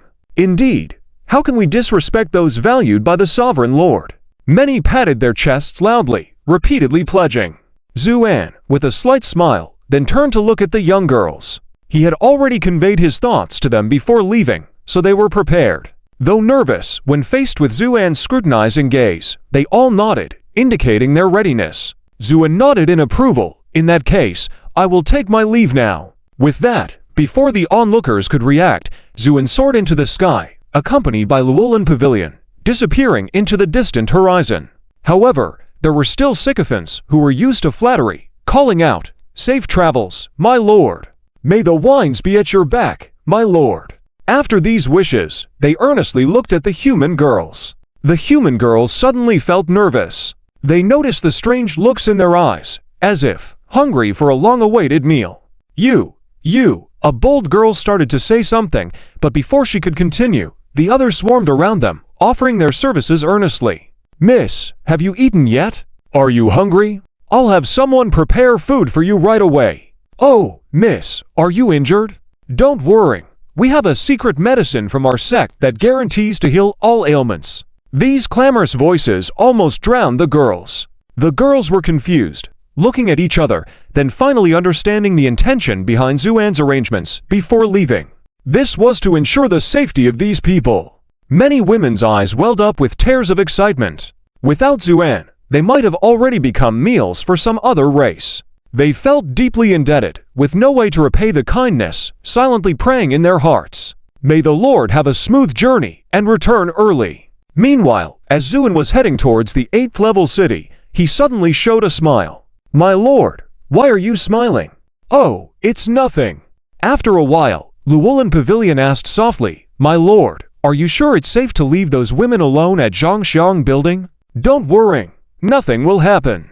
Those guys are still trying to curry favor with them. No one would dare have other sinister thoughts. Moreover, Zuan smiled mysteriously. Before I left, I deliberately left a blade of sword intent on them. If anything happens, it will protect their safety. Llewellyn Pavilion nodded in understanding. I see. Now I can rest assured. But Zuin was not troubled by this. Benefiting from his current disguised identity as a lower-level spirit messenger, he didn't even lift a finger the whole way, smoothly traversing several layers of the city until finally arriving in the 8th level city. This was the boundary point between the lower-level and higher-level spirits, as well as the gathering place for various powerful figures and overlords. Within the city, towering buildings covered the sky, with some reaching into the clouds. And in this place, there was only darkness, no daylight. Standing in the air looking down, the brilliance of the city was like a sea of stars, dazzling. Those who could stand here were not ordinary beings. Following memories absorbed from the demon's body, Zuin skillfully flew low through the city. Wherever he passed, many demons retreated into the darkness, making sounds of fear. However, it also attracted many dangerous and evil gazes. Sensing the aura of the demon, Zuin was currently pretending to be. These gazes all paused, then a mix of malice and mockery emerged. Zu understood in his heart, but only gave a cold smile, then crossed over layers of buildings and finally arrived in front of a grand and towering high-rise building. As he landed on the rooftop terrace, the entire high-rise trembled. Before he could even descend the steps, a voice full of mockery rang out from afar. "Oh, our esteemed Darkshax is back." Zuin didn't even turn his head, just coldly said, "Chixiao, you seem to be in good spirits. Waiting here all this time just to welcome me back?" From the darkness emerged a rustling sound, then countless black beetles swarmed out, forming into a tall figure. This was a man with a sinister face, like a demon crawling out of hell. His lips stretched to his ears, giving an extremely sinister grin as he said, "Darkshax, I never expected you to return so quickly. What, couldn't save your little concubine? That's truly a shame." With that, he began to laugh triumphantly. Zuin remained silent, only watching him quietly, a cold look in his eyes. He knew this guy was named Chixiao, naturally because of the memories from Darkshax. Not only that, he also knew Chixiao and Darkshax were mortal enemies. Whenever there was a chance, they would fight to the death. However, most of the time, Darkshax was at a disadvantage. "Oh, this girl looks pretty good. She's actually a human. Darkshax, your interests are quite broad. Last time you found a fox demon, so what? You've switched to a human this time?" Chixiao noticed Lanting standing behind Zuan, taunting. Zuan raised an eyebrow slightly. "What? Do I need your approval for my choices? Is it your business, you?" Chixiao was furious at his words, about to erupt, but then remembered something, and couldn't help but grin wickedly. "I get it now. Darkshax, are you afraid? Is that why you are trying to provoke me on purpose?" Hey. Zuin coldly chuckled, maintaining the image of the demon. But his reaction only confirmed Chixiao's guess. "That's exactly it. Hey, speaking of it, Darkshax, you're quite daring. In the past, you only kept a low profile in other cities. This time you dare bring another woman back openly. Are you not afraid your wife will tear you to shreds with her tendrils?" Chixiao became more excited as he spoke, his face full of delight at the prospect. Because in this level, everyone knew that Darkshax, the spirit messenger, was famously afraid of his wife. Actually, it wasn't Darkshax's fault. His wife, or rather his wife's family, was too powerful. The prestigious Changshu family was well known even in the 8th level city. Even in terms of lineage, they had connections to the Lord of the Realm. This was the reason Darkshax had risen to be the senior messenger. But because of this, many people sneered behind his back, saying he only rose to his position by relying on women. In the abyss, many creatures were naturally dominated by females, and males were relatively weaker. Darkshax, octopus tainted by demon blood, submitting under his wife was not a big deal. But while it was fine for ordinary creatures, it wasn't acceptable for the strong. Once you embarked on the path of becoming strong, you had to give up many natural instincts. Otherwise, your journey as a strong being would not last long. This was why Darkshax's return provoked so much disdain. In the past, whenever Chixiao brought this up, Darkshax would often back down. This time was no different, as Chixiao looked at Zuan with a triumphant expression, hoping to see fear in his eyes. But this time, he miscalculated. Zuan remained calm, looking at Chixiao as if nothing fazed him, and finally gave a cold smile. "Tear me apart. Hey, do you really think she dares her, huh? Chixiao almost thought he misheard. He knew that in the past, every time he mentioned Darkshax's wife, the spirit messenger would immediately back down. But what was going on this time? How did Darkshax become so firm? Hey, Darkshax, are you kidding me? If your wife finds out about these words, do you know what the consequences will be? You should be well aware. Chixiao sneered. Zuin had long sensed Darkshax's memories and knew he was absolutely dominated by his wife, so he was prepared and just gave a faint smile. So what if she finds out? As for consequences, I will make her realize what real consequences are. You, Chixiao seemed to be looking at Zuan for the first time, deeply staring at him. What? Don't believe it? Fine, come along, I'll show you if this is true. With that, Zuan descended the steps and walked into the building. Chixiao, somewhat dumbfounded, followed suit. The building beneath their feet was Darkshax's former lair, and also the headquarters of the Changshu family. In plain terms, Darkshax was just a son-in-law. Hence, the bullying he usually suffered could be imagined. For example, now, as Zuin entered the building, the servants almost pretended not to see him, with only a few nodding in acknowledgement. But when they saw Lanting behind Zuan, they all froze. Zuin didn't bother with these people, leading Lanting straight inside. It was only after the two had gone far that the servants snapped out of their astonishment, looking at each other in disbelief. What's going on? The esteemed Darkshax actually brought a woman home. This is an extremely luxurious reception room, both in decoration and furnishings. At this moment, a secret meeting is taking place in this reception room. With a proud expression on his face, Zhile looked up and sneered at Jilu, who was sitting on the side, saying, "Sister, that waste not only keeps concubines in the lower city, but this time, he also dares to secretly come down to meet with her. It seems we must teach him a lesson." Jilu looked indifferent and responded, "I have my own sense of propriety. You don't need to intervene." Zhile pouted in response, a hint of coldness flashing in his eyes. "Sister, you're not really falling for that waste, are you? I'll tell you, you represent the Juxu family's reputation. If it weren't for seizing the bloodline on him, you wouldn't have been able to marry him, so." Before he could finish, Jilu suddenly raised her head, her eyes turning into a daunting black color, and coldly said, "Zhile, are you teaching me how to do things?" With those words, a powerful dark pressure surged forth. However, Zhile remained unyielding, coldly snorting. "What? If you're not doing it right, am I not allowed to teach you?" As if preparing to engage in a clash with Jilu. Just then, an elderly and dignified voice came through. "Stop it!" With this command, both Jilu and Zhile immediately stopped their actions, and the old man sitting in the main seat bowed respectfully. "Elder!" The old man nodded slightly. "That's enough. I know you sisters never get along, but no matter how much you dislike each other, you must not act privately, because your lives belong not to you, but to the entire Ju family. Do you understand? Ah, yes?" Both of them nodded in unison. The old man then turned to Jilu and asked, "Although this child Zhile may be impulsive in speech, her words just now make sense. If it weren't for improving the bloodline of our Juxu family, you wouldn't have married that wild creature. So, how is the plan to seize his bloodline progressing?"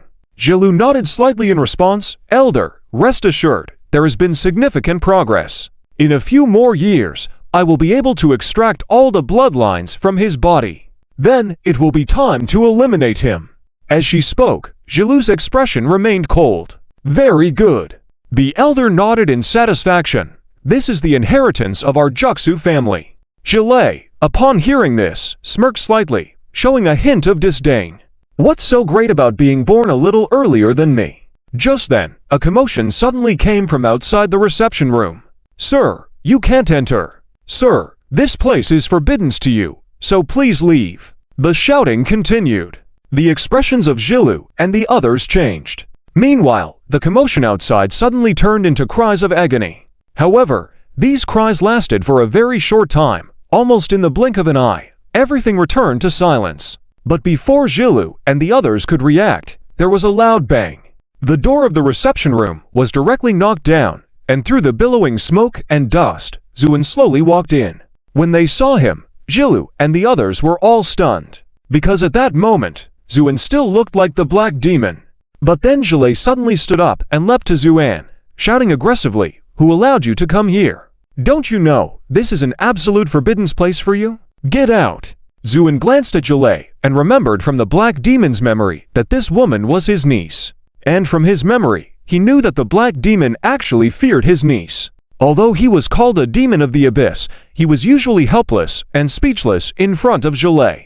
This led to Zhile becoming even more arrogant. So Zhile took the initiative to challenge. Usually, when faced with Zhile's scolding, the Black Demon would immediately yield and retreat. But today, Zhile found things had changed. She was astonished to see that the Black Demon, facing her scolding, not only did not back down, but looked at her coldly, especially with those eyes filled with mockery and amusement. This attitude immediately angered Zhile, who sneered, "I haven't settled the score with you for sneaking out before. Now you dare to behave like this, truly seeking death." With that, she raised her hand and slapped Zuan. In cultivation, Zhile was only half a step away from Immortal King level, partly due to the added benefits of his bloodline talent. But she still dared to slap the mighty Black Demon, who was far superior to her in strength. Her reason was that she was certain the Black Demon would not retaliate. However, reality hit hard. Just as her slap was halfway to its target, Zuin smiled slightly, raised his hand, and delivered a slap in return. This slap could be described as a delayed response. Before Zhile could react, Zuan's slap landed. With a crisp sound, Zhile was sent flying off the ground, several yards away before landing. She then spat out broken teeth and pieces of flesh from her nose and half of her face, making her appearance frightening. This earth-shattering slap not only shocked everyone in the room, but also startled Red Sky, who had arrived shortly after. Seeing Zhile blocking Zuan's path, he had felt a sense of schadenfreude earlier because he knew the Black Demon was most afraid of his niece. Red Sky also knew that there had been an unresolved past between him and Zhile, who had a violent temper and was not to be trifled with. Now with Zu invading the reception room, things were bound to end badly. However, he never expected the situation to turn out like this. While things did not end well, it was not the Black Demon who fell, but Zhile. Red Sky stared in disbelief at Zuan's back, unable to believe what had just happened. How could this useless person suddenly gain such courage? At the same time, boom! Upon hearing this sentence, whether it was the crowd who rushed over upon hearing the news or those like Chixiao, who were already present, they were all dumbfounded. Who didn't know that Heisha had always revered Changshulan as if she were a deity? She said to go east, then she absolutely would not go west. People had even witnessed Heisha kneeling in front of Changshulan, begging for mercy more than once. But never in their wildest dreams did they expect that today, this esteemed Heisha would behave out of character, even daring to challenge Changshulan. Changshulan's face darkened so much that it seemed like water would drip out at any moment. Suddenly, she saw Luolinting standing behind Zuan, first stunned, then quickly convinced herself she had found the reason, and couldn't help but tremble with anger. Heisha, are you really speaking to me like this for the sake of a human woman? Have you gone mad? But Zuan just casually tapped his ear. Well, yes, I have gone mad. What can you do to me? You, go die. Changshulan's eyes turned pitch black, her hair behind her dancing without wind, turning into tentacles that crazily lunged towards Zuan. Yet Zuan didn't even flinch. The tentacles hadn't even reached him before turning into ashes, disappearing. Then Zuan casually said, trying to use powers stolen from me to deal with me. How did you think that would work? With those words, the elder seated in the main position suddenly brightened his eyes and deeply stared at Zuan. Changshulan, however, did not notice this. At that moment, she was clearly furious, and in a flash she rushed towards Zuan, ready to take action.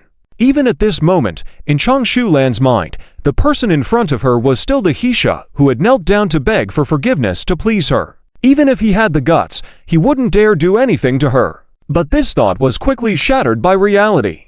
Just as Changshulan was about to fiercely reprimand Zuan, he suddenly raised his hand and delivered a slap. Smack! This crisp sound was even louder than before.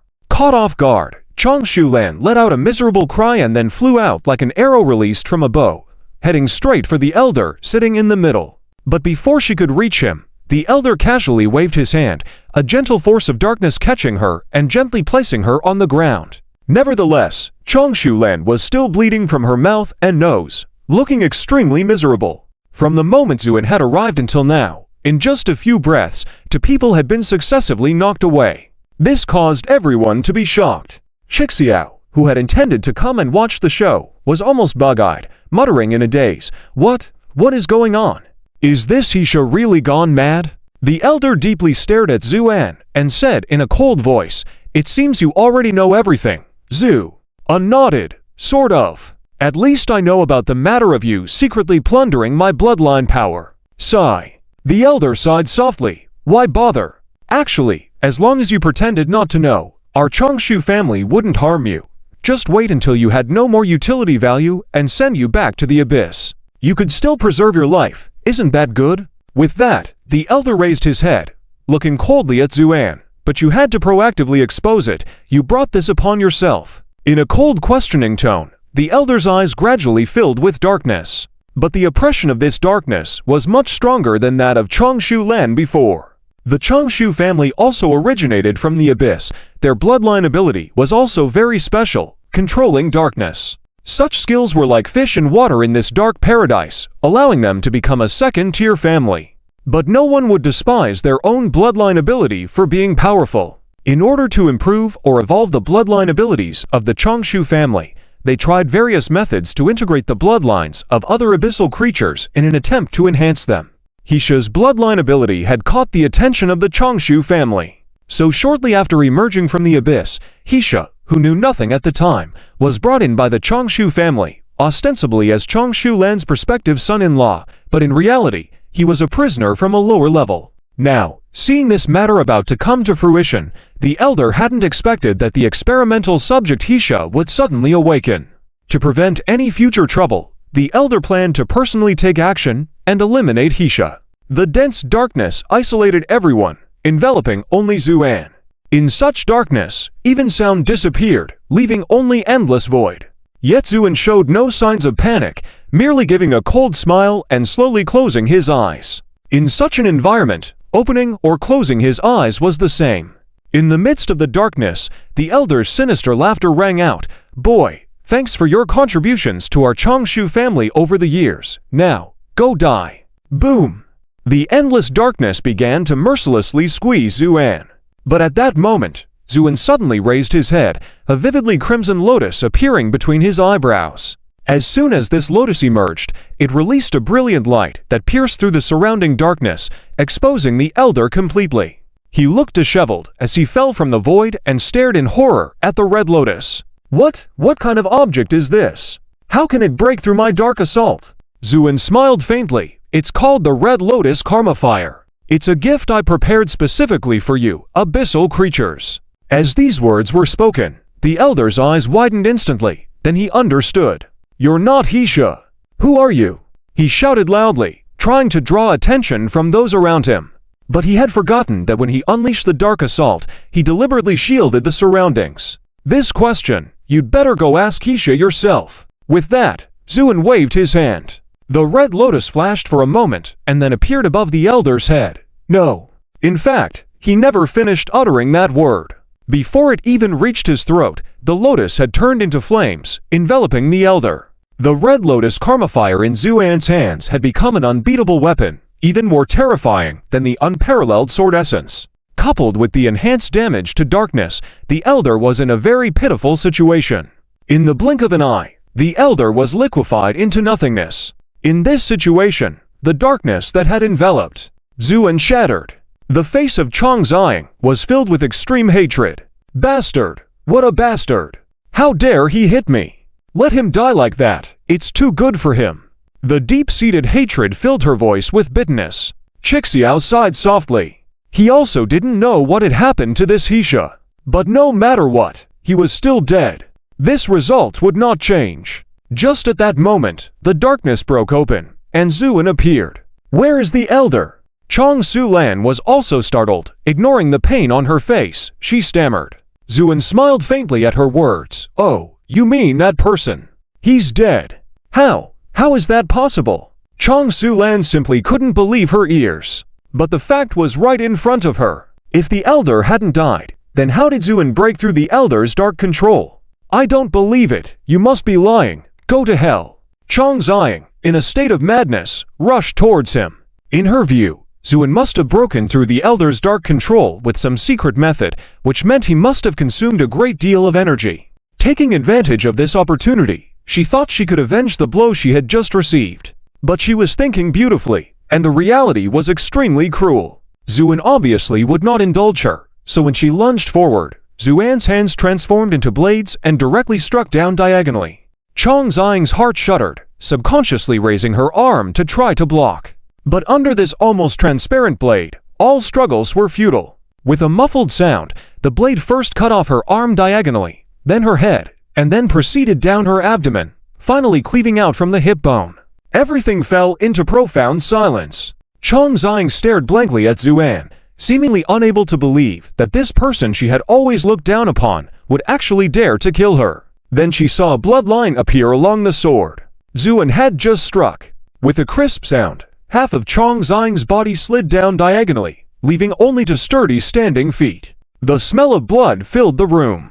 Everyone's faces turned incredibly pale. No one had expected that this person, who had been despised by all, would dare to truly kill someone. Chong Sulan was as pale as paper, lips trembling. You. But no words of reason came out of her mouth. Instead, Zuin smiled faintly. What's wrong with me? Chong Sulan took a deep breath. Who are you exactly, me? Naturally, I'm Heisha. Zuin still didn't plan on revealing his identity, so he said with a smile. Chong Sulan was full of doubt, because she refused to believe that this cowardly Heisha would be so decisive in killing. But the fact was there, she had no choice but to believe it. She even suspected that this Heisha in front of her might be someone else in disguise. But neither his aura nor his divine sense showed any flaws. Zuin didn't come to avenge this silly-looking Heisha, so he didn't intend to kill Chong Sulan. In fact, to avoid suspicion, he shouldn't have killed Chong Zhang either. But Zuin never suffered losses in character. He sought revenge immediately. He could just abandon his disguise and continue to kill all the way to the top. That's why he decisively cut Chong Zhang in half as she kept shouting. Chong Sulan wisely closed her mouth and said nothing. Zuin smiled faintly, then turned to the stunned Chixiao standing not far away. Well, have you seen it all now? Somehow, maybe due to psychological reasons, when Chixiao was stared at by Zuan, he trembled all over, then weakly nodded. Why yes, I've seen it all. Any thoughts, Azu? Unasked with a smile. Chixiao subconsciously swallowed, forced a smile. No thoughts, Zu. Unraised an eyebrow slightly. Why no thoughts? Weren't you just saying I would be afraid? Chixiao really wanted to slap himself hard. Your mouth is trouble. You shouldn't have come to watch the spectacle for no reason. Now what? What to do with him? Chixiao didn't want to confront the guy in front of him, who seemed either crazy or something, so he racked his brain and said, yes, of course, there's a thought. The thought is, all these guys are at fault. If it weren't for the people of the Chong Su family provoking you repeatedly, how could you have killed them? Chixiao's eyes turned around and said like the benefactor of the world. Zuin nodded satisfactorily. Well said. Looks like you're not stupid. Yes. Chixiao nodded and bowed, feeling his back covered in cold sweat. Do you know what to say after you leave? I do. Chixiao nodded vigorously. Good, go then. Don't let me down. Zuin said indifferently. Like receiving amnesty, Chixiao quickly turned and left. It wasn't until he walked out of the reception area that he suddenly felt puzzled. What's going on? Why was he so afraid when facing this Heisha guy? Was it intuition? Or does he hide something? Chixiao didn't know. Just now, when Zuin was talking to him, he secretly attached a strand of divine sense to him. This was why he was so terrified. Chong Sulan stared dumbfounded. Let's go, Zuin said casually. Jigo, go where? Chong Sulan hadn't figured it out yet. Of course, we're going to see your parents. After all, now that the elder is dead, and your sister has become a corpse, I have to explain these things, Zuin casually remarked. Chong Sulan looked blankly at Zuan, feeling a wave of turmoil in her heart. What is he trying to do? Now that her sister is dead, and the elder's fate is uncertain, shouldn't he be running away instead of going to meet her parents? Doesn't he know that this is no different from sending himself to death? But Zuin obviously couldn't be bothered to explain anything to her, so he turned and walked out. If you don't want to go, forget it. I'll handle it myself. Zuan's tone was indifferent, as if he was talking about a very ordinary matter. Chong Su-lan clenched her teeth silently. No, I'll go. With that, she stepped forward to follow. Zuan didn't look back, only showing a faint smile of indifference upon hearing the footsteps behind him. So, a strange scene appeared in front of the many servants. The normally insignificant Heisha was now walking in front, with a calm expression. And the Miss Chong Su-lan, who had no position in the Chong Su family, was walking step by step behind him, accompanied by a human woman on her side. This combination was truly eye-opening to many. Somehow, when walking with Llewellyn, Chong Su-lan felt uncomfortable all over. Just now, her face had been swollen from being slapped, although it had improved a lot now. Could it still be seen? Actually, Zuan hadn't gone far when the entire Chongshu family started to boil with excitement. The senior members of the Chongshu family were not fools, especially the sudden disappearance of the elder had raised their alertness. Zuan had just passed through the courtyard, about to enter the true restricted area of the Chongshu family. Powerful individuals from the Chongshu family had already blocked his path. Zuan stopped, with a slight smile on his face, silently observing. Soon, a group of people emerged from the crowd, led by a man with a calm face, whose age was hard to determine. When Chong Su-lan saw this man, he trembled all over. Father, yes. The person who came forward was the head of the Chongshu family, Chong Shu-juan, the father of Chong Su-lan. His gaze swept over Chong Su-lan before resting on Zuan with a meaningful expression. I never expected that I misjudged you. Zuan smiled faintly. Is that so surprising? Zuan's attitude angered many people. A prominent lady stepped forward and shouted at Zuan. You have the resentment of her on you. What did you do to her, Zu? Shrugged slightly. I'm sorry, madam. I found her too noisy, so I sent her on her way directly. You. This lady was so angry that she almost revealed her true form, her eyes filled with hatred as if she wanted to devour Zuan alive. Because she was the mother of Chong Shu-ying. In fact, for these abyssal creatures, emotions were indifferent to them. They did not have the strong father-child bond like humans. It was more of a hierarchical relationship. But the Chongshu family had been away from the abyss for a long time. They were changing the lost paradise, but they were also being changed by the lost paradise. For example, they had started to pay more attention to father-child relationships. Chong Shu-ying was the favorite child of this lady, and now hearing that she had died at the hands of Zuan, naturally, she was burning with anger, ready to erupt. Chong Shu-juan raised his hand to stop her, then looked deeply at Zuan. So, the elder also died at your hands, Zu.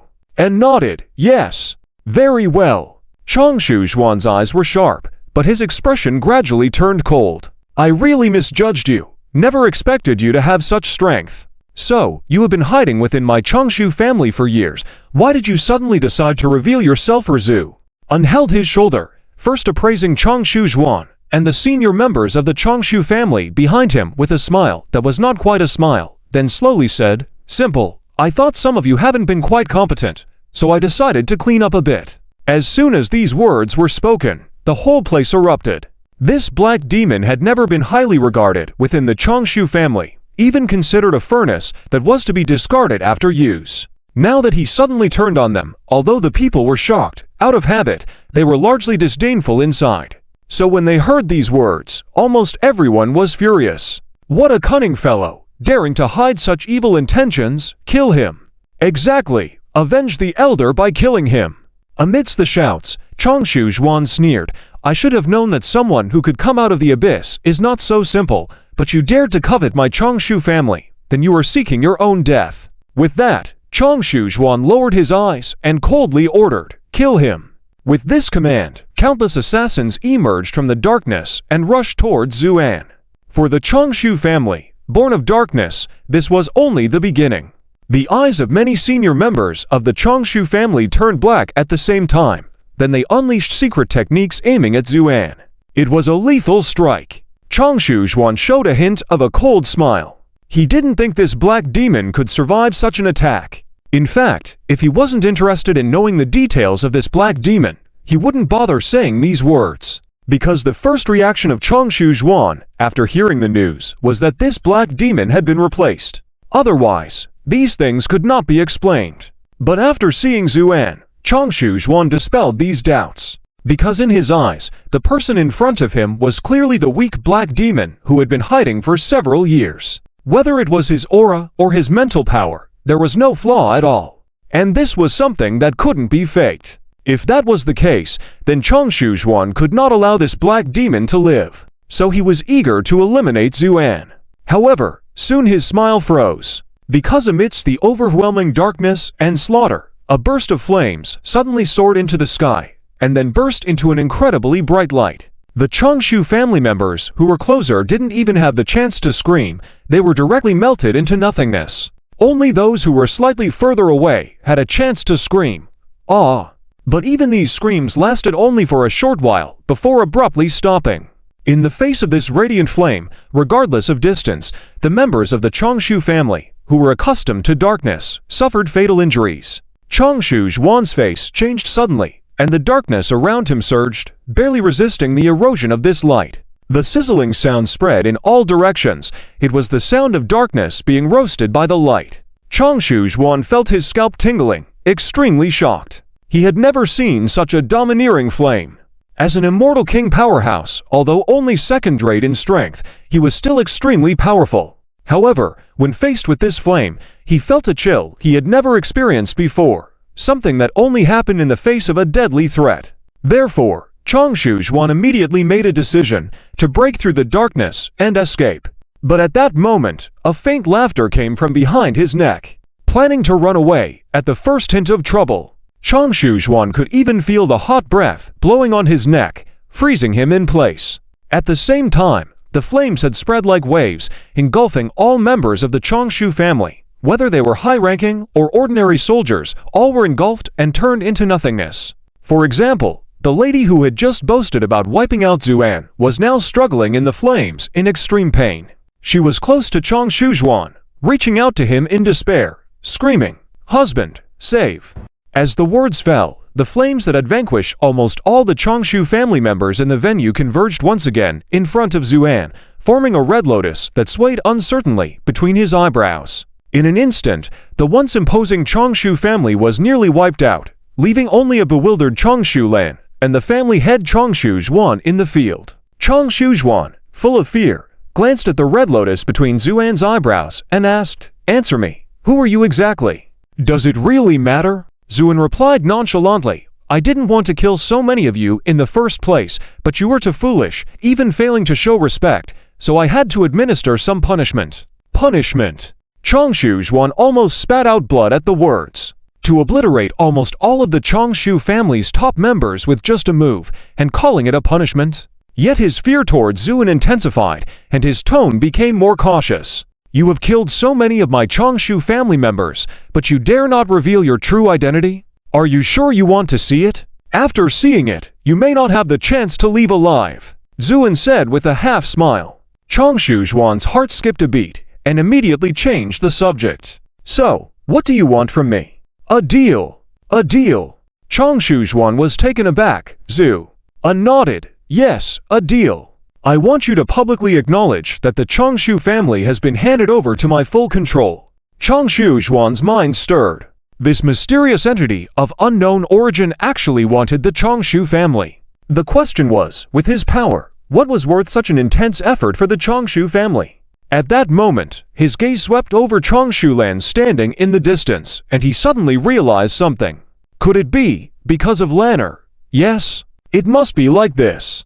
Otherwise, why would he wipe out almost everyone but leave Lanner behind? Changshu Zhuan believed he had figured out the key and felt a heavy burden lifted from his heart. Regardless, he didn't have to make an enemy out of this inexplicable figure. That was great. As for revenge, Changshu Zhuan, a demon from the abyss, wouldn't entertain such a ridiculous idea without absolute certainty. After all, they were just some bloodline descendants. If they died, they died. They could always reproduce later. But his life couldn't be regenerated.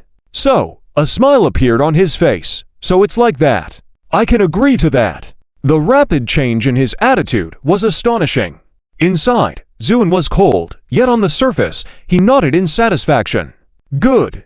Changshu Zhuan breathed a sigh of relief and tentatively asked, "Can I leave now?" "Please do." Changshu Zhuan turned and left, while secretly deciding that once he regrouped his forces, he would make a show when he had absolute certainty. But as he turned to leave, before he could take a few steps, a brilliant sparkle flashed in Zuan's eyes, and his powerful divine sense surged rapidly and appeared behind Changshu Zhuan at an incomprehensible speed. Changshu Zhuan's heart trembled, and his innate sense of danger made him instinctively want to dodge. But it was too late. Nothing was faster than divine sense. "You despicable!" Changshu Zhuan roared, attempting to resist the invasive divine sense attack. Zhu chuckled at his words, a demon from the abyss scolding others for being despicable. "Are you joking with me?" Changshu Zhuan could no longer speak. He realized that the divine sense was invading his consciousness like a bone-piercing maggot. The discovery terrified him to the core. Even if his body was destroyed, it was inconsequential for Changshu Zhuan, as he could regenerate. But if his consciousness was damaged, then it would truly be over for him. This was an absolute weakness for the abyssal creature that prioritized survival above all else. He desperately tried to block the incoming divine sense attack, but his effort seemed feeble at this moment. As mentioned before, though Zuan's strength had not fully recovered, his divine sense had already reached the standards of his past life, and due to the trials of his rebirth, it had undergone qualitative changes. Its strength was unmatched, and a mere Changshu Zhuan was no match for such divine sense. In just a few moments, Changshu Zhuan's divine sense collapsed, and Zuan's powerful divine sense forcefully invaded his consciousness. Changshu Zhuan shuddered, and then his eyes dimmed, his whole body becoming as lifeless as a statue, seemingly even ceasing to breathe. In reality, a monumental battle was taking place in Changshu Zhuan's consciousness. Zuan was fervently reconstructing his consciousness. However, all this was imperceptible from the outside. In just a few breaths, Changshu Zhuan's eyes regained their brilliance, his expression gradually becoming lively. Then, with a look of reverence, he took a step forward and bowed to Zuan. "My lord!" If anyone witnessed this scene, they would likely be astounded. The current Changshu Zhuan was extraordinarily obedient to an unbelievable degree. Zhu silently appraised him for a moment, then nodded in satisfaction. "Well done. Have you remembered what I asked you to do?" "I have." "Very good. You may leave now." "Yes." With that, Changshu Zhuan stood up, his gaze determined, and left. Changshu Lan stood there in a daze, her mind in a state of shock. She couldn't comprehend how things had come to this point. Especially, why had her father suddenly become so compliant? As she pondered, Changshu Zhuan walked up to her and smiled faintly. "Remember to obey the Lord's orders." With that, he again left with a resolute gaze. A deep-rooted chill made Changshu Lan tremble all over. Zuan spoke with a smile. "Do you think your father is much better now than before?" Changshu Lan could hardly raise her eyes to meet Zuan's gaze. In her mind, this man had transformed into a devil. Yes, a devil feared even by abyssal creatures. "You don't need to be so afraid.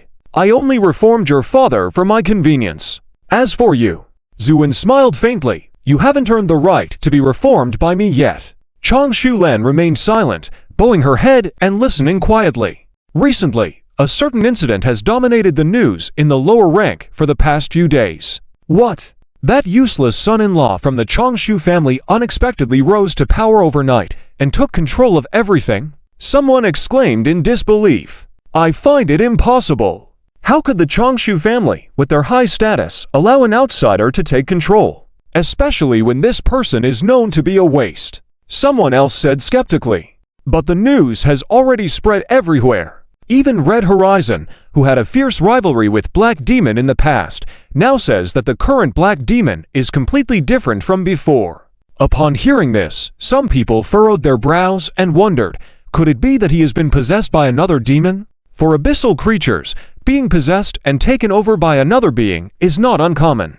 Due to the mysterious nature of abyssal beings, even those with high power can fall victim inadvertently. But do you really think that if Black Demon were possessed, the Changshu family would not react at all? Yes? And what's even more strange is that until now, no one in the Changshu family has come forward to speak out, as if the leaders have collectively fallen silent. In any case, as the news spread wildly, the lower rank became lively. People speculated and debated about what had happened.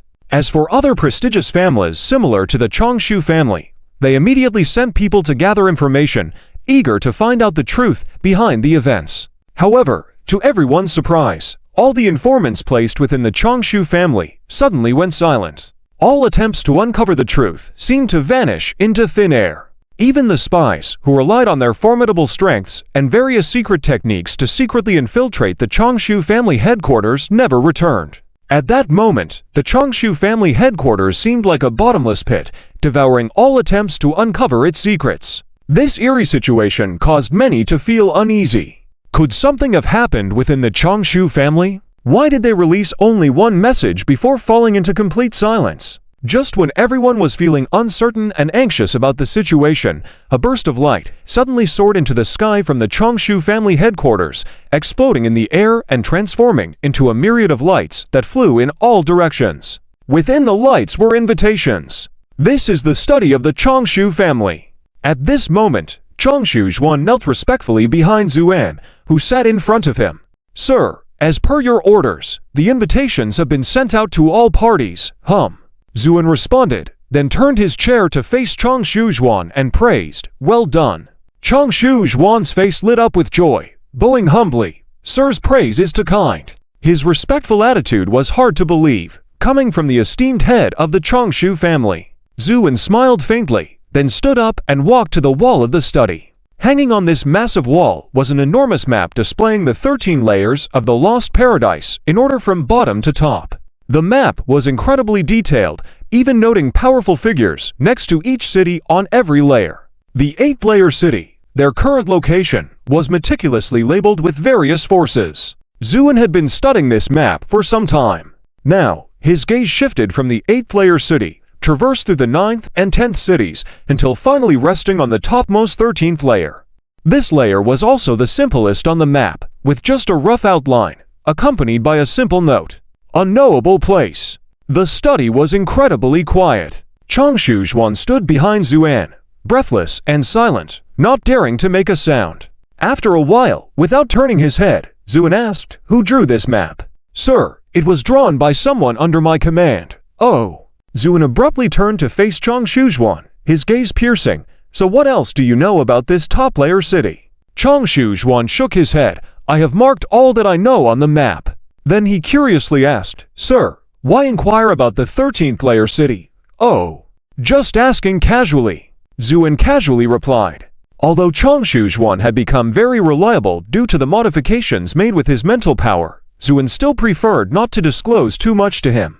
At this moment, a hint of hesitation flashed across Changshu Zhuan's face. "Sir, although it's not my place to ask, what do you intend to do by inviting all the strong figures from the 8th-layer city this time?"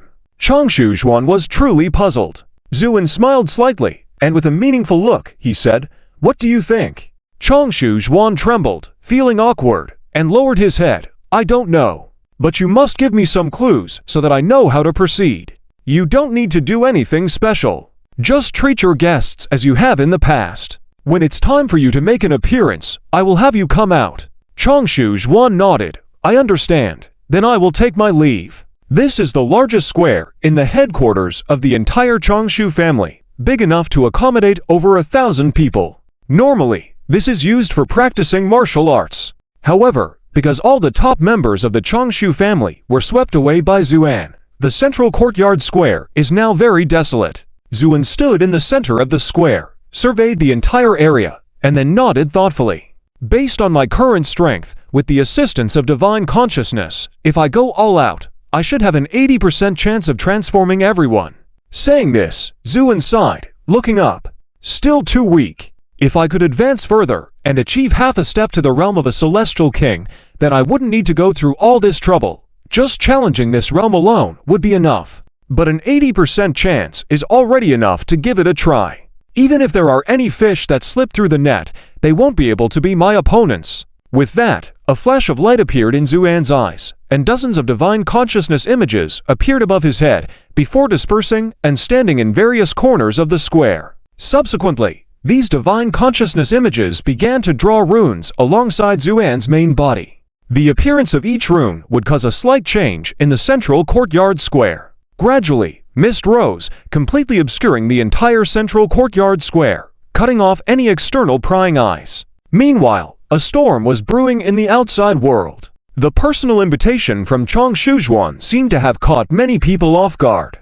Inviting us to attend a celebration? What are they celebrating? Has Chang Shuzhuan lost his mind? Is the Changshu family really going to hand over all authority to a son-in-law? Someone bewilderedly exclaimed. Unbelievable! Simply unbelievable! Another person muttered in shock. Various forces had different reactions to this. But no matter who it was, everyone had deep suspicions about this matter. Chang Shuzhuan. What exactly is he up to? The Chixiao family was also a prestigious family in the 8th-tier city. At this moment, descendants from several other major families had gathered in the Chixiao family. Gentlemen, my young master is in this study. A steward respectfully announced. All right, you may leave. We'll go in by ourselves. A man in fine clothes impatiently waved his hand. The steward quickly bowed and said, yes, because he knew that the men who had come were all direct descendants of major families and were also close friends of his young master. So, he dared not say anything and quietly retreated.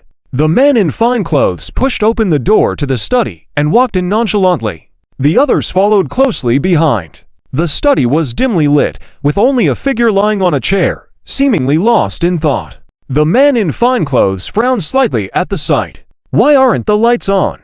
He asked as he lit a candle with a wave of his hand. In the light, they saw Chixiao, pale-faced, leaning back in the chair, with a vacant look in his eyes, lost in his own world. The man in fine clothes walked up to him in surprise. Hey Chixiao, what's going on with you? Huh? Chixiao shuddered, a look of fear in his eyes. It wasn't until he saw the man that he breathed a sigh of relief, and the fear in his eyes subsided. Oh, it's you. TSK, Chixiao. What's wrong with you? I heard that ever since you returned from the Changshu family, you've been holed up here, seemingly out of sorts all day. I thought it was just rumors, but it seems to be true.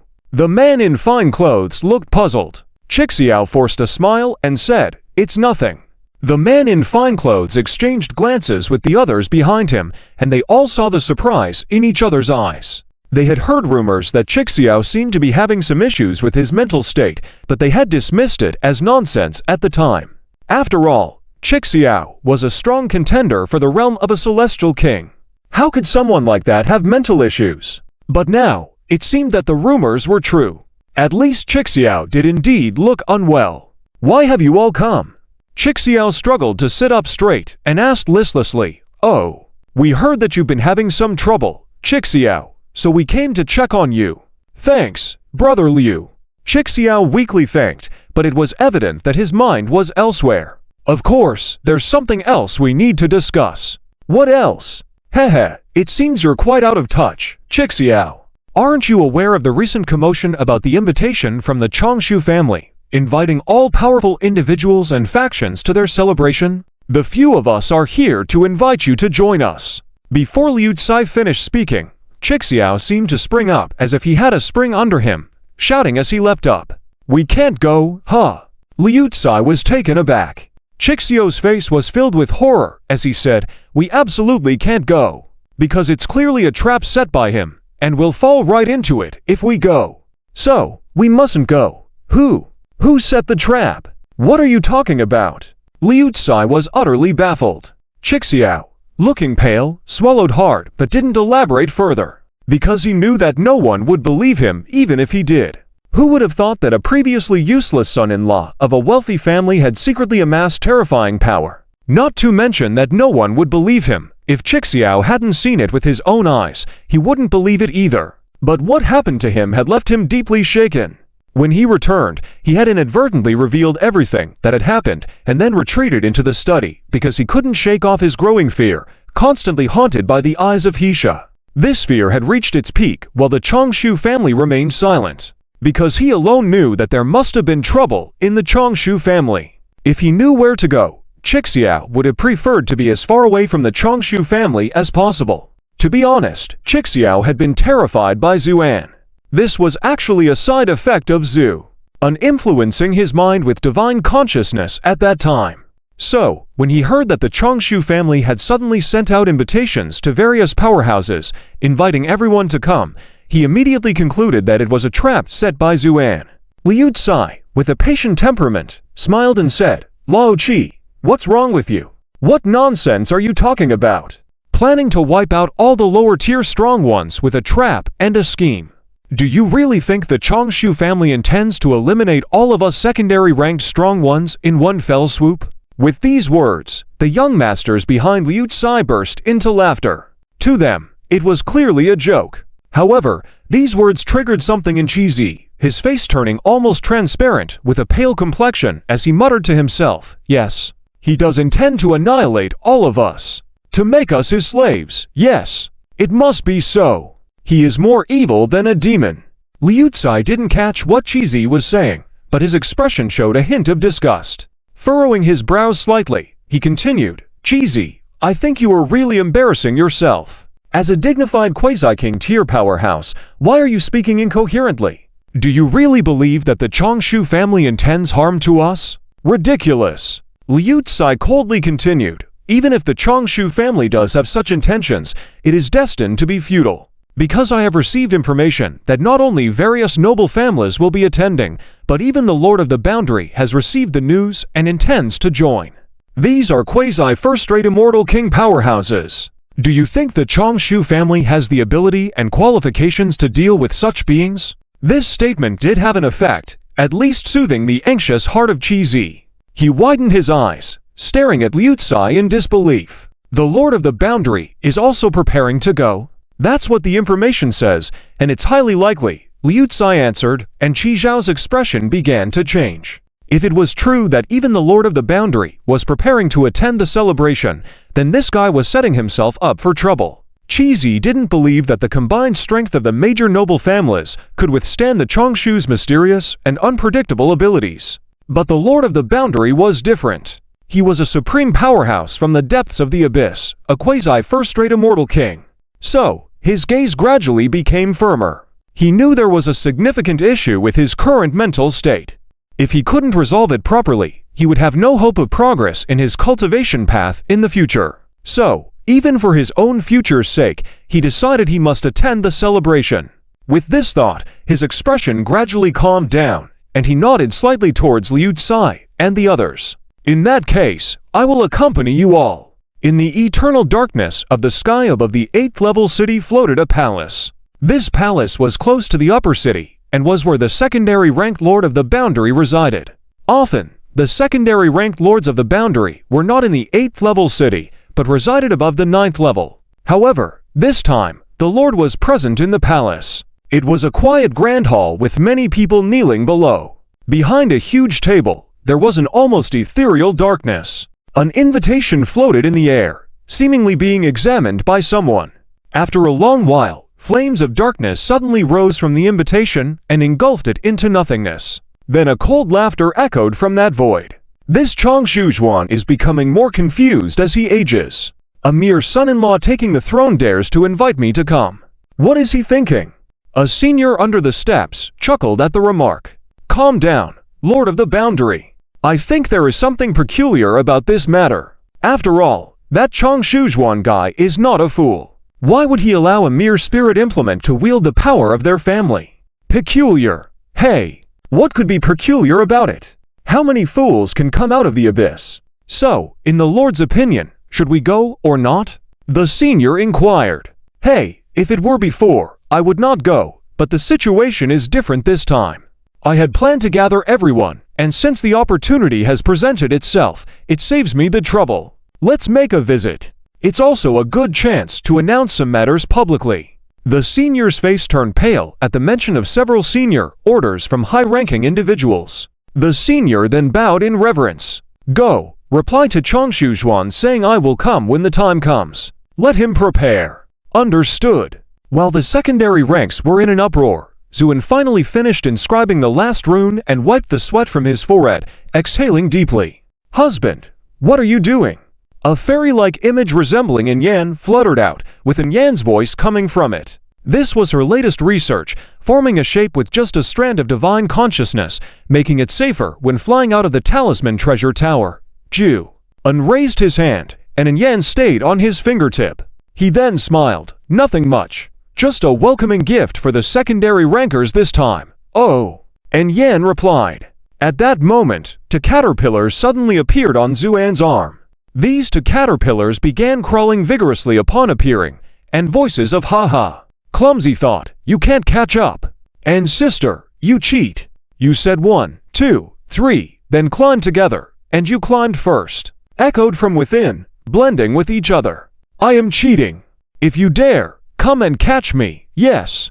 These two silly caterpillars were indeed Clumsy Thought and Busy Thought transformed by divine consciousness. Clumsy Thought was leading ahead, and Busy Thought was closely chasing. They regarded Zuan's arm as a racetrack, teeth gritted as they chased each other. However, their chasing speed was quite laughable. Despite their enthusiastic shouting, they only crawled a few centimeters after a long time. Zuan was at a loss for words. "Hey, who let you two out?" and Yan asked. "It was elder sister Yun." "Right, elder sister Yun," explained the two in unison. "Yun who? Yuna is also out?" Zuan was slightly surprised. Then he saw a cartoon-like cute little fox suddenly emerge from his sleeve cuff, mischievously saying, "Heh, that's right. With all this excitement outside, of course, we had to come out and take a look. So, that means little fish is the only one left at home?" and Yan asked. Just then, a scream came from above. "Ah, be careful, I'm going to fall." Transformed into a little fox, the cute and curious foxing observed her surroundings. Gradually, a look of surprise appeared on her face. Such strong fluctuations of divine power. "Brother Zu, who are you planning to deal with? You've actually set up such a formation?" As a celestial fox from the Chinku Fox Kingdom, Foxing's keen intuition regarding formations and divine power far surpassed that of humans. Therefore, she immediately sensed the unusual situation in the courtyard. Zuan smiled. Naturally, it's to deal with those fellows in the city. Looking at Zuan's smiling face, Foxing suddenly felt sympathy for this group of people she had not met before. Because she knew that if Zuan was this serious and had already arranged this formation in advance, it meant that no matter how powerful those people were, they were doomed. Why provoke anyone when you could provoke Brother Zu instead? Foxing thought to herself silently, then followed in Yan and the two little maids back. "Hey, Sister Yan, Sister Fox, wait for me." Spider form Zhang Xiaoyu shouted anxiously. But it seemed like Yan and Foxing deliberately ignored her cries and walked straight ahead. Zhang Xiaoyu waved her 8 legs frantically. Ju found the situation both funny and exasperating, raised his hand, pinched Zhang Xiaoyu's back, and tapped her forehead before she disappeared back to the enchantment tower. With the formation now completed, this matter came to a close, and they awaited the start of the celebration. So Zuan turned and made his way to the study. Despite its other deficiencies, the Changshu family had a vast collection of books. Accumulated over generations, the study offered an array of books. However, Zuan had no interest in other types of books, especially those detailing techniques and cultivation methods. He was only interested in books about the Lost Paradise and Abyssal Secrets, all of which he had already finished reading. This time, Zuan planned to review them again in search of clues. But as he arrived at the doorway of the study, he hesitated, showing a strange expression before finally pushing the door open. The study was dark, but carried a faint sweet fragrance. Zuan didn't enter, but stood quietly at the entrance, eyes lowered, and calmly said, "Put your clothes on. I'm not interested in you." As these words were spoken, a sound of indignant embarrassment emerged from the darkness, followed by rustling sounds of clothing being put on. Only when the sounds faded entirely did Zu step into the study. With a flick of his hand, the candle was lit. In the flickering light, Changshu Lan stood before the desk, with a pale complexion and eyes filled with horror and shame. These past days had been like a dream for Changshu Lan. Her husband, Hisha, whom she had always looked down upon, suddenly changed drastically, decimating the high-ranking members of the Changshu family. Even her father, Changshu Zhuan, the family head, seemed like a different person, bowing and scraping before Hisha. These upheavals filled Changshu Lan with terror. She still remembered Hisha's words, "You're not qualified for my transformation yet." Recalling those words sent shivers down her spine. She was certain that the man before her, despite having the same aura and divine power as her nominal husband Hisha, was not Hisha. Hisha could never possess such power. It was more terrifying than an abyss demon. This fact drove Changshu Lan to the brink of collapse. She could almost see Hisha's slightly mocking gaze with her eyes closed. She understood that her survival was not due to his reluctance to kill her, but his disdain. How long this situation would last was uncertain, and she had no idea how to increase her value in his eyes. After much contemplation, she suddenly had an idea. Her only asset in his eyes was her body. Yes, that was it. He spared her because he desired her beauty. However, he refused to admit it, testing her self-awareness. If he grew bored, she would surely die. With this thought, Changshu-lan could no longer sit still. She dared not approach Zuin directly, but knew he often visited the study in these past few days. It seemed like the ideal place to offer herself. With this plan in mind, she finally took action tonight. She sneaked into the study while Zuin was away. After a while, footsteps approached from outside. Her heart nearly leapt out of her chest when she heard them. Gritting her teeth, she undressed in the darkness. However, to her surprise, Zuin sensed the rapid breathing inside as soon as he reached the door, easily identifying her and her intentions. Hence, he promptly made his intentions clear. Watching Changshu-lan trembling in front of the desk, seemingly on the verge of collapsing, Zuin calmly stated, "You need not resort to such methods to please me. I spare your life not out of mercy, but because I require your cooperation. If you cooperate well, then I will spare you.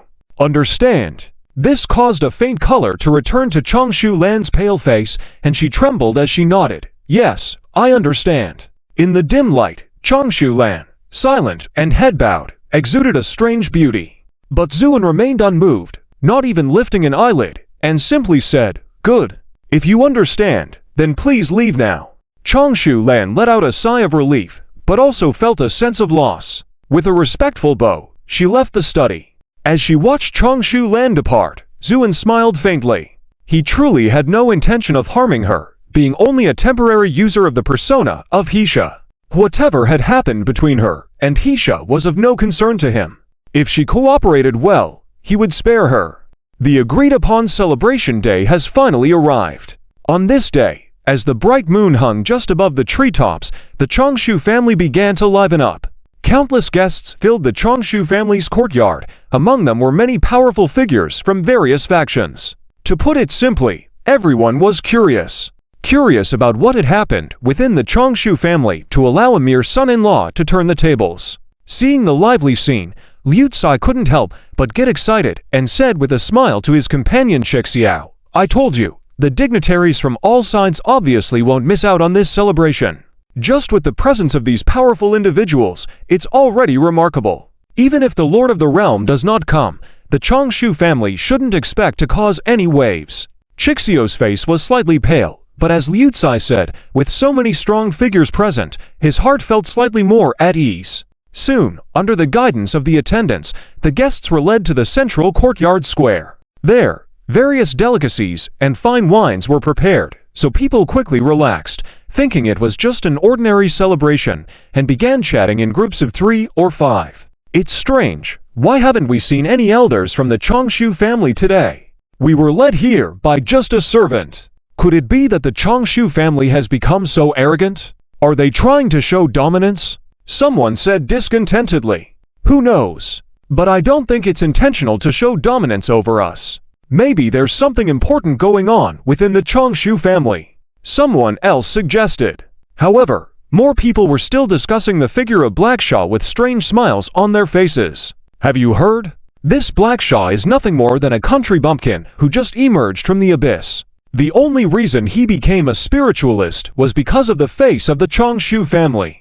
It's more than that. Do you think the Changshu family is so kind to want to elevate someone without any foundation? Don't be naive. They just want to plunder the bloodline of this Blackshaw.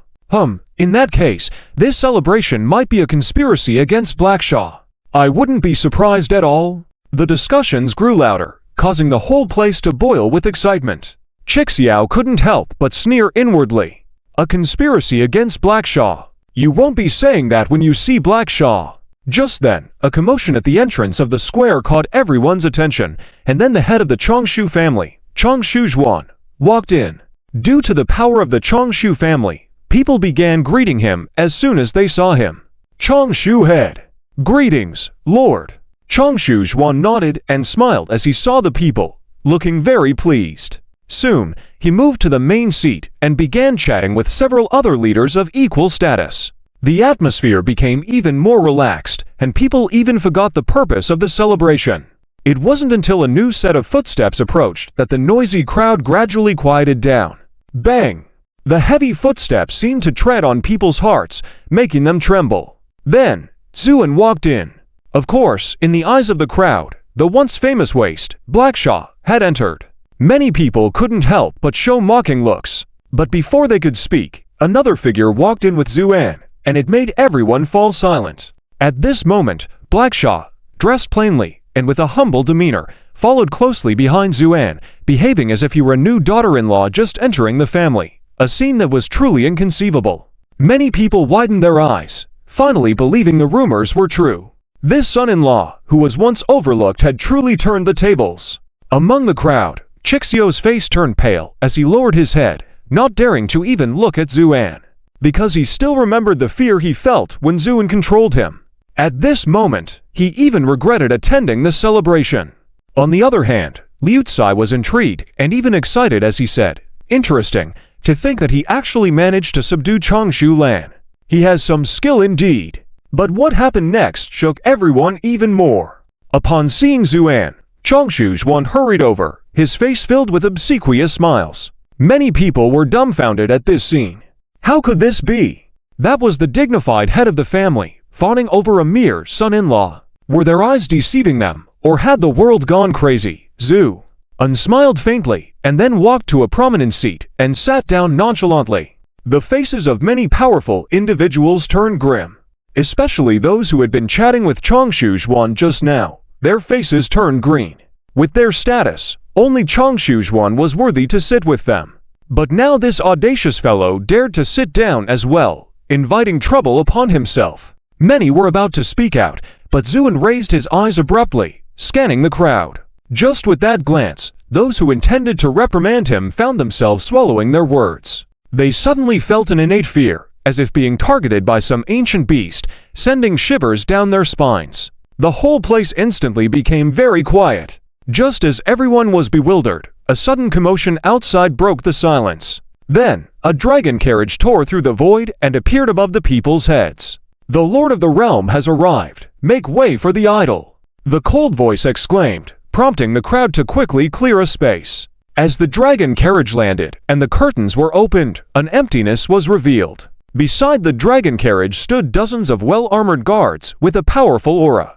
The crowd was in an uproar, and people began bowing and saluting, some even kneeling and kowtowing. In the midst of this chaos, Zuin remained calm and seated, unaffected. Changshu Juan's face showed a slight tremor, but he mustered his courage and approached. "Greetings, Lord of the Realm." It was as if a pair of eyes within the void were peering at everyone.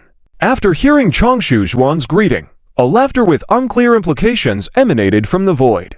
Master Changshu's acceptance of this son-in-law is truly worthy of celebration. "Thank you, Lord of the Realm, for your praise. Please take a seat," Changshu Juan hospitably invited. "Let it be. I did not come for your so-called son-in-law," said the chilly voice from the void. "Listen, everyone." A command was issued, and everyone bowed. The voice continued, "The high-ranking dignitaries have summoned, commanding me to gather strong individuals from all sides to address important matters at the high level. There must be no mistakes." As soon as these words were spoken, the whole place erupted with excitement. Many faces lit up with joy, because with the high-ranker summoning, it meant that those of lower ranks would also rise in status, causing them to be thrilled. The void did not look at Zuin throughout, and then continued, "Time is of the essence. As you are all here, there is no need for me to summon. Now, follow me to the high-ranking place." Yes. The strong individuals acknowledged the command and began to depart. What does this mean? Is this guy crazy? What is he trying to do? These questions arose in everyone's minds unconsciously. The void was also stagnant with these questions, and then a voice full of sarcasm came from within. "Heisha, do you think you have the right to talk to me like that, just because you control the Changshu family? Don't forget, even your status was granted by me." The questioning voice was filled with supreme majesty, almost suffocating. There was a commotion among the crowd. Many people's faces showed a gloating expression, looking at Zuin with eyes that seemed to watch a dead person. Especially those few family heads who had criticized Zuan before began to scold loudly. "How dare you talk to the Lord of the Realm like this? Kneel down." "That's right. Kneel down." Amidst the reprimands, Zuin remained unfazed, not even acknowledging the shouting of these family heads. He just lifted his head and looked at the void with a faint smile, then said slowly, "So what do you think qualifies someone? Arrogant." Before any voice could come from the void, the guards serving nearby began shouting loudly. Some family heads who were eager to show off in front of the Lord of the Realm immediately took action. They knew very well Hisha was probably doomed today. The Lord of the Realm would not allow anyone to question his authority to live, so they wanted to take this opportunity to show off and leave a deep impression on the Lord of the Realm. Besides, Hisha was just a small son-in-law, so there was no pressure to kill him. It was a risk-free and profitable move that these family heads would not miss. Unfortunately, they all misjudged one thing, and that one thing cost them their lives. Just as their attacks were about to reach Zuan, and it seemed like he was about to be engulfed, Zuan suddenly raised his gaze, and all the attacks seemed to be frozen in midair, suspended. Then, these attacks began to shatter inch by inch and rapidly extend backward. The family heads who had attacked were shocked to see this, trying to dodge, but it was too late. Zuan naturally would not let them go. He casually picked up a teacup from the table and squeezed it hard. Bang! A crisp sound of explosion. The teacup shattered, and the porcelain shards turned into streaks of light that directly hit the family heads. Pew-pew-pew. Although these family heads had strong abilities, when facing this blow, they seemed to be stunned, standing dumbfounded in place. As a result, the porcelain shards easily pierced their throats. Blood gushed out instantly, and the family heads looked at Zuan in horror, the light in their eyes gradually dimming before falling to the ground with a thud. This blow not only shattered their throats, but also crushed their souls. Hiss! The entire audience gasped in shock. Although these attackers were just ordinary powerhouses, not even the lowest-ranked immortal kings, the fact that Zuan had taken the lives of so many people with just one blow was still chilling for many. At least those who had looked down on Zuan were now frozen in disbelief. Chixiao trembled all over, his face pale, murmuring quietly, "I knew it. I knew it would be like this." Zuan clapped his hands lightly, shaking off the shards of porcelain in his palms, then raised his head leisurely, smiling slightly at the void. "How about now? Do you think I am qualified now?" There was a moment of silence in the void until after a while, a cold laughter was heard. "Good. Very good. It seems I have really underestimated you. Hisha, oh no. I shouldn't call you Hisha now, because the real Hisha has long been dead, right?" This statement caused a commotion in the entire place, as it was truly unbelievable. The man in front of them, regardless of his spiritual fluctuations or aura, clearly resembled Hisha. So why did the Lord say the real Hisha was already dead or Zu? Nodded slightly, smiling as he said, "It seems I can't fool you after all. Yes, the real Hisha indeed died a long time ago." With these words, Zuan's face and body rippled, revealing his true appearance in the end. Seeing this noble and handsome young man, the specter of Chongshu-lan let out a sigh of relief. She had privately wondered more than once what the person impersonating Hisha looked like, and if he looked as terrifying as the demons in the abyss. Seeing Zu, now, she felt a sense of relief and even a hint of joy. The entire audience was in an uproar. Human race. Damn it, is a powerhouse of the human race causing trouble? Amidst the clamor, the voice from the void sneered, "Human race powerhouse, you are indeed powerful, even able to perfectly simulate Hisha's spiritual fluctuations and aura, even fooling me. But you shouldn't be so arrogant. So now, kneel down." With these words, the surroundings suddenly changed. All the energy started to reject Zuan. A tremendous pressure even pushed the space around Zuan to crack. But facing such pressure, Zuan remained expressionless. Instead, he smiled faintly. "Am I being arrogant? No, I'm just saying a very ordinary thing. And do you think this kind of pressure is enough?" Saying this, Zuan lightly ran his index finger on the table, picked up a drop of water, then flicked it casually. Bang! This drop of water instantly turned into an unstoppable cannonball, shattering the barrier of his surroundings and the space. A faint grunt was heard from the void. Zuan smiled faintly. Also, Don't you want to know why I went to such lengths to disguise as Isha and gather all of you here in the end? The voice in the void became extremely icy, but also more cautious, clearly shocked by Xuan's displayed power. Why? It's simple. I want you to follow me and rise to higher rankings. If you agree, I can let you go. Boom!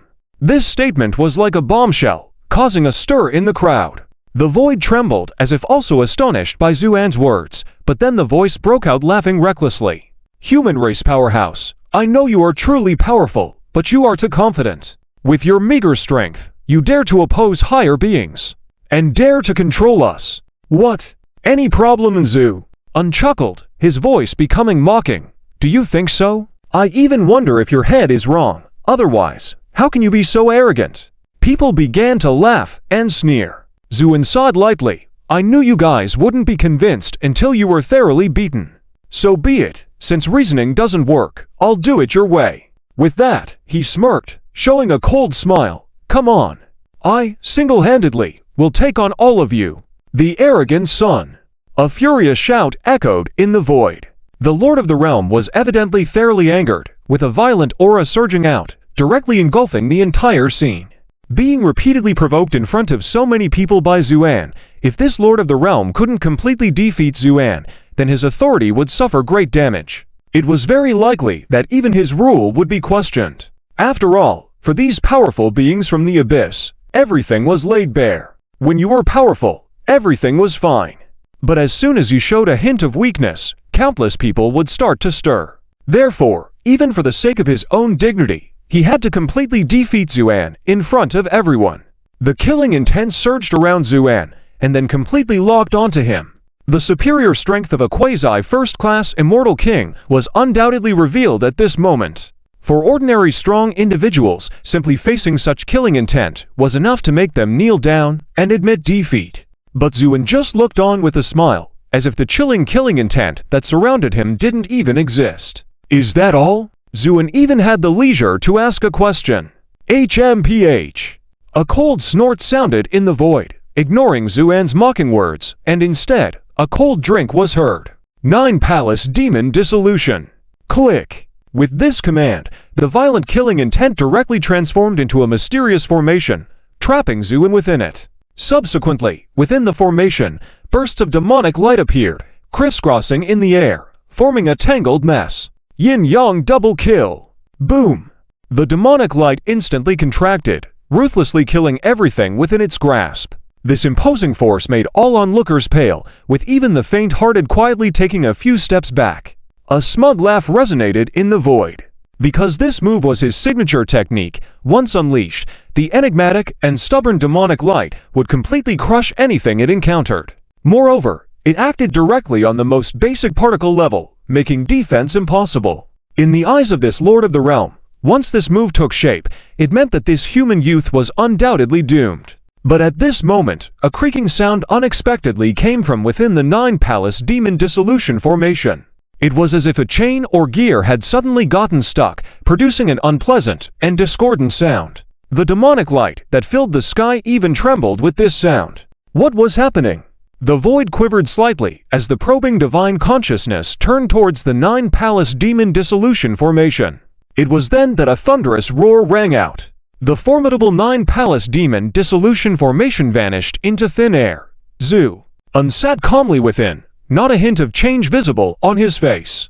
And in his hand, he held a cluster of black light. It was precisely the demonic light from the 9 Palace Demon Dissolution formation. However, at this moment, these demonic lights that could crush a person into particle status in Xuan's hand were as weak as a jelly, struggling repeatedly, but not even scratching Xuan's palm. The voice in the void could no longer maintain its composure. For his strike was enough to eliminate fellow peers of the same level, but it had no effect on the young man before him. What did this mean? Could it be that this human youth was stronger than himself, a first-class Immortal King expert? But was that really possible? Immortal King experts among humans were rare, and a young Immortal King expert like this youth was even rarer. How could such an existence appear here? A very interesting toy. Xuan played with the demonic light in his hand, raising his interest. If I'm not mistaken, this is the demonic light you brought out from the abyss, right? The entire scene trembled, and a silence enveloped the void. It wasn't until after a moment that a light sigh was heard from the void. Honestly, I'm getting more and more puzzled about your origins. At your age, with such cultivation, you must come from those prosperous places under the people's teachings, right? Let me guess, the profound dark tomb or the 1,000 crane palace zoo. Shook his head with a smile. No need to guess. I'm not from anywhere you think, and I have no connection to those starry sects, so you don't need to worry about these things. If you want to kill me, then go ahead and do it now. Otherwise, I can't guarantee I'll have the same patience all along. Zuan smilingly spoke. Another wave of silence fell in the void, followed by an almost mad laughter. Good. Very good. Excellent. The Lord of the Realm said 3 goods in a row, while the killing intent gradually subsided. But the more this happened, the more severe the atmosphere became. Many people visibly turned pale, seeming to think of something terrifying, and began discreetly stepping back. Human expert, since you refuse to disclose your origins and insist on opposing us, then don't blame me for being impolite. Before he could finish his words, Zuan cut him off. You talk as if I need your politeness. Why so much nonsense? Just show me what you've got. Many were left speechless by his words, as it wasn't just a provocation anymore, it was a reckless act. Hee! Almost infuriated laughter echoed in the void. Among you humans, there is a saying, heroes emerge in their youth, and it seems quite true now. Since you're so reckless, I'll grant your wish. The voice suddenly turned extremely grim. Listen up, close your eyes, and seal your thoughts. Do not pry. With a command, all the strong individuals present felt a huge shock, and they immediately closed off their senses, not daring to have the slightest probing thought. For they knew that the Lord of the Realm was about to unleash his true ultimate move. Sitting back in his chair, Zuan watched quietly, a hint of amusement in his eyes. Then with a wave of his hand, two divine thoughts flew to Chong Sujuan and Chong Su Lan. They, who had been terrified, became calm. Chong Sujuan stammered for a moment and then spoke softly, My lord, this Lord of the Realm. No need to say more. I know everything. I want to see what he's really like. Zuan spoke with a smile that was not a smile. Just then, as if a blot of ink in water, the shapeless void dissolved, and suddenly a peculiar and hard-to-describe figure appeared. With this figure coming into view, the entire world changed. The previously brilliant stars instantly dimmed, as if the world's aura had been taken away. Yeah, strong warrior of the human race, you are the first one to see my true form. Do you know what this signifies? The Lord of the Realm chuckled strangely. Zuan's gaze was cold as he replied, What does it signify? Kaka. Everyone who sees my true form meets only one end, death. And you are no exception. The Lord's voice became increasingly seductive, as if the devil were tempting a lost soul. Your body will perish, your soul will dissipate, and your destiny will be mine to use. You will become a sacrifice offered to me. This voice lingered over the courtyard, and it felt like certain fates in the world were being altered. The immense pressure silently eroded the aura around Zuan. The alteration of destiny attempted to seize the Cheluk of Zuan. This was the very reason why this Lord of the Realm could be considered a quasi-top-tier fairy king. This was his innate ability, an almost unsolvable trump card. Once you see his true form, your fate can be altered, and your Cheluk will be forcefully seized. In the end, you will become a worthless existence rejected by the heavens and the earth, directly erased. This ability is even considered terrifying, even in the depths of the abyss. Defying fate, seizing destiny, it was enough to make this Lord of the Realm able to instantly kill those of the same level, and even confront top-tier fairy king warriors without hesitation. Hence, when the people present heard the Lord was planning to take action, they sealed their senses in fear. Because this vision was not limited to the naked eye, even the slightest trace of insight was included. If it weren't for the fact that revealing his true form each time cost the Lord dearly, he could have easily become a top-tier fairy king solely through this talent. A smug smile appeared on the Lord's lips, as if he could already see Zuan's fate being altered by himself and his Cheluk being seized. However, just then, amidst the chaotic flow of destiny, Zuan, who stood firm like a rock, suddenly smiled. Do you know? I have been waiting for you to reveal your true form, because only then. Zuan suddenly looked up. Can I completely transform you? Strangely, Upon meeting Zuan's gaze, the Lord inexplicably felt a bone-chilling coldness. This fear prompted him to immediately change his strategy. His demonic blood ignited instantly, sacrificing directly to the distant, unknown void. Click! Amidst a series of intense explosions, a powerful force of fate, as if traversing from the end of time and space, suddenly descended and began wildly altering everything. The Lord spat out a large mouthful of blood in a single puff, unable to bear such immense pressure. However, he casually wiped the blood from the corner of his mouth, glaring at Zuan with a grim smile. "Aren't you dead yet?" However, just as he said this, and the situation seemed dire, Zuan, who had remained seated the whole time, slowly stood up. "Trying to seize my chelak. Should I say you are stubborn, or should I say you are seeking death?" With his words, a tremendous chelak surged into the air, causing the entire area to tremble. If the earlier fate power resembled an ocean about to swallow Zuan, this sudden eruption of chelak was like a colossal torch illuminating the heavens, causing everyone to bow in awe. With a bang, under the overwhelming chelak, the previously turbulent sea of fate was instantly annihilated. The Lord could hardly believe his eyes and cried out in shock, "No! How is this possible? How could you possess such a colossal chelak?" It was no wonder he was so fearful. Even when facing the high-ranking adults, he had never felt such immense chelak. The only thing comparable was when, in the depths of the abyss, he encountered a demonic god who resided there based on fortuitous circumstances. At that time, when he was still weak, he felt the chelak emanating from the demonic god like a galaxy of stars, which was awe-inspiring. And that demonic god was at least half a step towards emperorhood. But even that god's chelak couldn't compare to the human youth in front of him. Could he be more powerful than half a step towards emperorhood, possibly on the level of an emperor? This thought chilled the Lord to his core, filled with horror and fear. Yet, he did not flee. He knew that even if he ran beyond the heavens, this young man could still grab him back. So he trembled all over, eyes wide with fear, looking at Zuan. As for the others present, due to having sealed their senses, they remained unaware. Only Chong Sujuan and Chong Sulan stared in astonishment, speechless. At this moment, Zuan took a step forward and stood in front of the trembling Lord, looking down at him. "Now, do you believe what I said earlier?" The Lord trembled. Who are you after all?" The current Zuan seemed extremely mysterious to him. But he could at least confirm one thing. This young man definitely did not originate from those starry sects. Even after millennia of transmission, those starry sects couldn't possibly produce entities comparable to emperors. Within the realms, human emperors were scarce, but incredibly formidable. In the abyss, there were many emperors. However, upon reaching the emperor level, regardless of the race, there were only a few. Could it be that he had reincarnated from a powerful being? This thought suddenly crossed the Lord's mind. This idea was remarkably close to the truth. However, Zuan apparently had no intentions of answering the Lord's question. He just smiled slightly. "Who I am doesn't matter. What's important is that from now on, I will be your master." The Lord shuddered, about to speak, when suddenly a bright light flickered in Zuan's eyes, and he uttered a soft command. "Reverse the 5 elements reincarnation great formation." Boom! With his command, numerous intricate runes appeared on the courtyard floor, and violent chas surged into the air, enveloping everyone present. Ah! What kind of sorcery is this formation?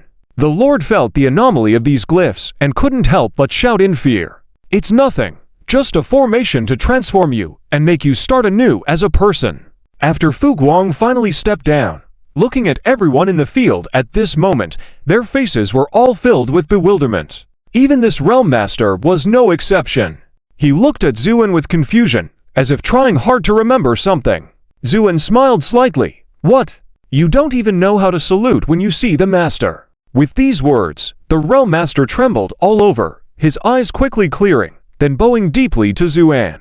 "Master, forgive me, I was disrespectful just now." This scene sharply contrasted with those in the hall, who stood like wooden statues. Because of Zuan's spiritual protection, Chong Zulin was not affected by Fu Guang. Therefore, when she saw this scene in front of her, her eyes widened gradually, filled with shock. What is going on? Why did the Realm Master, who was just about to engage in a deadly battle with Zuan, suddenly become so respectful and even address him as Master? And what about the rest of these people? Why do they all look so blank-faced? These questions left Chang Zulin's heart in turmoil, and her eyes towards Zuan were filled with deep awe. Although she had done her best to elevate Zuan's strength, it seems her imagination fell short. This young man in front of her is likely much more formidable than she imagined. Just then, Zuan waved his hand. The blocked senses of everyone present were released. The whole place erupted into commotion, everyone looking at each other with confusion. But soon, they remembered and simultaneously bowed deeply to Zuan. Greetings to the master. Their voices were resonant, dazzling the onlookers. Seeing this scene, Luo Lanting, who had been silent the whole time, suddenly sighed softly. Is this the result that the master had already planned? He single-handedly transformed all the strong individuals in the hall. That's truly impressive. Luo Lanting's admiration came from the bottom of her heart because the scene in front of her was entirely unheard of for her. Even her brother's master would probably find it difficult to achieve this, right? Zhu smiled faintly. All right, everyone, get up. After that, he turned to the Realm Master. Tell me, what exactly happened at the high-rank conference this time that made them summon you all? Yes. The Realm Master bowed politely, and then said solemnly, Master, this time I was summoned by the high-rank, Zheng Hong, Shang Peng, and Yu Yang.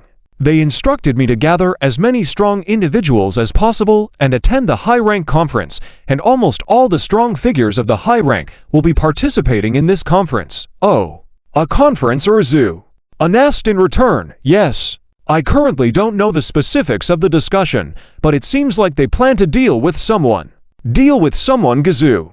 An murmured softly several times, a dangerous cold light flashing in his eyes suddenly. Master, what should we do next? The Realm Master asked respectfully. In reality, 80% of the reversal of the 5 elements reincarnation great formation was used on him, so he was the one who was transformed the most thoroughly. The current Realm Master now regards Zuan as the most noble master. His loyalty is unparalleled. This is the terrifying aspect of this formation because it can completely change a person's thoughts. If there weren't many restrictions on the casting conditions, this formation could change the heaven's structure. This was what Zuan accidentally obtained from an ancient relic, and he never expected it to come in handy. Have you replied to the high rank? Yes, I informed them that we should arrive by tomorrow at the latest. The Realm Master replied. All right, then we shall set off immediately to the high rank. Yes. This Realm Master had no doubt about Zuan's words, and the others, influenced by the formation, were also filled with loyalty towards Zuan, and they immediately began to act. Chang Zulin stared in astonishment at everything before her. She had never witnessed such unity among the strong individuals of the lower ranks. For example, just now, she saw 2 forces with deep-seated enmity coming together intimately to discuss matters, which was unimaginable before. But now, it was happening right in front of her. Even Chang Zhuan, who had been standing on the sidelines without saying a word, jumped into the major group and began to work diligently. In an instant, it seemed like only herself and Luo Lanting were standing foolishly aside. Just then, Zuan appeared behind her, saying lightly, All right, I told you to cooperate well before. And now that your task is completed, I will keep my promise and let you go. After saying this, Zuan turned to Luo Lanting. We are about to return to the high rank. Do you have any thoughts? Luo Lanting bowed her head in silence for a moment, and when she raised her head again, her eyes were already red, gritting her teeth with a resentful voice. Master, I don't particularly hate those who go against my brother, because not even my brother's master can match them.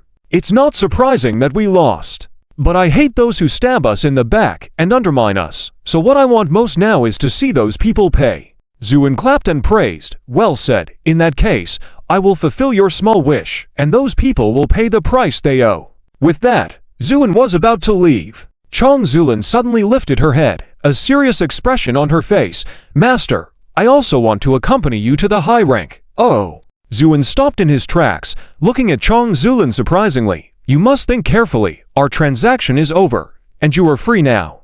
But if you follow me to the high rank, there is a high chance you may not return. Chang Zulin's heart was in turmoil, but she nodded unwittingly. Master, I have already considered it. I am willing to bear all the consequences. Zuan looked deeply at her, finally gave a half-smile nod. Very well, since you have made your decision, then come along with me. With that, Zuan turned and left. Chang Zulin breathed a sigh of relief, realizing that her back was soaked with cold sweat. She didn't know why she suddenly decided to do this. But deep down, it seemed like a voice was telling her that if she didn't seize this opportunity now, she might regret it for the rest of her life. So she made the decision resolutely. When people cooperate wholeheartedly, their efficiency is astonishing. Soon, everything was ready. High level. If the low level is the foundation of the lost paradise, and the middle level is the mountainside of the lost paradise, then the high level is the peak of the lost paradise. Apart from the city on the 13th level, which is at the very top, this place almost possesses the most powerful force in the entire lost paradise.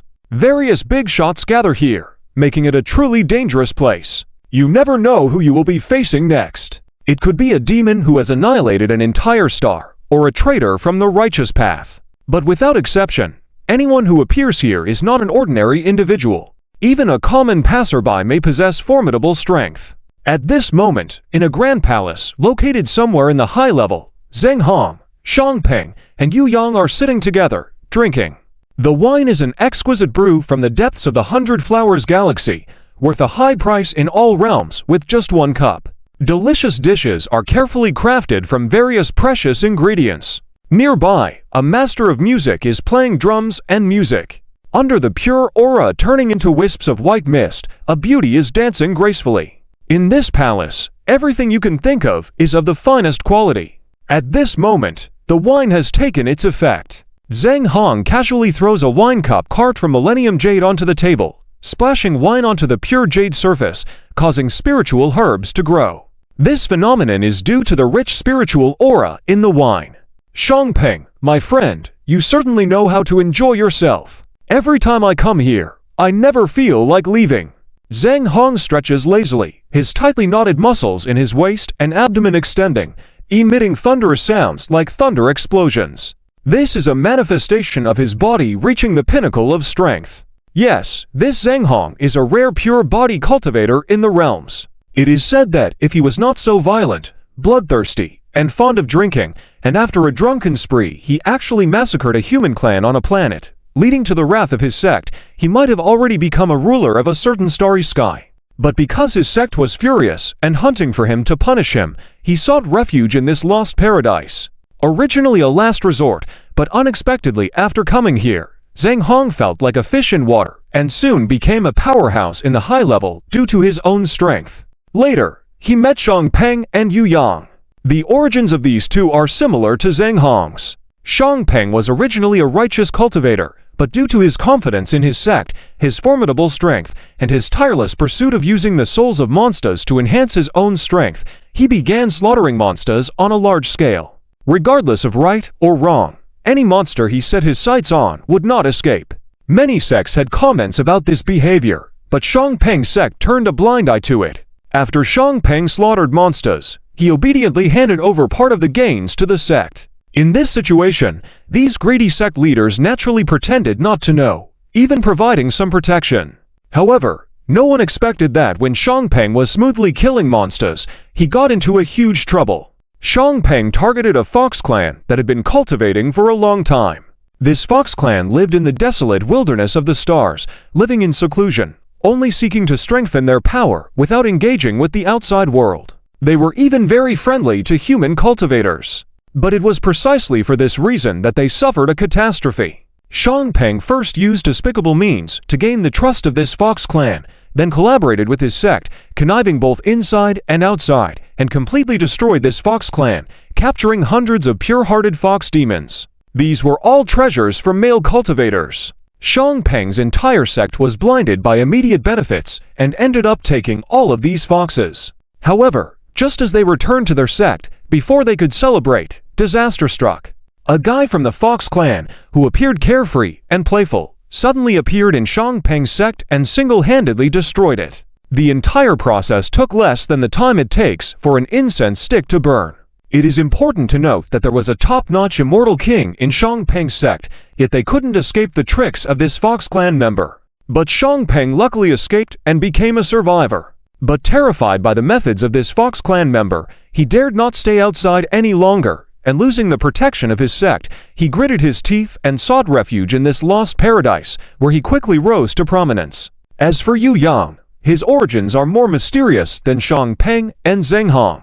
Even until now, the two of them only know Yu Yang as an evil sword cultivator who, due to killing too many, caused public outrage and ultimately had to seek asylum in the Lost Paradise. Yes, sword cultivators also have distinctions between right and wrong.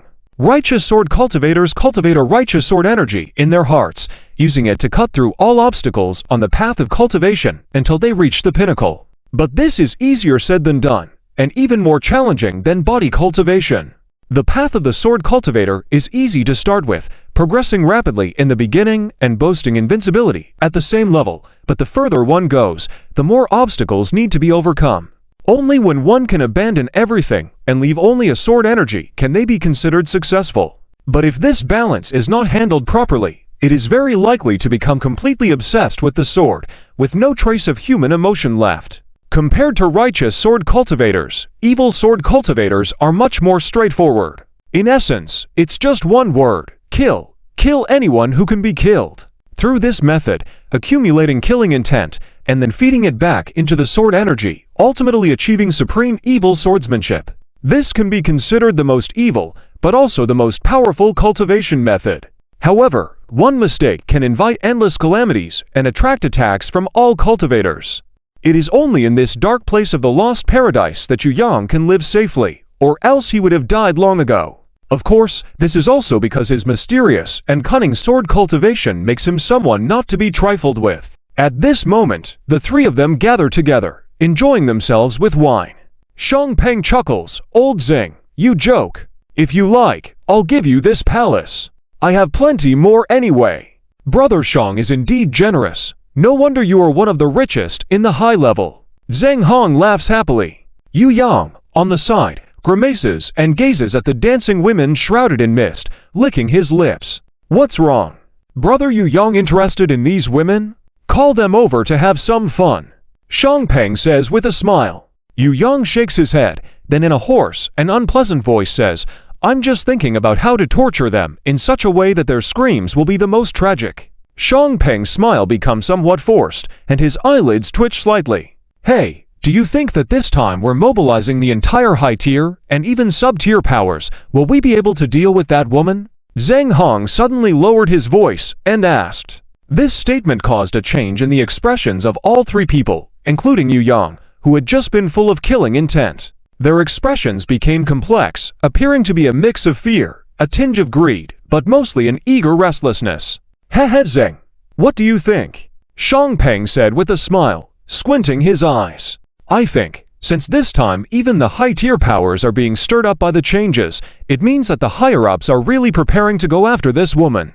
If that's the case, she is doomed for sure. Zheng Hong's tone turned extremely cold. After all, even the previous existence was defeated by these big shots and disappeared. Even though this woman is indeed powerful, possessing the dark sacred body, and quickly became one of the top figures in the Lost Paradise, her foundation is too shallow. If they really want to deal with her, she won't be able to withstand it. After listening to Zheng Hong's words, Xiangpeng applauded and praised. Zheng's thoughts are exactly what I had in mind. Although this woman has managed to hold on under immense pressure, the final outcome won't change. So, towards the end, Xiangpeng gave a meaningful look to Zheng Hong and Yu Yang. With a sneer, Yu Yang said, "Fish in troubled waters, extracting the maximum benefit from this woman." Exactly. Zheng Hong and Xiangpeng replied in unison, and then the three of them burst into laughter. However, just as they were gleefully celebrating, a nearly imperceptible disturbance suddenly alerted Xiangpeng. He couldn't help but exclaim softly, "Huh, strange. What's wrong?" Zheng Hong asked. The aura of that sub-tier guy, Xiangming, suddenly disappeared though. How could this happen? Could something have happened to the sub-tier? Zheng Hong's expression also changed. It's because Xiangming is the lord of the sub-tier. Although his strength is slightly inferior to the three of them, his mysterious talents originating from the depths of the abyss made them all headache-inducing. If Xiangpeng's sex techniques weren't uniquely able to counter Xiangming, there might have been some trouble. But why would the aura of such a being suddenly vanish? I don't know. Could it be? Before he could finish his sentence, Xiangpeng's expression relaxed. It's fine now. His aura has returned. Is everything okay? Yu Yang asked coldly. Shang Peng smiled faintly. Don't worry, I have carefully examined it, and there are no issues with the aura. It's definitely Shang Ming's. No one else can replace it. As for why it disappeared suddenly, maybe it's because of the temporal disturbances passing by. You know, the connection of divine thoughts can be unstable at times. This explanation seemed reasonable, so Zheng Hong and Yu Yang nodded and didn't ask further. Unbeknownst to them, and not putting much weight on the matter, a massive storm that would soon engulf the entire Lost Paradise was quietly approaching. As she stepped onto the land of the high tier, once again, Luo Lanting's expression became extremely complicated. This place held many memories for her. At least in her childhood, all these memories were warm and colorful. Under her brother's protection and indulgence, she was innocent and carefree, almost oblivious to pain. But all of this came to a sudden stop one day. To this day, Luo Lanting still vividly remembered that day. On that day, her brother was invited by some friends to attend a banquet. It was a normal occurrence. Yet just a few hours later, a blood-stained Luo Kengyang burst into their home. Luo Lanting had never witnessed such a scene before, and was shocked. In a state of confusion, she was carried away by Luo Kengyang once again. Luo Lanting had never seen such a scene. It seemed to paint the sky with blood. Those so-called friends, who were all smiles before, now turned ferocious, almost eager to rip the siblings apart right then and there. However, they underestimated Luo Kengyang's strength. As his direct disciple, he miraculously fought his way out. But critically wounded, Luo Kengyang knew that these people would never let him and his sister go. To survive, the only way was to leave the high tier. But not to ascend, but to descend. Because Luo Kengyang knew that as his disciple being attacked, it could only mean one thing. His master must have encountered trouble.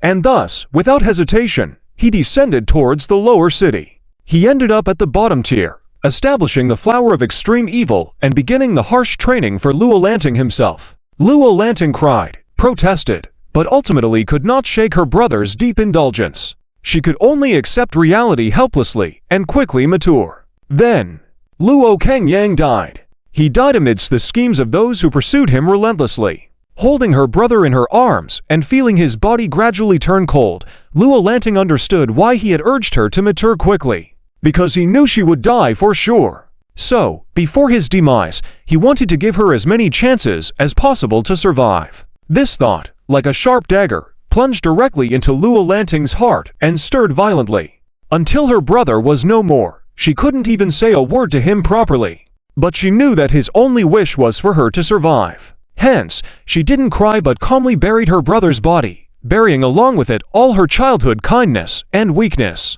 She desired revenge, desperately so. But she also knew that she couldn't do it. Just a mere star Luo Dao, unable to contend even with those propped up. How would she manage against these powerful figures in the high tier? Such a huge disparity could easily crush a person, yet she survived through it. Until she met Zuan, she once again set foot on the land of the high tier. All these thoughts flashed through Luo Lanting's mind, leaving her standing there, her eyes filled with pain and confusion. Zuan didn't rush her, only stood a short distance away, silently watching. After a long while, he gently said, "Shall we go?" For these strong individuals who occupy high positions, there are rarely things that can pique their interest. However, this time is an exception. Because this time, it was an invitation issued by Zheng Hong, Shang Peng, and Yu Yang, the three dignitaries, inviting everyone to discuss important matters together. As for what matters, it was not mentioned in the invitation. Therefore, the entire high-ranking circles were abuzz. People were curious, what kind of matter could stir the cooperation of these three dignitaries? In this situation, even though the meeting was still a day away, the meeting place was already bustling.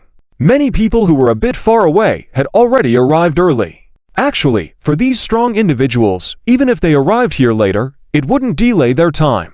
But because the matter was crucial, no one wanted to fall behind. In contrast, the second-tier individuals appeared somewhat insignificant. Yaju Shangming led everyone to the venue, then quietly told Zuan with his divine thoughts, "Master, this is the meeting place chosen by Zheng Hong and the other two."